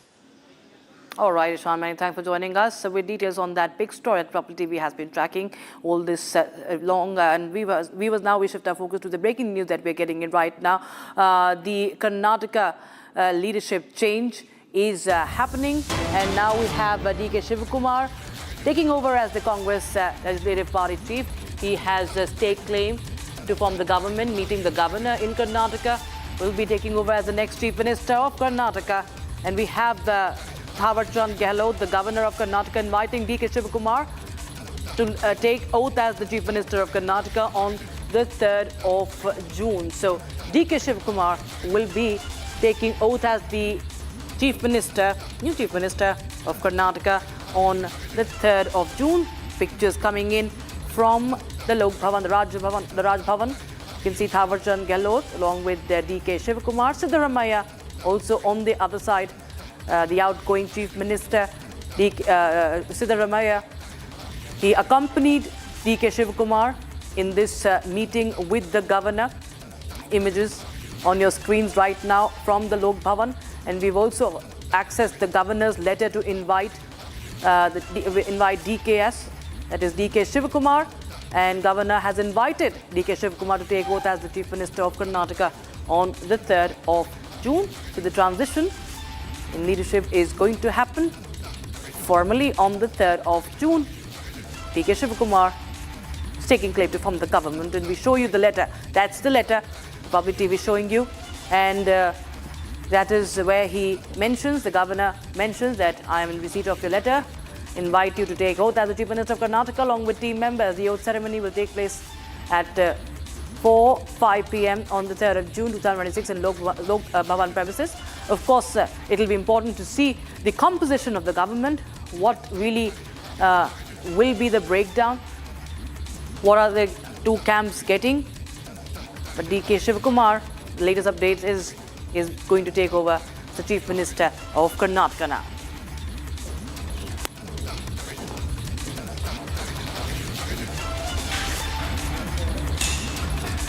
All right, viewers, with that, it's a wrap on this edition of This Is Exclusive, but Republic TV continues to get you all the latest updates. We'll be back with the news at 8 p.m. Don't go anywhere.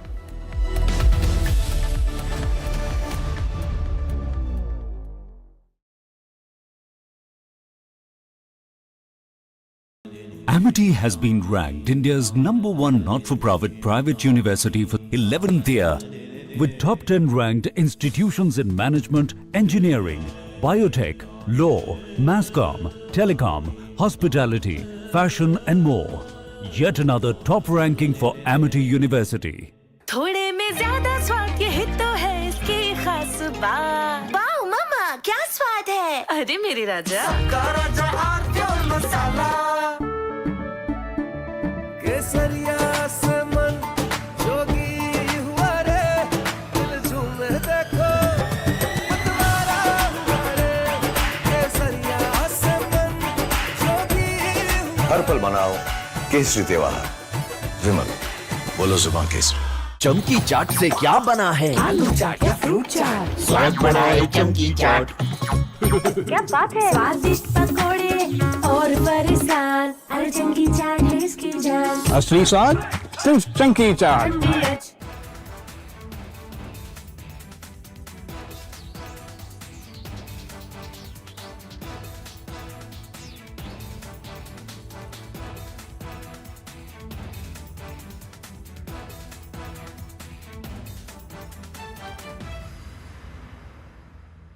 I want to start with some very disturbing pictures that have come in of a so-called right-wing leader. His name is Sushil Prajapati. He's accused of rape. After being in jail for 9 months, he gets bail, which means he's still an accused. He's an accused in a rape case. And the case goes back to 2025 when he took an LLB student to one place on the pretext of introducing her to a senior advocate. He drugged her drink and then he sexually assaulted her. He is still under trial for rape. He has not been released. But when he comes out, this rape accused, garlands are put on him as if he's some kind of a hero, as if he's achieved something great. Is a rapist to be celebrated, ladies and gentlemen? I ask you that question. And more than anyone else, I ask the right wing of this country. Very often I come on television and I say, yes, on several issues, I'm happy to be called a right-winger. But ladies and gentlemen, let me put it clearly. You cannot let a person like this man, this Sushil Prajapati, a leader of the Hindu Yuva Vahini, a local thug, a man accused of rape, you cannot celebrate his act of rape or celebrate the fact that the rapist is out on bail. If that is the message we want to send to our society. This week on Get Me Right, the Pope weighs in on the morality conundrum of artificial intelligence in his first encyclical that has gone viral. Would the tech bros of Silicon Valley listen to the pontiff? Second, we take a deep dive into the cow slaughter ban debate that surfaced around the Eid festivities, the civilizational ethos that guide the Hindu sentiments on cow, and what the Muslims can do about it. And finally, we deal with the private sector ostrich that corporate India seems to have become when it comes to betting on our economy. Are they going to be the black sheep in black forever with no skin in the game? This weekend, only on Republic TV.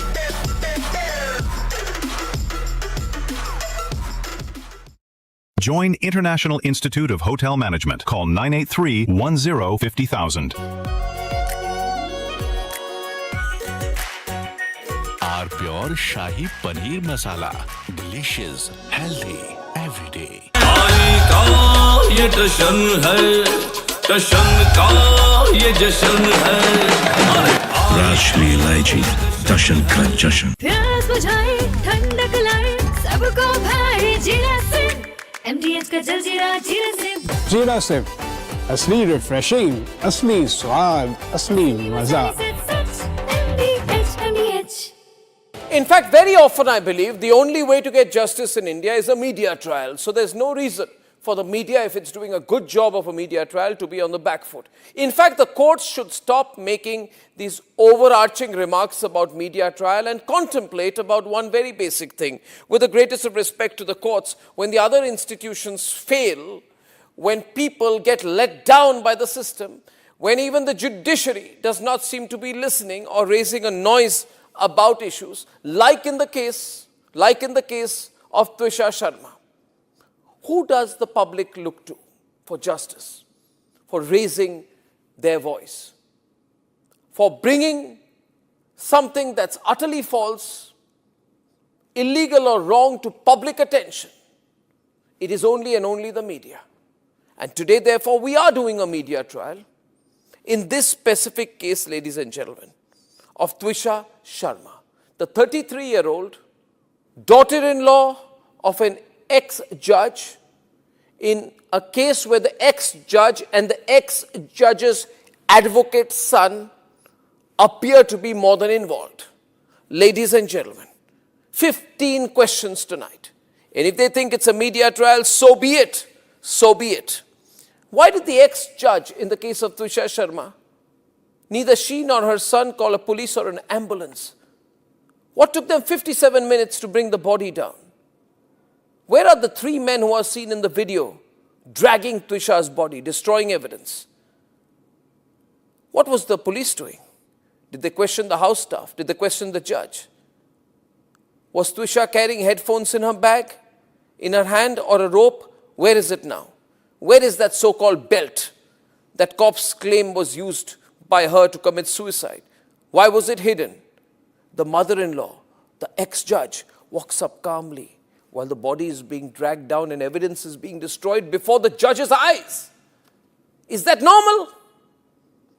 Why don't the judges raise a hue and cry about it? Why don't the appellate courts take up this case suo motu?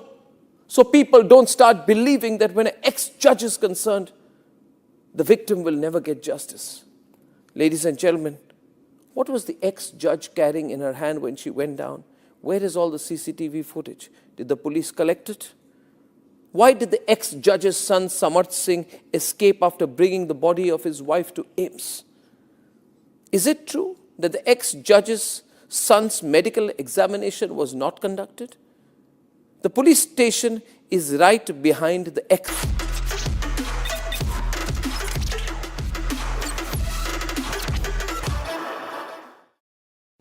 Hi there, welcome back to your favorite deep dive show on stories contemporary and consequential for India. 3 debates, 1 global and 2 domestic this week. The Pope has ventured into the ethics and morality debate on artificial intelligence. A 2 millennia old institution throwing a searchlight on the most futuristic tech was worth a look. Second, we pick a debate back home on how the Muslim clergy has opened a window for dialogue on the Hindu sentiments on cow slaughter and beef ban. While the political arguments rage, what's the civilizational basis for the Hindu sensitivities? Why the cow is not just another animal? That's segment 2. And the final third one concerns our economy. A noted economist waved a red flag in front of the Modi government. He said, while the party is winning elections, it's losing the economy. The finance minister responded to some of the arguments raised. But we ask a question in segment 3 of India's private sector. Why are they AWOL, MIA, or missing in action? Let's get started.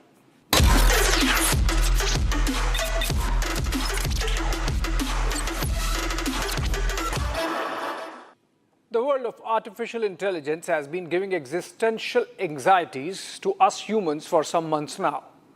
The speed and scale of disruption that AI has caused presents a never-before dilemma before humanity. From the very basic debate on joblessness to issues of ethics in dealing with possible sentience in some of the AI models has opened a Pandora's box, a moral knot that governments and statesmen, scientists, and those who build AI are grappling with.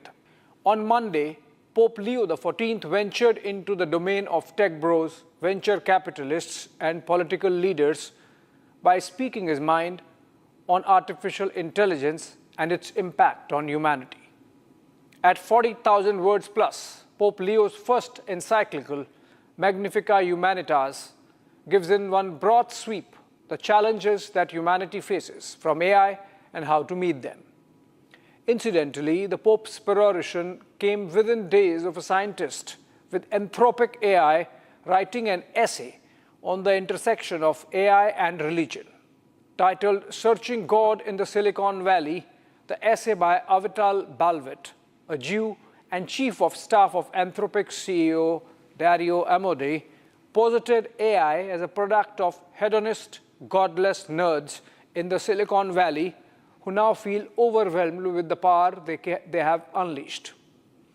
AI has brought them tantalizingly close to creating something that's omniscient, sentient, and omnipotent, characteristics that books of religion ascribe to God or gods.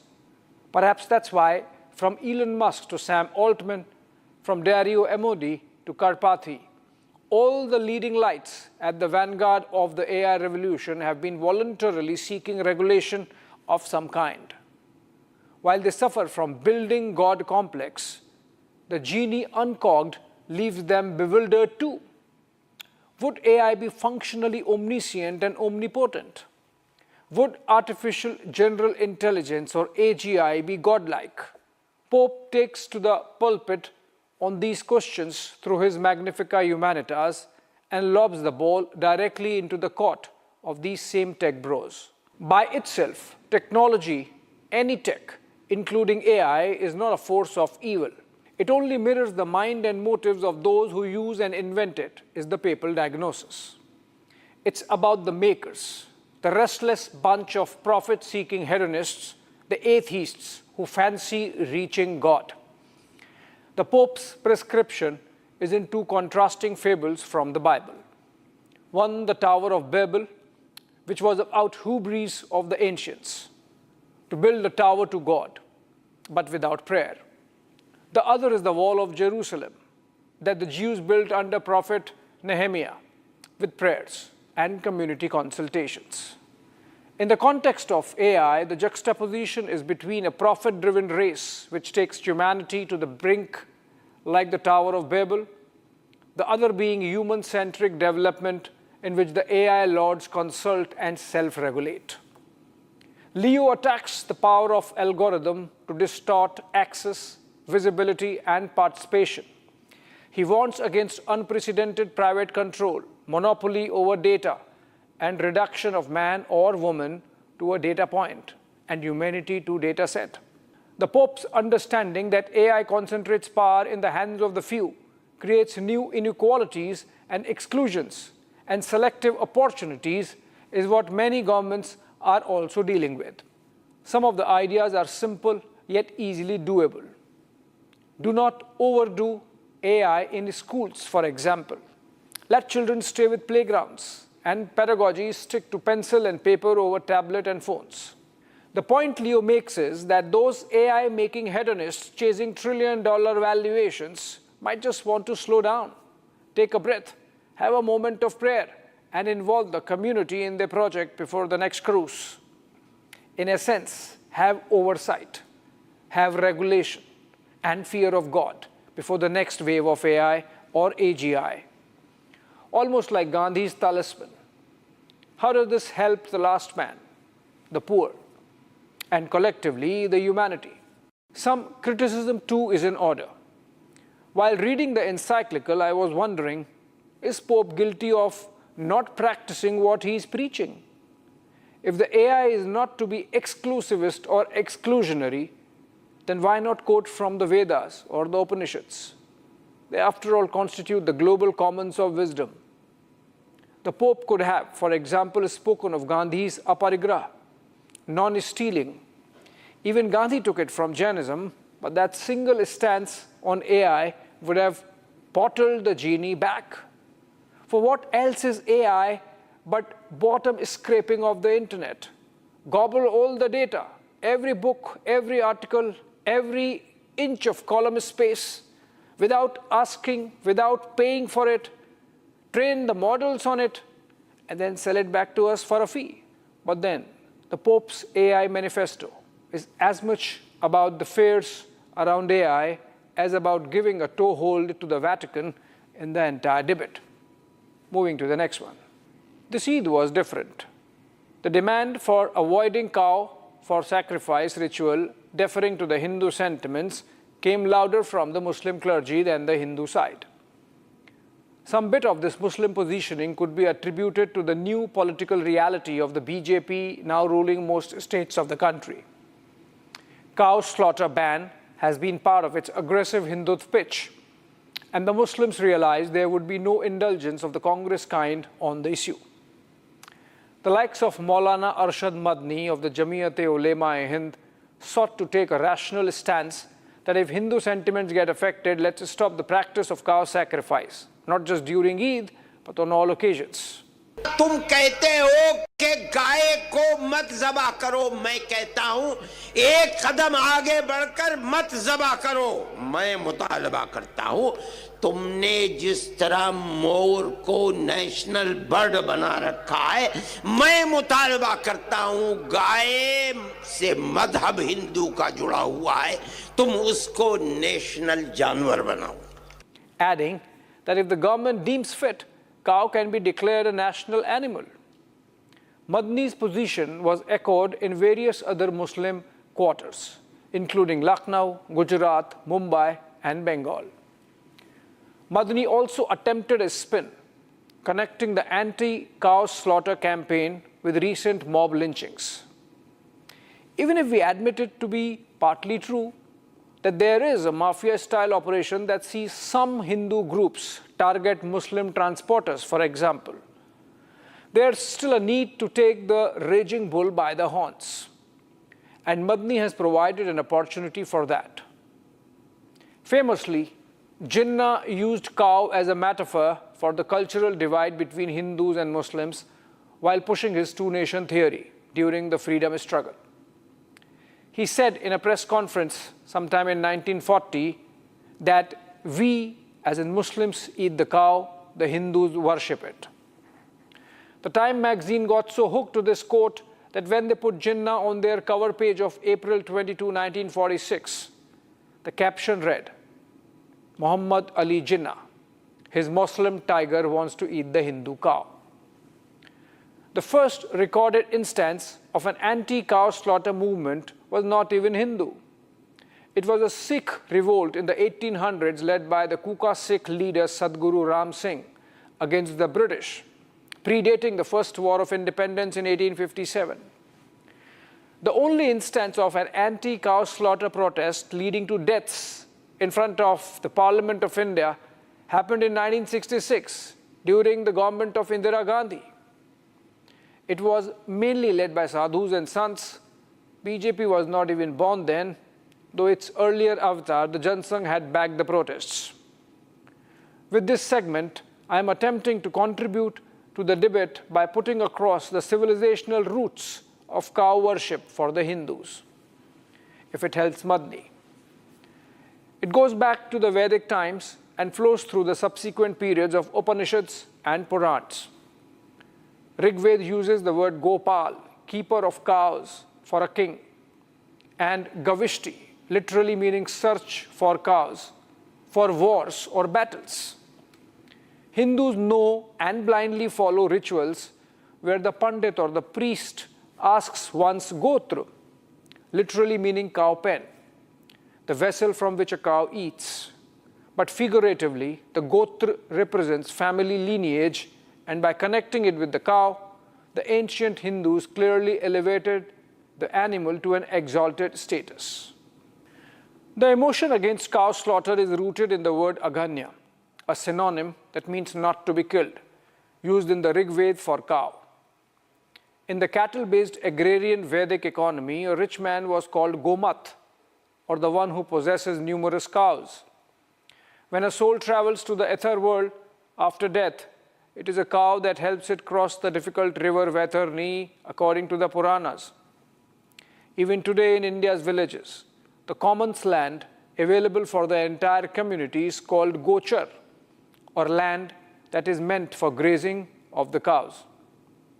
The bull as Nandi, or the vehicle of Shiva, connects Shaivs and Vaishnavs. The word for heaven is Golok, or the abode of the cow. Hindi literature uses the word Godhuli to describe evening or dusk. The word literally means the time when the cows would come home from the grazing lands, and the dust rising from their hoofs would symbolize coming of the dusk. The river Godavari down south flows from the western Ghats in Maharashtra to the Bay of Bengal along the Andhra coast.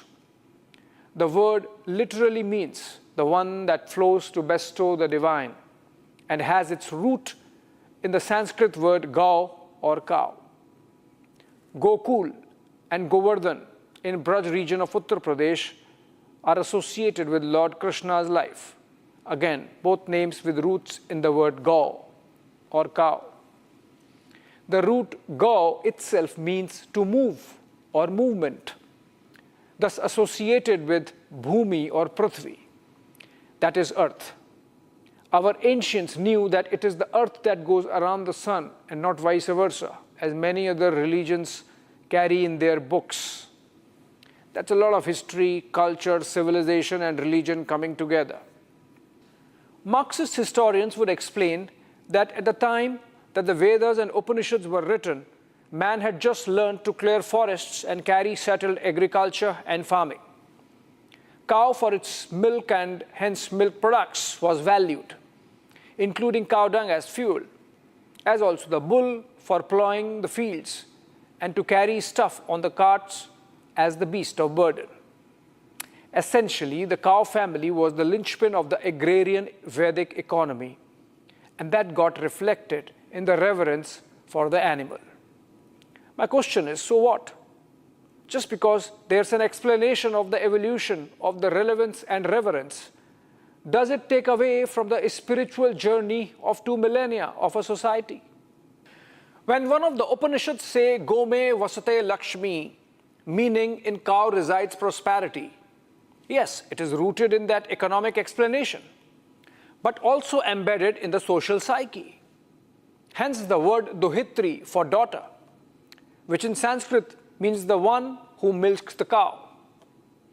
By the way, did you see the phonetic resemblance between Sanskrit Duhitri and English daughter? Almost exact same. India hosts world's largest bovine population that also makes us world's largest producer of milk. The milk economy contributes substantially to the stability of rural India, but also comes with the issue of dealing with an aging bovine population. India, in fact, is the world's largest producer and exporter of cara beef, or buffalo meat. But when it comes to the cow, things get into the gray zone. For those who eat meat, all animals, including cow, are food. Even after splicing and dicing for varieties of non-vegetarians in our country, like chicken eaters, mutton eaters, or eggetarians, there's a big population that considers bovine meat kosher food. Some of them are amused, others bewildered as to how come what's food for them attracts strong religious sentiment.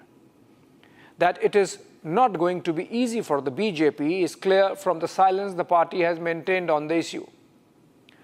But the window of dialogue and the possibility of devising a modus vivendi should not be missed. What Madni has attempted now was also sought by Shias of Lucknow in 1920 through a fatwa that banned cow slaughter. So there's a history. There seems to be intent. There seems to be coming together of forces that can make the issue settled forever. It is about a section of Muslims realizing why the sentiment is so strong, and a segment of Hindus understanding that there are economic factors that go with the cow. The issue of cow slaughter must not be allowed to become an impediment in India's march to progress towards a Viksit Bharat by the 100th year of independence in 2047. Let's move to the final segment. We must also recognize that India's domestic economic situation remains positive and resilient even today.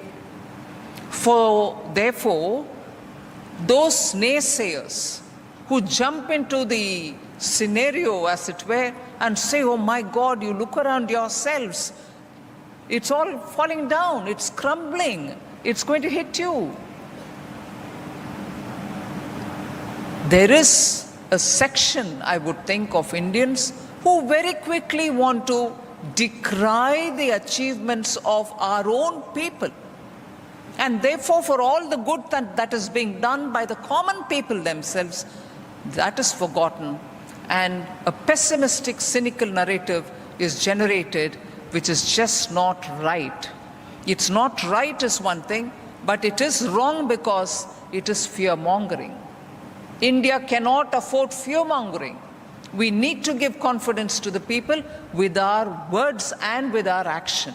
And that's what you're seeing at various levels, and today you're seeing it through SIDBI as well. This was Finance Minister Nirmala Sitharaman in a rare combative posture while speaking at a bank event in Mumbai.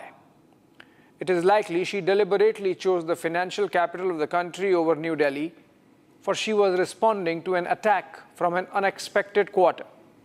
Noted economist Surjit Bhalla, at one time Modi government's representative at the International Monetary Fund or the IMF, sounded a warning shot on the economy front past week. In a short column in the Indian Express, Bhalla argued that while the BJP was continuing to win elections, Bengal being the latest example, the economy was in a stupor. He even provocatively clubbed India into one of fragile two with Turkey. This was a snigger at the fragile five grouping of economies that India ignominiously found itself in when the Manmohan Singh-led UPA government had passed on the baton to Prime Minister Narendra Modi-led NDA in 2014. While there might be reasons beyond economics and economy for Bhalla to raise the stink, and I have some clue to them, in this segment we stick to the economy bit.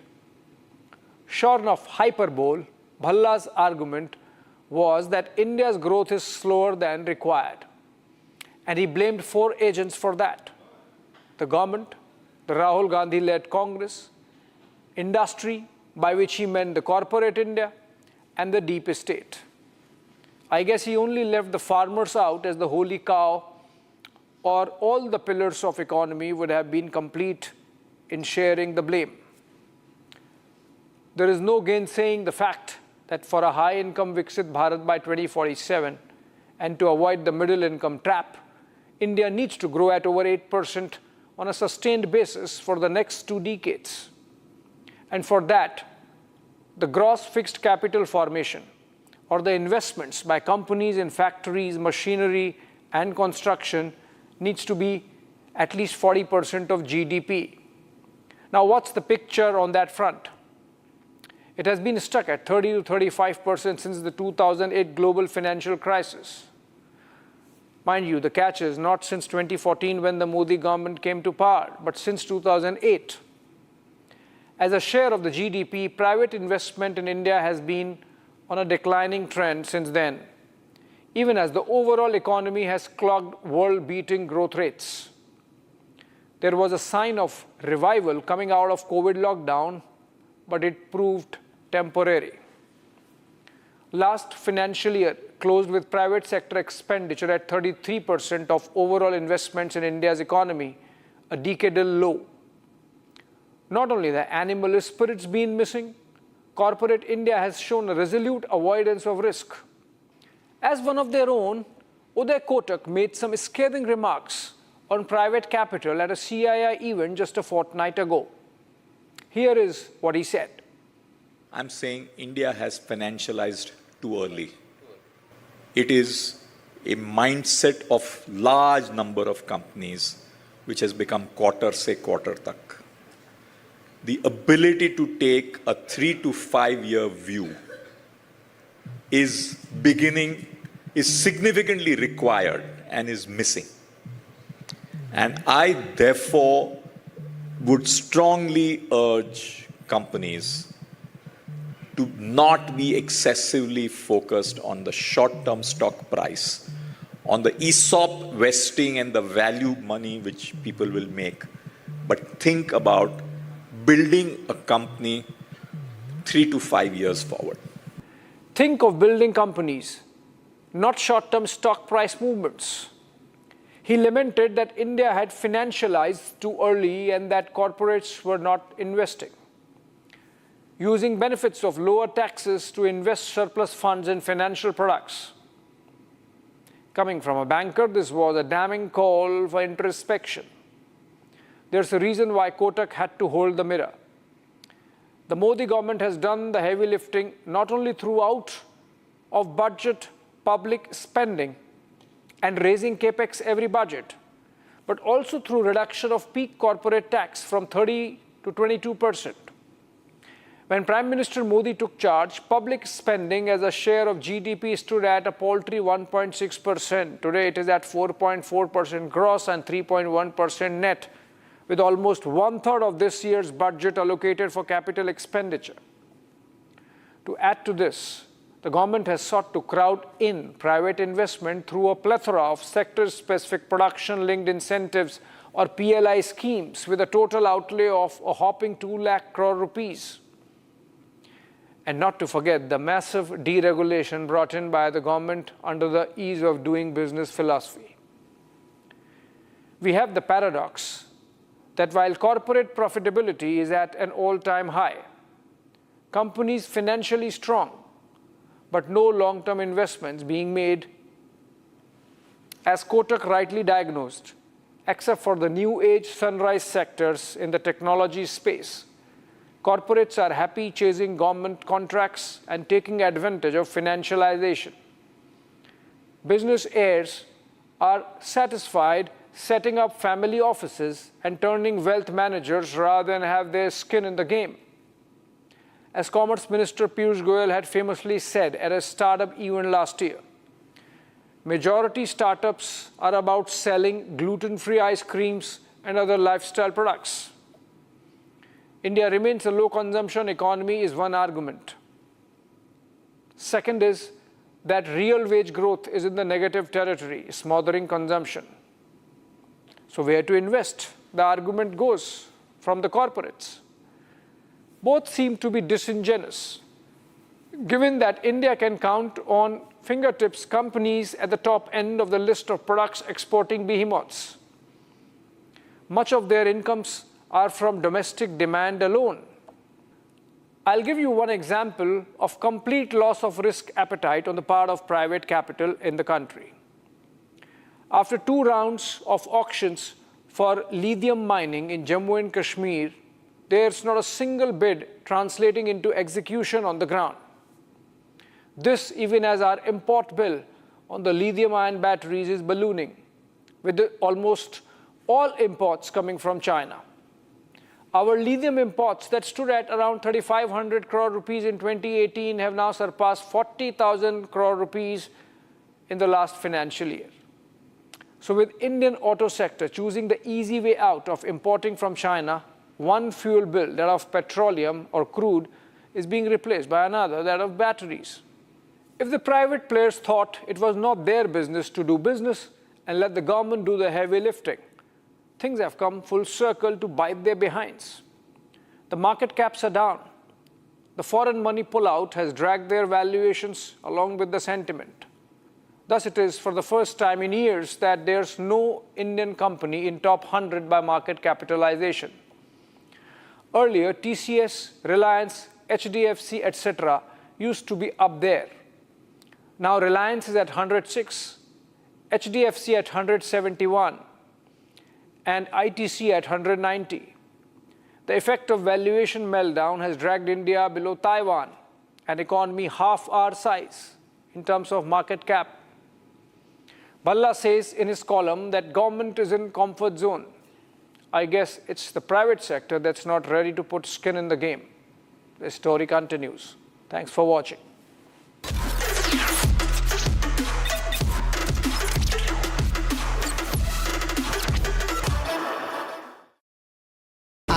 Pure सूजी pasta उबालो मिलाओ और खाओ 8 minute में तैयार क्या taste है सबका राजा आर्नब मसाला Amity has been ranked India's #1 not-for-profit private university for 11th year, with top 10 ranked institutions in management, engineering, biotech, law, mass comm, telecom, hospitality, fashion and more.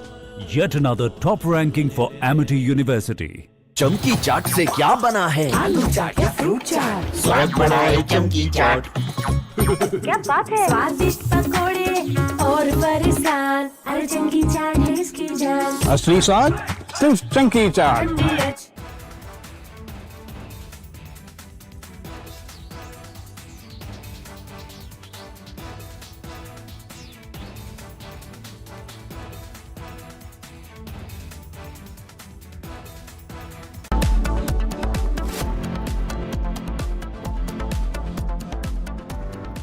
चमकी चाट से क्या बना है? सैंडविच, लस्सी और छाछ और हर घूंट में चमकी चाट।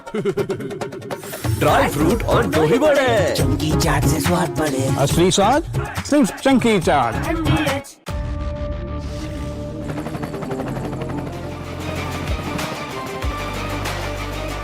Character, the taste of success. थोड़े में ज्यादा स्वाद, यही तो है इसकी खास बात। वाओ मामा, क्या स्वाद है? अरे मेरे राजा। In fact, very often I believe the only way to get justice in India is a media trial. So there's no reason for the media, if it's doing a good job of a media trial, to be on the back foot. In fact, the courts should stop making these overarching remarks about media trial and contemplate about one very basic thing. With the greatest of respect to the courts, when the other institutions fail, when people get let down by the system, when even the judiciary does not seem to be listening or raising a noise about issues, like in the case of Twisha Sharma. Who does the public look to for justice, for raising their voice, for bringing something that's utterly false, illegal or wrong to public attention? It is only and only the media. And today, therefore, we are doing a media trial in this specific case, ladies and gentlemen, of Twisha Sharma, the 33-year-old daughter-in-law of an ex-judge, in a case where the ex-judge and the ex-judge's advocate's son appear to be more than involved. Ladies and gentlemen. From Asia's largest news headquarters, setting the agenda for Bharat.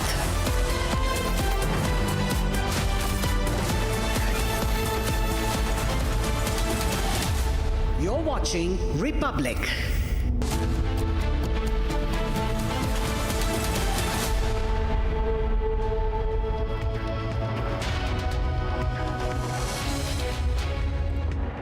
Very good Saturday evening for all of you, and I'm Rakshita Mishra with you, and we are tracking all the developments coming in from Kolkata, where Abhishek Banerjee was garroted and chased away by the people of Kolkata facing the ire. He now has gone to the hospital where his aunt, former Chief Minister of Bengal, Mamata Banerjee, is visiting him. We'll tell you how Republic TV tried to even question Abhishek Banerjee. We'll tell you more about that. First, the headlines at 8 p.m.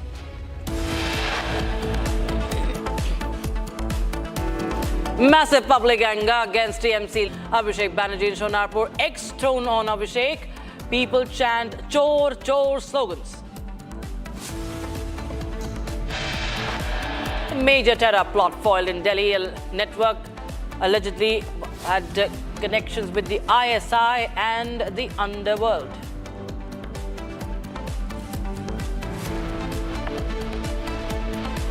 A 17-year-old boy stabbed to death over an argument in Ghaziabad. Killers on the run. India signs the BrahMos deal with Vietnam. Negotiations with Indonesia in final stages.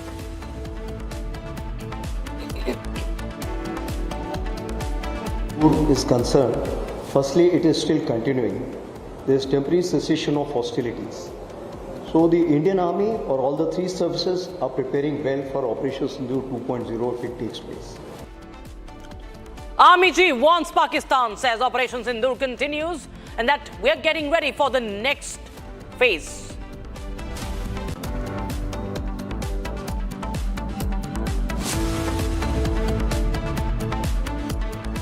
Let's start with the visuals coming in from Sonarpur and other visuals that have come in just in the latest from Kolkata, viewers, as TMC MP Abhishek Banerjee today was gherawed and chased away by the people of Sonarpur of Kolkata, and now he has just arrived at the hospital, and we'll just get you those details. Mamata Banerjee on the right side, you can see in the latest, has visited the hospital to meet her nephew, Abhishek Banerjee. She rushes to the hospital, condemning the incident. And we'll tell you what really happened all throughout the day, as these are unprecedented scenes. Eggs were thrown at Mamata Banerjee's nephew, TMC General Secretary, also known as the Bhaipo, Abhishek Banerjee.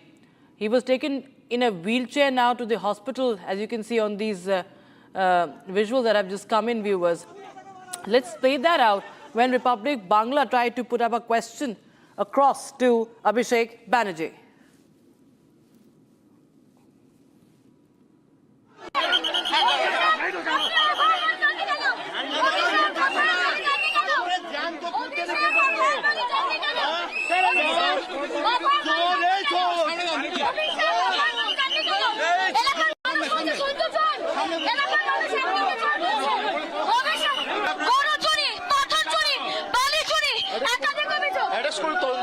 Challenge এক পয়সার অভিযোগ দেখা যাকে টিভির পর্দায় টাকা নিতে দেখা গেছে সে রাজ্যের মুখ্যমন্ত্রী, তাকে নিয়ে প্রশ্ন করুন।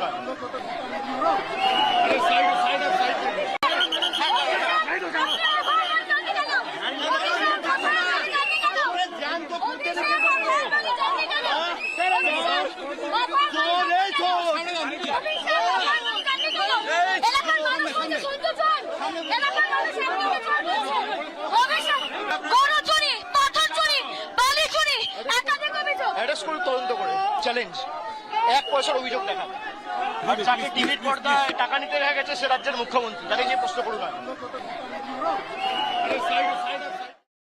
Right, so that was Abhishek Banerjee's reply to my colleague from Republic Bangla, Rumki's question.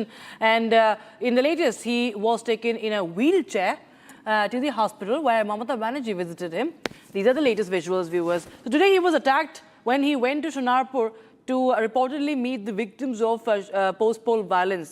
He went there to meet the TMC workers affected by the post-poll violence, allegedly. And what we understood was that he was gherawed. He was surrounded by all the people, the locals, and eggs were thrown at him. He was wearing a headgear also. We saw how eggs were thrown at him. His shirt ripped off, and he was chased away. BJP, meanwhile, says that this is the ire of the people. And Abhishek Banerjee earlier, speaking to the media, he said that, alleged that it was the job of BJP-led government in Bengal, TMC being in cahoots, that there was no police deployment. But we did see later on that the police escorted Abhishek Banerjee out from Sonarpur, and then he went away in his vehicle. He looked scared. He was attacked, he was gherawed, and there was high voltage drama unfolding in Kolkata today as eggs were thrown at Abhishek Banerjee. And we continue to get you more details on that incident.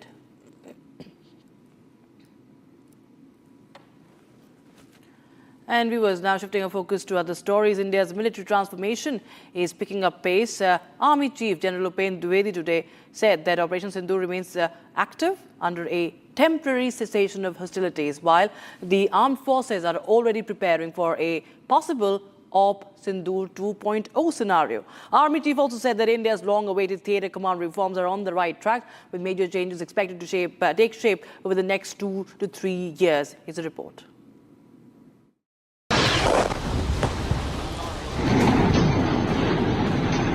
Operation Sindoor may be witnessing a temporary cessation of hostilities, but India's military remains on high alert. The Army Chief says all three services are preparing for a possible Operation Sindoor 2.0 scenario. As far as Operation Sindoor is concerned, firstly, it is still continuing. there is temporary cessation of hostilities.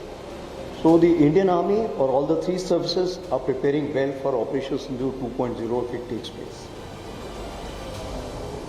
Presently, we are looking at enhancing our synergy within the three services. We are looking at equipping ourselves for the next warfare. General Dwivedi stressed that future wars will not be limited to land, sea and air alone.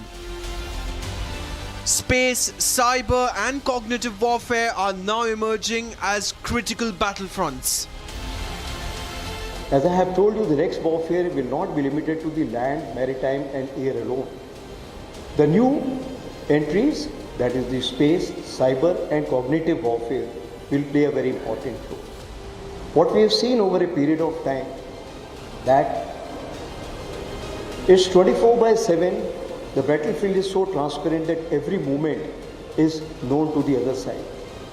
Therefore, we have to be very cautious in terms of our deployment, in terms of our employment and the protection which is required to protect our troops as well as the civilians in the border. The army chief further warned that modern battlefields are increasingly transparent, requiring greater caution and preparedness. As regards the information warfare, what has been brought out, victory is always in the mind, it's not on ground. Therefore, the information warfare is only successful if the whole of nation gets together and trusts the people who are giving the information. And if that happens, I can assure you that the nation will trust each other and all these stakeholders will always win the war. Calling for a whole of nation approach, the army chief said trust and unity remain key weapons in modern warfare. Alongside operational readiness, India's biggest military reform project is also moving ahead. General Dwivedi said discussions on theatre commands have been completed and the proposal has been submitted to the Defence Minister. As far as the theatrization is concerned, I would like to assure the House that it's on the right tracks. As of now, all the discussions on theatrization have got over within the Chiefs of Staff Committee. The complete report has been submitted to the Defence Minister. The reform aims to improve coordination between the Army, Navy and Air Force through integrated operational commands. The Army Chief expressed hope that the transformation could begin taking shape on the ground within the next 2 to 3 years.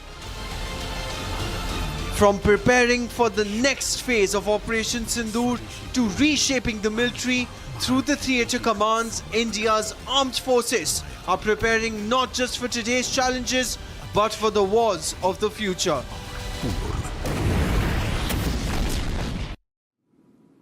Meanwhile, the Jammu and Kashmir police has now widened its anti-narcotics offensive beyond the drug peddlers and the local handlers who are targeting the park-based masterminds accused of fueling these narco-terror networks across the Union territory of Jammu and Kashmir. Now, in a major escalation, an FIR was registered under the UAPA against park-based narco-terror operator Shehzad Bhatti, even as investigators track the financial transactions worth crores and conduct operations across multiple states. With the Lieutenant Governor's 100-day anti-drug campaign in full swing, the message from the security agencies is clear that the crackdown will not stop at the border. Take a look. As Jammu and Kashmir police intensifies its war against narco-terror, the crackdown has now expanded beyond local drug networks to cross-border masterminds. At the center now is Pak-based narco-terror operative Shehzad Bhatti, accused of running and facilitating a cross-border drug terror nexus. Jammu and Kashmir police has launched a massive crackdown on Pakistan-based narco-terrorist Shehzad Bhatti. This comes days after the Jammu and Kashmir Police Chief Nalin Prabhat has said that they are going to decimate the entire infrastructure and the ecosystem that is helping Shehzad Bhatti to push narcotics into the Indian territory. Jammu and Kashmir Police has learned to have registered a case under the Unlawful Activities Prevention Act against the network of Shehzad Bhatti that is operating in Jammu and Kashmir, following which subsequent raids are underway in the different parts of the country. It is going to be a largest ever operation against any Pakistani-backed narco-terrorist by Jammu and Kashmir Police, as the police is now looking into the financial transactions that have been done on the directions of the ISI by the group that is linked to Shehzad Bhatti. Many of the people, those who are linked with the Shehzad Bhatti ecosystem, they have been questioned, and also some of the digital devices have already been seized by Jammu and Kashmir Police. Police say that the transaction worth crores is under scanner, and there have been multiple linkages, the back trail of the money that is there, so as to evade the scrutiny of agencies that is now under the radar. The police also says that they are looking actively into the ringleaders of Shehzad Bhatti modus operandi that are active in the area, so that they can also be decimated as the forces continue its major crackdown on the ISI-backed Bhatti. J&K Police has now registered an FIR against Bhatti under the Unlawful Activities Prevention Act. Meanwhile, J&K DGP Nalin Prabhat also issued a stern warning to Pakistan-based operatives. A warning to the Pakistan-based Shehzad Bhatti, who is ISI's acolyte and partner in pumping narcotics into India. We will hunt and hound you and your associates and decimate your evil infrastructure. Investigators believe the network stretches across borders using narcotics trafficking to finance terror-linked activities. Sources tell Republic that the crackdown will target the handlers and the financiers of the nexus that is based in Pakistan. Meanwhile, police teams continue their operations across multiple Indian states. Tracking suspects, financial links, and logistical support is also under scanner. Transactions worth crores routed through multiple bank accounts are now under scrutiny. The latest action forms part of the 100-day anti-drug campaign launched by the Lieutenant Governor Manoj Sinha on April 11 this year. From drug peddlers on the ground to masterminds operating across border, security agencies are now tightening the net on every link of the narco-terror chain. Meanwhile, Pakistan's terror-tainted reputation has plunged to such depths that they had to spend millions of dollars to hire a US and American lobbying firm to whitewash their image. Can $1 million deal really whitewash decades of terror sponsoring and doublespeak? Well, we'll get to this report.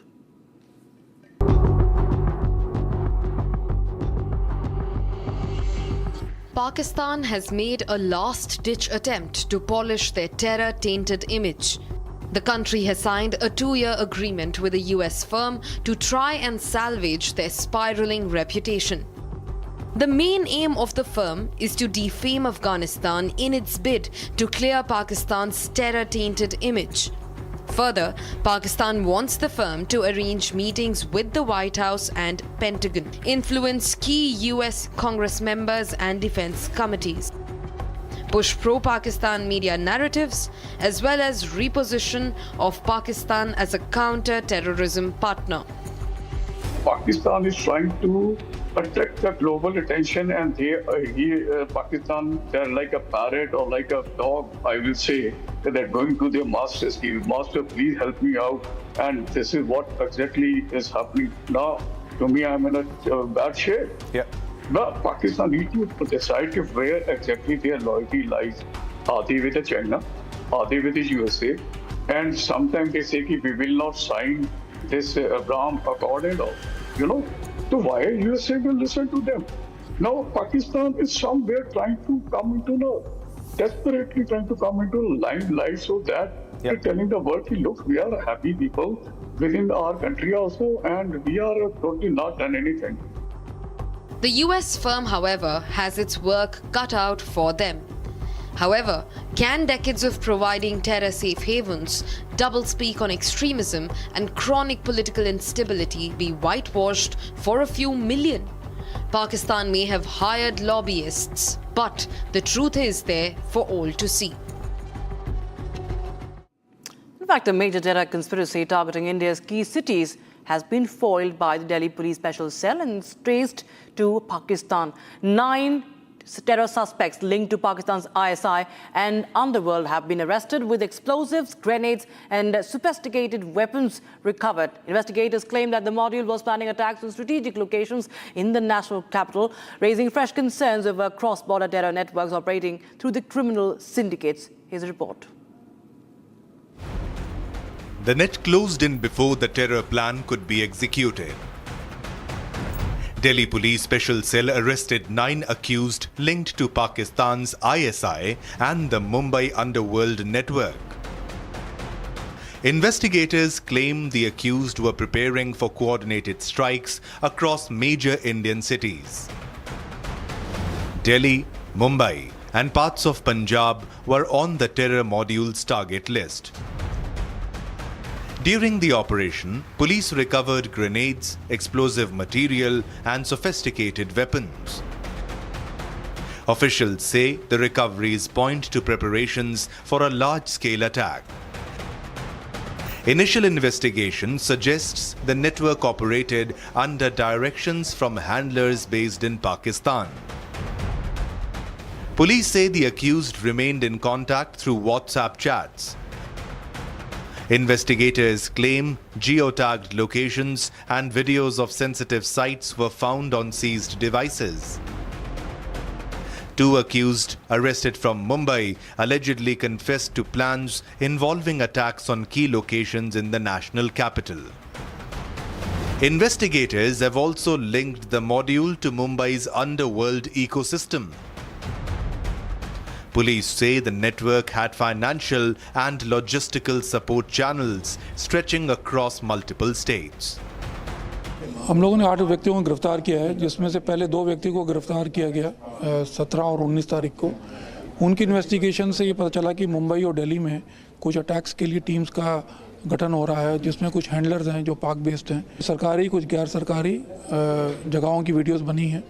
साथ ही इन्होंने कुछ जगहों के pin drops और जो location है वो भी निकाले हैं। तो इसके ऊपर अभी और इन्वेस्टिगेशन की जाएगी। लड़कों को किसी तरह किसी चीज़ की ज़रूरत होती है, जैसे जो लड़के पंजाब के हैं, इनमें से 3 लड़कों में से तीनों लड़के जो हैं ड्रग्स लेते हैं।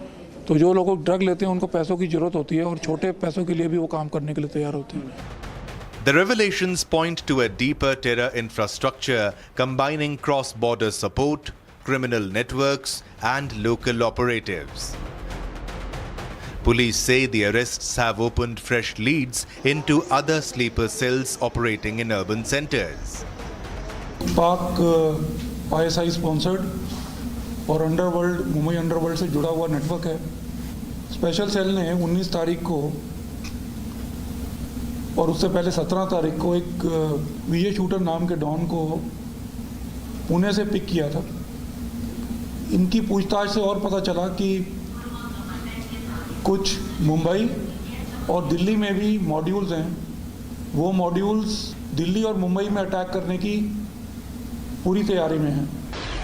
The operation comes amid heightened security concerns following Operation Sindoor and continued attempts by hostile elements to target India.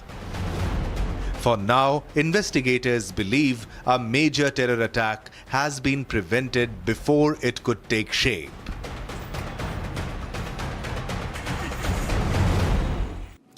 Now, Home Minister Amit Shah addressed the large reverse exodus that is now taking place in West Bengal on the India-Bangladesh border, along the border. Across the border, significant national security statement coming in from the Home Minister, and at a public gathering he cited the media reports that showed thousands of such illegal immigrants willingly, voluntarily leaving the state every day and returning to Bangladesh. Here's a report on that. Congress party ने सालों तक असम को घुसपैठ का मुख्य द्वार बनाया। असम के 9 जिले घुसपैठिया बहुल हो गए। मैं आज हिलाकांडी की इस पवित्र भूमि से कहकर जाता हूं, ये भारत की भूमि है, यहां कोई घुसपैठियों की जगह नहीं है। ये घुसपैठिया हमारे चाय बागान के श्रमिक की मजदूरी खाता है, हमारे युवा की रोजगारी छीन लेता है, हमारे गरीब के राशन में वो हिस्सा मांगता है। और ये कोई धर्मशाला नहीं है, ये भारत है। भारतीय जनता पार्टी की सरकार चुन चुन कर घुसपैठियों। All right, you have those live visuals now coming in from the hospital in Kolkata, where Mamata Banerjee met her nephew Abhishek Banerjee after he was garrowed, chased away, and he faced the ire of the people of Bengal in Shonarpur in Kolkata. Now, he left Shonarpur in the vehicle, he ran away, and then we saw him exiting his car and then going on a wheelchair inside the hospital. And Mamata Banerjee, in fact, visited him at the hospital. And these are the latest visuals, live visuals coming in on Republic Bangla and Republic TV, bringing you that Shonarpur visuals coming in. You can see he's very disturbed. You can see Abhishek Banerjee. He looks very, very disturbed by what has happened. He wouldn't have ever thought what happened when he walked out on the streets of Kolkata today. When he was in Shonarpur of Kolkata in South 24 Parganas, he met the ire of the people of Bengal. They threw eggs at him.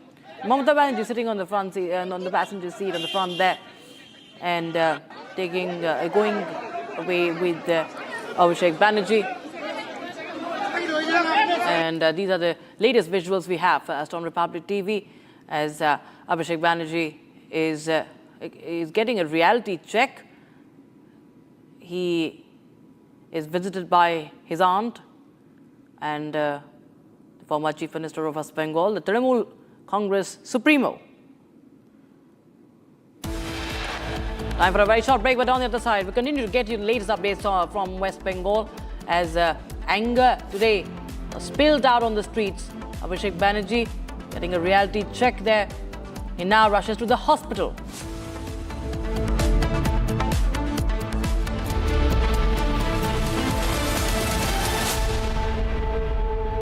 Pure सूजी pasta उबालो मिलाओ और खाओ 8 minute में तैयार। क्या taste है सबका राजा हार्डकोर मसाला। केसरिया से मन जोगी हुआ रे, दिल झूमे देखो मतवारा हुआ रे। केसरिया से मन जोगी हुआ। हर पल मनाओ केसरी त्योहार। विमल बोलो जुबान Kesari.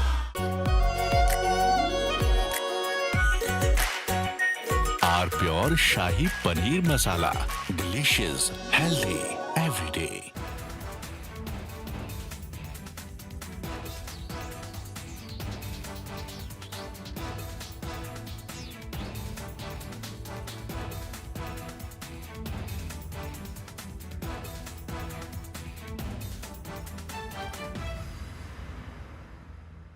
In fact, very often I believe the only way to get justice in India is a media trial. So there's no reason for the media, if it's doing a good job of a media trial, to be on the back foot. In fact, the courts should stop making these overarching remarks about media trial and contemplate about one very basic thing. With the greatest of respect to the courts, when the other institutions fail, when people get let down by the system, when even the judiciary does not seem to be listening or raising a noise about issues, like in the case of Twisha Sharma.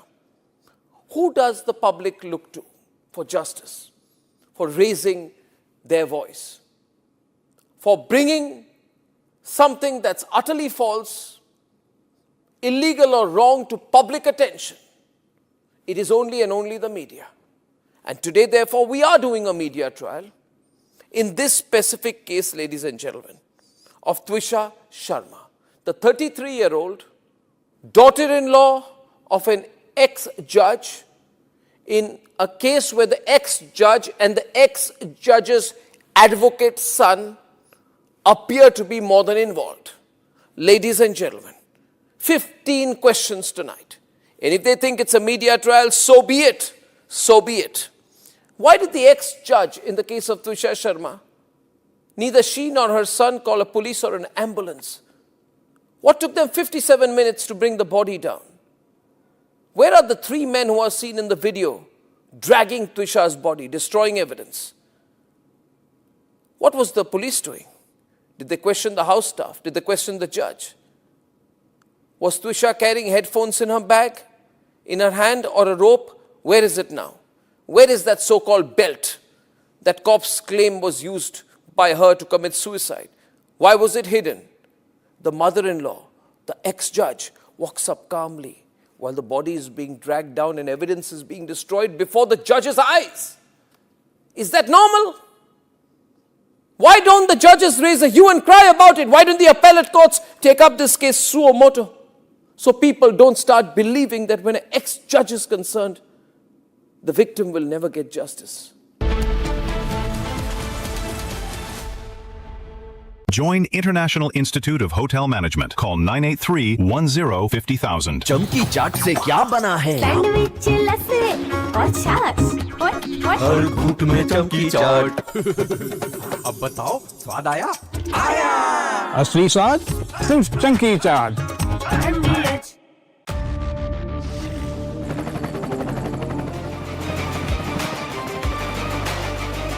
Character, the taste of success.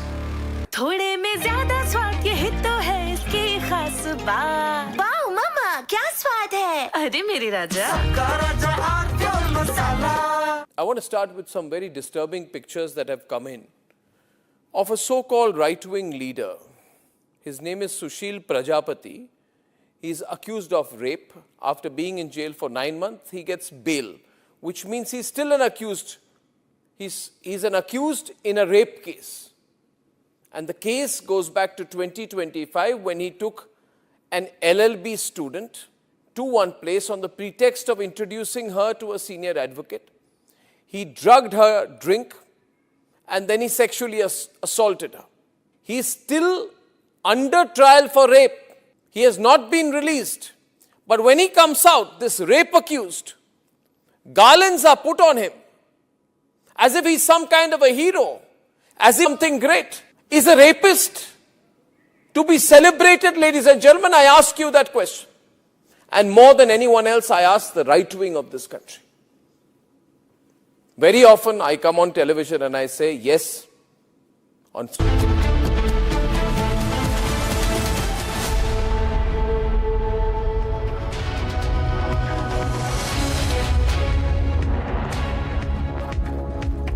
Good evening, viewers. You're watching Republic TV and I am Rakshita Mishra with you. Let's get started with all the top stories that we've been tracking for you throughout Saturday.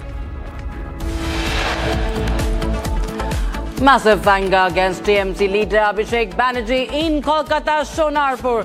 Eggs thrown on Abhishek Banerjee. People chant, people raise slogans of chor chor against him. Big terror plot foil in Delhi. Network allegedly had vital locations across Mumbai and Delhi. National capital on target. 9 suspects arrested. 17-year-old boy stabbed to death. 17-year-old Surya stabbed to death over an argument in Ghaziabad. Killers, including one Asad, is on the run. India signs the BrahMos deal with Vietnam, reveals the Defence Secretary. Negotiations also in final stages with Indonesia. Big boost for India's BrahMos project. As far as Operation Sindoor is concerned, firstly, it is still continuing. There is temporary cessation of hostilities. So the Indian Army or all the 3 services are preparing well for Operation Sindoor 2.0 if it takes place. Army chief warns Pakistan, says Operation Sindoor continues and that India is preparing for Operation Sindoor 2.0.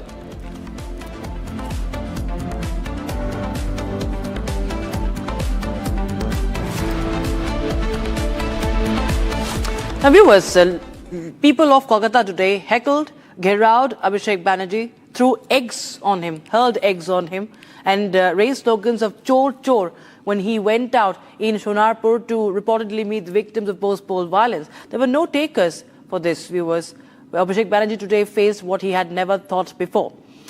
The party has been ousted. The party has been rejected by the people of Bengal. There's legal heat on Abhishek Banerjee. And now he also is facing the ire, the wrath of the people of West Bengal. The latest, we also have the visuals of him leaving Sonarpur, running away from there, and going to the hospital in Kolkata, where his aunt and former Chief Minister of West Bengal, the TMC Supremo, also met him. We'll show you those visuals, but first, a report, a quick roundup of what really transpired today.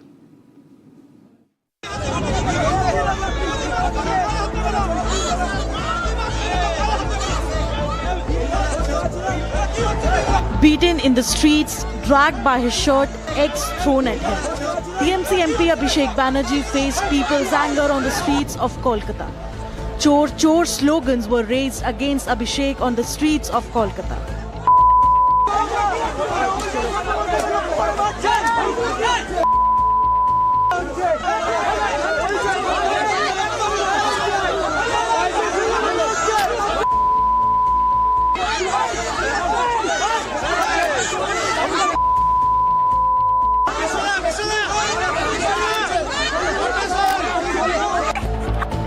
Eggs were thrown at him, his shirt was ripped off, even while he was surrounded by his security.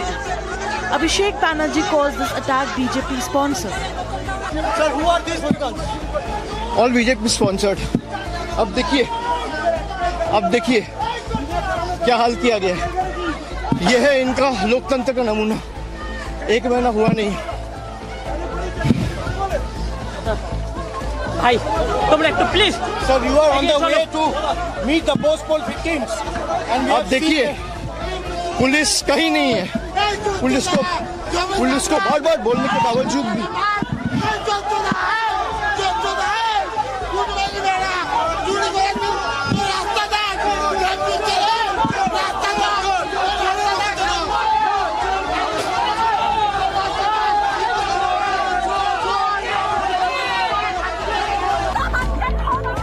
The violence broke out when he was visiting post-poll violence victims in Bengal's Sonarpur. Abhishek was eventually escorted away from the scene while wearing a helmet. It is important to remember that this is the same Bhaipo who unleashed threats against Home Minister Amit Shah. 7 তারিখে তৃণমূল আরামবাগ জিতুক বা হারুক আমরা গতবারও আরামবাগ হেরেছিলাম, গোঘাট হেরেছিলাম, খানাকুল হেরেছিলাম, পুরসুরা হেরেছিলাম, কিন্তু উদারতা পার পেয়ে গেছিলে। এবার আমি নিজে দায়িত্বে থাকব। 4 তারিখ 12টার পরে কোন জল্লাদের কত ক্ষমতা আর কার দিল্লির বাবা কাকে বাঁচাতে আসে আমি 4 তারিখ দেখব। This same leader turned a blind eye towards Sandesh Khali and the pre-poll violence in Falta by his close aide Jahangir Khan now demands justice and calls for democracy in the state. They want to kill me. They want to kill me. এরা আমাদের প্রাণে মারতে চায়। মেরে দিক। The attack on Banerjee happened on a day when he was issued a notice by the West Bengal CID to appear before it in connection with the alleged use of forged signatures. After years of TMC's atrocities in West Bengal, the people of Kolkata have now had enough. An important statement made by the Chief of Army Staff, General Upen Dwivedi, today. He said that Operation Sindhu remains active under a temporary cessation of hostilities, while the armed forces are also preparing for Operation Sindhu 2.0 if whenever the need comes. The Army Chief also said that India's long-awaited theatre command reforms are on the right track, with major changes expected to take shape in the next 2 to 3 years. Here's a report.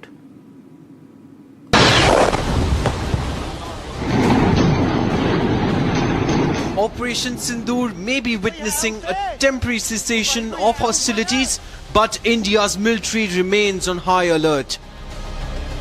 The Army Chief says all three services are preparing for a possible Operation Sindoor 2.0 scenario. As far as Operation Sindoor is concerned, firstly, it is still continuing. There is temporary cessation of hostilities. So the Indian Army or all the three services are preparing well for Operation Sindoor 2.0 if it takes place. Presently, we are looking at enhancing our synergy within the three services. We are looking at equipping ourselves for the next warfare. General Dwivedi stressed that future wars will not be limited to land, sea and air alone. Space, cyber and cognitive warfare are now emerging as critical battlefronts. As I have told you, the next warfare will not be limited to the land, maritime and air alone. The new entries, that is the space, cyber and cognitive warfare, will play a very important role. What we have seen over a period of time, that it's 24/7, the battlefield is so transparent that every movement is known to the other side. Therefore, we have to be very cautious in terms of our deployment, in terms of our employment and the protection which is required to protect our troops as well as the civilians in the border. The Army Chief further warned that modern battlefields are increasingly transparent, requiring greater caution and preparedness. As regards the information warfare, what has been brought out, victory is always in the mind, it's not on ground. Therefore, the information warfare is only successful if the whole of nation gets together and trusts the people who are giving the information. And if that happens, I can assure you that the nation will trust each other and all these stakeholders will always win the war. Calling for a whole of nation approach, the Army Chief said trust and unity remain key weapons in modern warfare. Alongside operational readiness, India's biggest military reform project is also moving ahead. General Dwivedi said discussions on theatre commands have been completed and the proposal has been submitted to the Defence Minister. As far as the theatrization is concerned, I would like to assure the House that it's on the right tracks. As of now, all the discussions on theatrization have got over within the Chiefs of Staff Committee. The complete report has been submitted to the Defence Minister. The reform aims to improve coordination between the Army, Navy and Air Force through integrated operational commands.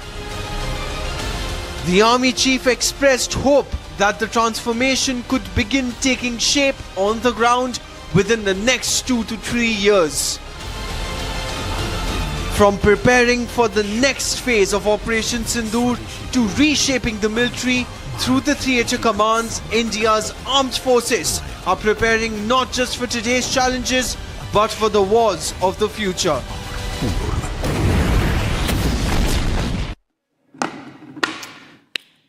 And Jammu Kashmir police have widened its anti-narcotics offensive beyond the drug peddlers and the local handlers, targeting the Pakistan-based masterminds accused of fueling the narco-terror networks across the Union Territory. In a major escalation, FIR has been registered against the UAPA against Pakistan-based narco-terror operative Shehzad Bhatti, even as investigators track financial transactions worth crores and conduct operations across multiple states. With the Lieutenant Governor's 100-day anti-drug campaign in full swing, the message from the security agencies is crystal clear that the crackdown will not stop at the border. As Jammu and Kashmir police intensifies its war against narco-terror, the crackdown has now expanded beyond local drug networks to cross-border masterminds. At the center now is Pak-based narco-terror operative Shehzad Bhatti, accused of running and facilitating a cross-border drug terror nexus. Jammu and Kashmir police has launched a massive crackdown on Pakistan-based narco-terrorist Shehzad Bhatti.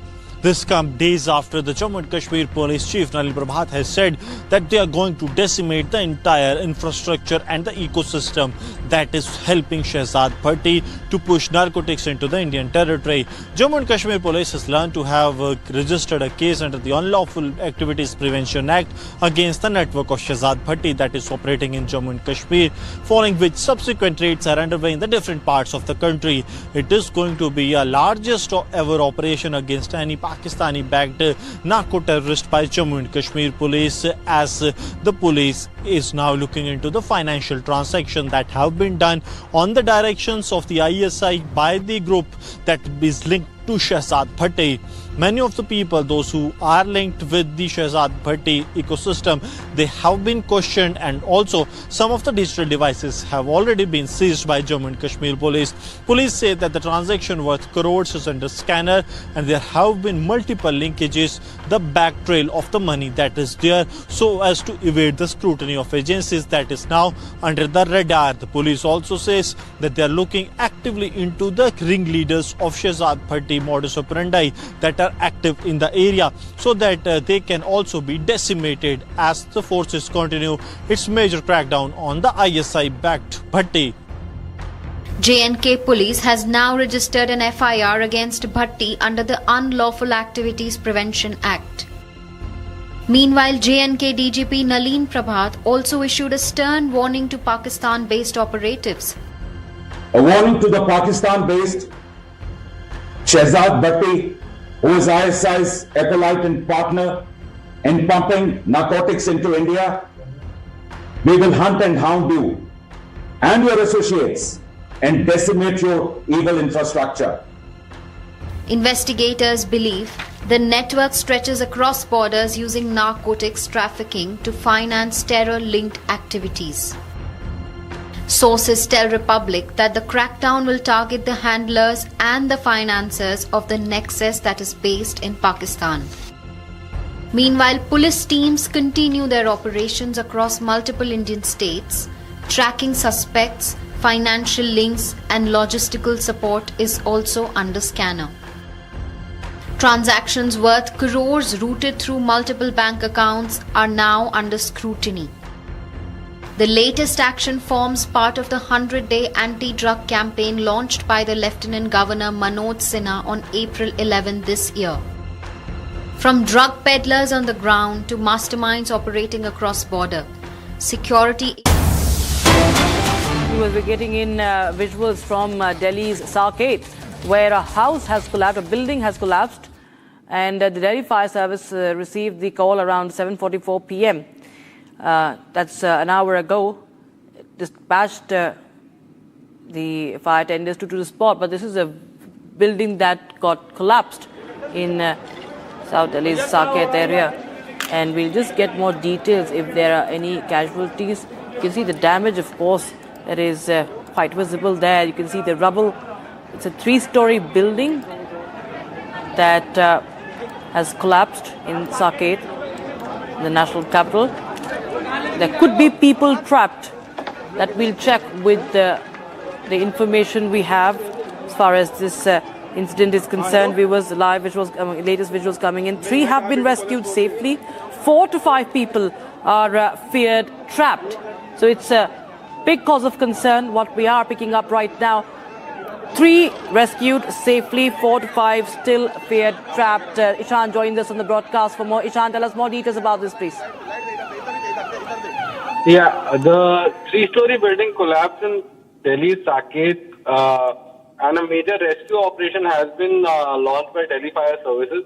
Call was received around 7:44 p.m. and rushed 4 fire tenders to the site. 3 people have been rescued so far safely, while 4-5 others are still feared trapped in the debris. The rescue teams are continuing clearance operations at the spot. The development in the story, story is still developing, so we are still finding out details about the collapse and why the building collapsed. But right now what we are getting is that the 3-story building in Saket area collapsed this evening, showcasing why and 4 fire tenders were rushed to the site as soon as the call was received, and multiple teams are now looking for survivors at the spot. 3 were rescued from the rubble by the efforts of the Delhi Fire Services, and the remaining people who are being fear-trapped are now being searched for. Around 5 people are expected still trapped inside the rubble. Back to you. For joining us with details. You can see, viewers, those people who have been rescued or taken away in that ambulance.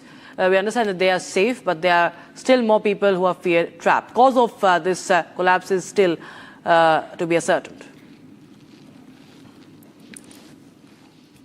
All right, viewers. Several cities now in Rajasthan were engulfed by nature's fury on Saturday afternoon. Fierce dust storm turned the day into dusk. Camera visuals captured a massive red and yellow wall of dust rolling in from the northern desert sectors. Churu, Sriganganagar and Sardar Shahar and even, of course, Bikaner were among the worst hit by this severe dust storm. Take a look.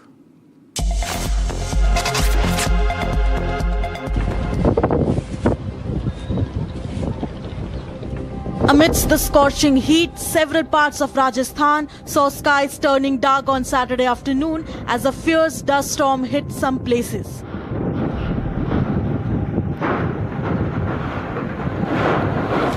Camera captured the glimpses of Rajasthan's famous Haneri, a massive red-yellow dust storm, turning daylight into an evening-like scene within minutes.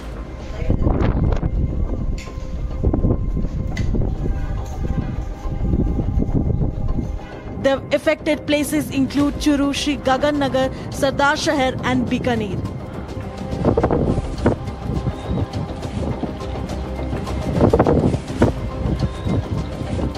Darkness persisted for half an hour amidst high-speed, dust-laden winds that blanketed skies for 30 minutes.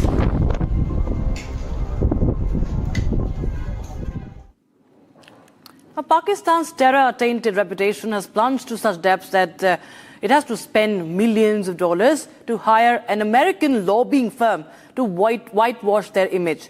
But can $1 million deal really erase the decades of terror, sponsoring and doublespeak that still continues and still gets exposed day in and day out? We'll get you more about that in this report.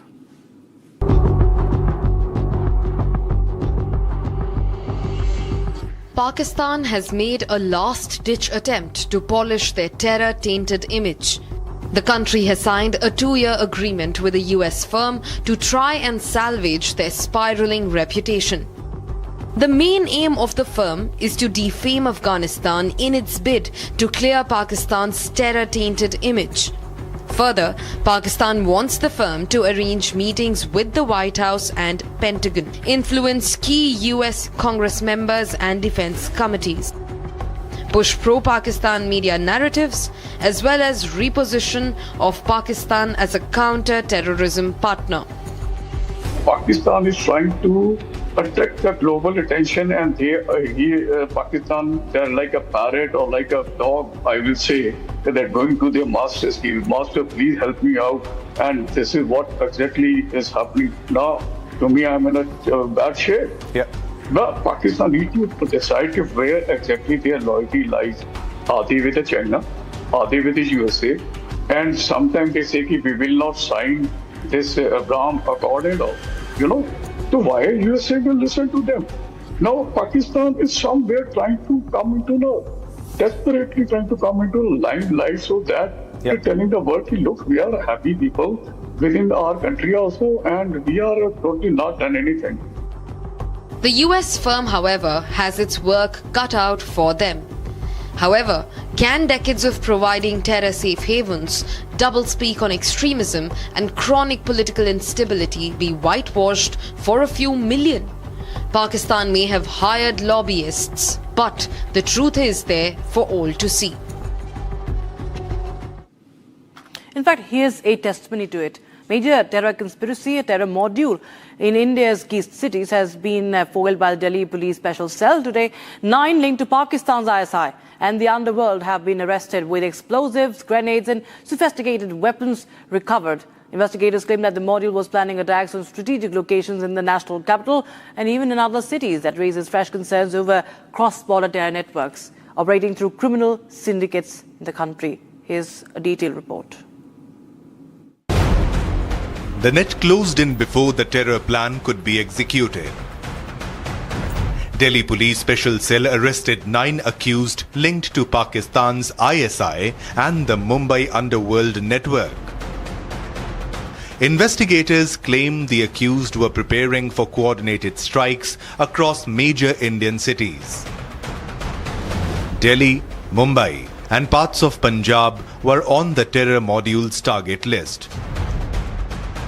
During the operation, police recovered grenades, explosive material, and sophisticated weapons. Officials say the recoveries point to preparations for a large-scale attack. Initial investigation suggests the network operated under directions from handlers based in Pakistan. Police say the accused remained in contact through WhatsApp chats. Investigators claim geotagged locations and videos of sensitive sites were found on seized devices. 2 accused arrested from Mumbai allegedly confessed to plans involving attacks on key locations in the national capital. Investigators have also linked the module to Mumbai's underworld ecosystem. Police say the network had financial and logistical support channels stretching across multiple states.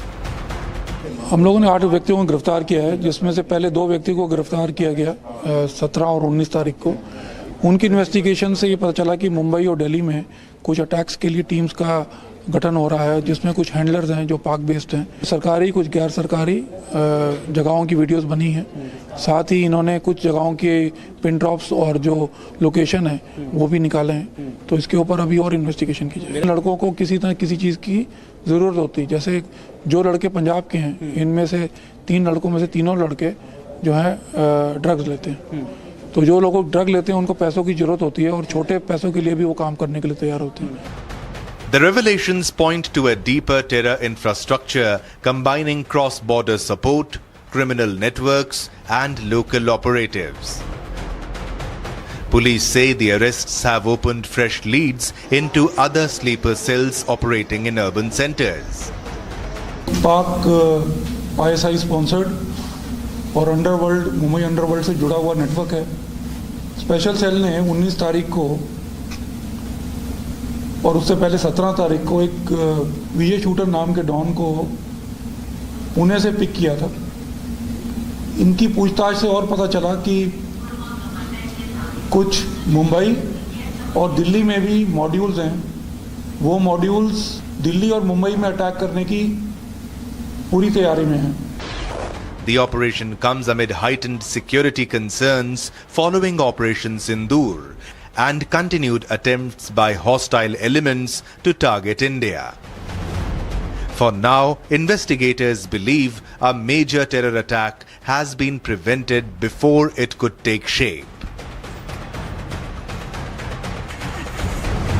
And with that, it's a wrap on this edition of the news, but we continue to bring you more updates on that terror module that has been busted, and that will be followed by viewers with the debate at 9 p.m.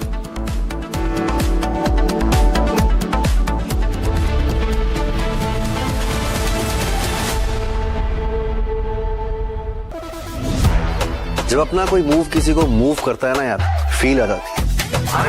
भाई तू अपना है, तेरा सफर मुझे भी करना है। तूने प्रूव कर दिखाया यार, एनीबॉडी कैन ड्रीम। मुझे लगा मैं नहीं, पूरा का पूरा मूवमेंट चल रहा है। Breathable fabrics, awesome comfort, effortless style, AD from the house of Arvind. प्यास बुझाए, ठंडक लाए, सबको भाई जीरा से।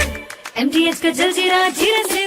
जीरा से असली रिफ्रेशिंग, असली स्वाद, असली मजा।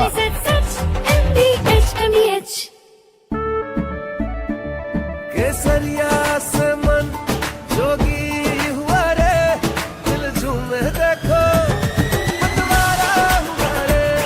केसरिया से मन जोगी हुआ। हर पल मनाओ केसरी त्योहार। विमल, बोलो जुबान Kesari.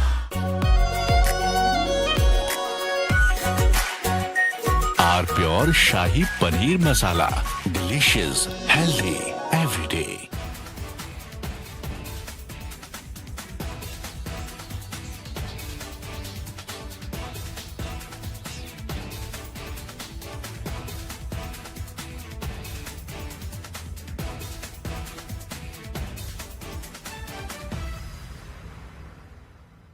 In fact, very often I believe the only way to get justice in India is a media trial. So there's no reason for the media, if it's doing a good job of a media trial, to be on the back foot. In fact, the courts should stop making these overarching remarks about media trial and contemplate about one very basic thing. With the greatest of respect to the courts, when the other institutions fail, when people get let down by the system, when even the judiciary does not seem to be listening or raising a noise about issues, like in the case of Twisha Sharma.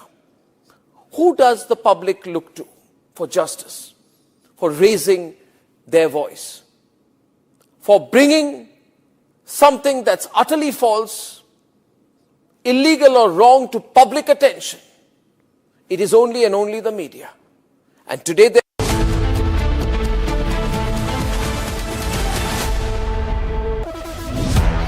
जब अपना कोई move किसी को move करता है ना यार, feel आ जाती है।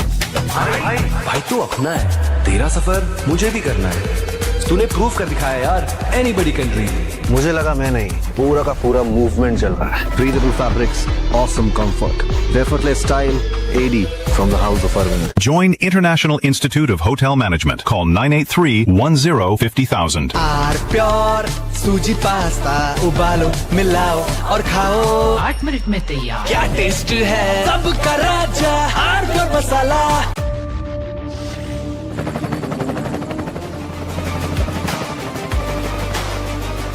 Director, the taste of success.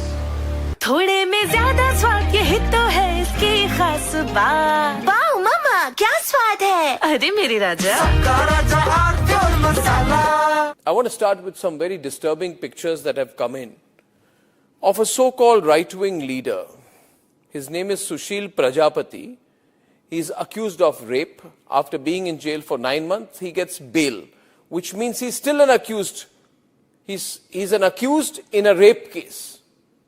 And the case goes back to 2025 when he took an LLB student to one place on the pretext of introducing her to a senior advocate. He drugged her drink and then he sexually assaulted her. He is still under trial for rape. He has not been released. But when he comes out, this rape accused, garlands are put on him as if he's some kind of a hero, as if he's achieved something great. Is a rapist to be celebrated, ladies and gentlemen? I ask you that question. And more than anyone else, I ask the right wing of this country. Very often I come on television and I say, yes, on several issues, I'm happy to be called a right-winger. But ladies and gentlemen, let me put it clearly. You cannot let a person like this man, this Sushil Prajapati, a leader of the Hindu Yuva Vahini, a local thug, a man accused of rape. This week on Get Me Right, the Pope weighs in on the morality conundrum of artificial intelligence in his first encyclical that has gone viral. Would the tech bros of Silicon Valley listen to the pontiff? Second, we take a deep dive into the cow slaughter ban debate that surfaced around the Eid festivities, the civilizational ethos that guide the Hindu sentiments on cow and what the Muslims can do about it. And finally, we deal with the private sector ostrich that corporate India seems to have become when it comes to betting on our economy. Are they going to be the black sheep in black forever with no skin in the game? This weekend, only on Republic TV.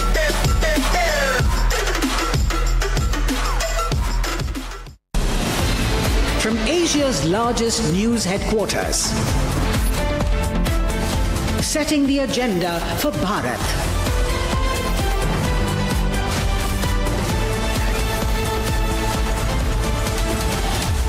You're watching Republic.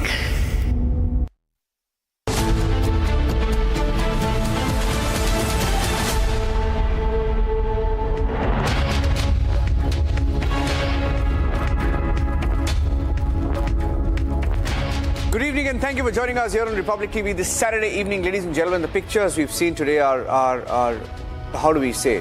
They're shocking. Yes, they're shocking. But they also tell you how sick and fed up people have been of Mamata Banerjee, her nephew, Abhishek Banerjee, aka Bhaipo, and also the Trinamool Congress. Pictures are unprecedented. Abhishek Banerjee chased on the streets of Kolkata all of today. That's our focus at 9 p.m. Here are the headlines.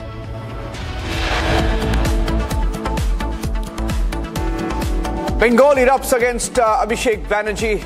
Eggs thrown, shirts ripped as he tries to pull off a stunt. Anger of people visible on the streets of Kolkata.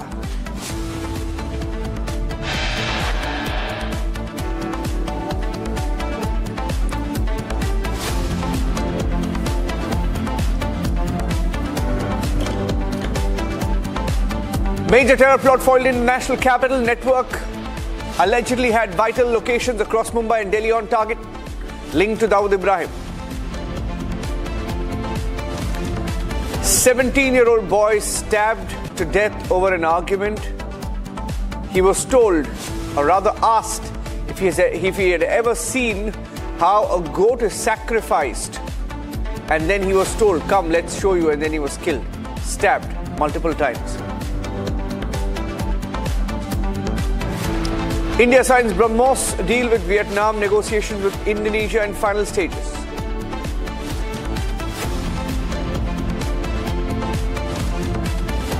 As far as Operation Sindoor is concerned, firstly, it is still continuing.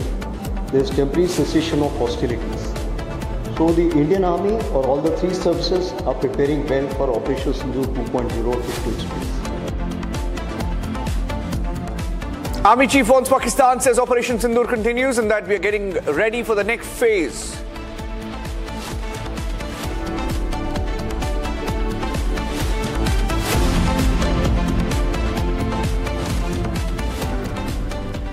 Before the elections, ladies and gentlemen, before the results were out on May 4th in Bengal, you had Trinamool Congress leaders, one after the other, warning the BJP, saying that this time when the results come, they're ready to teach BJP a lesson. They said, let your forefathers come, let your godfathers come, let anybody come from Delhi. We will not spare them. We will chase them and attack them. Now, these were the kind of statements that were made by the Trinamool Congress, led by, of course, Abhishek Banerjee, who's the nephew of Mamata Banerjee. The pictures from Sonarpur in West Bengal this evening are symbolic because Abhishek Banerjee, the same Abhishek Banerjee, who warned that he would be resorting to violence against the BJP, political violence, was targeted. In fact, he was not attacked. He was targeted with eggs, and people tried to rip his shirt off on the streets, calling him Chor Chor. Now, in the last 2 weeks since the results of Bengal came out, you've had different Trinamool Congress leaders reveal how much of money they had taken.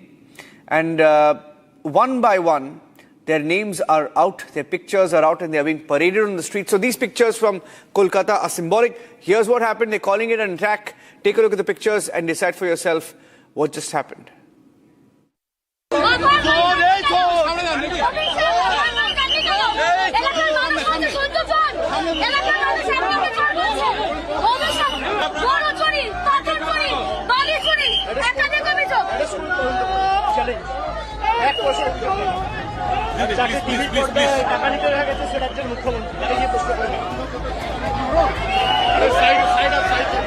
Sir, who are these hooligans? All BJP sponsored. अब देखिए क्या हाल किया गया है। ये है इनका लोकतंत्र का नमूना। 1 महीना हुआ नहीं। भाई तुम लोग तो please sir you are on the way to meet the post poll victims and अब देखिए पुलिस कहीं नहीं है। पुलिस को बार-बार बोलने के बावजूद भी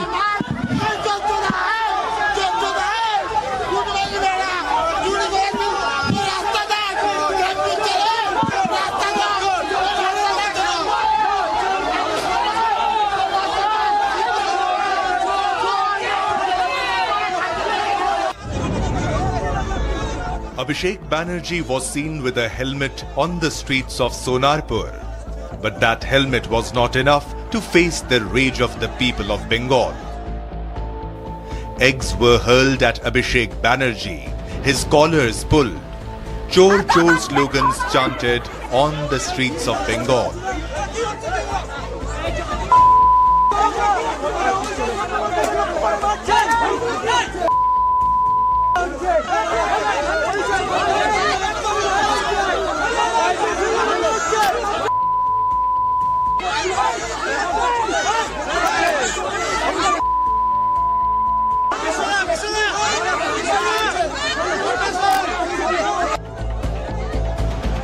His cry for help, he alleged that the crowd wants to kill him. They want to kill me. They want to kill me. এরা আমাদের প্রাণে মারতে চায় মেরে দিক This comes just after when the CID had served him a notice.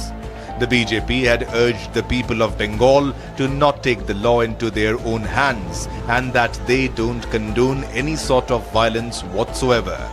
Trinamool Congress के खिलाफ, specially Abhishek Banerjee के खिलाफ बंगाल की जनता के मन में बहुत ज्यादा आक्रोश है, क्योंकि वो जब पावर में थे, जिस लहजे से जनता के साथ, आम आदमियों के साथ बात करते थे, जिस तरीके से उन्होंने बीजेपी के कार्यकर्ताओं के साथ, आम जनता के साथ, बीजेपी के सांसद, मेरे ऊपर जिस तरीके से और बहुत सारे हमारे नेताओं के ऊपर जिस तरीके की अटैक्स हुए हैं उनके समय, उनके इलाके में, वो फौलता में हो, डायमंड हार्बर में हो या डायमंड हार्बर के अंदर बौजबौज आता है, आप जानते हैं बौजबौज में मैं गया था, 1,500 कार्यकर्ता उनके मुझे मारने के लिए आए थे वहां पे। बंगाल की जनता ने देखा है उसको, उसका आक्रोश है, मैं मानता हूं, और उस आक्रोश को हम एक्नॉलेज भी करते हैं। But the opposition did not stop.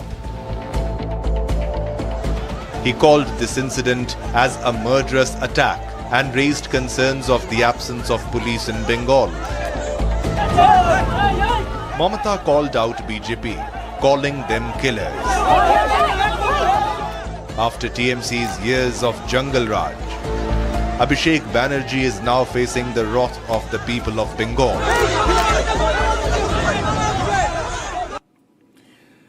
Okay, so we have on the show this evening Rohan Gupta, national spokesperson for the BJP, Shishir Bajoria, spokesperson for the West Bengal BJP unit, Sudipta Sarkar, advocate for the Trinamool, advocate, he's pro-Trinamool Congress, not advocate for the Trinamool Congress, he can be on television, and Dr. Prashun Ghosh is a political analyst, leans towards the Trinamool Congress. Okay, so let me start with you, Sudipta. Sudipta, you remember those pictures of Khagen Murmu? You remember those pictures of Khagen Murmu being attacked by Trinamool Congress? He suffered a fracture, right? Abhishek Banerjee just faced eggs, so why are you guys saying that rulers became killers, etc.? I mean, you just faced eggs, you know? Eggs. So, what I should say that many people, maybe what they are saying, but I will tell you that I will just want to remind you that in Gita, when Lord Krishna, Arjun want to start the war, he told Lord Krishna that take me to the middle of the Kurukshetra so that I can see both the armies. And after that, he has just unbiased himself and see what is his real strength. And I think today, Abhishek Banerjee has come out of the start-dump attitude and has seen the real strength of ground level. And I hope that his age is his age is very short. He's very young age and he has a long future in politics. He can, if he continues to face the public, then I hope that today or tomorrow he can be a politician of whom people can rely, or whom West Bengal people can rely. What kind of a statement was that? I asked you a question. I mean, yeah, no, that is because see, agitations are there, the reality is there. The BJP has faced problems also in Bengal when they are. Yeah, okay. Let me decipher this. Let me decipher this, Sudipta. Okay, let me decipher this. 1 minute. I'll speak on your behalf. I will decipher what you said, Rohan Gupta. He's sitting in Kolkata. He's really scared to say anything right now. He's scared. He's sitting in Bengal. He's really scared. You're scared, no, Sudipta? That's why you're being careful about your words, Rohan. Why you have to be scared? I don't know what question you answered. He's scared of eggs. He's scared of eggs. Shugata Roy got the egg treatment apparently a few days back. See, I feel that, nobody should be scared who is legitimate and who is a legal citizen and the legitimate person of West Bengal. Those people who are goons, they should be scared from the time this government, that is what is happening. All the TMC goons are scared. They are not able to move out. So I think people of Bengal, they have got their right back. People of Bengal, they are very, very happy now. And the instance for which we are doing debate, one thing is very clear. This is the anger of the common people. If you see the interview of the people who have been there, they were very clear that the kind of road, it is in 24 Pargana. Obviously, it is the stronghold road of TMC law for long years. And there the road was completely broken. There was anger that when he comes to the guy who has been killed in post-poll, so-called worker of TMC, people say that he was not even worker of TMC. They say when Nirbhaya died, why Abhishek Banerjee did go? So I saw all the interviews of common people. There was a strong anger against Abhishek Banerjee. And there is an allegation by Abhishek Banerjee that they have returned to the police and still the police didn't provide. Then why did he go there? If he feels that there is a strong anger of the people on the ground, wherever he goes, he should have waited for police protection before going there. So I think they are just trying to play the victim card. These kind of scenes the people of Bengal have been seeing for last 15 years. Now they are getting taste of their own medicine. But at the end of the day, as BJP, we don't justify this kind of violence. And obviously the police will come out and tell who are responsible people. But they must understand this is the anger of the people. And they must say sorry to the people of West Bengal for looting them for 15 years through cut money, through appeasement politics, and ensuring that the right of the common Bengalis prejudiced agar their misrule. Yeah, now I want to ask this question. There was a statement, Mr. Prashun, Dr. Prashun Ghosh. First of all, nobody is justifying violence. Any form of violence is wrong. I want to say one thing. Yes, what is that? All the allegations made by BJP are till now unproved. What kind of allegations? It is not been proved by any judiciary. Unless the last judiciary gives his verdict and proves someone guilty, you cannot say guilty in the eyes of law. Okay, now because you asked for that, I will pull out a list for you. A list of all the honorable Trinamool Congress leaders who are jailed or are facing investigations as we speak. Give me 2 minutes, I'll pull up that list for you. Investigation can be there. 1 minute. Investigation can be there. Yeah, of course. It's a part of the I will pull out visuals also for you. I will pull out visuals of how they used to store cash under their beds and their beautiful homes, pictures of which are coming out right now. This is deflecting the whole thing from Abhishek's yeah, of course. flight today. That's Shishir about Bajoria, it. what's going on? Because he's the same knows leader. what he's talking. I wanted to repeat that statement and then Shishir Bajoria, you can take it. This is the same leader who said, and we play that soundbite again and again and again because we could not believe what he said. He had said, last time I let them go, but this time I will take it in my own hands and I will teach them a lesson after the 4th of May. He had said, TMC would show whose father from Delhi comes to save whom. Now, the kind of statements that were made by Abhishek Banerjee, I mean, kids on the road are throwing eggs at him. Kids on the road. This is for me, sir. Shishir Bajoria. So let me start with this very statement which you have just repeated. There was one prefix to it. He first differentiates himself from Mamata Banerjee and he says, Mamata Banerjee can be forgiving, not me. This is how he started this statement. He stood on top of a car and he said, let me see which father comes from Delhi. And I will see after 4th May, I will see the DJs, the boxes will perforate BJP people's eardrums. Now, 1 or 2 quick ones. He said there was no police. How did he get that helmet? How did he get that helmet? That's a police helmet he's wearing. Look at the people behind him. It's seen on your screen. Yeah. The cops were there. Second, they say, while Trinamool was in rule, they in power. Do you know what security detail Abhishek Banerjee had? He had a security detail of 2,000 people. That means his own government, his own party, his own police knew he's not safe. He's hated. So he needed a security detail far larger than the chief minister. As far as going back a little to the chief minister, on the 10th of March, in a public program, the chief minister has said, if by any chance we lose and I withdraw support from I withdraw the security I provide you, these people, and she meant her flock, her milch cows, the Muslims, will finish you in 1 minute. This is what the chief minister, the then chief minister said. Abhishek Banerjee says, come, your grandfather from Delhi, I will show you. this is what has happened. And by the way, he had full police protection. And so this, when he says, look at what they have done to me, he suddenly starts realizing what democracy is. When 53 of BJP Karyakartas were killed in 45 days, did they open their mouth? From 4th of May till today, has anyone been attacked? This is an attack with eggs. Abhishek Babu, you could have made scrambled eggs or boiled eggs. But this is the people's anger at you. Another thing he did, he sent white saris to Hindu women's homes. We will kill your husbands and you will be widow. This is what he has done. You think people will spare him? He was spared all this while because he had the rule, he had the power of the guns behind him. That is gone. This is what you have. And by the way, BJP denounces any such violence. Yeah, but it's really sad. I mean, I'll tell you, because looking at the pictures that have been coming out of Bengal in the last few days, ladies and gentlemen, we'll pull them out. I just want to give a few list of leaders as I go to Dr. Prashun Ghosh. I'm going, what is documented in the recent past. Rupesh Agarwal, General Secretary of BJP's Malda North, assaulted with rods, bamboo sticks this month by Trinamool Congress. Pappu Sana, local BJP leader, beaten with bamboo sticks, admitted to the ICU in Kolkata. Khagen Murmu, Shankar Ghosh, right, MP and MLA, attacked by a large mob, right, fractured ribs. Yeah, Bankim Ghosh, Jagannath Sarkar, even JP Nadda and Kailash Vijayvargiya's convoys were pelted in 2020. If you remember that. I was in that convoy. Yeah.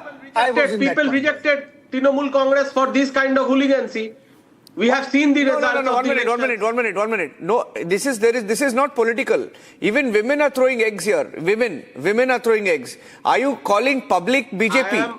Are you calling public BJP? With my due respect to Mr. Bajoria, senior politician, he is much more senior. With due respect to him, can you just tell? Can he tell me that whether the public will take the law and order? He supports the public to take the law and order in their own hands. No, I do not. I said we denounce it. I'm sorry. That's why BJP denounces it. Public leader. Now, the thing is this. You provoke the public beyond a point. Tell me, does any civilized person send to Hindu homes a white sari? Does anybody do it? Does anybody do it? You're an advocate. Say will you do it? No, say will you do it? Say will you do it? Will you do it? It is not done. And these people should be, Mr. Bajoria ji, these people should be put into jail for their life long. Why they're out? Why the CBI hasn't been starting the trial? By the way, the people you're talking is the people you're fighting for, Mr. Advocate. No, definitely not. Suddenly definitely not. Or you have to bring them before the court. You have to bring them before the justice, sir. You have to bring them before the justice. Sir, justice people cannot be allowed to take law and order in their own hand. At least 53 people were killed. Like you should understand. Where was your law and order? Did you speak? 53 people were killed in 45 days. Did you speak? Did you speak? That is why people has rejected Trinamool, sir. You did not. Please. That is why people has the law and order, the failure of law and order has been rejected by the people of Bengal. TMC Neta has been harmed except this guy because I don't know what is this drama. Shishir Bajoria, I don't know what this drama is. Dr. Prashun Ghosh. Now what is this drama? Because he went to meet people, but you're trying to claim political violence. We were there. In fact, I remember when Republic Bangla launched in 2021, we were all there. I remember the visuals of people being killed and then made to hang from trees. They were killed by Trinamool Congress workers and made to hang. Yes. Correct? Yes. Correct? Happened, yes, no? Sir. Happened, no? Sir, yeah. Sir, so what is this drama that he's doing, saying that there is post-poll violence? Where is this post-poll violence? Sir, I am telling you, this is the simple Newton's third law. Every action has its equal and opposite reaction. All speech violence, people violence, and throughout the last 5 years, the violence Trinamool Congress did, this is the response, and this is the spontaneous people's response. Whatever you say, whatever the color you put, this is the people's response. Because last 5 years or last 6 months, the word someone speaks in front of the people, that someone will come from Delhi who can save you and sort of lots of things. That is definitely I'm a not little political. confused. Are you backing BJP or are you backing Trinamool Congress? I was told that you're I am backing. telling you the truth. It is not the BJP. It is not the TMC. So, okay, so you're one of those people who are switching sides right now. Like Kakoli Ghosh, like Shantanu Sen, like Shogata Roy. You cannot. The way you did, the same way you will receive. So, so 1 minute. Let me get this right. So, ladies and gentlemen, Dr. Prashant Ghosh here is a political analyst. We had introduced him as a pro-Trinamool Congress political analyst. No. We introduced him as a pro-Trinamool Congress. Rohan Gupta, 10 minutes into the debate, he has said. अभी तो ground पे हो रहा था, अभी तो चालू debate में होने लगा। I will change your window, sir. I will change your window. I will change your window. Pro BJP. Now it is Sudipta Sarkar also changes. Now it's 4 versus whom? Who is going to argue for the Trinamool Congress now? No, sir. I will speak whatever the law says, sir. No. So I will definitely support I will definitely support that whatever the law will say, because this kind of hooligancy the Trinamool has continued for so long years and which they have suffered. And I expect a good governance from the BJP because they are a nationalist party. You can't take. I'm telling my producers you can't take pro-TMC windows, labels on them because they have just changed. They've had a change of heart. They are running 21 states with law and order. We do expect. Prashant Ghosh, Dr. Ghosh, 1 minute. He's speaking. No, 1 minute. I want to tell both of you. It's actually very ironic and how do I say it? I mean, it's very difficult to find a pro-Trinamool, a genuinely pro-Trinamool or a Trinamool voice. How do I say it? Where have they gone, Rohan Gupta? Where have they gone? One of them is saying that they're getting a taste of their own medicine. The other is saying that I will stand by the law. They deserved it. I don't know what to say, Rohan Gupta. No, whenever. I think now they realize what has happened. After the results, I think the writing is on the wall. People of the state, they have given the clear-cut mandate for what is right and what is wrong. Obviously, till the time you were in power, you knew that what you are doing is wrong. But for retaining power, it was your majburi. But after you lose power, this is not only one TMC supporter. I have seen on many debates they are talking about balance, many people talking about the governance, many people talking that TMC did this, BMP did that. So it's a good realization. So this is again like what they are saying. Same way what we have been seeing on Hakimpur border for last 2 days. That is the reality. कल तक बोल रहे थे कोई घुसपैठ ही नहीं तो फिर ये लोग कहाँ से है? ये लोग कौन है? अगर घुसपैठ ये थे ही नहीं तो ये लोग कौन है? So they have admitted indirectly they were in power for last 15 years by the session of gundas, by doing things, by supporting Guspetias. So everything is coming openly now. Today so what is the wrong? topic is not about Guspetias. But if you want to talk about that, I can put some light on it. Sir, today the topic is not about Guspetias. If you want to talk about that, I can put some light in it. इनका पहले pro TMC निकाल दीजिए। Sorry. So pro TMC, he's not pro TMC anymore. He's pro law. You said you're pro law, right? Definitely. When there will be abuse of law, when there will be a law and order problem, I have also spoken in many of my. I can safely check my past record. I can safely stick my neck out. I have always supported what law says. Sudipta, just change that branding. I'll just change that branding. So I can safely stick my neck out and say, "Achhe din aa gaye hain." Cut out the pro with the X. Cut out the pro with the X. It'll look very good. X. लाल में X लगा दीजिए. उसमें देखेगा तब I have been so. See, sir, whenever you can see my past record in Arbangla, you will find that I have spoken always what law says. What the law. Sir, you were pro. Now you have suddenly decided to be pro. I have spoken. Till yesterday, I am in the middle of the Kurukshetra. I haven't taken the side. You were pro. Your past record shows that. But now, give me any kind of post, any kind of positions. I haven't asked IPAC to give me any kind of facilities. So I am biased. So you're making another confession. Another confession comes on Republic. So we say neutral analyst. IPAC used to give positions. Neutral IPAC analyst. used to give positions. There's another confession. When my party have done wrong, I have said. आज आपका channel पे सब कोई confess कर रहा है. नहीं, this is fantastic. This is a fantastic day. You can see my past record. It's a great day. Sudipto was here. I know Sudipto, 1 minute. No, Sudipto, the problem with you is once you start talking, you just don't stop, man. Just hold on. You were here in our studios during the elections. How much? I mean, you stuck your neck out and said Mamata Banerjee will win. You were so aggressive that day. I still remember how aggressive you were. But you know, something has changed. Something has changed. I have said that losing Mamata Banerjee is not worth it. Because at least she should win because she is the face of the opposition. Okay, now you've rejected her She also. is the face of the opposition. But it is very unfortunate that Bhabanipur people has rejected her. And it is a mandate. I don't think there's a point of continuing this debate anymore. I don't know what we are debating because there is nobody to speak on the other side. Okay, Rohan Gupta, sorry for wasting your time, guys. There's no more Trinamool Congress spokespersons left anymore. And for that reason, I'm ending the debate. Dr. Prashan Ghosh, Sudipta Sarkar, Rohan Gupta, and Mr. Bajoria. Now you spend more time in fighting at least true TMC supporter. Yeah, I don't know what to debate. Do some checks and balances. Yeah, I don't know what to debate. That will not change. Cut out the pro. As Mr. Bajoria is saying, okay. Whatever you have done before, will come like that. Yeah. But all your video clips are there, by the way. I have all your video clips when you back Trinamool Congress and all the things you said about BJP. I have that also. I have that. I'll play that the next time. Chalo. Okay. Thank you for your time. Those visuals, I'm ending with those visuals of Abhishek Banerjee there. Abhishek Banerjee pelted with eggs facing the people's anger on the streets of Kolkata.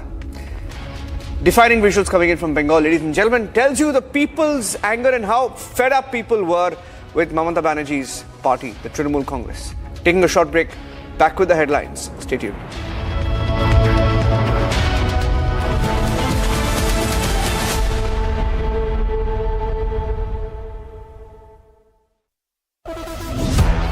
जब अपना कोई move किसी को move करता है ना यार, feel आ जाती है. भाई तू अपना है, तेरा सफर मुझे भी करना है. तूने प्रूव कर दिखाया यार, anybody can dream. मुझे लगा मैं नहीं, पूरा का पूरा मूवमेंट चल रहा है. Breathable fabrics, awesome comfort, effortless style, AD from the house of Arvind. Our pure Shahi Paneer Masala, delicious, healthy, every day.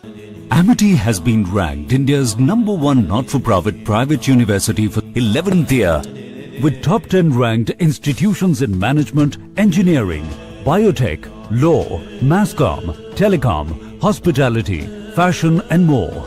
Yet another top ranking for Amity University. चमकी चाट से क्या बना है? सैंडविच, लस्सी और छाछ। हर घूंट में चमकी चाट। अब बताओ स्वाद आया? आया। असली स्वाद सिर्फ चमकी चाट।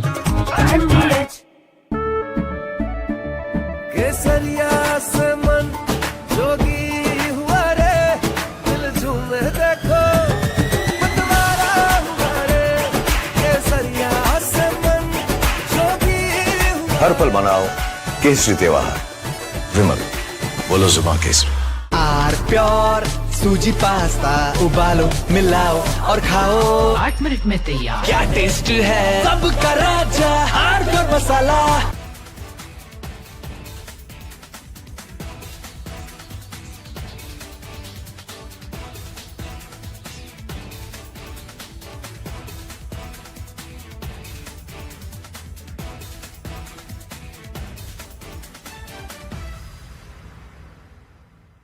In fact, very often I believe the only way to get justice in India is a media trial. So there's no reason.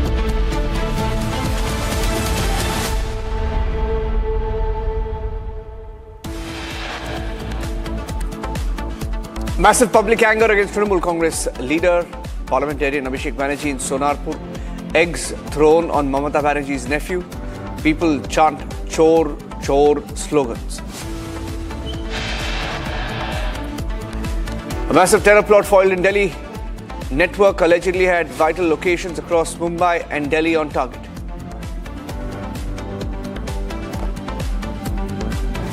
A 17-year-old boy stabbed to death over an argument in Ghaziabad. The killers are on the run. They told him, "We will show you how halal sacrifice is done." and they killed him.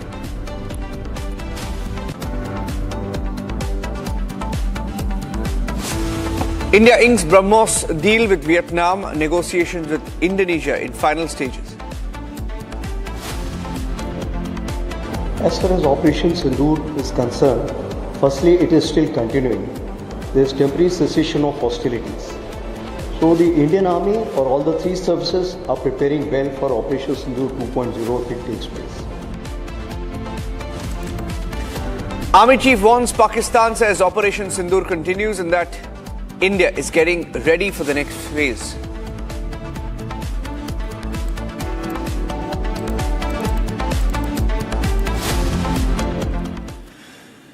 Well, the big story today on Republic, ladies and gentlemen, we were live. In fact, Republic Bangla was live when Abhishek Banerjee tried that stunt and tried to walk to what he called a victim of post-poll violence. And while he was walking there, the citizens of Sonarpur in Bengal heckled him, threw eggs on the Trinamool Congress leader and called him a chore for everything that Bengal has had to go through in the last decade and more. A display of public anger. Here's what happened. The pictures as they came in.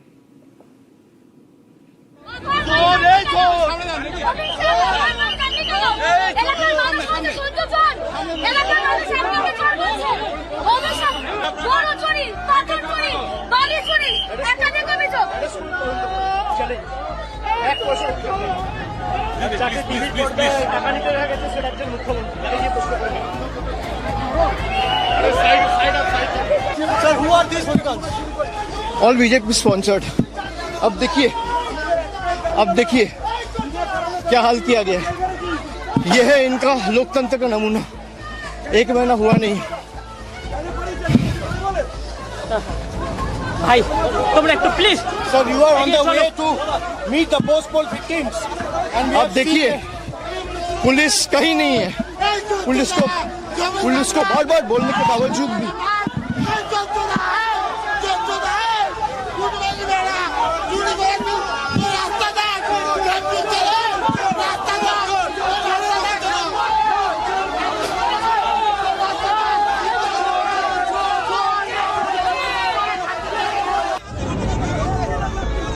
Abhishek Banerjee was seen with a helmet on the streets of Sonarpur. But that helmet was not enough to face the rage of the people of Bengal. Eggs were hurled at Abhishek Banerjee, his collars pulled. Chor Chor slogans chanted on the streets of Bengal.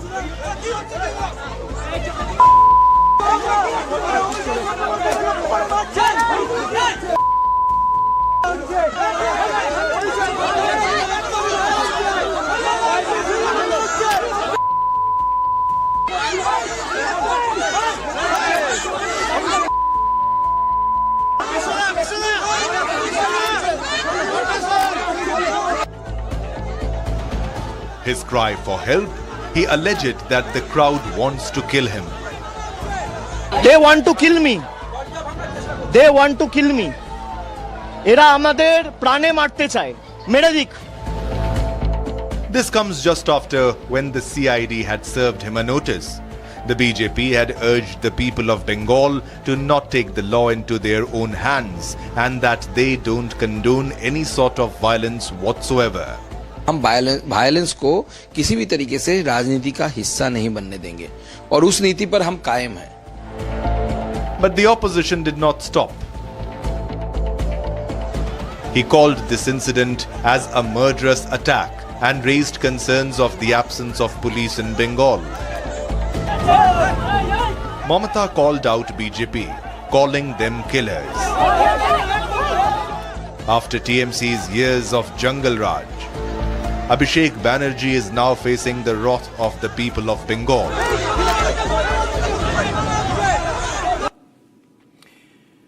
A major terror conspiracy targeting India's key cities has been foiled by the Delhi Police Special Cell. 9 people linked to Pakistan's ISI and the underworld have been arrested with explosives, grenades and sophisticated weapons now recovered. The net closed in before the terror plan could be executed. Delhi Police Special Cell arrested 9 accused linked to Pakistan's ISI and the Mumbai underworld network. Investigators claim the accused were preparing for coordinated strikes across major Indian cities. Delhi, Mumbai, and parts of Punjab were on the terror module's target list. During the operation, police recovered grenades, explosive material, and sophisticated weapons. Officials say the recoveries point to preparations for a large-scale attack. Initial investigation suggests the network operated under directions from handlers based in Pakistan. Police say the accused remained in contact through WhatsApp chats. Investigators claim geotagged locations and videos of sensitive sites were found on seized devices. 2 accused arrested from Mumbai allegedly confessed to plans involving attacks on key locations in the national capital. Investigators have also linked the module to Mumbai's underworld ecosystem. Police say the network had financial and logistical support channels stretching across multiple states. हम लोगों ने 8 व्यक्तियों को गिरफ्तार किया है, जिसमें से पहले 2 व्यक्ति को गिरफ्तार किया गया 17 और 19 तारीख को। उनकी इन्वेस्टिगेशन से ये पता चला कि मुंबई और दिल्ली में कुछ अटैक्स के लिए टीम्स का गठन हो रहा है, जिसमें कुछ हैंडलर्स हैं जो पाक बेस्ड हैं। सरकारी कुछ गैर सरकारी जगहों की वीडियोस बनी हैं। साथ ही इन्होंने कुछ जगहों के पिन ड्रॉप्स और जो लोकेशन है वो भी निकाले हैं। तो इसके ऊपर अभी और इन्वेस्टिगेशन की जाएगी। लड़कों को किसी तरह किसी चीज़ की ज़रूरत होती है, जैसे जो लड़के पंजाब के हैं, इनमें से 3 लड़कों में से तीनों लड़के जो हैं ड्रग्स लेते हैं। तो जो लोग ड्रग लेते हैं उनको पैसों की ज़रूरत होती है और छोटे पैसों के लिए भी वो काम करने के लिए तैयार होते हैं। The revelations point to a deeper terror infrastructure combining cross-border support, criminal networks, and local operatives. Police say the arrests have opened fresh leads into other sleeper cells operating in urban centers. पाक ISI sponsored और underworld, Mumbai underworld से जुड़ा हुआ network है। Special cell ने 19 तारीख को और उससे पहले 17 तारीख को एक विजय शूटर नाम के डॉन को पुणे से पिक किया था। इनकी पूछताछ से और पता चला कि कुछ मुंबई और दिल्ली में भी मॉड्यूल्स हैं। वो मॉड्यूल्स दिल्ली और मुंबई में अटैक करने की पूरी तैयारी में हैं। The operation comes amid heightened security concerns following Operation Sindoor and continued attempts by hostile elements to target India. For now, investigators believe a major terror attack has been prevented before it could take shape.